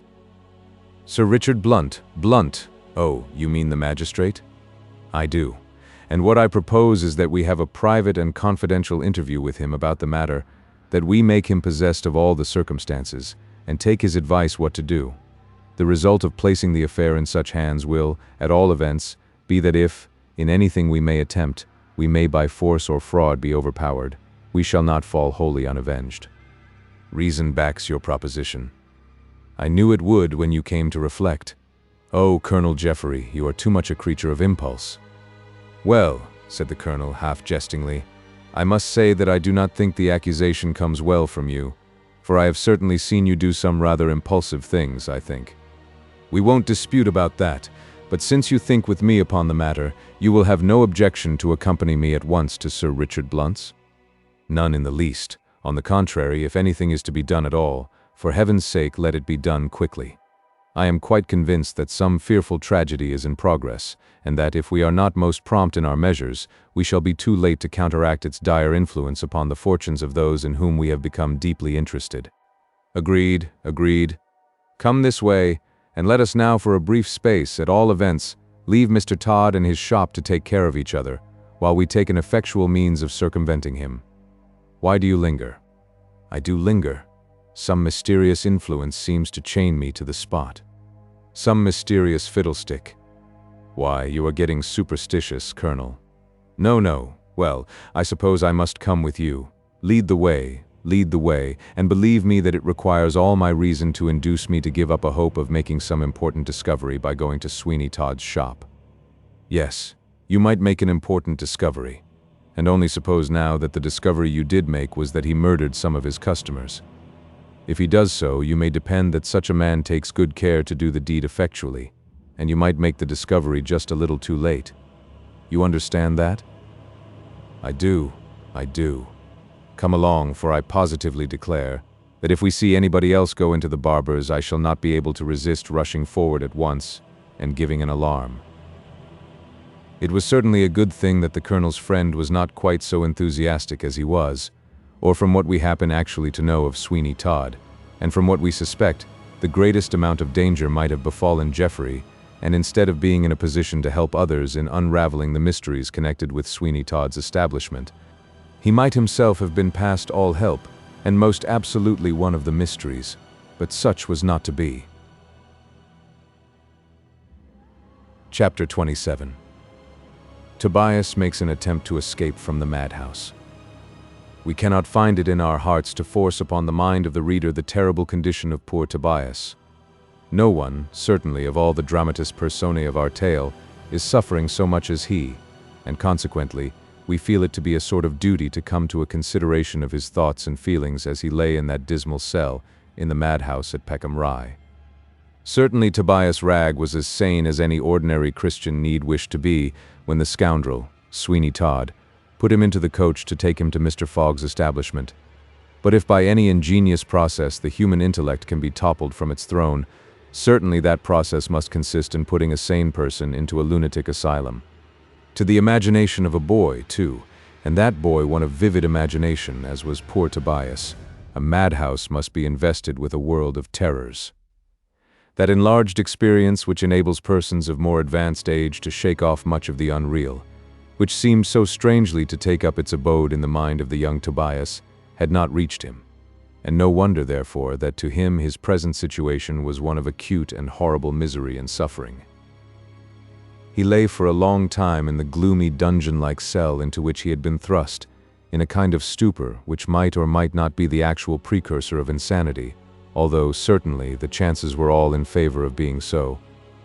For many hours he neither moved hand nor foot, and as it was a part of the policy of Mr. Fogg to leave well alone, as he said, he never interfered, by any intrusive offers of refreshment, with the quiet or the repose of his patients.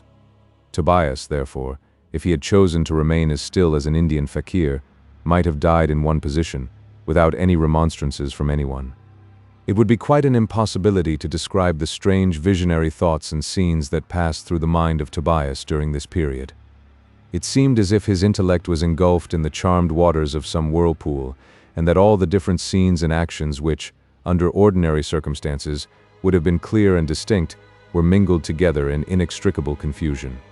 In the midst of all this, at length, he began to be conscious of one particular impression or feeling, and that was that someone was singing in a low, soft voice, very near to him. This feeling, strange as it was in such a place, momentarily increased in volume until at length it began in its intensity to absorb almost every other, and he gradually awakened from the sort of stupor that had come over him. Yes, someone was singing. It was a female voice, he was sure of that, and as his mind became more occupied with that one subject of thought, and his perceptive faculties became properly exercised, his intellect altogether assumed a healthier tone. He could not distinguish the words that were sung, but the voice itself was very sweet and musical, and as Tobias listened, he felt as if the fever of his blood was abating, and that healthier thoughts were taking the place of those disordered fancies that had held sway within the chambers of his brain. "What sweet sounds," he said. "Oh, I do hope that singing will go on. I feel happier to hear it. I do so hope it will continue. What sweet music. Oh, mother, mother, if you could but see me now." He pressed his hands over his eyes, but he could not stop the gush of tears that came from them and which would trickle through his fingers. Tobias did not wish to weep, but those tears, after all the horrors of the night, did him a world of good, and he felt wonderfully better after they had been shed. Moreover, the voice kept singing without intermission. Who can it be, thought Tobias, that don't tire with so much of it? Still the singer continued, but now and then Tobias felt certain that a very wild note or two was mingled with the ordinary melody, and that bred a suspicion in his mind, which gave him a shudder to think of, namely, that the singer was mad. "It must be so," said he. "No one in their senses could or would continue for so long a period of time such strange snatches of song. Alas, alas, it is someone who is really mad, and confined for life in this dreadful place. For life, do I say, am not I too confined for life here? Oh, help, help, help." Tobias called out in so loud a tone that the singer of the sweet strains that had for a time lulled him to composure heard him, and the strains which had before been redolent of the softest and sweetest melody suddenly changed to the most terrific shrieks that can be imagined. In vain did Tobias place his hands over his ears to shut out the horrible sounds. They would not be shut out, but ran, as it were, into every crevice of his brain, nearly driving him distracted by their vehemence. But hoarser tones soon came upon his ears, and he heard the loud, rough voice of a man say, "What? Do you want the whip so early this morning? The whip, do you understand that?"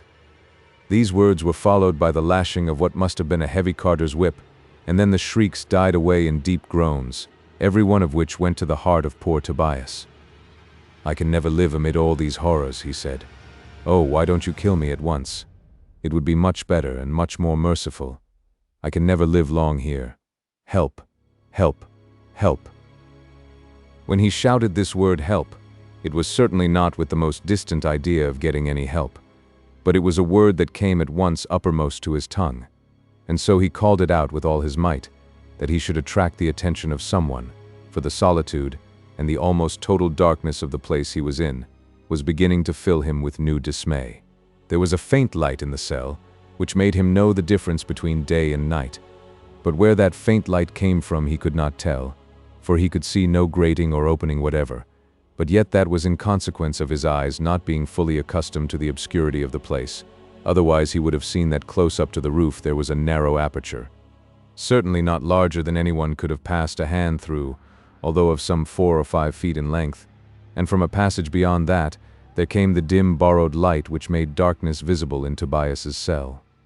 With a kind of desperation, heedless of what might be the result, Tobias continued to call aloud for help, and after about a quarter of an hour, he heard the sound of a heavy footstep. Someone was coming, yes, surely someone was coming, and he was not to be left to starve to death. Oh, how intently he now listened to every sound, indicative of the near approach of whoever it was who was coming to his prison house. Now he heard the lock move, and a heavy bar of iron was let down with a clanging sound. "Help! Help!" he cried again. "Help! Help!" For he feared that whoever it was they might even yet go away again after making so much progress to get at him. The cell door was flung open, and the first intimation that poor Tobias got of the fact of his cries having been heard consisted in a lash with a whip, which, if it had struck him as fully as it was intended to do, would have done him serious injury. "So, do you want it already?" said the same voice he had before heard. "Oh no, mercy, mercy," said Tobias. "Oh, that's it now, is it? I tell you what it is. If we have any disturbance here, this is the persuader to silence that we always use. What do you think of that for an argument, eh?" As he spoke, the man gave the whip a loud smack in the air and confirmed the truth of the argument by inducing poor Tobias to absolute silence. Indeed, the boy trembled so that he could not speak. "Well, now, my man," added the fellow, "I think we understand each other. What do you want?" "Oh, let me go," said Tobias. "Let me go. I will tell nothing. Say to Mr. Todd that I will do what he pleases, and tell nothing. Only let me go out of this dreadful place. Have mercy upon me, I am not at all mad. Indeed, I am not." The man closed the door as he whistled a lively tune. Chapter 28. The Madhouse Yard, and Tobias's New Friend. This sudden retreat of the man was unexpected by Tobias, who at least thought it was the practice to feed people, even if they were confined to such a place. But the unceremonious departure of the keeper, without so much as mentioning anything about breakfast, began to make Tobias think that the plan by which he was to be got rid of was starvation, and yet that was impossible, for how easy it was to kill him if they felt so disposed. "Oh no, no," he repeated to himself, "surely they will not starve me to death." As he uttered these words he heard the plaintive singing commence again, and he could not help thinking that it sounded like some requiem for the dead, and that it was a sort of signal that his hours were numbered. Despair again began to take possession of him, and despite the savage threats of the keeper, he would again have loudly called for help, had he not become conscious that there were footsteps close at hand.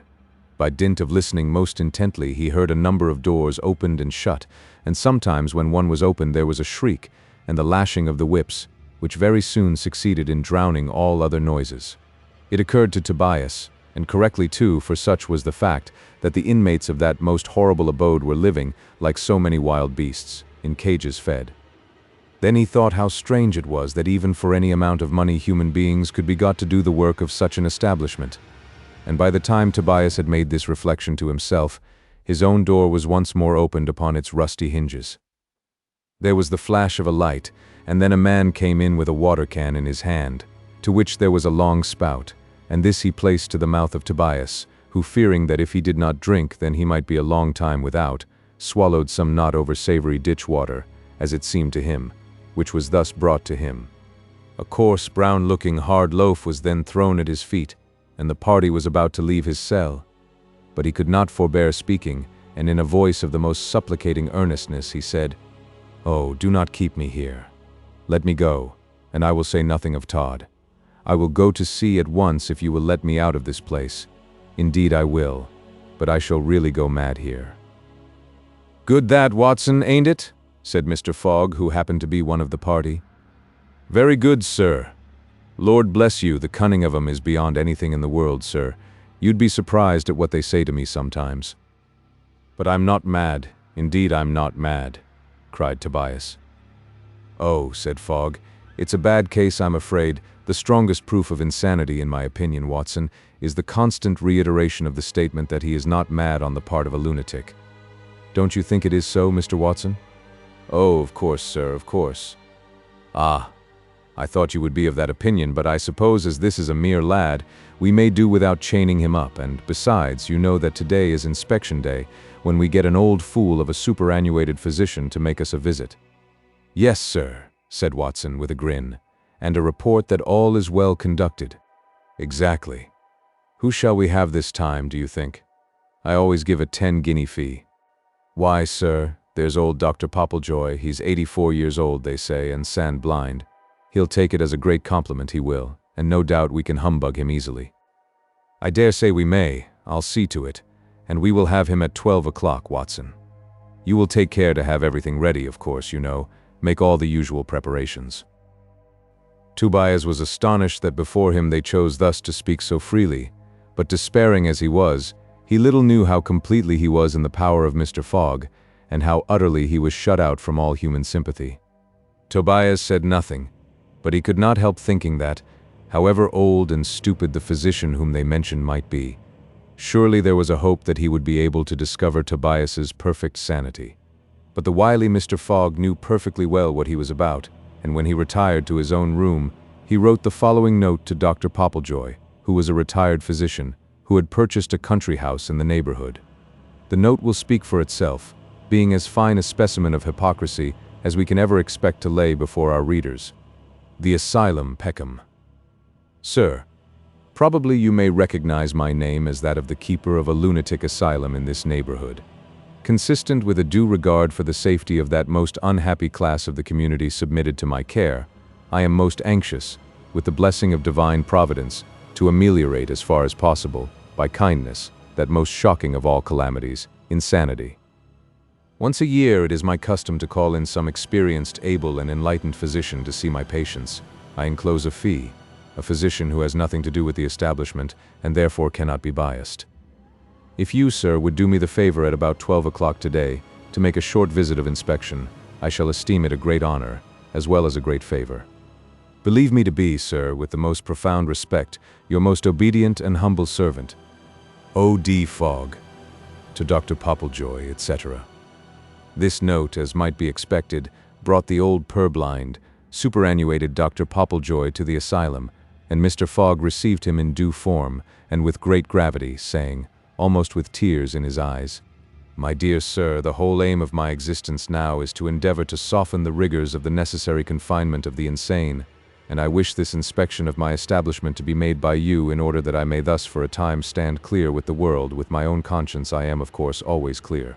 And if your report be satisfactory about the treatment of the unhappy persons I have here, not the slightest breath of slander can touch me."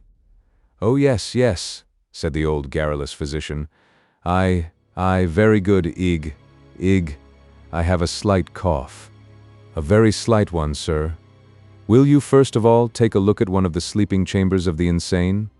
The doctor agreed, and Mr. Fogg led him into a very comfortable sleeping room, which the old gentleman declared was very satisfactory indeed, and when they returned to the apartment into which they had already been, Mr. Fogg said.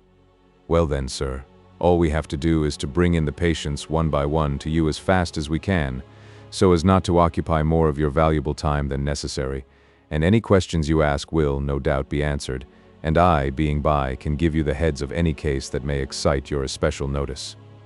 "Exactly, exactly. I quite correct. You, Ig."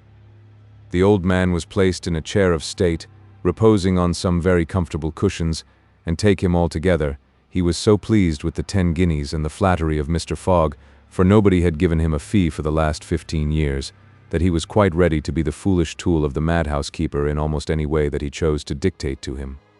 We need not pursue the examination of the various unfortunates who were brought before old Dr. Popplejoy. It will suffice for us if we carry the reader through the examination of Tobias, who is our principal care, without, at the same time, detracting from the genial sympathy we must feel for all who, at that time, were subject to the tender mercies of Mr. Fogg.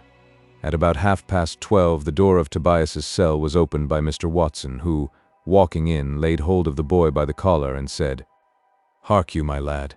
You are going before a physician, and the less you say the better. I speak to you for your own sake. You can do yourself no good, but you can do yourself a great deal of harm. You know we keep a cart whip here. Come along." Tobias said not a word in answer to this piece of altogether gratuitous advice, but he made up his mind that, if the physician was not absolutely deaf, he should hear him. Before, however, the unhappy boy was taken into the room where old Dr. Popplejoy was waiting, he was washed and brushed down generally, so that he presented a much more respectable appearance than he would have done had he been ushered in his soiled state, as he was taken from the dirty madhouse cell. Surely, thought Tobias, the extent of cool impudence can go no further than this. But I will speak to the physician, if my life should be sacrificed for so doing. Yes, of that I am determined. In another minute he was in the room, face to face with Mr. Fogg and Dr. Popplejoy. What? Ig, coughed the old doctor. A boy, Mr. Fogg, a mere boy. Dear me, Ig. My cough is a little troublesome, I think, today. Ig. Yes, sir, said Fogg, with a deep sigh and making a pretense to dash a tear from his eye. Here you have a mere boy. I am always affected when I look upon him, doctor. We were boys ourselves once, you know, and to think that the divine spark of intelligence has gone out in one so young is enough to make any feeling heart throb with agony. This lad, though, sir, is only a monomaniac. He has a fancy that someone named Sweeney Todd is a murderer, and that he can discover his bad practices. On all other subjects he is sane enough, but upon that, and upon his presumed freedom from mental derangement, he is furious. It is false, sir, it is false, said Tobias, stepping up. Oh, sir, if you are not one of the creatures of this horrible place, I beg that you will hear me, and let justice be done. Oh, yes, you, of course you. Sir, I am not mad, but I am placed here because I have become dangerous to the safety of criminal persons. Oh, indeed. Ah. Oh, yes. I am a poor lad, sir, but I hate wickedness, and because I found out that Sweeney Todd was a murderer, I am placed here. You hear him, sir, said Fogg, just as I said. Oh, yes. Who is Sweeney Todd, Mr. Fogg? Oh, sir, there is no such person in the world. Ah, I thought as much, a sad case, a very sad case indeed. Be calm, my little lad, and Mr. Fogg will do all that can be done for you, I'm sure. Oh, how can you be so foolish, sir, cried Tobias, as to be deceived by that man who is making a mere instrument of you to cover his own villainy? What I say to you is true, and I am not mad. I think, Dr. Popplejoy, said Fogg with a smile, it would take rather a cleverer fellow than I am to make a fool of you, but you perceive, sir, that in a little while the boy would get quite furious, that he would. Shall I take him away? Yes, poor fellow. Hear me, oh, hear me, shrieked Tobias.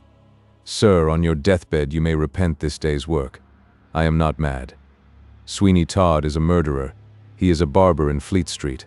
I am not mad. It's melancholy, sir, is it not? Said Fogg. as he again made an effort to wipe away a tear from his eyes. "It's very melancholy." "Oh, very, very. Watson, take away poor Tobias Ragg, but take him very gently, and stay with him a little, in his nice, comfortable room, and try to soothe him. Speak to him of his mother, Watson, and get him round if you can. Alas, poor child, my heart quite bleeds to see him. I am not fit exactly for this life, doctor. I ought to be made of sterner stuff. Indeed I ought." "Well," said Mr. Watson, as he saluted poor Tobias with a kick outside the door, "what a deal of good you have done." The boy's patience was exhausted. He had borne all that he could bear, and this last insult maddened him. He turned with the quickness of thought, and sprang at Mr. Watson's throat. So sudden was the attack, and so completely unprepared for it was that gentleman, that down he fell in the passage, with such a blow of his head against the stone floor that he was nearly insensible, and before anybody could get to his assistance, Tobias had so pommeled and clawed his face that there was scarcely a feature discernible, and one of his eyes seemed to be in fearful jeopardy. The noise of this assault soon brought Mr. Fogg to the spot, as well as old Dr. Popplejoy, and the former tore Tobias from his victim, whom he seemed intent upon murdering. Chapter 29. The consultation of Colonel Jeffery with the magistrate. The advice which his friend had given to Colonel Jeffery was certainly the very best that could have been tendered to him, and, under the whole of these circumstances, it would have been something little short of absolute folly to have ventured into the shop of Sweeney Todd without previously taking every possible precaution to ensure the safety of so doing. Sir Richard was within when they reached his house, and, with the acuteness of a man of business, he at once entered into the affair. As the colonel, who was the spokesman, proceeded, it was evident that the magistrate became deeply interested. Colonel Jeffery concluded by saying, "You will thus at all events perceive that there is great mystery somewhere." "And guilt, I should say," replied the magistrate. "You are of that opinion, Sir Richard?" "I am, most decidedly." "Then what would you propose to do? Believe me, I do not ask out of any idle curiosity, but from a firm faith that what you set about will be accomplished in a satisfactory manner. Why, in the first place, I shall certainly go and get shaved at Todd's shop." "You will venture that?" "Oh, yes, but do not fancy that I am so headstrong and foolish as to run any unnecessary risks in the matter. I shall do no such thing. You may be assured that I will do all in my power to provide for my own safety, and if I did not think I could do that most effectually, I should not be at all in love with the adventure, but, on the contrary, carefully avoid it to the best of my ability. We have before heard something of Mr. Todd." "Indeed? And of a criminal character?" "Yes. A lady once in the street took a fancy to a pair of shoe buckles of imitation diamonds that Todd had on, when he was going to some city entertainment. She screamed out, and declared that they had belonged to her husband, who had gone out one morning from his house in Fetter Lane to get himself shaved. The case came before me, but the buckles were of too common a kind to enable the lady to persevere in her statement, and Todd, who preserved the most imperturbable coolness throughout the affair, was, of course, discharged. But the matter left a suspicion upon your mind." "It did, and more than once I have resolved in my own mind what means could be adopted of coming at the truth.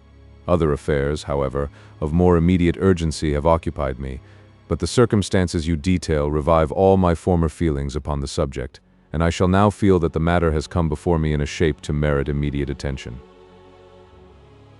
This was gratifying to Colonel Jeffery, because it not only took a great weight off his shoulders, but it led him to think, from the well-known tact of the magistrate, that something certainly would be accomplished, and that very shortly too, towards unraveling the secret that had as yet only appeared to be more complicated and intricate the more it was inquired into. He made the warmest acknowledgments to the magistrate for the courtesy of his reception, and then took his leave. As soon as the magistrate was alone, he rang a small handbell that was upon the table, and the summons was answered by a man, to whom he said, "Is Crotchet here?" "Yes, your worship." "Then, tell him I want him at once, will you?" The messenger retired, but he presently returned, bringing with him about as rough a specimen of humanity as the world could have produced. He was tall and stout, and his face looked as if, by repeated injuries, it had been knocked out of all shape, for the features were most strangely jumbled together indeed, and an obliquity of vision, which rendered it always a matter of doubt who and what he was looking at, by no means added to his personal charms. "Sit down, Cratchit," said the magistrate, "and listen to me without a word of interruption." If Mr. Cratchit had no other good quality on earth, he still had that of listening attentively, and he never opened his mouth while the magistrate related to him what had just formed the subject matter of Mr. Jeffery's communication. Indeed, Cratchit seemed to be looking out of the window all the while. But then Sir Richard knew the little peculiarities of his visual organs. When he concluded his statement, Sir Richard said, "Well, Cratchit, what do you think of all that? What does Sweeney Todd do with his customers?"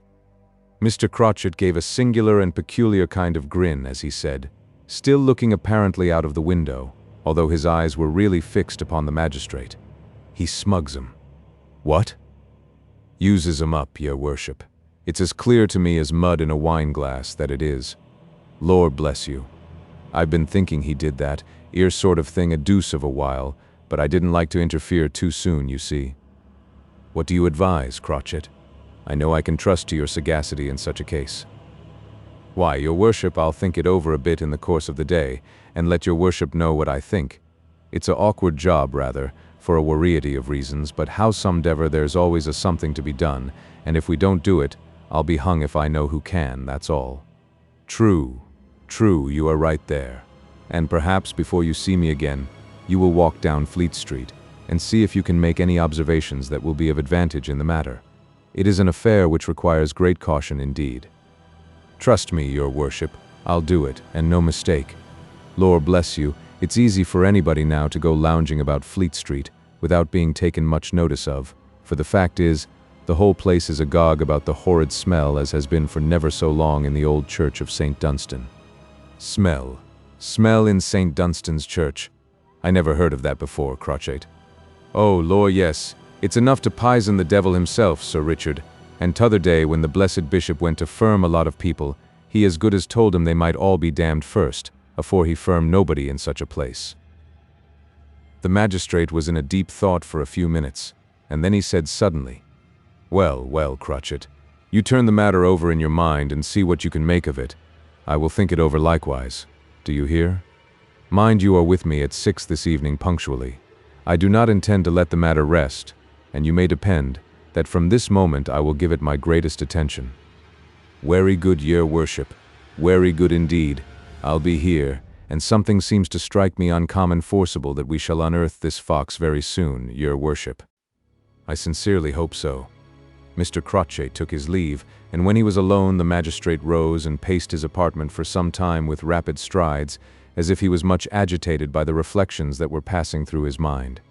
At length he flung himself into a chair with something like a groan as he said, "A horrible idea forces itself upon my consideration, most horrible, most horrible, most horrible.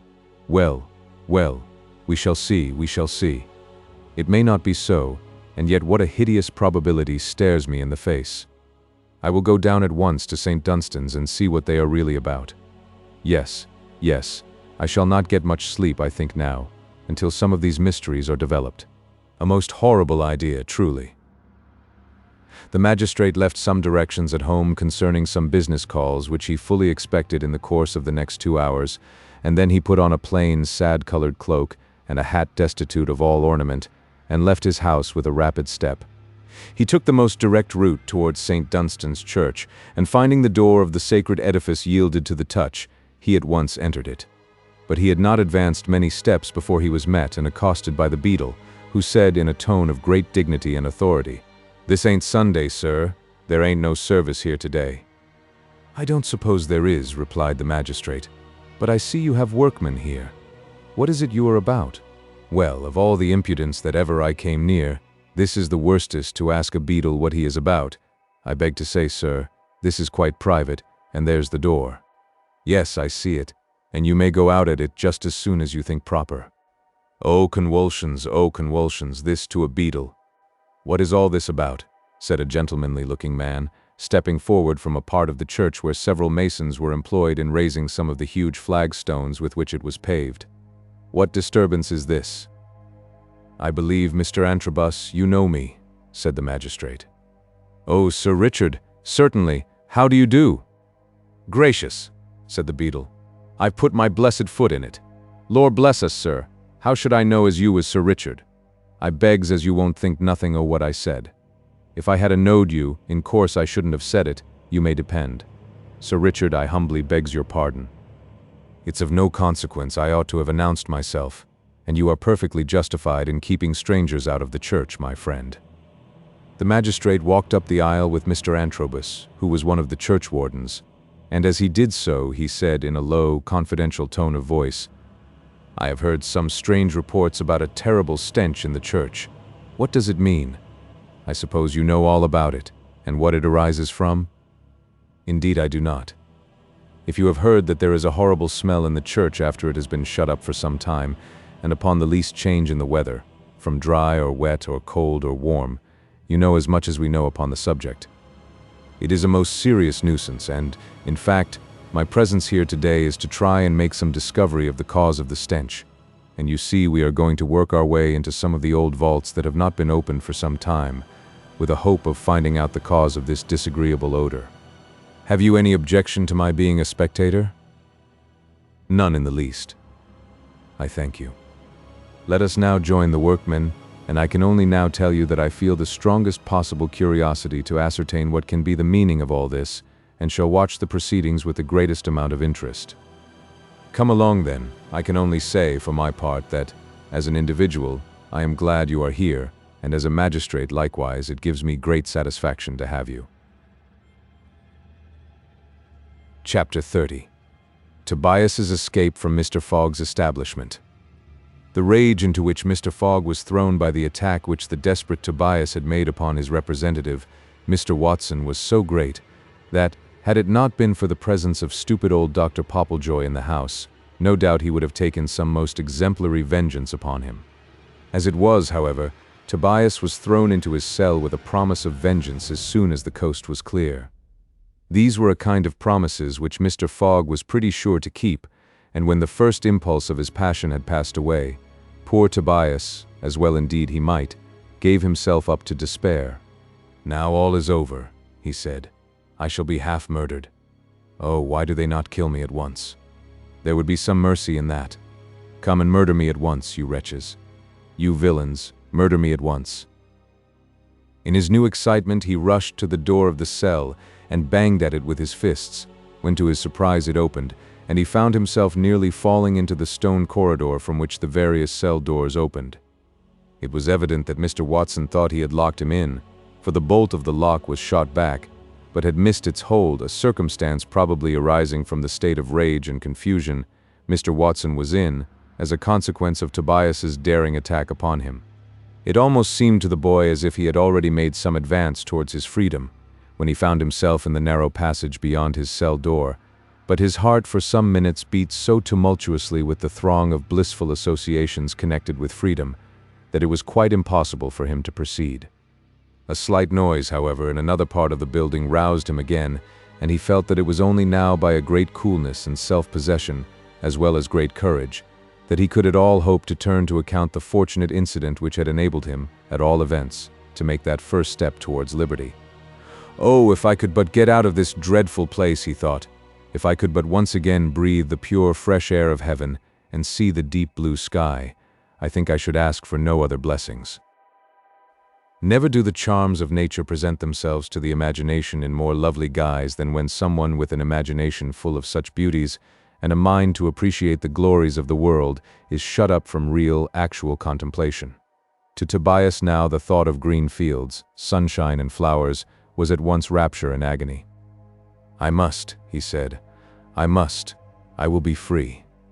A thorough determination to do anything, we are well convinced, always goes a long way towards its accomplishment, and certainly Tobias now would cheerfully have faced death in any shape, rather than he would again have been condemned to the solitary horrors of the cell from which he had by such a chance got free.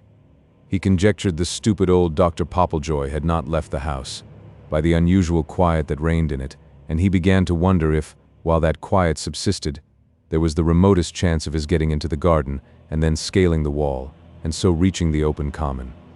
While this thought was establishing itself in his mind, and he was thinking that he would pursue the passage in which he was until he saw where it led to, he heard the sound of footsteps, and he shrank back.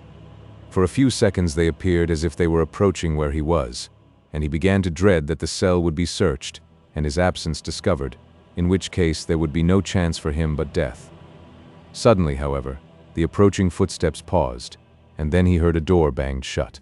It was still, even now, some minutes before Tobias could bring himself to traverse the passage again, and when he did, it was with a slow and stealthy step.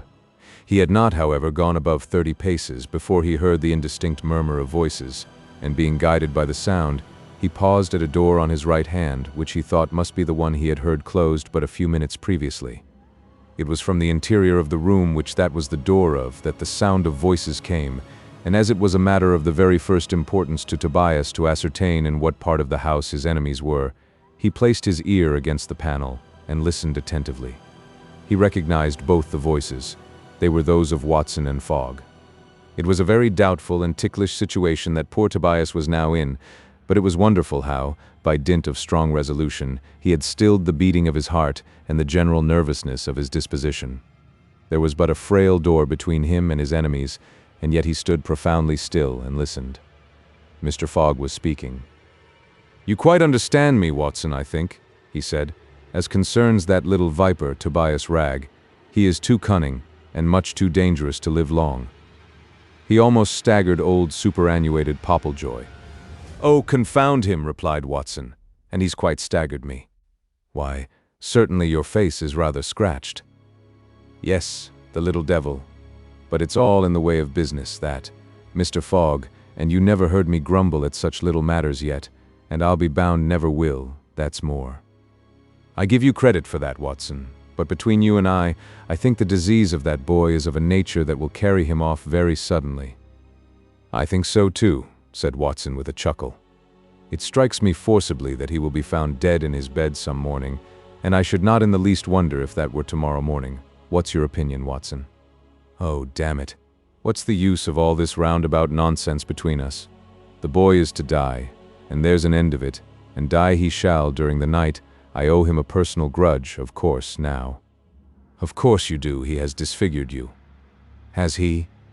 Well, I can return the compliment, and I say, Mr. Fogg, my opinion is that it's very dangerous having these medical inspections you have such a fancy for." "My dear fellow, it is dangerous, that I know as well as you can tell me, but it is from that danger we gather safety. If anything in the shape of a disturbance should arise about any patient, you don't know of what vast importance a report from such a man as old Dr. Popplejoy might be. Well, well, have it your own way. I shall not go near Master Tobias for the whole day, and shall see what starvation and solitude does towards taming him down a bit." "As you please, but it is time you went your regular rounds." "Yes, of course." Tobias heard Watson rise. The crisis was a serious one. His eye fell upon a bolt that was outside the door, and, with the quickness of thought, he shot it into its socket, and then made his way down the passage towards his cell, the door of which he shut close. His next movement was to run to the end of the passage and descend some stairs. A door opposed him, but a push opened it, and he found himself in a small, dimly lighted room, in one corner of which, upon a heap of straw, lay a woman, apparently sleeping. The noise which Tobias made in entering the cell, for such it was, roused her up, and she said, "Oh, no, no, not the lash, not the lash. I am quiet. God, how quiet I am, although the heart within is breaking. Have mercy upon me." "Have mercy upon me," said Tobias, "and hide me if you can." "Hide you, hide you. God of heaven, who are you?" "A poor victim who has escaped from one of the cells, and I." "Hush," said the woman, and she made Tobias shrink down in the corner of the cell, cleverly covering him up with the straw, and then lying down herself in such a position that he was completely screened. The precaution was not taken a moment too soon, for by the time it was completed, Watson had burst open the door of the room which Tobias had bolted, and stood in the narrow passage. "How the devil," he said, "came that door shut, I wonder?" "Oh, save me," whispered Tobias. "Hush, hush. He will only look in," was the answer. "You are safe. I have been only waiting for someone who could assist me, in order to attempt an escape. You must remain here until night, and then I will show you how it may be done." "Hush, he comes." Watson did come, and looked into the cell, muttering an oath as he said, "Oh, you have enough bread and water till tomorrow morning, I should say, so you need not expect to see me again till then." "Oh, we are saved. We shall escape," said the poor creature after Watson had been gone some minutes. "Do you think so?" "Yes. Yes. Oh boy, I do not know what brought you here, but if you have suffered 1/10 part of the cruelty and oppression that I have suffered, you are indeed to be pitied." "If we are to stay here," said Tobias, "till night before making any attempt to escape, it will, perhaps, ease your mind and beguile the time, if you were to tell me how you came here." "God knows, it might. It might." Tobias was very urgent upon the poor creature to tell her story, to beguile the tedium of the time of waiting, and after some amount of persuasion she consented to do so. "You shall now hear," she said to Tobias, "if you will listen, such a catalogue of wrongs, unredressed and still enduring, that would indeed drive any human being mad, but I have been able to preserve so much of my mental faculties as will enable me to recollect and understand the many acts of cruelty and injustice that I have endured here for many a long and weary day. My persecutions began when I was very young, so young that I could not comprehend their cause, and used to wonder why I should be treated with greater rigor or with greater cruelty than people used to treat those who were really disobedient and wayward children. I was scarcely 7 years old when a maiden aunt died. She was the old person whom I remember as having been uniformly kind to me, though I can only remember her indistinctly, yet I know she was kind to me. I know also I used to visit her, and she used to look upon me as her favorite, for I used to sit at her feet upon a stool, watching her as she sat amusing herself by embroidering, silent and motionless sometimes, and then I asked her some questions which she answered. This is the chief feature of my recollection of my aunt. She soon after died, but while she lived, I had no unkindness from anybody. It was only after that that I felt the cruelty and coolness of my family. It appeared that I was a favorite with my aunt above all others, either in our family or any other. She loved me, and promised that when she died she would leave me provided for, and that I should not be dependent upon anyone. Well, I was, from the day after the funeral, an altered being. I was neglected, and no one paid any attention to me whatsoever. I was thrust about, and nobody appeared to care even if I had the necessaries of life. Such a change I could not understand. I could not believe the evidence of my own senses. I thought it must be something that I did not understand. Perhaps my poor aunt's death had caused this distress and alteration in people's demeanor to me. However, I was a child, and though I was quick enough at noting all this, yet I was too young to feel acutely the conduct of my friends. My father and mother were careless of me, and let me run where I would. They cared not when I was hurt. They cared not when I was in danger. Come what would, I was left to take my chance. I recollect one day when I had fallen from the top to the bottom of some stairs and hurt myself very much, but no one comforted me. I was thrust out of the drawing room because I cried. I then went to the top of the stairs where I sat weeping bitterly for some time. At length, an old servant came out of one of the attics and said, "Oh, Miss Mary, what has happened to you, that you sit crying so bitterly on the stairhead? Come in here." I arose and went into the attic with her, when she set me on a chair, and busied herself with my bruises, and said to me, "Now, tell me, what are you crying about, and why did they turn you out of the drawing room? Tell me now." "Aye," said I, "they turned me out because I cried when I was hurt. I fell all the way downstairs, but they don't mind." "No, they do not, and yet in many families they would have taken more care of you than they do here." "And why do you think they would have done so?" I inquired. "Don't you know what good fortune has lately fallen into your lap? I thought you knew all about it." "I don't know anything, save they are very unkind to me lately." "They have been very unkind to you, child, and I am sure I don't know why, nor can I tell you why they have not told you of your fortune." "My fortune," said I. "What fortune?" "Why, don't you know that when your poor aunt died you were her favorite?" "I know my aunt loved me," I said. "She loved me and was kind to me, but since she has been dead nobody cares for me." "Well, my child, she has left a will behind her which says that all her fortune shall be yours. When you are old enough you shall have all her fine things. You shall have all her money and her house." "Indeed," said I. "Who told you so?" "Oh, I have heard it from those who were present at the reading of the will, that you are, when you are old enough, to have all. Think what a great lady you will be then. You will have servants of your own. I don't think I shall live till then. Oh yes, you will, or at least I hope so. And if I should not, what will become of all those fine things that you have told me of? Who will have them? Why, if you do not live till you are of age, your fortune will go to your father and mother, who take all. Then they would sooner I should die than live? What makes you think so? She inquired. Why, said I, they don't care anything for me now, and they will have my fortune if I were dead, so they don't want me. Ah, my child, said the old woman, I have thought of that more than once, and now you can see it. I believe that it will be so. There has many a word been spoken truly enough by a child before now, and I am sure you are right. But do you be a good child, and be careful of yourself, and you will always find that Providence will keep you out of any trouble. I hope so, I said. And be sure you don't say who told you about this. Why not? I inquired. Why may I not tell who told me about it? Because, she replied, if it were known that I told you anything about it, as you have not been told by them, they might discharge me, and I should be turned out. I will not do that, I replied. They shall not learn who told me, though I should like to hear them say the same thing. You may hear them do so one of these days, she replied. If you are not impatient, it will come out one of these days, two may know of it. More than my father and mother? Yes, more, several. No more was said then about the matter, but I treasured it up in my mind. I resolved that I would act differently, and not have anything to do with them. That is, I would not be more in their sight than I could help. I would not be in their sight at all, save at mealtimes, and when there was any company there I always appeared.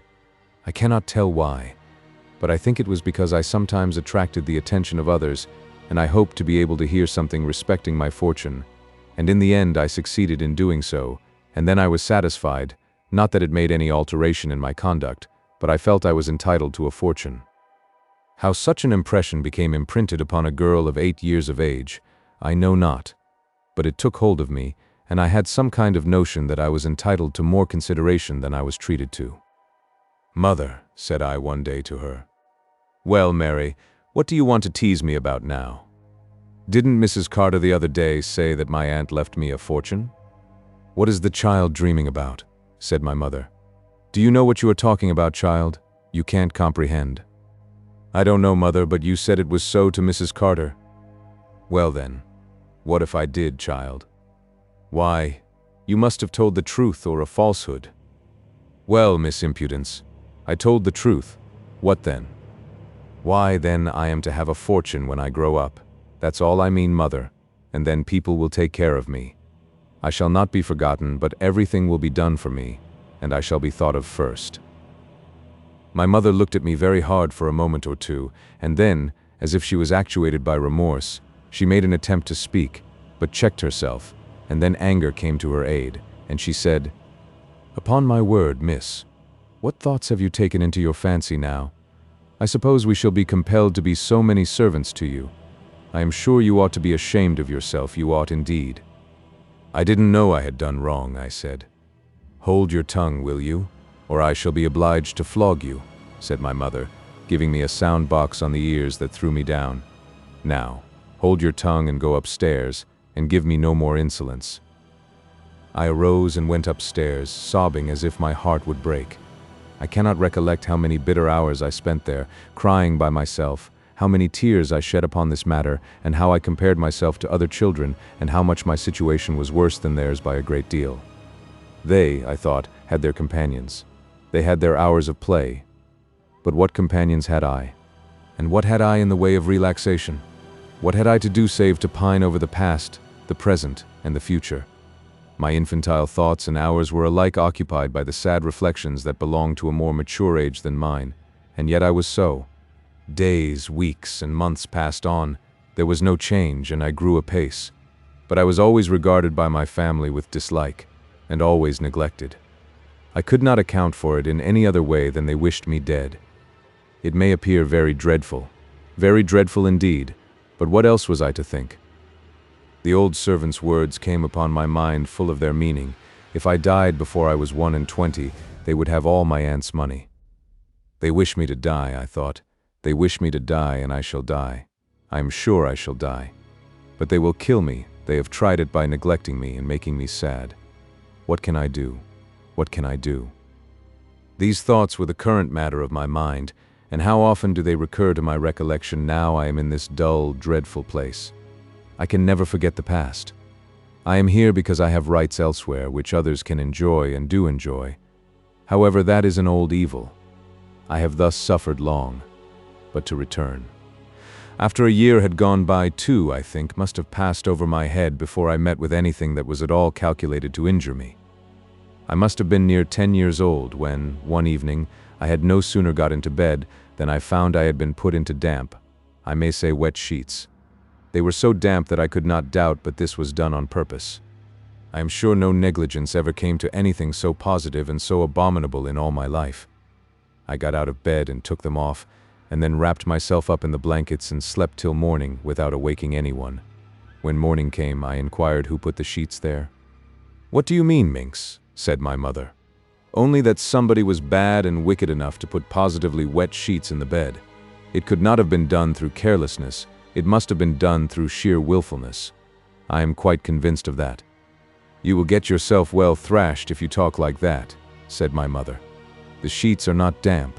There are none in the house that are damp. These are wet." This reply brought her hand down heavily upon my shoulder, and I was forced upon my knees. I could not help myself, so violent was the blow. "There," added my mother, "take that, and answer me if you dare." As she said this, she struck me to the ground, and my head came in violent contact with the table, and I was rendered insensible. How long I continued so I cannot tell. What I first saw when I awoke was the dreariness of one of the attics into which I had been thrust, and thrown upon a small bed without any furniture. I looked around and saw nothing that indicated comfort, and upon looking at my clothes there were traces of blood. This, I had no doubt, came from myself. I was hurt, and upon putting my hand to my head, found that I was much hurt, as my head was bound up. At that moment the door was opened, and the old servant came in. "Well, Miss Mary," she said, "and so you have come round again? I really began to be afraid you were killed. What a fall you must have had." "Fall," said I. "Who said it was a fall?" "They told me so." I was struck down. "Struck, Miss Mary? Who could strike you? And what did you do to deserve such a severe chastisement? Who did it?" I spoke to my mother about the wet sheets. "Ah, what a mercy you were not killed. If you had slept in them, your life would not have been worth a farthing. You would have caught cold and you would have died of inflammation, I am sure of it. If anybody wants to commit murder without being found out, they have only to put them into damp sheets." So I thought, and I took them out. "You did quite right, quite right." "What have you heard about them?" said I. "Oh, I only went into the room in which you sleep, and I at once found how damp they were, and how dangerous it was, and I was going to tell your mamma when I met her, and she told me to hold my tongue, but to go down and take you away, as you had fallen down in a fit, and she could not bear to see you lying there." "And she didn't do anything for me?" "Oh no, not as I know of, because you were lying on the floor bleeding. I picked you up and brought you here." "And has she not inquired after me since?" "Not once." "And don't know whether I am yet sensible or not?" "She does not yet know that." "Well," I replied, "I think they don't care much for me, I think not at all, but the time may come when they will act differently. No, miss, they think, or affect to think, that you have injured them, but that cannot be, because you could not be cunning enough to dispose your aunt to leave you all, and so deprive them of what they think they are entitled to. I never could have believed half so much. Such, however, is the case. What can I do?" "Nothing, my dear, but lie still till you get better, and don't say any more, but sleep. If you can sleep, will do you more good than anything else now for an hour or so lie down and sleep." The old woman left the room, and I endeavored to compose myself to sleep, but could not do so for some time, my mind being too actively engaged in considering what I had better do, and I determined upon a course of conduct by which I thought to escape much of my present persecution. It was some days, however, before I could put it in practice, and one day I found my father and mother together, and I said to her, "Mother, why do you not send me to school?" You? Send you to school? Did you mean you, miss? Yes, I meant myself, because other people go to school to learn something, but I have not been sent at all. Are you not contented? I am not, I answered, because other people learn something, but at the same time, I should be more out of your way since I am more trouble to you. As you complain of me, it would not cost more than living at home. What is the matter with the child? Asked my father. I cannot tell, said my mother. The better way will be to take care of her and confine her to some part of the house if she does not behave better. The little minx will be very troublesome. Do you think so? Yes, decidedly. Then we must adopt some more active measures, or we shall have to do what we do not wish. I am amused at her asking to be sent to school. Was ever there heard of such wickedness? Well, I could not have believed such ingratitude could have existed in human nature. Go out of the room, you hussy, said my mother. Go out of the room and don't let me hear a word from you more. I left the room terrified at the storm I had raised up against me. I knew not that I had done wrong and went up crying to my attic alone and found the old servant who asked what was the matter. I told her all I had said and what had been the result and how I had been abused. Why, you should let things take their own course, my dear. Yes, but I can learn nothing. Never mind. You will have plenty of money when you grow older, and that will cure many defects. People who have money never want for friends. But I have them not, and yet I have money. Most certainly, but you have it not in your power, and you are not old enough to make use of it if you had it. Who has it? I inquired. Your father and mother. No more was said at that time, and the old woman left me to myself, and I recollect I long and deeply pondered over this matter, and yet could see no way out of it, and resolved that I would take things as easily as I could. But I feared that I was not likely to have a very quiet life. Indeed, active cruelty was exercised against me. They would lock me up in a room a whole day at a time, so that I was debarred the use of my limbs. I was even kept without food, and on every occasion I was knocked about, from one to the other, without remorse. Everyone took a delight in tormenting me, and in showing me how much they dared do. Of course, servants and all would not treat me with neglect and harshness if they did not see it was agreeable to my parents. This was shocking cruelty, but yet I found that this was not all.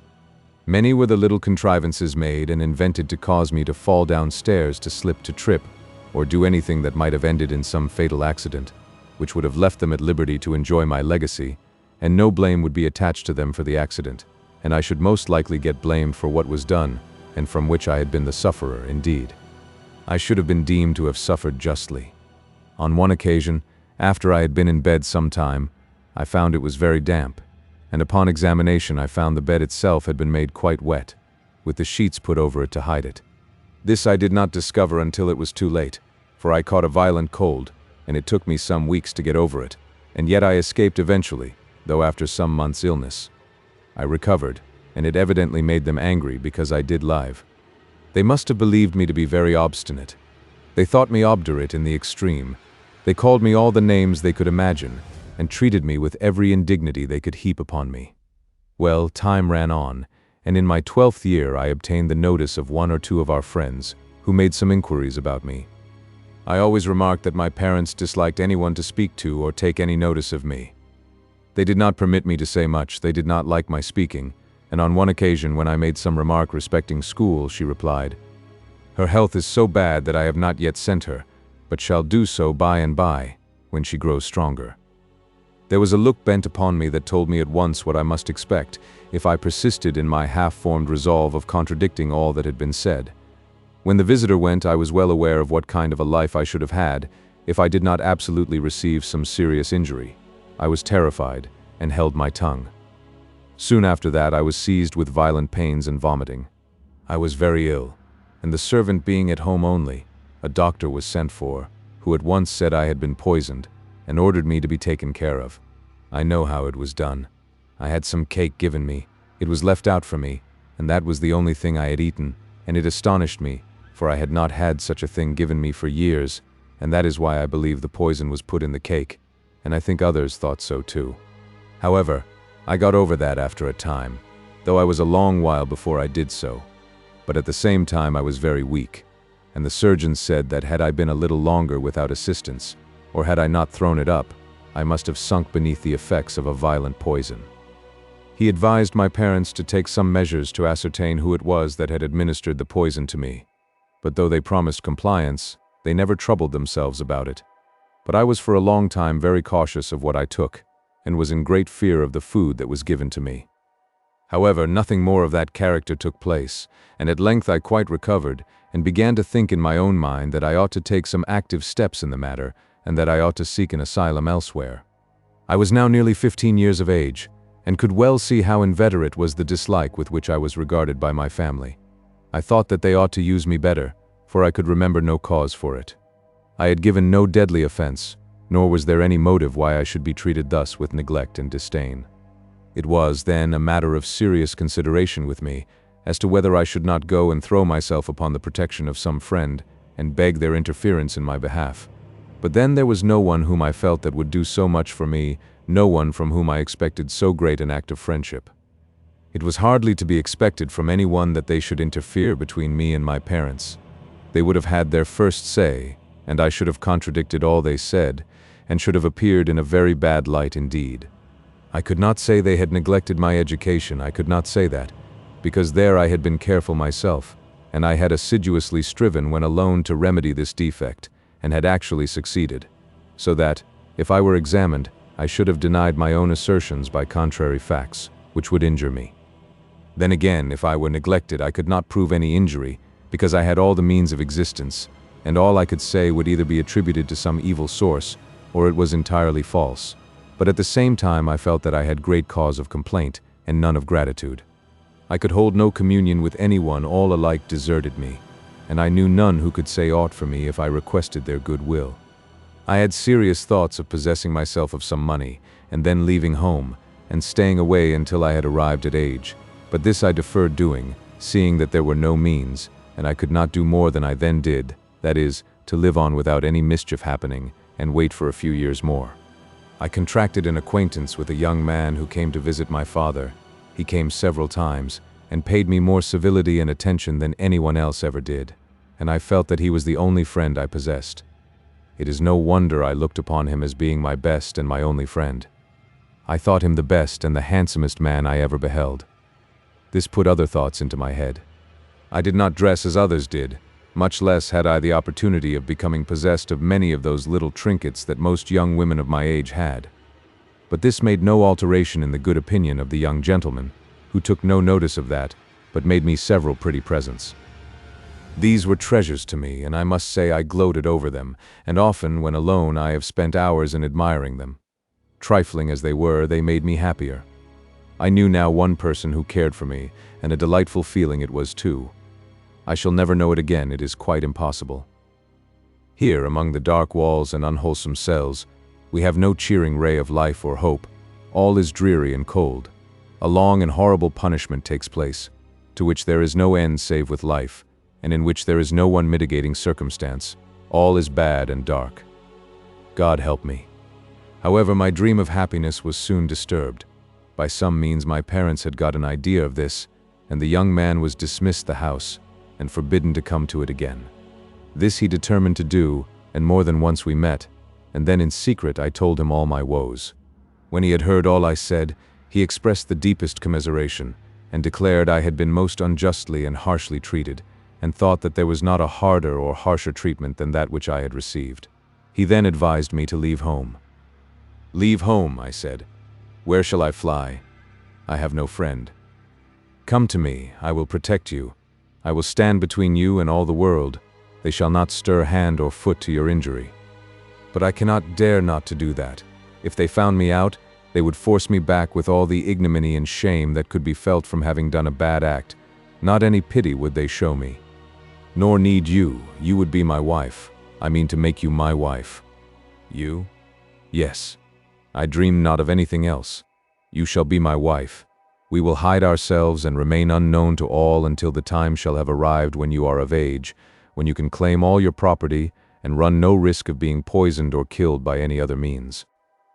This is a matter, said I, that ought to be considered well before adopting anything so violent and so sudden. It does. and it is not one that I think will injure by being reflected upon by those who are the principal actors. For my own part, my mind is made up, and I am ready to perform my share of the engagement. I resolved to consider the matter well in my own mind, and felt every inclination to do what he proposed, because it took me away from home, and because it would give me one of my own. My parents had become utterly estranged from me. They did not act as parents. They did not act as friends. They had steeled my heart against them.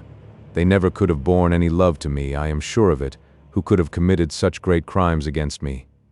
As the hour drew near, that in which I was likely to become an object of still greater hatred and dislike to them, I thought I was often the subject of their private thoughts, and often when I entered the room my mother and father, and the rest, would suddenly leave off speaking and look at me, as if to ascertain if I had overheard them say anything. On one occasion I remember very well I heard them conversing in a low tone. The door happened to have opened of itself, the hasp not having been allowed to enter the mortice. I heard my name mentioned. I paused and listened. "We must soon get rid of her," said my mother. "Undoubtedly," he replied. "If we do not, we shall have her about our ears, she'll get married, or some infernal thing, and then we shall have to refund." We could prevent that. Not if her husband were to insist upon it, we could not, but the only plan I can now form is what I told you of already. Putting her into a madhouse? Yes, there you see, she will be secured and cannot get away. Besides, those who go there die in a natural way before many years. But she can speak. So she may, but who attends to the ravings of a mad woman? No, depend upon it. That is the best plan. Send her to a lunatic asylum, a private madhouse. I can obtain all that is requisite in a day or two. Then we will consider that settled? Certainly. In a few days, then? Before next Sunday, because we can enjoy ourselves on that day without any restraint, or without any uncomfortable feelings of uncertainty about us. I waited to hear no more. I had heard enough to tell me what I had to expect. I went back to my own room, and having put on my bonnet and shawl, I went out to see the individual to whom I have alluded, and saw him. I then informed him of all that had taken place, and heard him exclaim against them in terms of rising indignation. "Come to me," he said. "Come to me at once." "Not at once. Don't stop a day." "Hush," said I, "there's no danger. I will come the day after tomorrow. And then I will bid adieu to all these unhappy moments, to all these persecutions, and in 3 years' time I shall be able to demand my fortune, which will be yours." We were to meet the next day but one, early in the morning. There was not, in fact, to be more than 30 hours elapsed before I was to leave home. If home I could call it, however, there was no time to be lost. I made up a small bundle and had all in readiness before I went to bed, and placed in security, intending to rise early, and let myself out and leave the house. That, however, was never to happen. While I slept at a late hour of the night, I was awakened by 2 men standing by my bedside, who desired me to get up and follow them. I refused, and they pulled me rudely out of bed. I called out for aid, and exclaimed against the barbarity of their proceedings. "It is useless to listen to her," said my father. "You know what a mad woman will say." "Aye, we do," replied the men. "They are the cunningest devils we ever heard. We have seen enough of them to know that." To make the matter plain, I was seized, gagged, and thrust into a coach, and brought here, where I have remained ever since. Chapter 31. Tobias's Rapid Journey to London. There was something extremely touching in the tone, and apparently in the manner in which the poor persecuted one detailed the story of her wrongs, and she had a tribute of a willing tear from Tobias. "After the generous confidence you have had in me," he said, "I ought to tell you something of myself." "Do so," she replied. "We are companions in misfortune." "We are indeed." Tobias then related to her at large all about Sweeney Todd's villainies, and how at length he, Tobias, had been placed where he was for the purpose of silencing his testimony of the evil and desperate practices of the barber.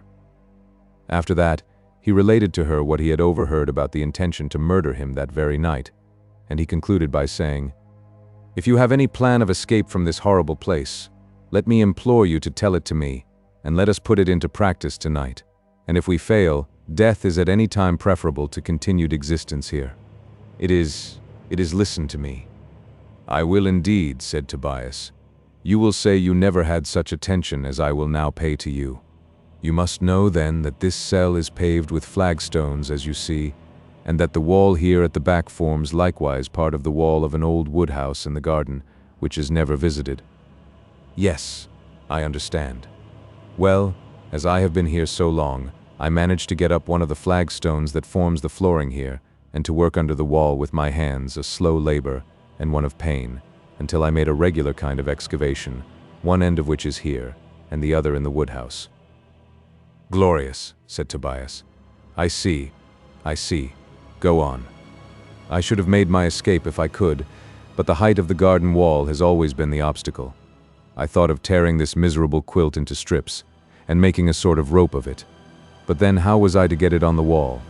You, perhaps, will, with your activity and youth, be able to accomplish that. Oh, yes. You're right enough there. It is not a wall shall stop me. They waited until, from a church clock in the vicinity, they heard 10 strike, and they began operations. Tobias assisted his new friend to raise the stone in the cell, and there, immediately beneath, appeared the excavation leading to the woodhouse, just sufficiently wide for one person to creep through. It did not take long to do that, and Tobias took with him a piece of work, upon which he had been occupied for the last 2 hours, namely the quilt torn up into long pieces, twisted and tied together, so that it formed a very tolerable rope, which Tobias thought would sustain the weight of his companion. The woodhouse was a miserable-looking hole enough, and Tobias at once thought that the door of it was fastened, but by a little pressure it came open. It had only stuck through the dampness of the woodwork at that low point of the garden, and now they were certainly both of them at liberty, with the exception of surmounting the wall, which rose frowningly before him in all its terrors. There was a fine, cool, fresh air in the garden, which was indeed most grateful to the senses of Tobias, and he seemed doubly nerved for anything that might be required of him after inhaling that delicious, cool, fresh breeze.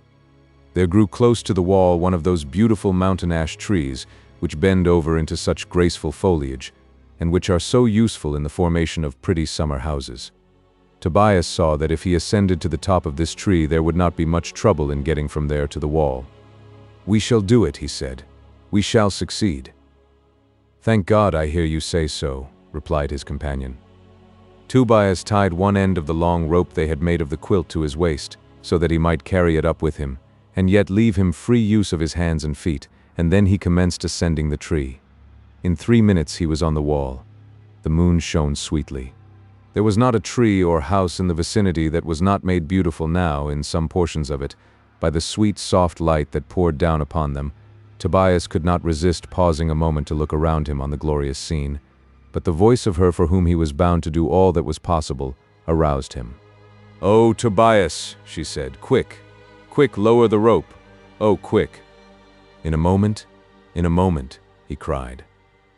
The top of the wall was here and there armed with iron spikes, and some of these formed an excellent grappling place for the torn quilt. In the course of another minute, Tobias had his end of it secure. "Now," he said, "can you climb up by it, do you think? Don't hurry about it. Remember, there is no alarm, and for all we know we have hours to ourselves yet." "Yes, oh yes, thank God," he heard her say. Tobias was not where he could, by any exertion of strength, render her now the least assistance, and he watched the tightening of the frail support by which she was gradually climbing to the top of the wall with the most intense and painful interest that can be imagined. I come, she said. "I am saved. Come slowly, for God's sake. Do not hurry." No. At this moment Tobias heard the frail rope giving way. There was a tearing sound, it broke, and she fell. Lights, too, at that unlucky moment, flashed from the house, and it was now evident an alarm had been given. What could he do?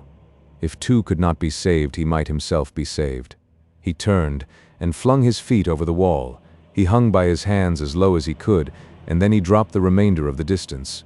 He was hurt, but in a moment he sprang to his feet, for he felt that safety could only lie in instant and rapid flight. The terror of pursuit was so strong upon him that he forgot his bruises. "Thank heaven," exclaimed Tobias. "I am at last free from that horrible place. Oh, if I can but reach London now, I shall be safe, and as for Sweeney Todd, let him beware, for a day of retribution for him cannot be far off." So saying, Tobias turned his steps towards the city, and at a hard trot, soon left PECKHAM-RYE far behind him as he pursued his route. Chapter 32. Mrs. Lovett's cook makes a desperate attempt. There are folks who can and who will bow like reeds to the decrees of evil fortune, and with a patient, ass-like placidity, go on bearing the ruffles of a thankless world without complaining. But Mrs. Lovett's new cook was not one of those. The more destiny seemed to say to him, "Be quiet," the more he writhed, and wriggled, and fumed, and could not be quiet. The more fate whispered in his ears, "You can do nothing," the more intent he was upon doing something, let it be what it might. And he had a little something in the shape of a respite too now, for had he not baked a batch of pies, and sent them up to the devouring fangs of the lawyers' clerks in all their gelatinous beauty and gushing sweetness to be devoured? To be sure he had, and therefore having, for a space, obeyed the behests of his task-mistress, he could sit with his head resting upon his hands and think. Thought, what a luxury! Where is the Indian satrap, where the arch-inquisitor, where the grasping, dishonest, scheming employer who can stop a man from thinking? And as Shakespeare says of sleep, "From that sleep, what dreams may come." So might he have said of thought. From that thought, what acts may come? Now we are afraid that, in the first place, the cook, in spite of himself, uttered some expression concerning Mrs. Lovett of neither an evangelical or a polite character, and with these we need not trouble the reader. They acted as a sort of safety valve to his feelings, and after consigning that fascinating female to a certain warm place, where we may fancy everybody's pie might be cooked on the very shortest notice, he got a little more calm. What shall I do? What shall I do? Such was the rather vague question he asked of himself. Alas, how often are those four simple words linked together, finding but a vain echo in the overcharged heart? What shall I do? Aye, what? Small power had he to do anything, except the quietest thing of all, that one thing which heaven in its mercy has left for every wretch to do if it so pleases him to die. But somehow or another, a man upon the uphill side of life is apt to think he may do something rather than that, and our cook, although he was about as desperate a cook as the world ever saw, did not like yet to say die. Now, in that curious combination of passions, impulses, and prejudices in the mind of this man, it would be a hard case if some scheme of action did not present itself, even in circumstances of the greatest possible seeming depression, and so, after a time, the cook did think of something to do. Many of these pies, he said to himself, are not eaten in the shop, ergo they are eaten out of the shop, and possibly at the respective houses of the purchasers. What more feasible mode of disclosing my position and the secrets of my prison house can there be than the enclosing a note in one of Mrs. Lovett's pies? After reviewing all the pros and cons of this scheme, there only appeared a few little difficulties in the way, but, although they were rather serious, they were not insurmountable. In the first place, it was possible enough that the unfortunate pie in which the note might be enclosed might be eaten in the shop, in which event the note might go down the throat of some hungry lawyer's clerk, and it might be handed to Mrs. Lovett, with a "God bless me, ma'am, what's this in the pie?" And then Mrs. Lovett might, by a not very remote possibility, say to herself, "This cook is a scheming, long-headed sort of a cook, and notwithstanding he does his duty by the pies, he shall be sent upon an errand to another and a better world." And in that case the delectable scheme of the note could only end in the total destruction of the unfortunate who conceived it. Objection the second was that, although nothing is so easy as to say, "Oh, write a note all about it," nothing is so difficult as to write a note about anything without paper, ink, and a pen. The cook rubbed his forehead and cried, "Damn it." This seemed to have the desired effect, for he at once recollected that he was supplied with a thin piece of paper for the purpose of laying over the pies if the oven should by chance be overheated, and so subject them to an over-browning process.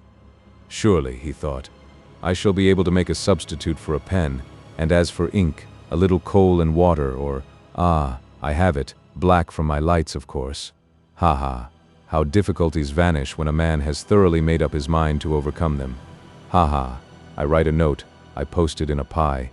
Some lawyer sends his clerk for a pie, and he gets that pie.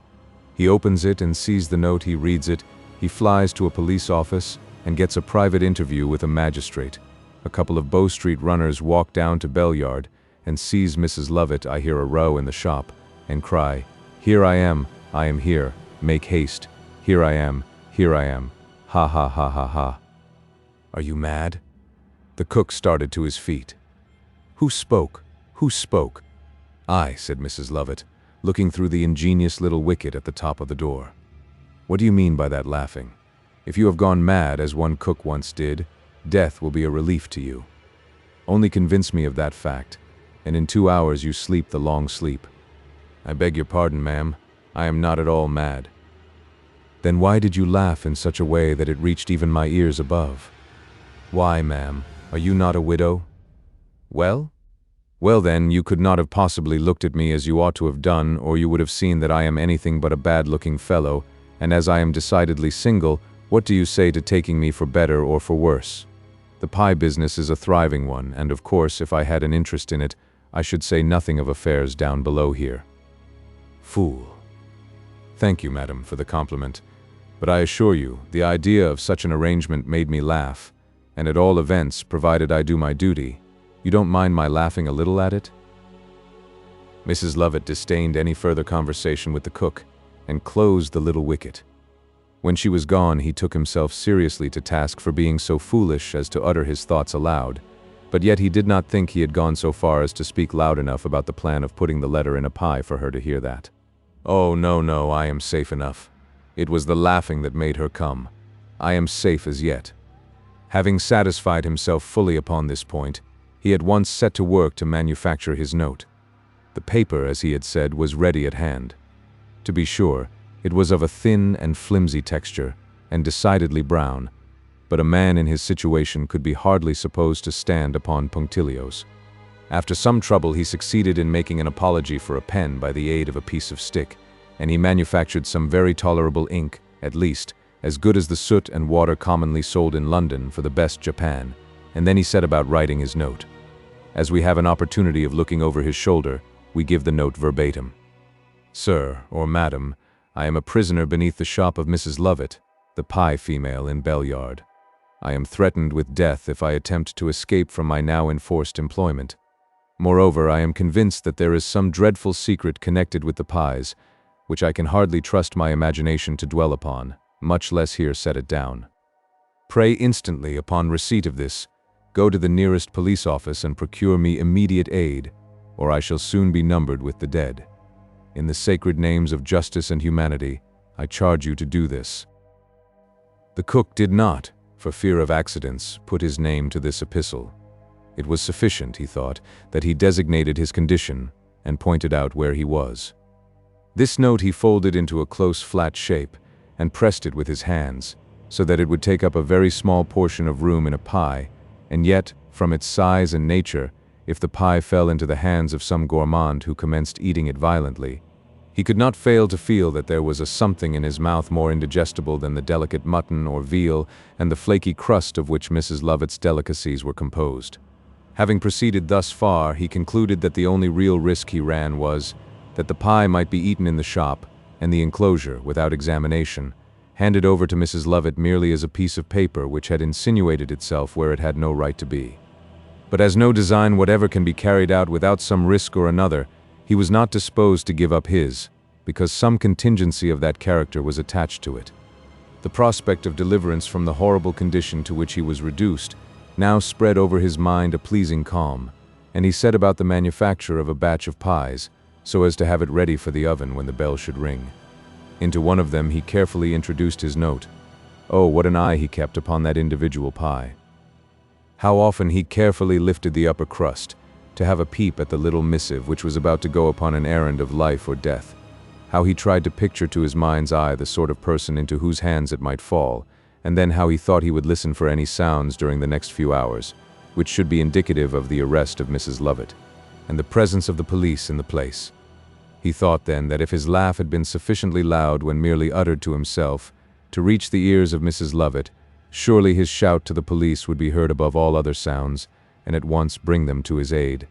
Tingle, tingle, tingle, went a bell. It was the signal for him to get a batch of pies ready for the oven. "Good," he said. "It is done."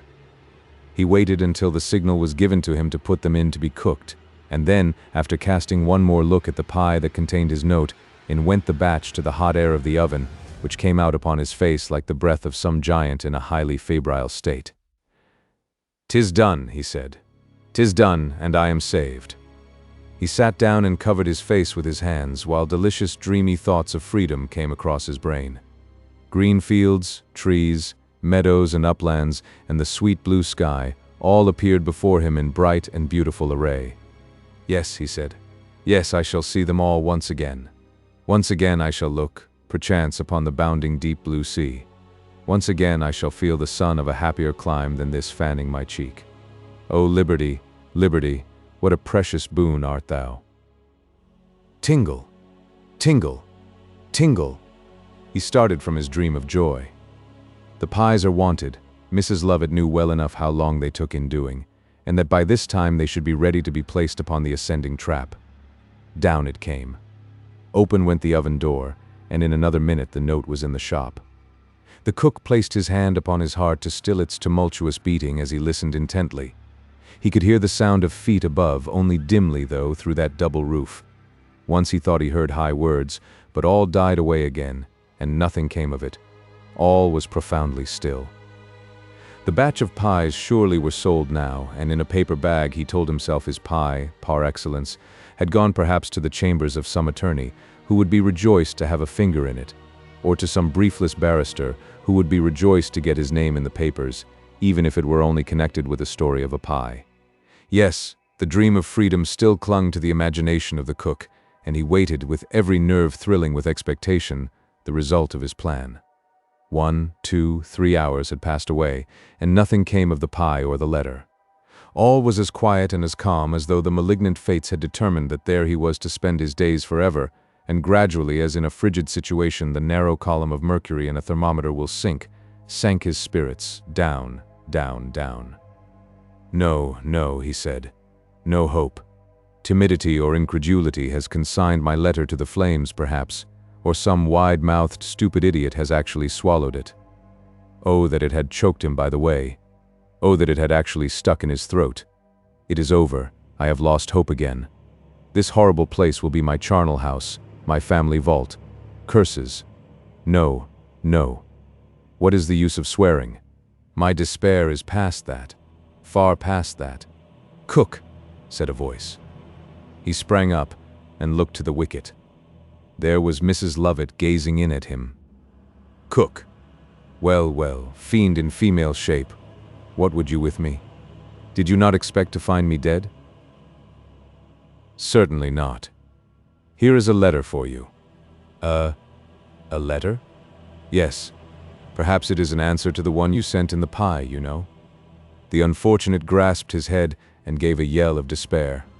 The letter, for indeed Mrs. Lovett had one, was dropped upon the ground floor from the opening through which she conversed with her prisoner, and then, without another word, she withdrew from the little orifice, and left him to his meditation. "Lost, lost, lost," he cried. "All is lost.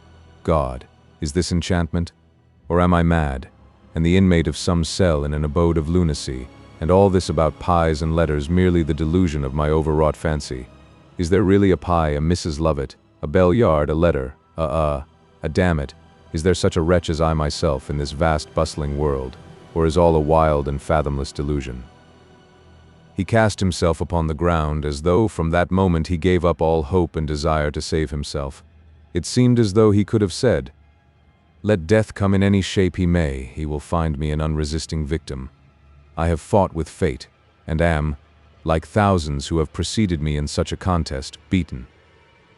A kind of stupor came over him, and there he lay for more than 2 hours, but youth will overcome much, and the mind, like some depressed spring, will, in the spring of life, soon recover its rebound. So it was with the unhappy cook.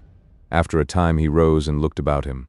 "No," he said, "it is no dream. It is no dream."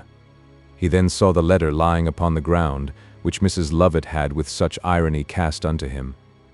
"Surely," he said, "she might have been content to tell me she had discovered my plans without adding this practical sneer to it." He lifted the letter from the floor and found it was addressed to Mrs. Lovett's cook, Belliard, Temple Bar.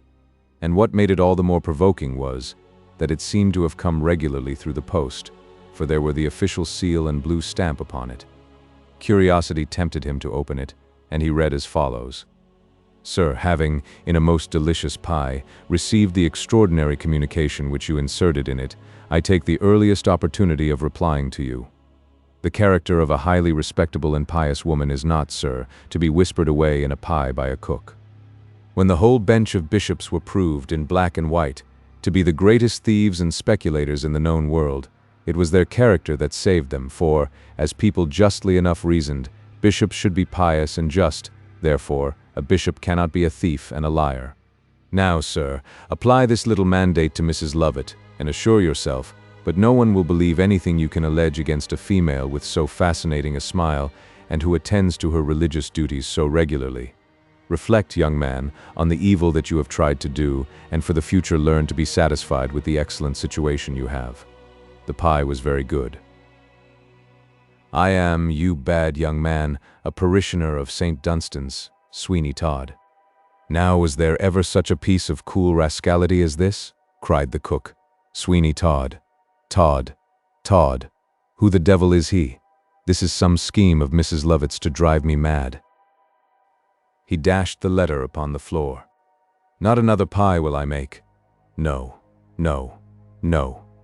Welcome death, welcome that dissolution which may be my lot, rather than the continued endurance of this terrible imprisonment. Am I, at my time of life, to be made the slave of such a demon in human shape as this woman? Am I to grow old and gray here, a mere pie machine? No, no, death 1,000 times rather. Tears. Yes, bitter scalding tears came to his relief, and he wept abundantly.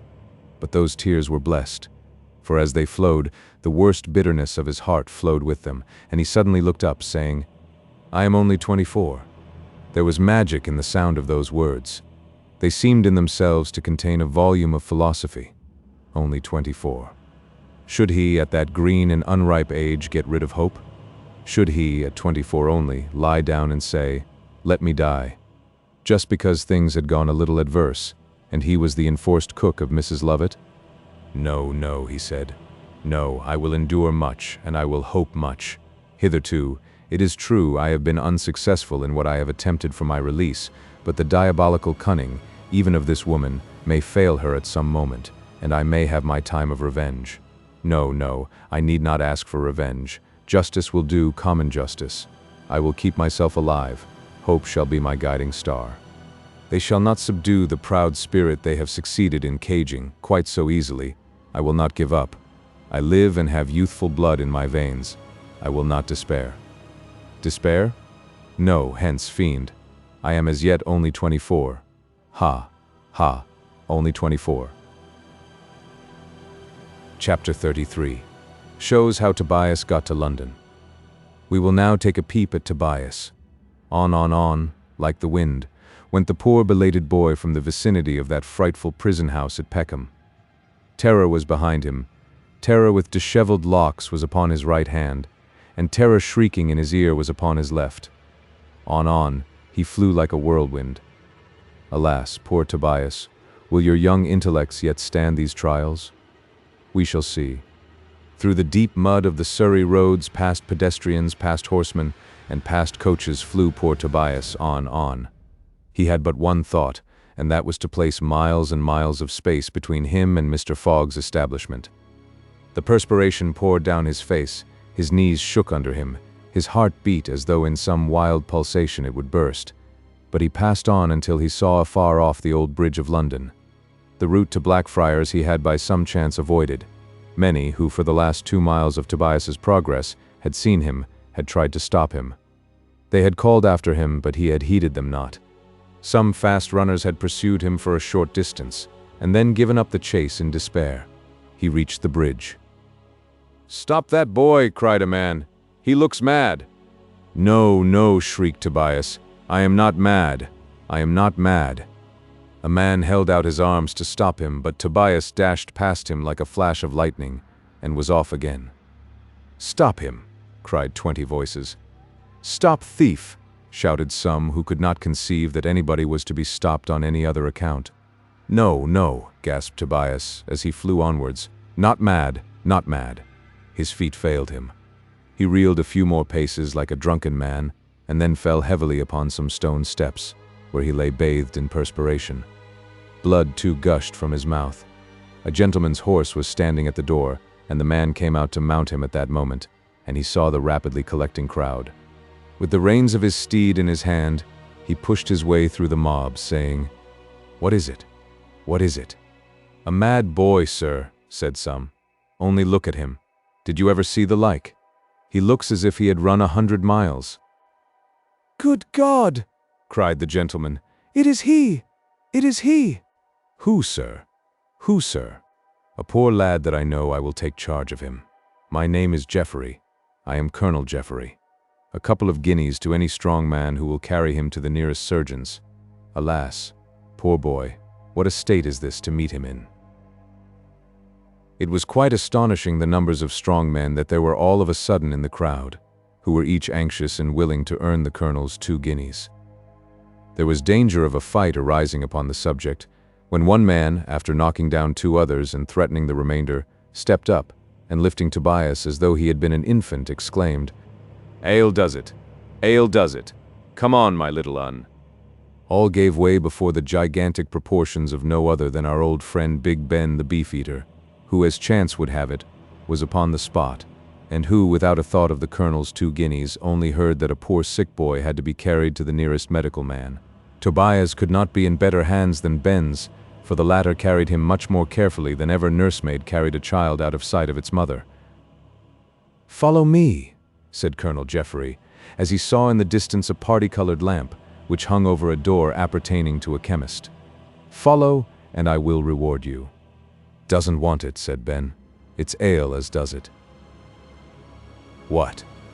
Ale does it? Here you is. Come on." Colonel Jeffery was rather surprised at the droll customer he had picked up in the street, but provided he carried Tobias in safety, which by the by he, the colonel, would not have scrupled to do himself, had he not been encumbered by his horse, it was all one to him, and that he saw Ben was effectually doing. Tobias had shown some slight symptoms of vitality before being lifted from the step of the door close to which he had fallen, but by the time they all reached the chemist's shop, he was in a complete state of insensibility. Of course, the usual crowd that collects on such occasions followed them, and during the walk the colonel had time to think, and the result of those thoughts was that it would be a most desirable thing to keep the knowledge to himself that Tobias was Tobias. He had, in order to awe the mob from any interference with him, announced who he was, but had not announced Tobias. At least, if he had uttered his name, he felt certain that it was in an interjectional sort of way, and not calculated to awaken any suspicion. "I will keep it to myself," he thought, "that Tobias is in my possession, otherwise if such a fact should travel round to Sweeney Todd, there's no saying to what extent it might put that scoundrel upon his guard." By the time the colonel had arrived at this conclusion, the whole party had reached the chemist's, and Big Ben walked in with Tobias, and placed him at once upon the top of a plate-glass counter, which had upon it a large collection of trumpery scent bottles and wonderful specifics for everything, through which Tobias went with a crash. "There he is," said Ben. "Ale does it." "Fire! Murder, my glass case!" cried the chemist. "Oh, you monster!" "Ale does it. What do you mean, eh?" Big Ben backed a pace or 2 and went head and shoulders through a glass case of similar varieties that was against the wall. "Gracious bless the beastesses," said Ben. "Is your house made of glass? What do you mean by it, eh? A fellow can't turn round here without going through something. You ought to be persecuted according to law, that you ought." Now this learned chemist had in the glass case against which Big Ben had tumbled a skeleton, which from the stunning and terrible look it had in his shop, brought him many customers, and it was against this remnant of humanity that Big Ben's head met, after going through the glass as a preparatory step. By some means or another Ben caught his head under the skeleton's ribs, and the consequence was that out he hooked him from the glass case, and the first intimation Ben had of anything unusual consisted of seeing a pair of bony legs dangling down on each side of him. So unexpected a phenomenon gave Ben what he called a blessed turn, and out he bounced from the shop, carrying the skeleton for all the world like what is called pick-a-back, for the wires that supplied the place of cartilages held it erect, and so awful a sight surely was never seen in the streets of London as Big Ben with a skeleton upon his back. People fled before some turned in at shop doors, and an old lady with a large umbrella and a pair of gigantic pattens went clean through a silversmith's window.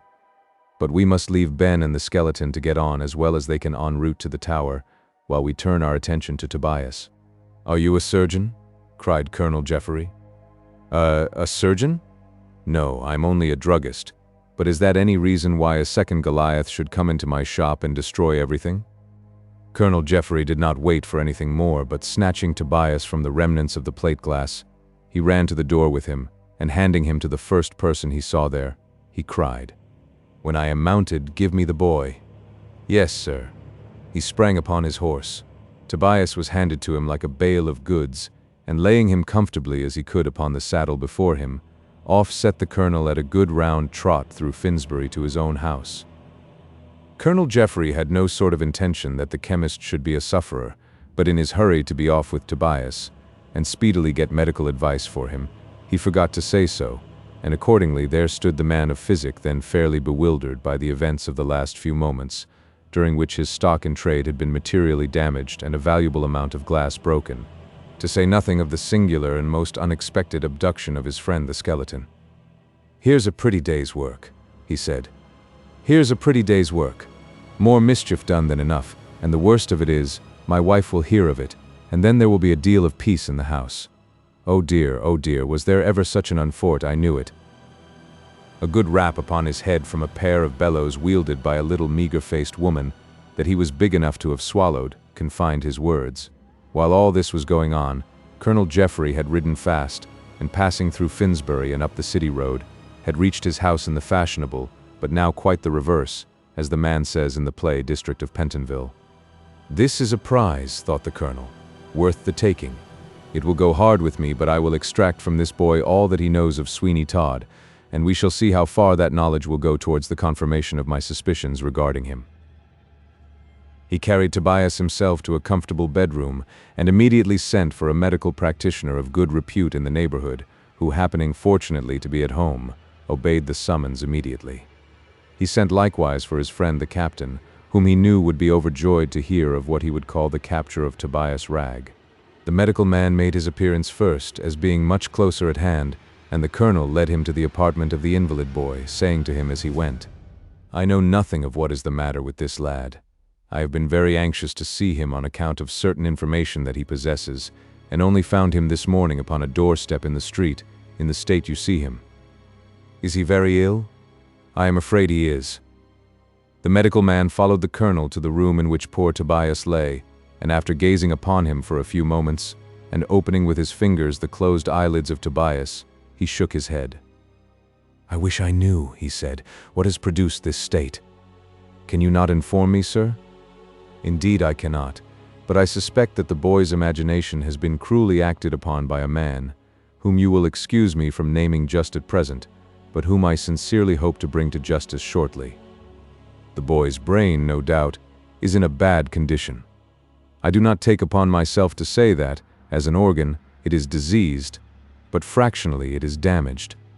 However, we must do the best we can to recover him from this condition of collapse in which he is." "Can you form any opinion as to his probable recovery?" "Indeed I cannot, but he is young, and youth is a great thing. The best that can be done shall be done." "I thank you. Spare nothing for the lad, and pay him every attention, as though he were a son or a brother of my own. I long to hear him speak, and to convince him that he is really among friends, who are not only willing to protect him, but have likewise the power to do so." The medical man bowed as he said, "May I ask his name, sir?" He had his tablets in his hand ready to book the name of Tobias, but the colonel was so very much afraid that Sweeney Todd might by some means learn that Tobias was in his house, and so take an alarm, that he would not trust even the medical man who, no doubt, had no other motive in asking the name than merely to place it in his list of calls. "Smith," said the colonel. The medical man gave a short, dry sort of cough, as he wrote "Master Smith" upon his tablets, and then promising to return in half an hour, he took his leave. At the expiration of half an hour, Tobias was put under a course of treatment. His head was shaved, and a blister clapped upon the back of his neck.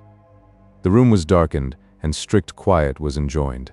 "As soon as he betrays any signs of consciousness, pray send for me, sir," said the surgeon. "Certainly." In the course of the day the captain made his appearance, and Colonel Jeffery detailed to him all that had taken place, only lamenting that, after so happily getting possession of Tobias, he should be in so sorry a condition. The captain expressed a wish to see him, and they both went to the chamber, where a woman had been hired to sit with Tobias, in order to give the first intimation of his stirring. Of course, as it was her duty, and what she was specially hired for, to keep wide awake. She was fast asleep, and snoring loud enough to awaken anyone much worse than poor Tobias. But that was to be expected. "Oh," said the captain, "this is a professional nurse." "A professional devil," said the colonel. "How did you know that?" "By her dropping off so comfortably to sleep, and her utter neglect of her charge. I never knew one that did not do so, and in good truth, I am inclined to think it is the very best thing they can do, for if they are not asleep, they are obnoxiously awake." The colonel took a pin from his cravat, and rather roughly inserted its point into the fat arm of the nurse. She started up, exclaiming, "Drat the fleas, can't a mortal sleep in peace for them?" "Madam," said the colonel, "how much is owing to you for sleeping here a few hours?" "Lord bless me, sir, is this you? The poor soul has never so much as stirred. How my heart bleeds continually for him, to be sure. Ah, dear me, we are all born like sparks, and keep continually flying upward, as the psalm says. How much do I owe you? Here today, and gone tomorrow. Bless his innocent face." The colonel rung the bell, and a strapping footman made his appearance.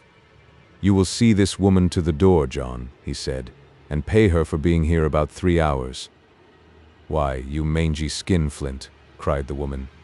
"What do you—" She was cut short in her vituperative eloquence by John, who handed her downstairs with such dispatch that a pint bottle of gin rolled out of her pocket and was smashed, filling the house with an odor that was quite unmistakable. "What do you propose to do?" said the captain. "Why, as we have dined, if you have no objection, we will sit here and keep this poor benighted one company for a while. He is better with no one than such as she whom I have dislodged, but before night he shall have a more tender and less professional nurse. You know more of the world, after all, than I do, Captain." Chapter 34. Tobias has a mind diseased. With a bottle of claret upon the table between them, Colonel Jeffery and his old friend sat over the fire in the bedroom devoted to the use of poor Tobias Ragg. Alas, poor boy, kindness and wealth that now surrounded him came late in the day. Before he first crossed the threshold of Sweeney Todd's odious abode, what human heart could have more acutely felt genuine kindness than Tobias's? But his destiny had been an evil one. Guilt has its victims, and Tobias was in all senses one of the victims of Sweeney Todd. "I am sufficiently, perhaps superstitious, you will call it," said Colonel Jeffery in a low tone of voice, "to think that my meeting with this boy was not altogether accidental." "Indeed?" "No. Many things have happened to me during life, although I admit that they may be all accounted for as natural coincidences, curious only at the best, but still suggestive of something very different, and make me at times a convert to the belief in an interfering special providence, and this is one of them. It is a dangerous doctrine, my friend. Think you so? Yes. It is much better and much safer both for the judgment and imagination to account naturally for all those things which admit of a natural explanation, than to fall back upon a special providence, and fancy that it is continually interfering with the great and immutable laws that govern the world. I do not, mark me, deny such a thing, but I would not be hasty in asserting it. No man's experience can have been without numerous instances such as you mention. Certainly not. Then I should say to you, as St. Paul said to the Athenians, "In all things I find you superstitious." What's that? A faint moan had come upon both their ears, and after listening for a few moments another made itself heard, and they fancied, by the direction of the sound, that Tobias's lips must have uttered it. Placing his finger against his mouth to indicate silence, the colonel stepped up to the bedside, and hiding behind the curtains, he said in the softest and kindest voice he could assume, "Tobias, Tobias, fear nothing now you are with friends, Tobias, and, above all, you are perfectly free from the power of Sweeney Todd. I am not mad. I am not mad," shouted Tobias with a shrill vehemence that made both the colonel and his friend start. "Nay, who says you are mad, Tobias? We know you are not mad, my lad. Don't alarm yourself about that. We know you are not mad." "Mercy, mercy. I will say nothing, nothing. How fiend-like he looks. Oh, Mr. Todd, spare me, and I will go far, far away and die somewhere else, but do not kill me now. I am yet such a boy only, and my poor father is dead, dead, dead."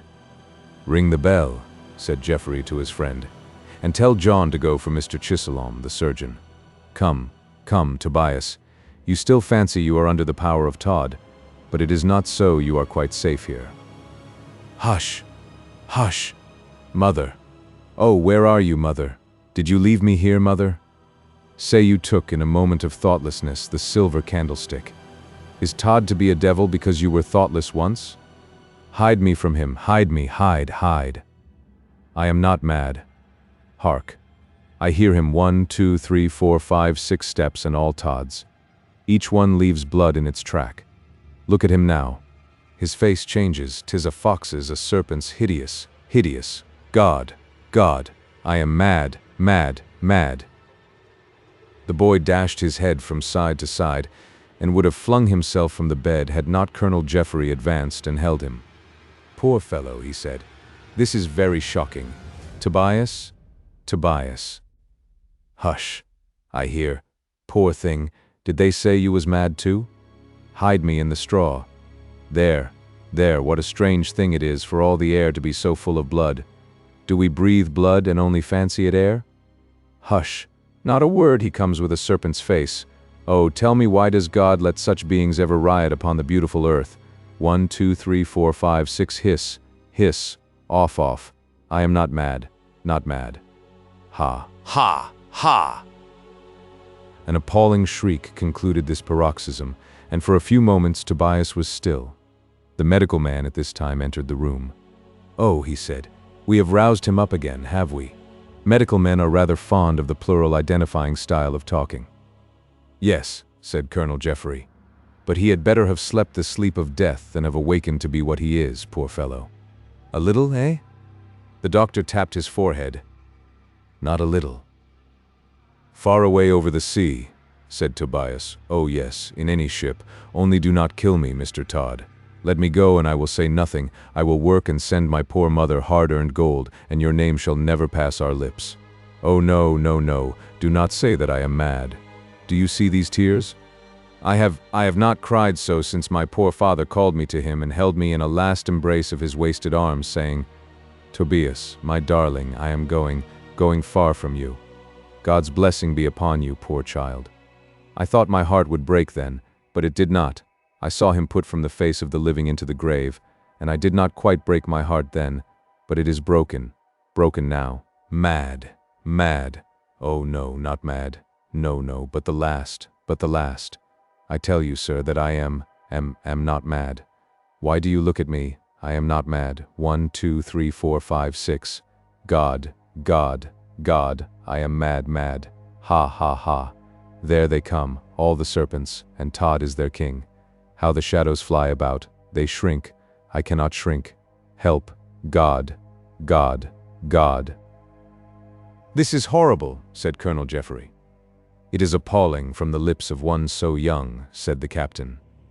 The medical man rubbed his hands together as he said, "Why, ahem, it certainly is strangely indicative of a considerable amount of mental derangement, but we shall be able, I dare say, to subdue that.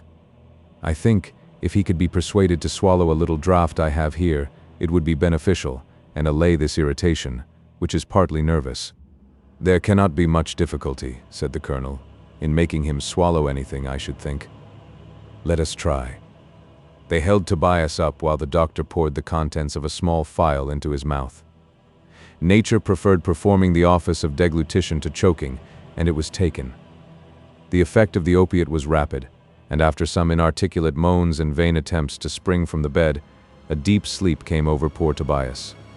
"Now, gentlemen," said Mr. Chisalom, "I beg to inform you that this is a bad case. I feared as much. A very bad case. Some very serious shock indeed has been given to the lad's brain, and if he at all recovers from it, he will be a long time doing so.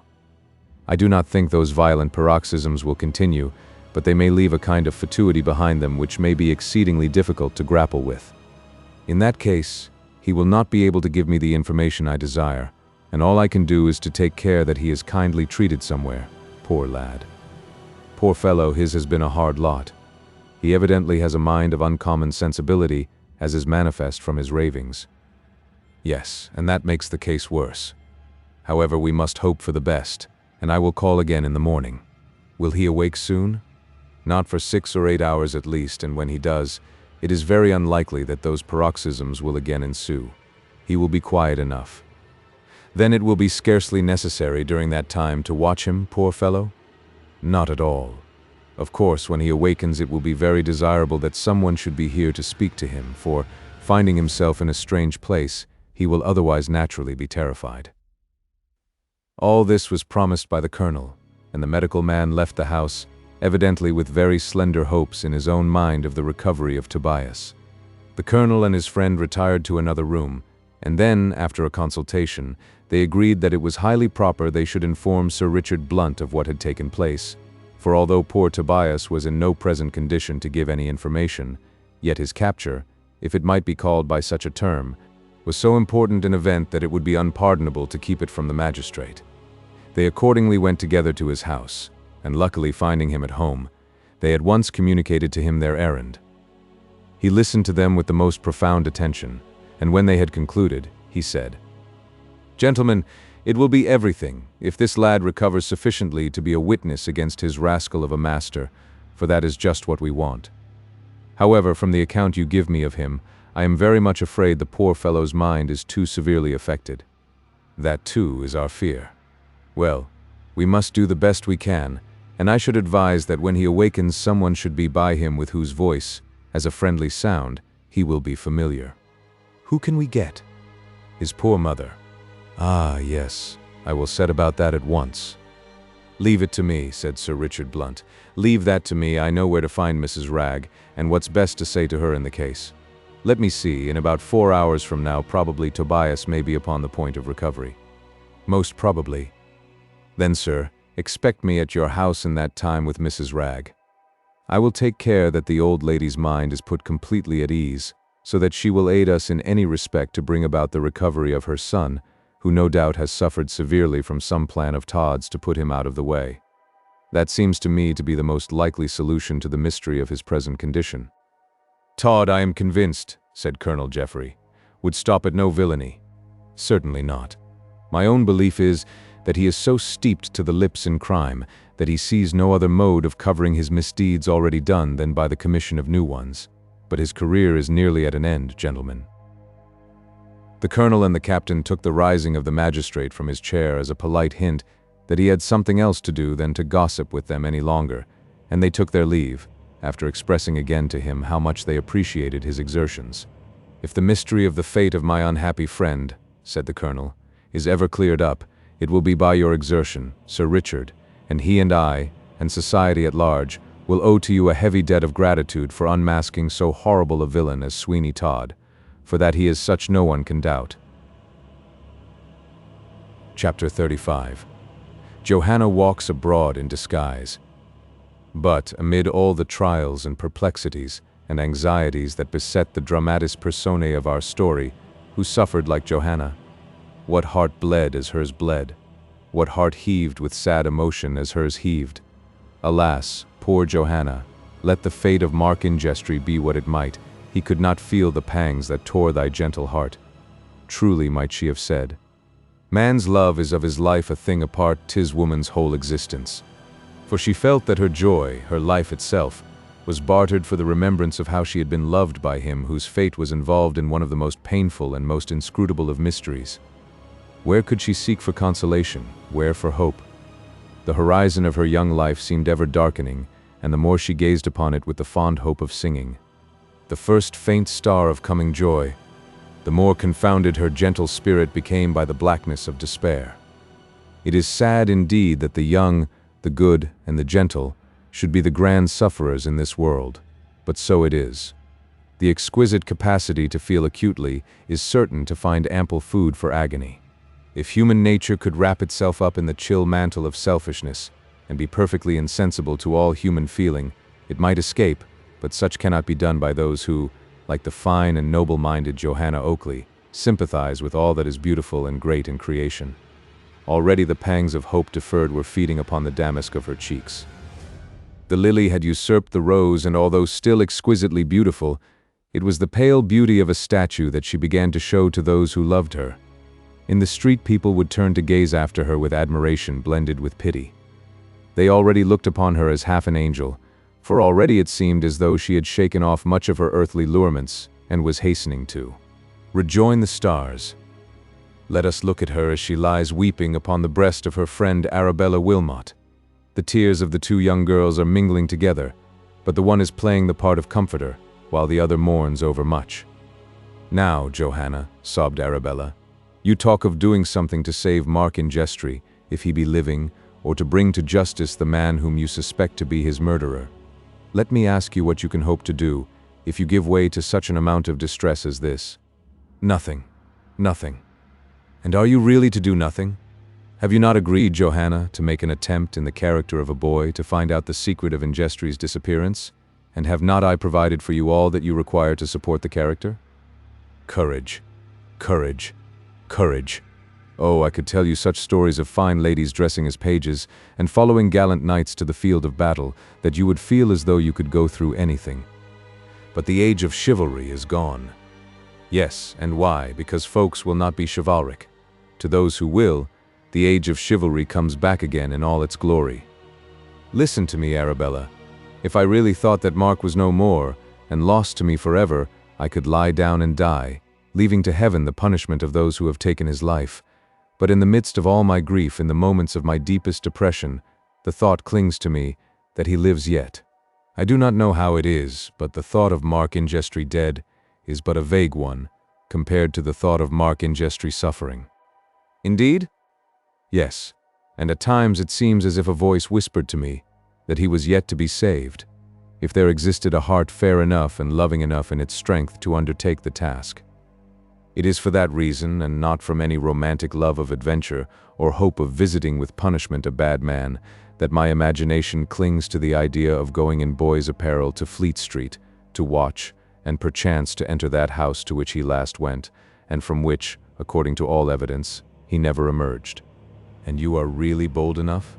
I hope so. I think if I am not, God will help me.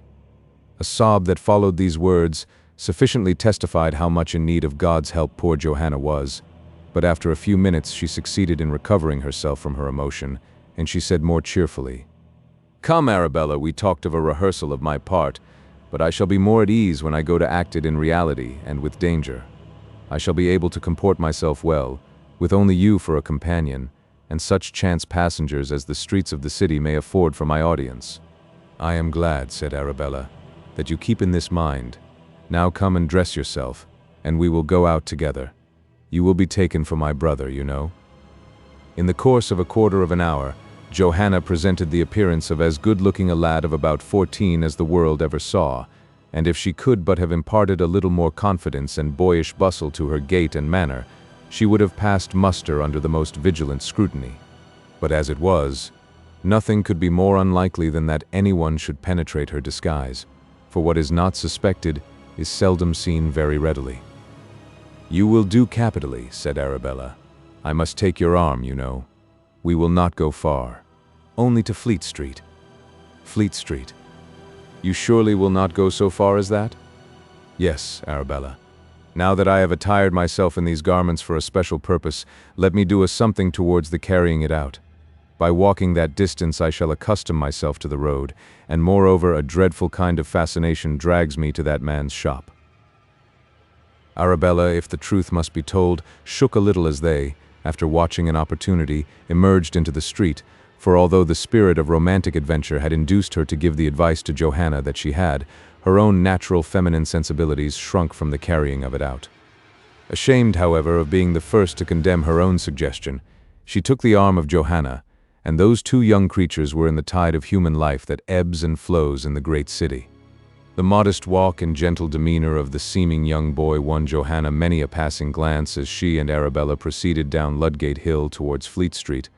But it was quite clear that no one suspected the disguise which, to do Arabella justice, in its general arrangement was very perfect, and as Johanna wore a cap, which concealed much of the upper part of her face, and into which was gathered all her hair, she might have really deceived those who were the most intimate with her, so that it was no wonder she passed unobserved with mere strangers.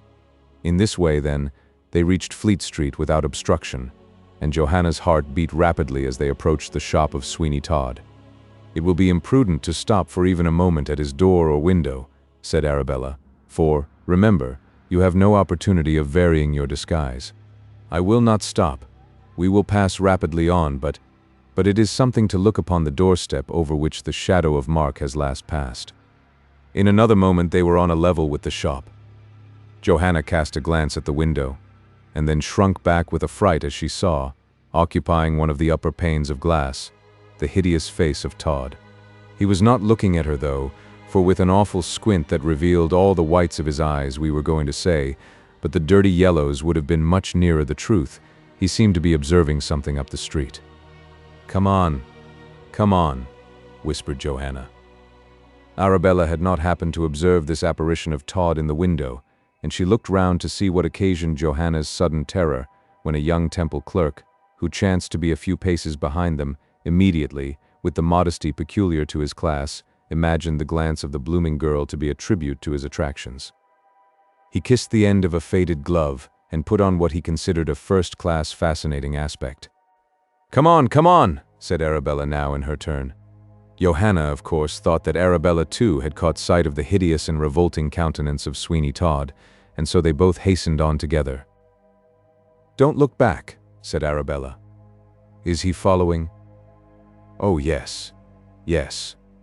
Johanna thought she meant Todd, while Arabella really meant the Temple gent, but, notwithstanding the mutual mistake, they hurried on, and the clerk, taking that as quite sufficient encouragement, pursued them, putting his cravat to rights as he did so, in order that when he came up to them, he should present the most fascinating aspect possible.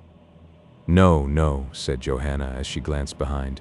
You must have been mistaken, Arabella. He is not pursuing us. Oh, I am so glad. Arabella looked back and the Temple gent kissed his dilapidated glove. Oh, Johanna, she said, how could you tell me he was not following, when there he is? What, Todd? No, that impertinent, ugly puppy with the soiled cravat. And you meant him? To be sure. Oh, what a relief I was flying on, fancying that Todd was in pursuit of us, and yet my judgment ought at once to have told me that that could not be the case, knowing nothing of us. How our fears overcome all reason. Do you know that strange-looking young man? Know him? Not I. Well, my darling, said the gent, reaching to within a couple of paces of Arabella. How do you do today? Ahem. Are you going far? Ain't you afraid that somebody will run away with such a pretty gal as you, pawn soul, you are a charmer? Cross, whispered Arabella, and the two young girls at once crossed Fleet Street. It was not then so difficult an operation to get from one side of that thoroughfare to the other as it is now. The gent was by no means disconcerted at this evident wish to get out of his way, but he crossed likewise, and commenced a series of persecution, which such animals call gallantry, and which, to any respectable young female, are specially revolting. Now, my dear, he said, St. Dunstan's is just going to strike the hour, and you will see the clubs hit the bells if you look, and I shall expect a kiss when it's all over. You are impertinent, said Johanna. Come, that's a good joke, why, you little whippersnapper, I suppose you came out to take care of your sister. Here's a penny to go and buy yourself a cold pie at Mrs. Lovett's. I'll see to your sister while you are gone. Oh, you need not look so wild about it. Did you never hear of a gent talking to a pretty gal in the street? Often, said Johanna, but I never heard of a gentleman doing so. Upon my word, you are as sharp as a needle, so I'll just pull your ears to teach you better manners, you young rascal. Come, it's no use your kicking. Help! Help! Cried Arabella. They were now just opposite the principal entrance to the temple, and as Arabella cried, help, who should emerge from under the gateway but Ben the beef-eater. The fact is that he was on his way to the tower just previous to the meeting with Colonel Jeffrey and Tobias. Arabella, who had twice or thrice seen him at the Oakleys, knew him at once. "Oh, sir," she cried. "I am Johanna's friend, Miss Wilmot, and this gent won't leave me and my cousin here alone." The gent made an effort to escape, but Ben caught him by the hinder part of his apparel and held him tight. "Is this him?" "Yes, yes." Oh dear no, my good sir. It's that fellow there with the white hat. There he goes, up Chancery Lane. My dear sir, you are quite mistaken. I wanted to protect the young lady, and as for the lad, bless his heart. Oh dear, it wasn't me." Still holding the gent by the first grasp he had taken of him, Ben suddenly crossed the road to where a parish pump stood, at the corner of Bell Yard, and holding him under the spout with one hand, he worked the handle with the other, despite the shrieks and groans of his victim, who in a few moments was rendered so limp and wet that when Ben let him go, he fell into the sink below the pump, and there lay until some small boys began pelting him. During the confusion and laughter of the bystanders, Arabella and Johanna rapidly retreated towards the city again, for they thought Ben might insist upon escorting them, and that, in such a case, it was possible enough the disguise of Johanna, good as it was, might not suffice to save her from the knowledge of one so well acquainted with her. "Let us cross, Arabella," she said. "Let us cross, if it be but for one moment, to hear what the subject of the conversation between Todd and that man is." "If you wish it, Johanna." I do. They crossed, and once again passed the shop of Todd, when they heard the man say, "Well, if he is gone, he is gone, but I think it is the strangest thing I ever heard of." "So do I," said Todd. Without lingering, and so perhaps exciting Todd's attention and suspicion, they could hear no more, but Johanna had heard enough to give the spur to imagination, and when they had again crossed Fleet Street and were making their way rapidly up Ludgate Hill, she whispered to Arabella, Another. Another what, Johanna? You terrify me by that tone. Oh, be calm.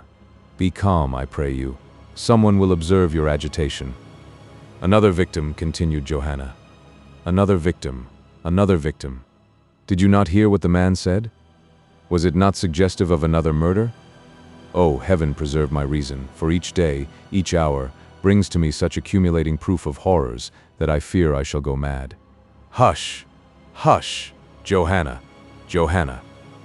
My poor Mark.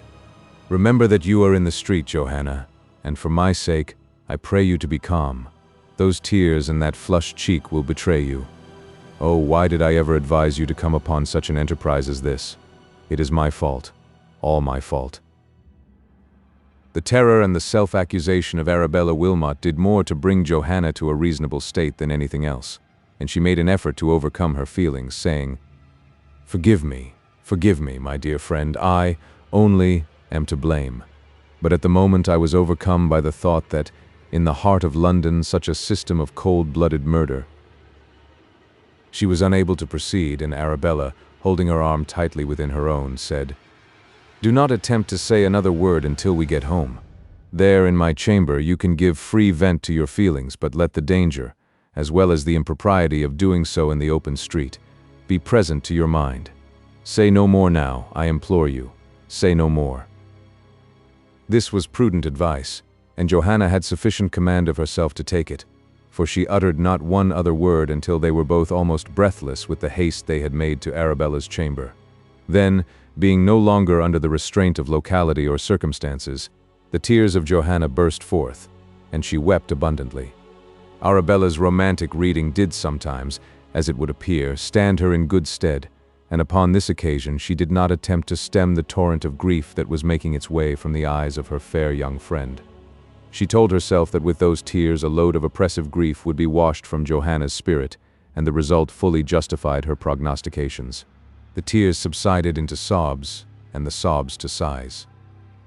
"Ah, my dear friend," she said, "how much have you to put up with from me? What a world of trouble I am to you." "No," said Arabella, "that you are not, Johanna. I am only troubled when I see you overcome with too excessive grief, and then, I confess, my heart is heavy." It shall not be so again. Forgive me this once, dear Arabella." Johanna flung herself into her friend's arms, and while they kissed each other, and Arabella was about commencing a hopeful kind of speech, a servant girl, with open mouth and eyes, looked into the room, transfixed with amazement. "Well, Miss Bella," she cried at last, "you is fond of boys." Arabella started, and so did Johanna. "Is that you, Susan?" "Yes, Miss Bella, it is me. Well, the idea. I shall never get the better of this here. Only to think of you, Miss Bella, having a boy at your time of life." "What do you mean, Susan? How dare you use such language to me? Get you gone." "Oh yes, I'm a-going in course, but if I had anybody in the house, it shouldn't be a little impudent-looking boy with no whiskers." "She must know all," whispered Johanna. "No, no," said Arabella. "I will not, feeling my innocence, be forced into making a confidant of a servant. Let her go." "But she will speak." "Let her speak." Susan left the room and went direct to the kitchen, holding up her hands all the way and giving free expression to her feelings as she did so. Well, the idea now of a little stumpy-looking boy, when there's such a lot of nice young men with whiskers to be had just for the wagging of one's little finger, only to think of it. Sitting in her lap too, and them a-kissing one another like coach horses. Well, I never. Now there's Lines's, the cheesemonger's, young man as I has in of a night, he is somebody, and such loves of whiskers I never seed in my born days afore. But I is surprised at Miss Bella that I is a shrimp of a boy in her lap. Oh dear, oh dear. Chapter 36. Mr. Fogg finds that all is not gold that glitters. We feel that we ought not entirely to take leave of that unfortunate who failed in escaping with Tobias Ragg from Mr. Fogg's establishment at Peckham without a passing notice. It will be recollected that Tobias had enough to do to get away himself, and that he was in such a state of mind that it was quite a matter of new mechanical movement of his limbs that enabled him to fly from the madhouse. Horror of the place, and dread of the people who called it theirs, had lighted up the glare of a partial insanity in his brain, and he flew to London, we admit, without casting another thought upon the wretched creature who had fallen in the attempt to free herself from those fiends in human shape, who made a frightful speculation in the misery of their fellow creatures. The alarm was already spread in the madhouse, and Mr. Fogg himself arrived at the spot where the poor creature lay stunned and wounded by her fall. "Watson, Watson!" he cried. "Here," said that official as he presented himself. "Take this carcass up, Watson. I'm afraid Todd's boy is gone." Ha! Ha! "Why do you laugh? Why, where's the odds if he has? I tell you what it is, Fogg, I haven't been here so long without knowing what's what. If that boy ever recovers his senses enough to tell a rational tale, I'll eat him. However, I'll soon go and hunt him up. We'll have him again." "Well, Watson, you give me hopes, for you have upon 2 different occasions brought back runaways. Bring the woman in and Watson." Aye. I think I would put her in number 10. Ho, ho, number 10. Then she's booked. Well, come on, Fogg, come on, it's all one. I suppose the story will be an attempt to escape owing to too much indulgence, and some hints consequent on that, and then brought back to her own warm, comfortable bed, where she went to sleep so comfortably that we all thought she was as happy as an emperor, and then— "She never woke again," put in Fogg. "But in this case you are wrong, Watson. It is true that twice or thrice I have thought, for the look of the thing, it would be desirable to have an inquest upon somebody, but in this case I will not. The well is not full." "Full? No, I say the well is not full, Watson, and it tells no tales." "It would hold 100 bodies one upon another yet," said Watson, "and tell no tales. Ha, ha. Good. It is good. She is to go there, is she? Well, so be it." Watson carried the miserable female in his arms to the house. "By the by, it is a second thought," he said, about number 10. Yes, there is no occasion. Watson, could you not at once, eh? It is a good hour. Could you not go right through the house, my good Watson, and at once, eh? At once what? Oh, you know. Ha, ha. You are not the dull fellow at comprehending a meaning you would fain make out. But you, Watson, you understand me well enough, you know you do. We understand each other, and always shall. I hope so, but if you want anything done, I'll trouble you to speak out. What do you mean by couldn't you go through the house at once, eh? Pho! Put her down the well at once. Humanity calls upon us to do it. Why should she awaken to a sense of her disappointment, Watson? Put her down at once, and she will never awaken at all to a sense of anything. Very well. Come on, business is business. You don't want me? Don't I? Said Watson, bending his shaggy brows upon him, and looking extra hideous on account of a large black patch over one eye, which he bore as a relic of his encounter with Tobias. Don't I? Hark you, Fogg, if you won't come and help me to do it, you shall have it to do by yourself, without me at all. Why, Watson. This language is nothing new, Fogg. Well, come on, if it must be so, it must. I will hold a lantern for you, of course. And you know, Watson, I make things easy to you, in the shape of salary, and all that sort of thing. Watson made no reply to all this, but went through the house to the back part of the grounds, carrying with him his insensible burthen, and Fogg followed him, trembling in every limb. The fact was that Fogg had not for some time had a refresher in the shape of some brandy. The old deserted well to which they were bound was at a distance of about 50 yards from the back of the house. Towards it the athletic Watson hastened with speed, closely followed by Fogg, who was truly one of those who did not mind holding a candle to the devil. The walls of that building were high, and it was not likely that any intruder from the outside could see what was going on, so Watson took no precaution. The well was reached, and Fogg cried to him, Now quick about it, lest she recovers." Another moment and she would have been gone in her insensibility, but as if Fogg's words were prophetic, she did recover, and clinging convulsively to Watson, she shrieked, "Mercy! Mercy! Oh, have mercy upon me! Help! Help!" "Ah, she recovers!" cried Fogg. "I was afraid of that. Throw her in! Throw her in, Watson!" "Confound her! Why don't you throw her in? She clings to me like a vice. I cannot. Give me a knife, Fogg. You will find one in my coat pocket. A knife, a knife. Mercy, mercy. Have mercy upon me. No, no, no, help. Oh God, God. The knife, I say." "Here, here," cried Fogg, as he hastily took it from Watson's pocket and opened it. "Here, finish her, and quickly too, Watson." The scene that followed is too horrible for description. The hands of the wretched victim were hacked from their hold by Watson, and in the course of another minute, with one last appalling shriek, down she went like a flash of lightning to the bottom of the well. "Gone," said Watson. Another shriek, and Fogg even stopped his ears, so appalling was that cry, coming as it did so strangely from the bottom of the well. "Throw something upon her," said Fogg. "Here's a brick." "Bah!" cried Watson. "Bah! There's no occasion to throw anything on her. She'll soon get sick of such squealing."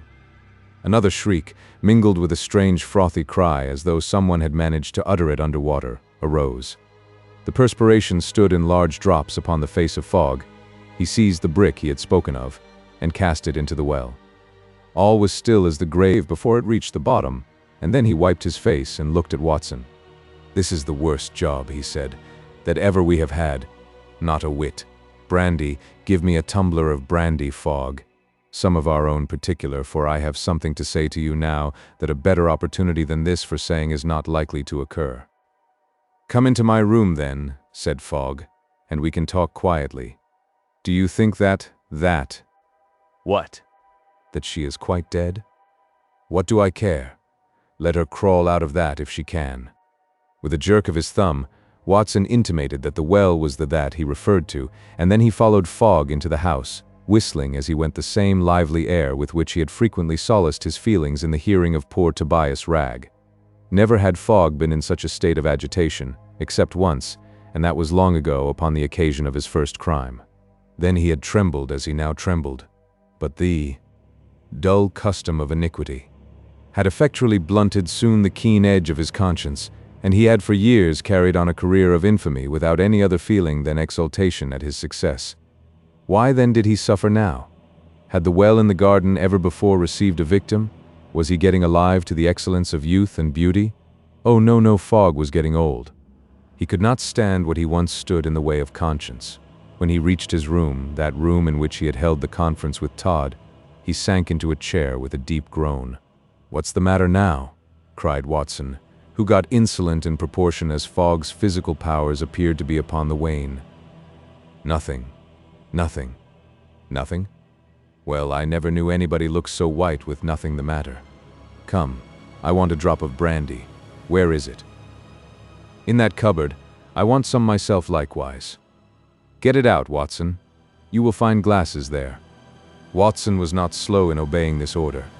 The brandy was duly produced, and after Fogg had drank as much as would have produced intoxication in anyone not so used to the ardent spirit as himself, he spoke more calmly, for it only acted upon him as a gentle sedative. "You wish to say something to me, Watson?" "Yes." "What is it?" "I am tired, completely tired, Fogg." "Tired? Then why don't you retire to rest at once, Watson?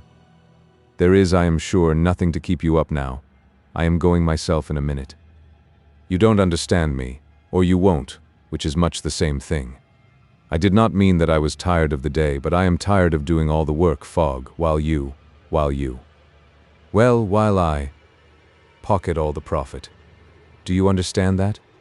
Now hark you. We will go partners, Fogg, not only in the present and the future, but in the past. I will have half of your hoarded-up gains, or what?" Mr. Watson made a peculiar movement, supposed to indicate the last kick of a culprit executed at the Old Bailey. "You mean you will hang yourself," said Fogg. "My dear Watson, pray do so as soon as you think proper. Don't let me hinder you." "Hark you, Fogg. You may be a fox, but I am a badger. I mean that I will hang you, and this is the way to do it, my wife." "Your what?" "My wife," cried Watson, "has, in writing, the full particulars of all your crimes. She don't live far off, but still far enough to make it a puzzle for you to find her. If she don't see me once in every 48 hours, she is to conclude something has happened to me, and then she is to go at once to Bow Street with the statement and lay it before a magistrate. You understand? Now I have contrived, with what I got from you by fair means as well as by foul, and by robbing the patients besides, to save some money, and if you and I don't agree, Mrs. Watson and I will start for New Zealand or some such place, but Fogg." "Well? We will denounce you before we go. And what is to be the end of all this? The law has a long as well as a strong arm, Watson." "I know it. You would say it might be long enough to strike me." Fogg nodded. "Leave me to take care of that. But as you want to know the result of all this, it is just this.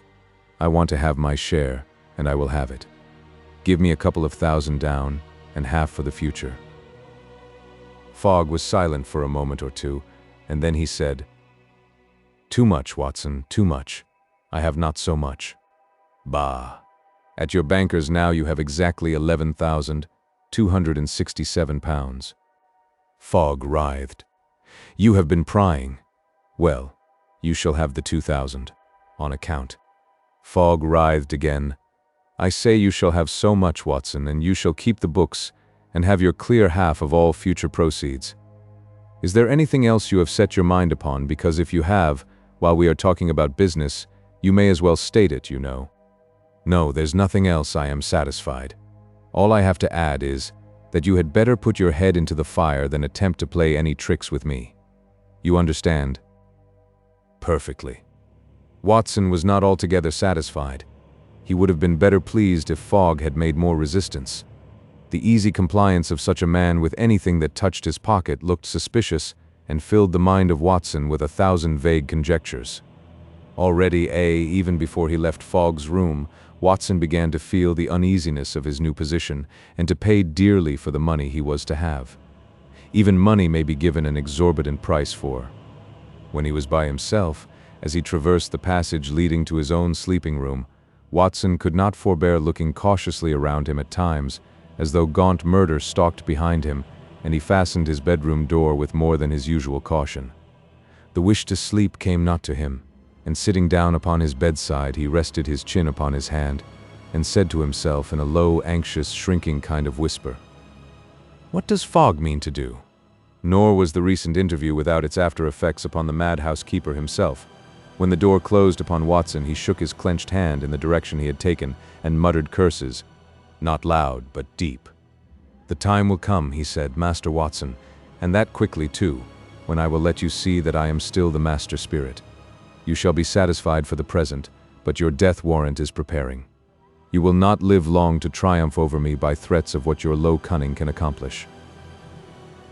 He rose and drank more raw brandy, after which, still muttering maledictions upon Watson, he returned to his bedroom, where, if he did not sleep, and if during the still hours of the night his brain was not too much vexed, he hoped to be able to concoct some scheme which should present him with a prospect of exemplary vengeance upon Watson. Chapter 37. Mrs. Lovett's New Lover. Mrs. Lovett was a woman of luxurious habits. Perhaps the constant savory hot pie atmosphere in which she dwelt contributed something to the development of her tastes, but certainly that lady, in dress, jewelry, and men, had her fancies. Did the reader think that she saw anything attractive in the satyr-like visage of Todd, with its eccentricities of vision? Did the reader think that the lawyer's clerks frequenting her shop suited her taste, varying, as all the world knows that class of bipeds does, between the fat and flabby and the white and candle-looking, if we may be allowed the expression? Ah, no. Mrs. Lovett's dreams of man had a loftier range, but we must not anticipate. Facts will speak trumpet-tongued for themselves. It is the hour when lawyers' clerks from many a gloomy chamber stalk. It is the hour when lovers' vows are heard in every temple walk. Mrs. Lovett was behind her counter all alone, but the loneliness continued but for a very brief period. For from Carey Street, with a nervousness of gait highly suggestive of a fear of bailiffs, bailiffs were there in all their glory, comes a what shall we say? Truly there are some varieties of the genus Homo that defy minute classification, but perhaps this individual who hastened down Bell Yard was the nearest in approximation to what used to be called a swaggering companion that can be found. He was a gent upon town, that is to say, according to his own phraseology, he lived upon his wits, and if the reader will substitute dishonesty for wits, he will have a much clearer notion of what the swaggering companion of modern days lived upon.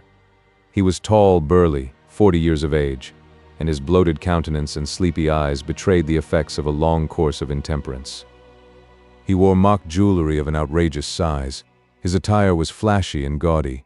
His linen, the less we say about that the better, enormous black whiskers, false, shaded his cheeks, and mangy-looking mustache, real, covered his upper lip. Add to all this such a stock of ignorance and impudence as may be supposed to thoroughly saturate one individual, and the reader has the swaggering companion before him.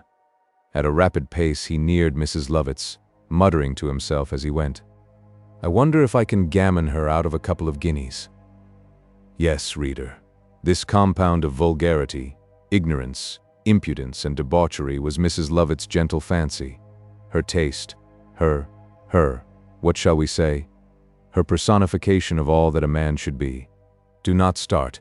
Mrs. Lovett has many imitators, for, without libeling the fairer, better, and more gentle of that sex, who can be such angels as well as such a hem, there are thousands who would be quite smitten with the swaggering companion. When he reached the shop window, he placed his nose against it for a moment to reconnoiter who was in the shop, and seeing the fair one alone, he at once crossed the threshold. "Ah, charmer, how did the fates get on with you?" "Sir." A smile upon the face of Mrs. Lovett was a practical contradiction to the rebuff which her reception of him by words of mouth seemed to carry. "Oh, you bewitching, The remainder of the sentence was lost in the devouring a pie, which the swaggering companion took from the shop counter. "Really, sir," said Mrs. Lovett, "I wish you would not come here. I am all alone, and—" "Alone? You beautiful female? Oh, you nice creature. Allow me." The swaggering companion lifted up that portion of the counter which enabled Mrs. Lovett to pass from one side of it to the other, and as coolly as possible walked into the parlor. Mrs. Lovett followed him, protesting at what she called his impudence. But for all that, a bottle of spirits and some biscuits were procured. The swaggering companion, however, pushed the biscuits aside, saying, "Pies for me. Pies for me." Mrs. Lovett looked at him scrutinizingly as she said, "And do you really like the pies, or do you only eat them out of compliment to me?" "Really like them? I tell you what it is, out of compliment to you, of course. I could eat anything, but the pies are delicacies. Where do you get your veal?" "Well, if you will have pies you shall, Major Bounce." That was the name which the swaggering companion appended to his disgusting corporeality. "Certainly, my dear, certainly. As I was saying, I could freely, to compliment you, eat old Tompkins, the tailor of Fleet Street." "Really? How do you think he would taste?" "Tough. Ha, ha." It was an odd laugh, that of Mrs. Lovett's. Had she borrowed it from Todd? "My dear Mrs. L," said the Major, "what made you laugh in that sort of way? Ah, if I could only persuade you to go from L to B." "Sir? Now, my charmer, seriously speaking, here am I, Major Bounce, a gentleman with immense expectations, ready and willing to wed the most charming woman under the sun, if she will only say yes. Have you any objection to America?" "America? None in the least. With you for a companion, America would be a paradise. A regular garden of— what do you call it, my dear? Only say the word, my darling." The Major's arm was gently insinuated round the lady's waist, and after a few moments she spoke. "Major Bounce, I have made money. The devil. So have I, but the police one day— ahem, what a cough I have." "What on earth do you mean?" "Oh, nothing, only a joke. You said you had made money, and that put me in mind of what I read in the Chronicle today of some coiners, that's all. Ha ha. When I spoke of making money, I meant in the way of trade, but having made it, I should not like to spend it in London and be pointed out as the well-known pie woman." "Pie woman? Oh, the wretches, only let— Peace. Hold your tongue and hear me out. If I marry and retire, it will be far from here, very far indeed." "Ah, any land with you." The Major absolutely saluted the lady. "Be quiet. Pray, in what service are you a major?" "The South American, my love. A much higher service than the British." "Indeed. Lord bless you, yes.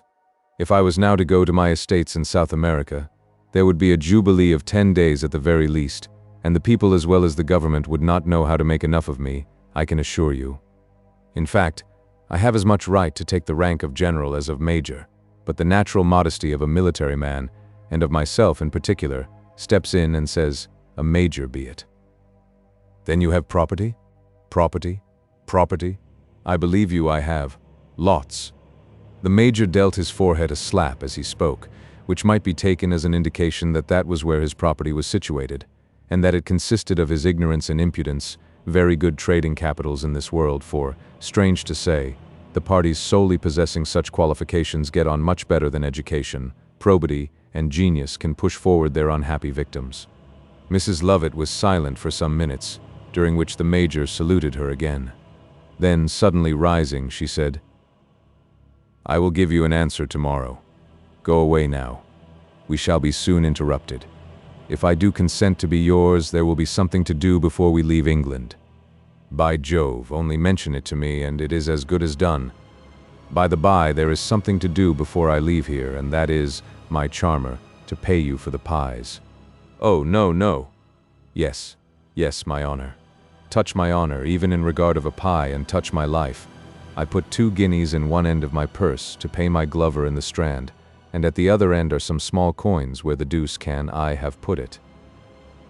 The Major made an affectation of feeling in all his pockets for his lost purse, and then, with a serio-comic look, he said, "By Jove, some rascal has picked my pocket." "Never mind me," said Mrs. Lovett. "I don't want payment for the pies." "Well, but the glover. Poor devil, and I promised him his money this morning. For a soldier and a man of honor to break his word is death.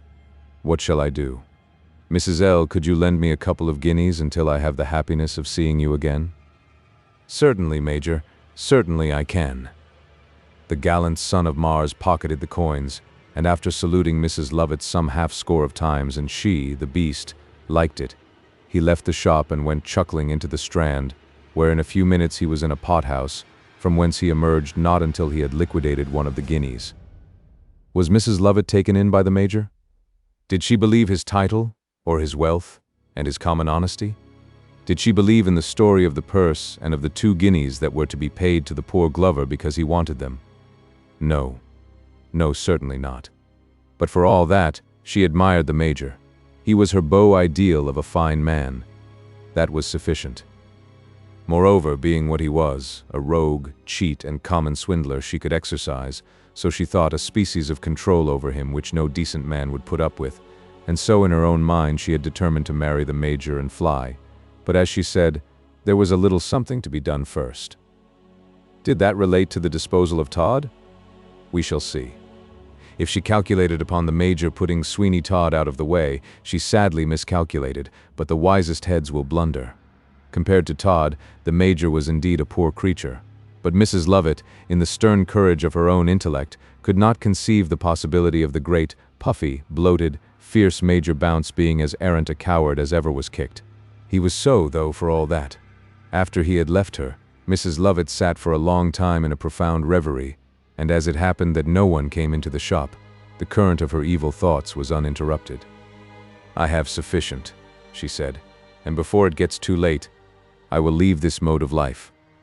Why did I, tempted by the fiend Todd, undertake it, but that I might make wealth by it, and so assume a position that my heart panted for? I will not delay until it is too late, or I may lose the enjoyment that I have sacrificed so much to find the means of getting. I live in this world but for the gratification of the senses, and finding that I could not gratify them without abundant means, I fell upon this plan. That is he." Suddenly the swaggering companion, the redoubtable Major Bounce, rushed past the shop window without so much as looking in for a single moment, and made his way towards Carey Street. Mrs. Lovett started up and made her way into the front shop. Major Bounce was out of sight, but from Fleet Street came a poor, draggled, miserable-looking woman, making vain efforts at a speed which her weakness prevented her from keeping up. She called aloud, "Stop! Stop! Only a moment, Flukes. Only a moment, John. Stop! Stop!" Her strength failed her, and she fell exhausted upon Mrs. Lovett's doorstep. "Heartless! Heartless ever!" she cried. "May the judgment of the Almighty reach him. May he suffer. Yes, may he suffer only what I have suffered." "Who and what are you?" said Mrs. Lovett. "Poor, and therefore everything that is abject and despicable in London." "What a truth," said Mrs. Lovett. "What a truth that is. Who would not do even as I do to avoid poverty in a widowed life? It is too horrible.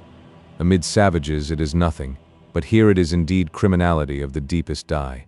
Whom did you call after, woman?" "My husband." "Husband? Describe him." "A sottish-looking man with moustache. Once seen, he is not easily mistaken. Ruffian and villain are stamped by nature upon his face." Mrs. Lovett winced a little. "Come in," she said. "I will relieve you for the present. Come in." The woman by a great effort succeeded in rising and crossing the threshold. Mrs. Lovett gave her a seat, and having presented her with a glass of cordial and a pie, she waited until the poor creature should be sufficiently recovered to speak composedly, and then she said to her with perfect calmness, as though she was by no manner of means personally interested in the matter, "Now tell me, is the man with moustache and the braided coat, who passed hastily up Bell Yard a few moments only before you, really your husband?" "Yes, madam, that is Flukes." "Who?" "Flukes, madam." "And pray who and what is Flukes?" "He was a tailor, and he might have been as respectable a man, and earned as honest and good a living as anyone in the trade, but a love of idleness and dissipation undid him." "Flukes, a tailor?" "Yes, madam, and now that I am utterly destitute, and in want of the common necessaries of life, if I chance to meet him in the streets and ask him for the merest trifle to relieve my necessities, he flies from me in the manner he has done today." "Indeed?" "Yes, madam. If we were in a lonely place he would strike me, so that I should, from the injury he would do me, be unable to follow him, but that in the public streets he dare not do, for he fears some man would interfere and put a stop to his cruelty." "There, my good woman," said Mrs. Lovett. "There are 5 shillings for you. Go now, for I expect to be busy very shortly." With a profusion of thanks that, while they lasted, were quite stunning, poor Mrs. Flukes left the pie shop and hobbled homewards. When she was gone, the color went and came several times upon the face of Mrs. Lovett, and then she repeated to herself, "Flukes, a tailor." "Pies ready?" said a voice at the door. "Not quite." "How long, mum? We want 6 of the muttons today." "In about 10 minutes." "Thank you, I'll look in again." "Flukes a tailor?" "Indeed." "Flukes a tailor? Well, I ought to have expected something like this. What a glorious thing it is really to care for no one but oneself after all. I shall lose my faith in fine men. Continued in the next part. A whole galaxy to go.